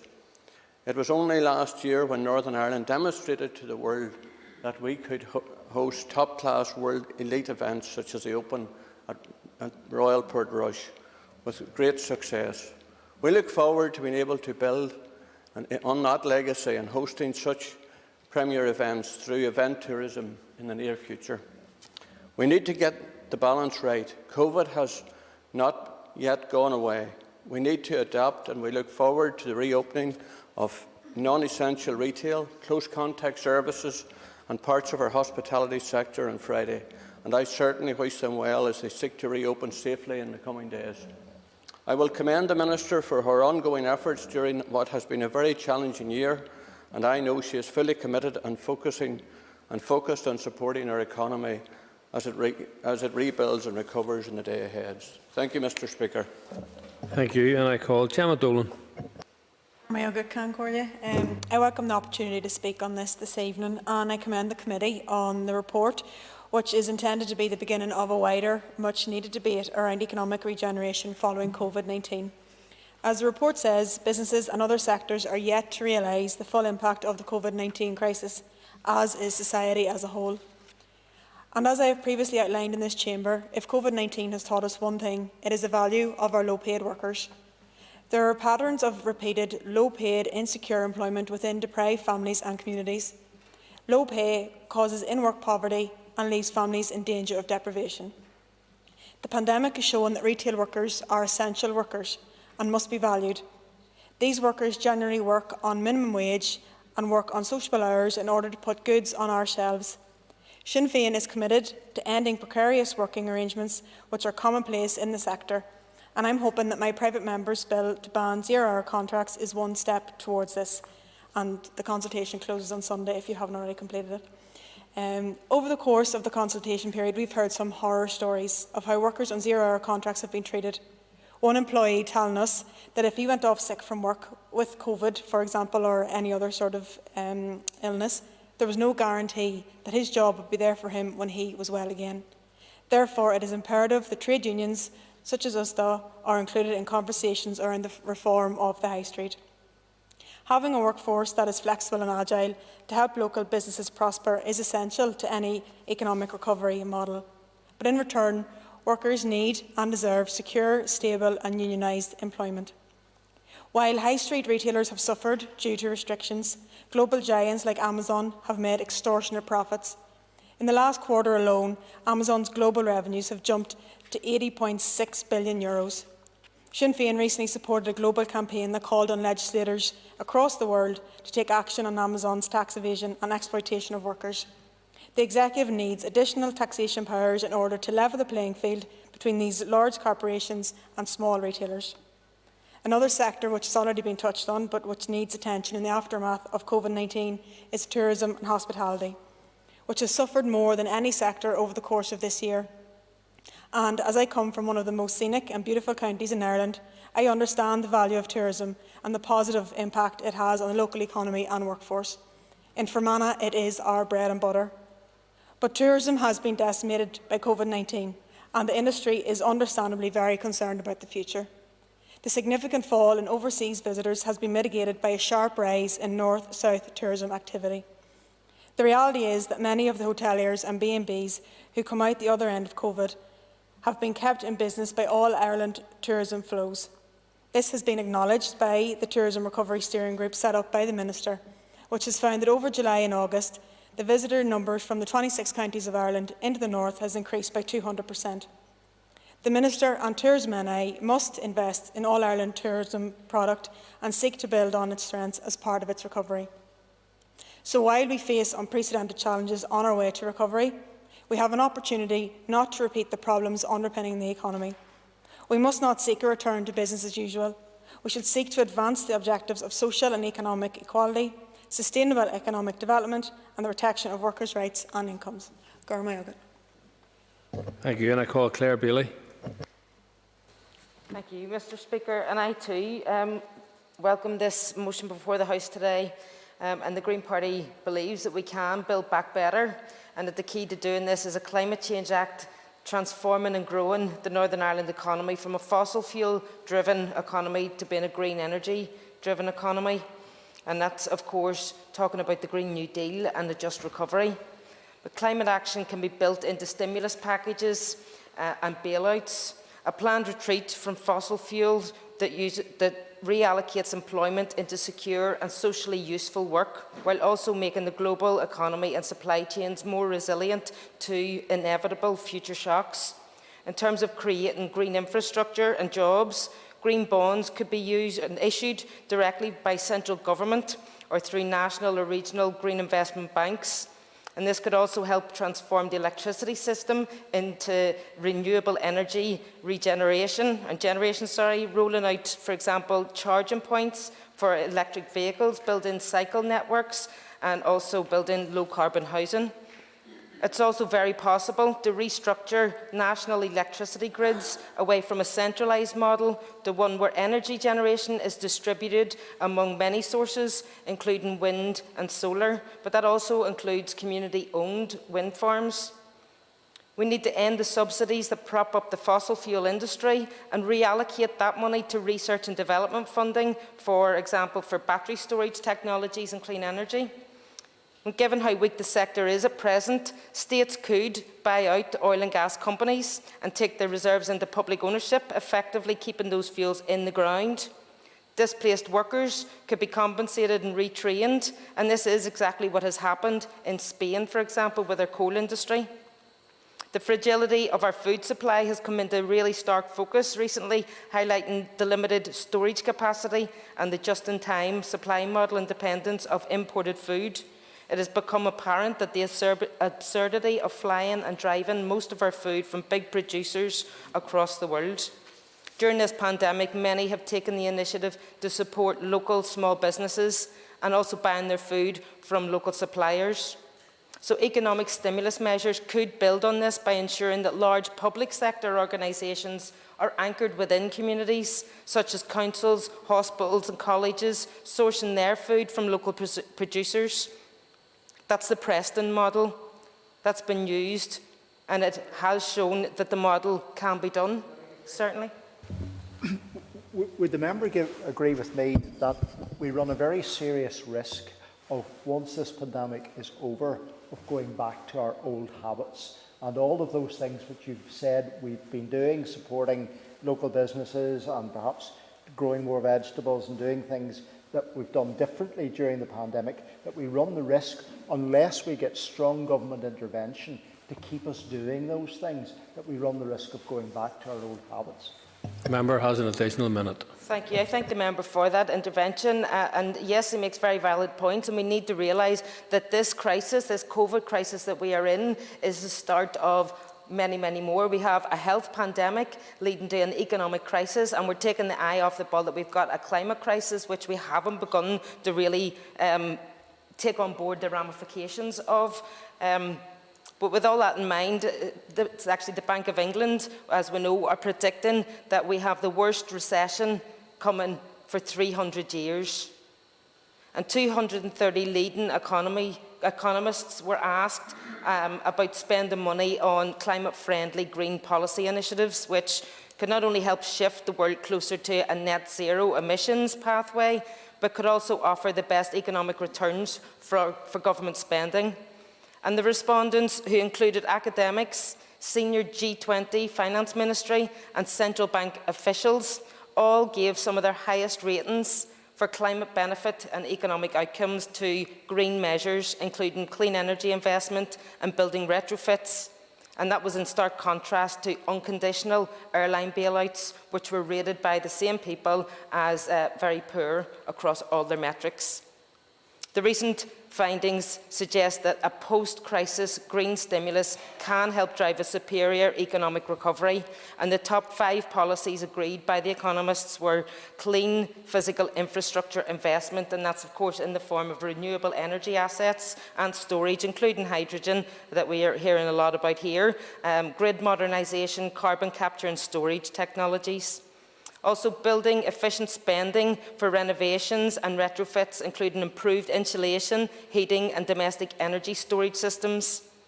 Investment in education and training to address immediate unemployment from COVID-19 and the structural shifts we need from decarbonisation. Natural capital investment for ecosystem resilience and regeneration, including restoration of carbon-rich habitats and climate-friendly agriculture. And of course, clean R&D spending, which we've already heard about from members this evening.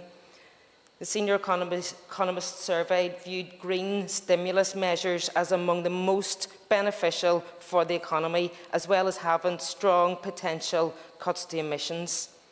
So this House has discussed much over recent months about a green recovery.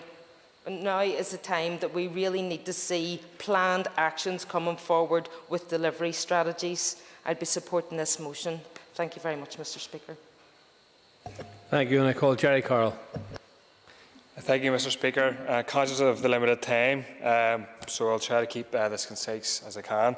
There is no doubt that there are elements of this report that we can agree with, such as talk of the positive environmental moves, like plans to retrofit homes, as a part of recognising the serious climate emergency that we face. But a lot of this report is aspirational and without concrete detail, and for this reason we will obviously inevitably have to wait until the proposals come forward to properly scrutinise them.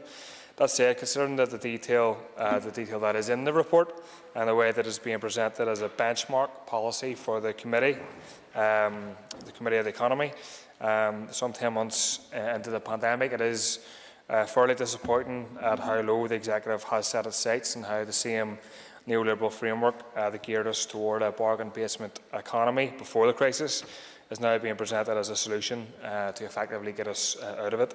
And consider this, Mr. Speaker, the report came off the back of engagement toward the macroeconomic outlook micro-inquiry.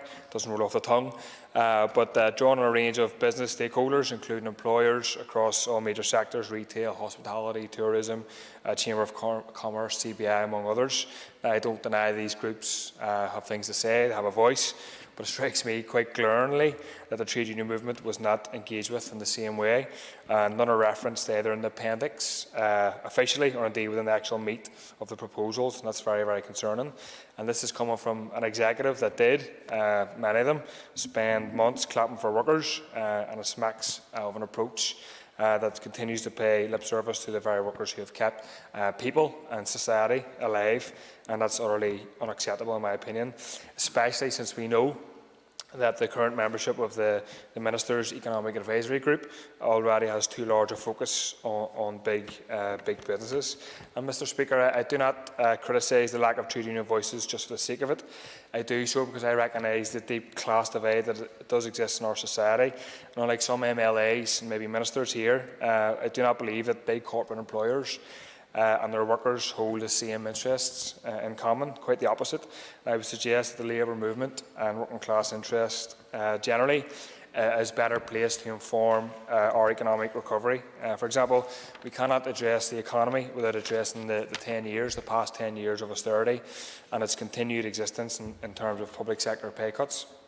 This report states, for example, that consumer confidence must be boosted to drive productivity and sales. And executive ministers, to be blunt, can waffle all day about consumer confidence, Mr. Speaker, but if the biggest employer on this island continues to deny decent pay for public sector workers, then people will simply not have the money in their pockets to spend it. A similar point has to be made about the claim or the idea that workers need to increase their productivity. Reducing the argument about workers essentially to one being of productive or unproductive implies that there are good or bad workers based solely on the amount of profit that they produce, and really calls into question the viability of some jobs. And it is exactly that kind of Tory speak that has led many of us growing to despise it because of the impact that it has had and will have in our communities. Finally, we have the question of revenue, Mr. Speaker, with the Executive and the Committee, maybe more the Executive, passing the buck about claiming we can't raise revenue and claiming that our hands are tied. Mr. Speaker, I consider myself a James Connolly socialist who wants to see a socialist Ireland. I do not doubt the problems of partition or indeed the nefarious role of Westminster in our affairs, but considering the DUP and Sinn Féin spent the last decade arguing for tax cuts for the wealthy, corporation tax to be lowered, which would have stripped hundreds of millions of pounds from our black rent. For me, it's simply unacceptable to say there's nothing we can do. In terms of economic policy, the Executive needs to shift its focus, needs to urgently do the opposite of what they have done for the past 10 years. They need to reject austerity, fight the tax the rich, and do everything in their control to reverse wealth inequality, including lifting the cap on rates for high earners, wholeheartedly rejecting privatisation of public services and the continued wasted expenditure this creates. None of this seems to be in the report in front of us, or indeed on the mindset of the Committee for the Economy, so I would welcome if they could include that in future reports or amendments in this one. Thank you. Thank you, and that concludes the debate, and not the debate from the members. Could I now invite the Economy Minister, Diane Dodds, to respond to the debate, and the Minister has 15 minutes. Thank you. Thank you, Mr. Speaker. Colleagues, I am grateful for the opportunity to respond to this motion today and want to thank the Committee for this important piece of work. When devolution was restored earlier this year, many of us thought that the mandate would be dominated by the end of the transition period and on establishing our new relationship with the EU and wider world. None of us could have predicted the enormous shock delivered to our economy as a result of COVID-19. Since early on in this pandemic, I've been warning that this was not only a health crisis, but an economic one too. It has brought huge challenges to businesses and job losses to workers. That impact, unfortunately, has been felt most acutely by part-time workers, young workers, low-paid workers. Many of them are female workers.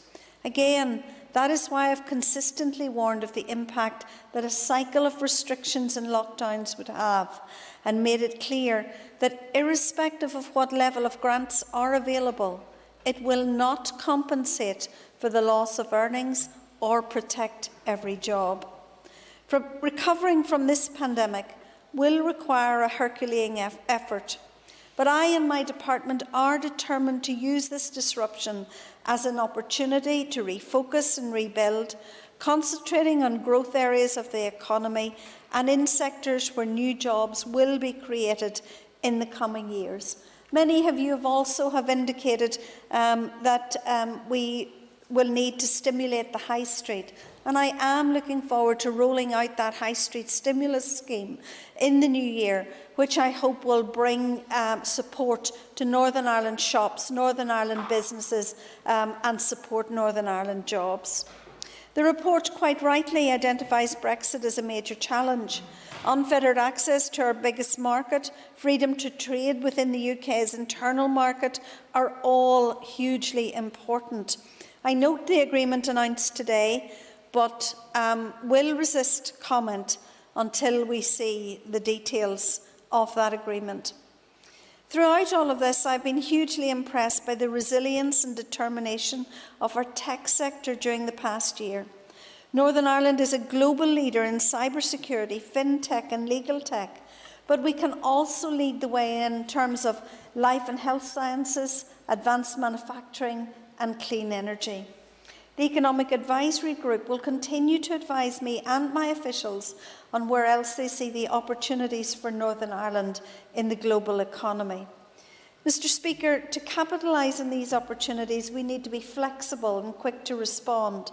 We must focus on the here and now, but with an eye to the future. I understand the Committee's desire for a long-term economic strategy, but I do question whether it's the most sensible thing to produce more long-term strategic plans, stretching many, many years ahead when technological advances are happening so quickly and changes to our way of life have accelerated so quickly. I have often said that COVID-19 is the clear demonstration of this. It has been both a disruptor and an accelerator within the economy. That process of digitisation has proceeded at a pace that perhaps in other circumstances would have taken years, not months. I will give way this once, but I have on that very point, well, the Minister, and she's well aware of a company in my own constituency in Ballycastle, that Air Sterilisation has launched a new product and has taken advantage and has had a cross-border element in terms of joined up with other companies in the Irish Republic. And will she welcome that innovation, which proves that while there are many challenges, there has also been opportunities for businesses who have risen to the opportunity that was presented to them?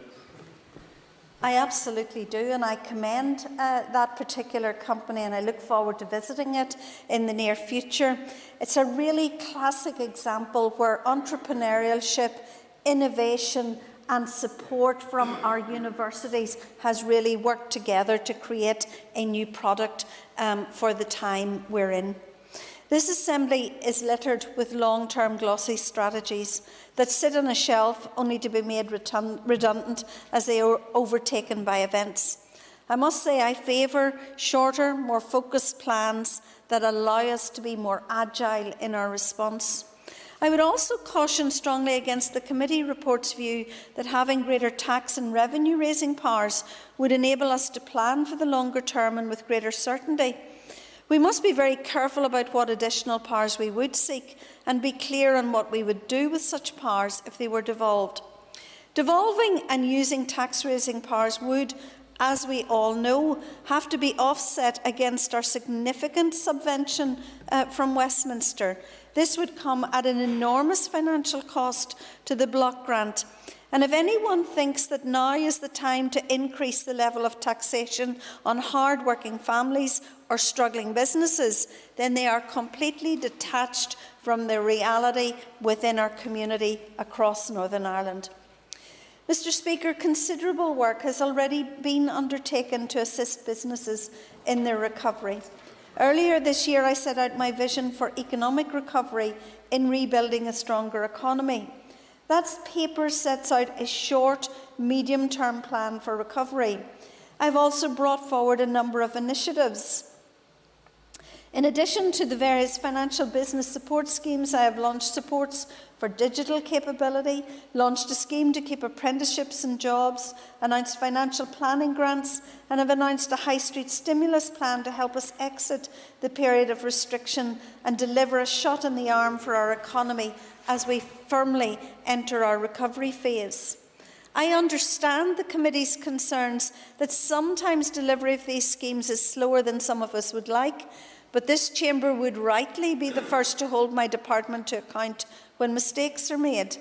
So I note the report's call for decisions to be taken quicker and adoption of a less risk-averse approach, but I would caution that we are in charge of taxpayers' money, and it is important that reasonable requirements are in place to ensure that funding is directed to those that need it most and to safeguard against fraud and error.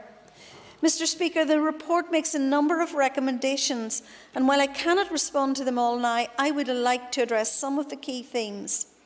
The world of work has changed beyond recognition, and as the report points out, we are more reliant than ever on our technology infrastructure. Our everyday home lives have become intertwined with our work lives. We've all enjoyed watching our colleagues dealing with unruly children during important Zoom calls, delivering perhaps their most perceptive insights when they think the mute button is still on. Thankfully, it's no longer seen as unprofessional, but part and parcel of how we work in 2020. However, working from home has been extremely difficult for some, especially in rural areas, let down continuously by their broadband connections, creating stress and frustration. The House is aware that only a matter of weeks ago I announced the awarding of the £165 million contract to fibrous networks. And many of the contributions today have recognised the importance of that connectivity. It will transform the landscape for many of our citizens and businesses, but primarily across rural areas of Northern Ireland. I welcome that. Broadband connectivity has always been important, but the pandemic and restrictions we have all had to live under have stressed its importance over and over again. The project is vital to our recovery and represents a considerable step towards bringing next-generation broadband services to the people who need it most. Whilst working from home has been an option for many of us, for others it hasn't been possible.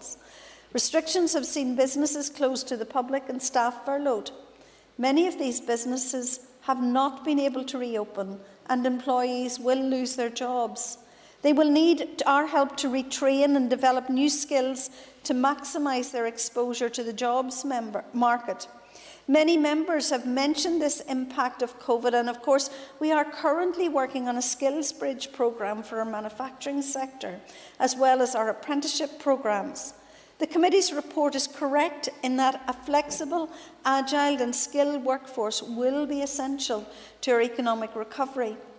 As members of the committee will know, I am a firm supporter of investing in skills, and I will be laying out our new approach to skills very shortly. A key element of which will be a skills system which addresses inequalities, providing everyone with access to education and training opportunities, and that will enable them to fulfil their potential. I look forward to working with the committee in addressing the skills gaps and indeed the gaps in skills funding. It would be a tremendous testimony to the work of the Minister and committee if we could make sure that we have restored skills funding to its 2012 levels in Northern Ireland. And yes, in response to Mr O'Dowd's comments, skills is about research and development. And it is really, I was speaking to the Vice-Chancellor of Queen's University yesterday, and it is now noted as one of the best universities in the whole of the United Kingdom for its entrepreneurial activity. And indeed, investors quote to me that link between academia and industry as a reason to come and invest in Northern Ireland. So we need that kind of approach that allows us to look at research and innovation as essential to the development of the economy. I also want to address maybe another remark that Mr O'Dowd made around the further education sector, in which he said it perhaps is the poor relation in the education sector. And just to put on record for the Assembly that very shortly I will open new further education colleges in Banbridge and Armagh. I look forward to going to open the new further education college in Enniskillen as part of the South West. Just last week I announced an investment of $45 million in a new further education college in Coleraine, and the tender for the new contract for the Ballymena new further education college as well. I would like to think that in Craigavon, after the legal case is settled, that we will see the new £50 million further education college there. I hope that that demonstrates to this House that further education is something that we're incredibly proud about. We want to invest in, we are investing in, and it is nobody's poor relation.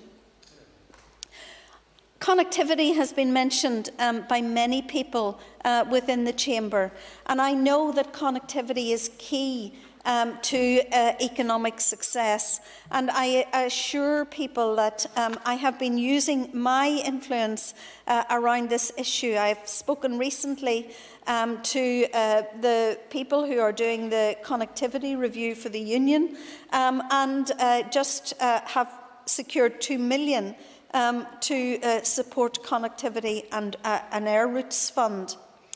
We've also had some observations about tourism and hospitality and how they have been so devastatingly impacted by COVID-19.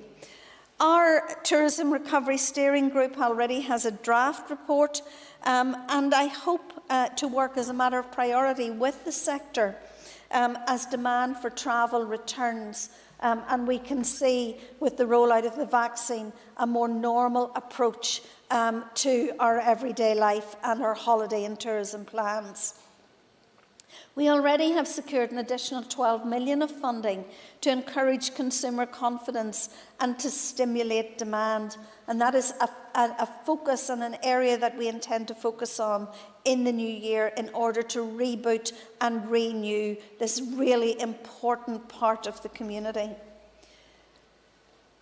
Mr. Speaker, we have also mentioned the green recovery, and many people in this House will have heard me speak time and again of the importance of the green recovery to Northern Ireland, of the economic opportunity that we will have in clean energy, that commitment by 2030 to ensuring that at least 70% of our electricity is also generated from renewables.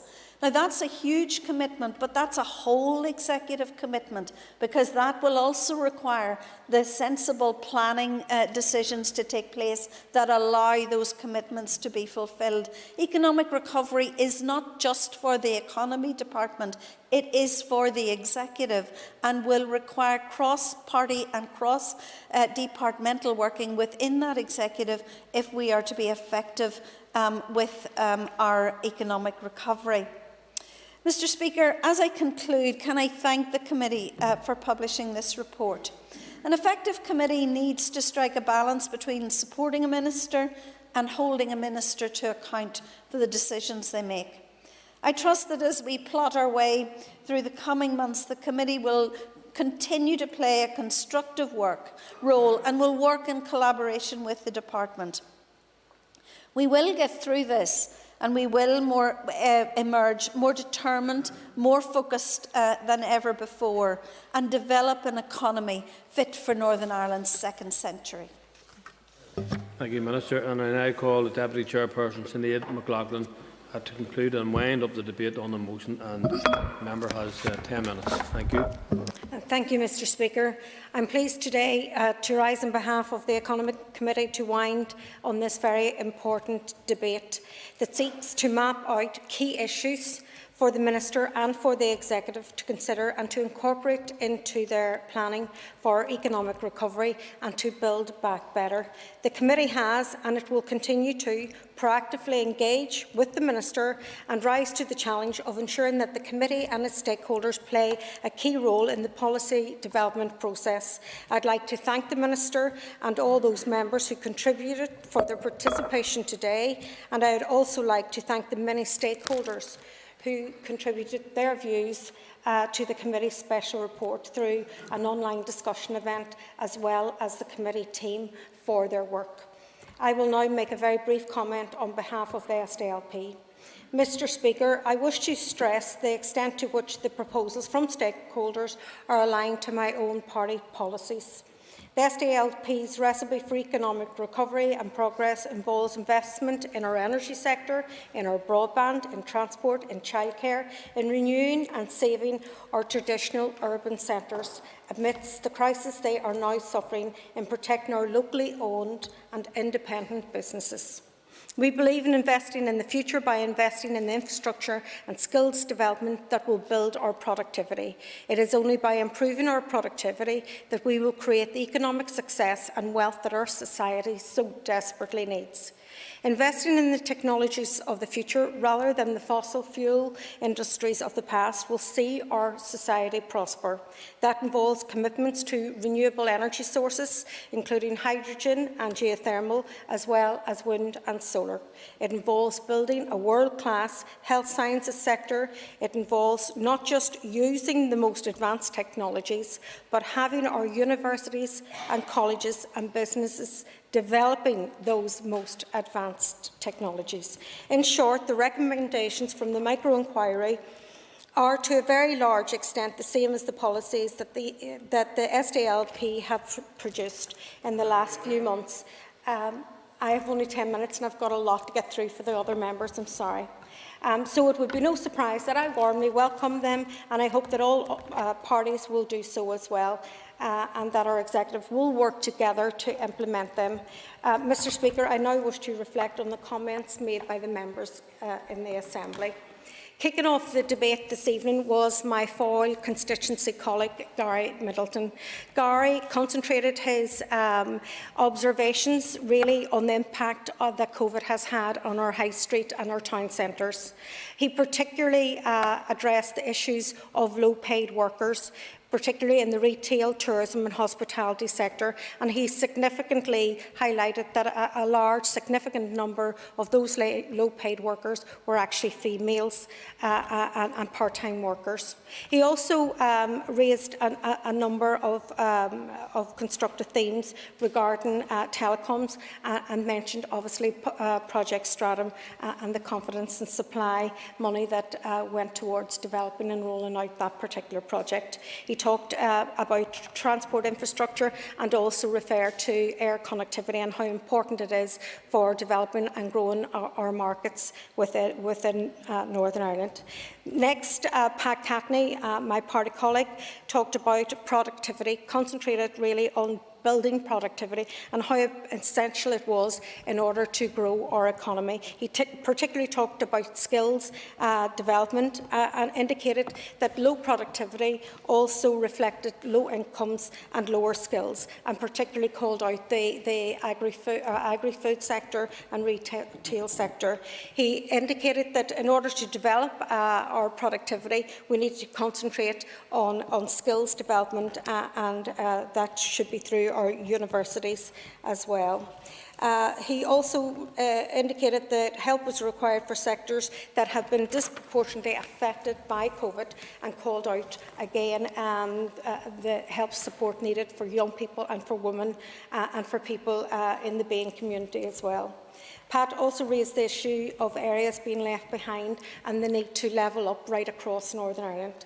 Steve Aiken brought some of his Royal Navy comparisons to the table and talked about the engine room and he talked about the manufacturing industry, particularly our Indigenous manufacturing industry being the engine room of our economy, and I would agree with you, although I don't have that flair for the Royal Navy comparisons, but I hear it very much so from your comments. You also talked about improving our railway and connectivity infrastructure and talked again about the energy strategy. And then you finished your comments by talking about the excluded, those businesses that have been excluded from any support and how desperately that they need maybe redressing some of the support packages that have been delivered in the past so that they too can be supported, that they're here for us all in the future. Stuart Dixon, the birthday boy, he talked about that Northern Ireland is no stranger to economic hardship. And he also talked about this was an important moment in time to build back better and to build back stronger. He spoke on the 6 themes that are contained in the macroeconomic report and concentrated again in skills and employment and indicated his regret that there is a lack of lifelong learning opportunities within our economy, and that is something that we should address, and indeed indicated that it was been addressed in many areas, but we really need to make sure that is taken forward. He talked about railways and connectivity, and they were green, and they were clean, and they were convenient, and they were cost effective, and that was a theme that we heard from many of the contributors here this evening. Next up was Christopher Stalford, and he just threw a wee dose of reality. He poured down on everybody's parade because he said who was going to pay. So he said who was going to pay for it all. And he told us that everybody should just get out of the way and let businesses crack on and start doing what they do best, and that was creating a healthy economic environment and being innovative. He discussed the needs for businesses to be allowed to open up, and that was the best way to get the economy back on the feet again.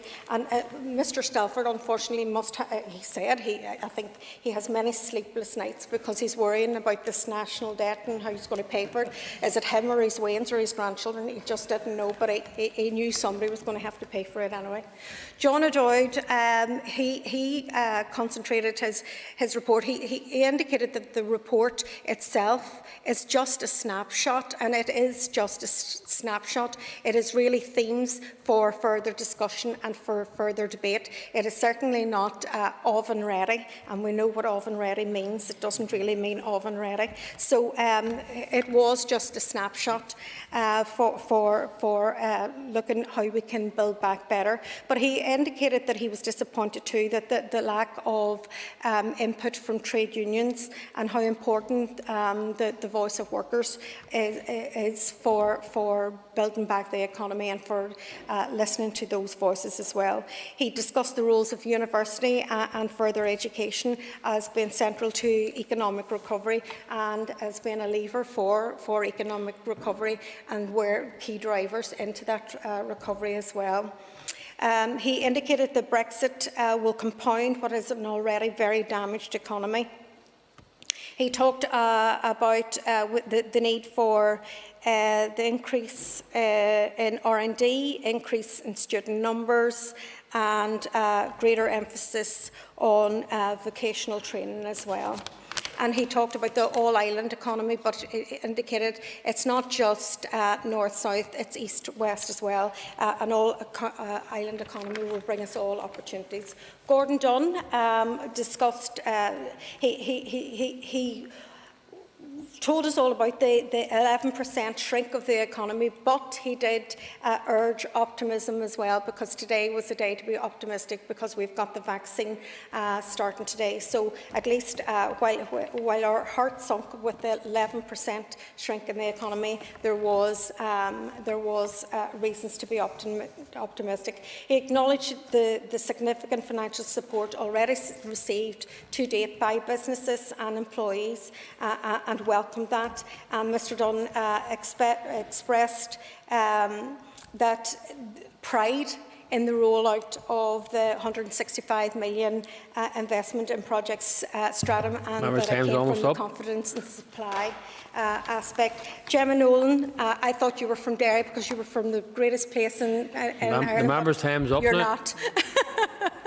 Sorry, I'm really apologies again. Didn't get through everybody, but again, a good debate. And thank you, Minister, for joining us today and giving us your time. Thank you.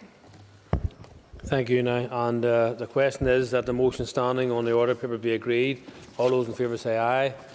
Contrary, no. The ayes have it. The ayes have it. The next item on the order paper is the adjournment. The question is that the Assembly do now adjourn. The Assembly is adjourned.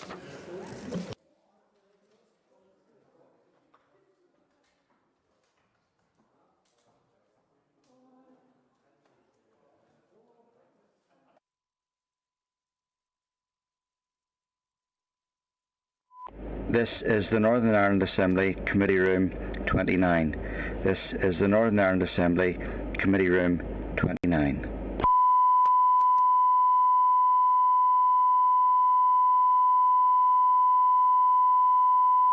This is the Northern Ireland Assembly, Committee Room 29.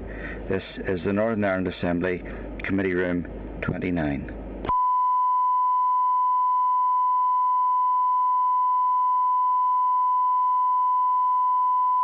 This is the Northern Ireland Assembly, Committee Room 29. This is the Northern Ireland Assembly, Committee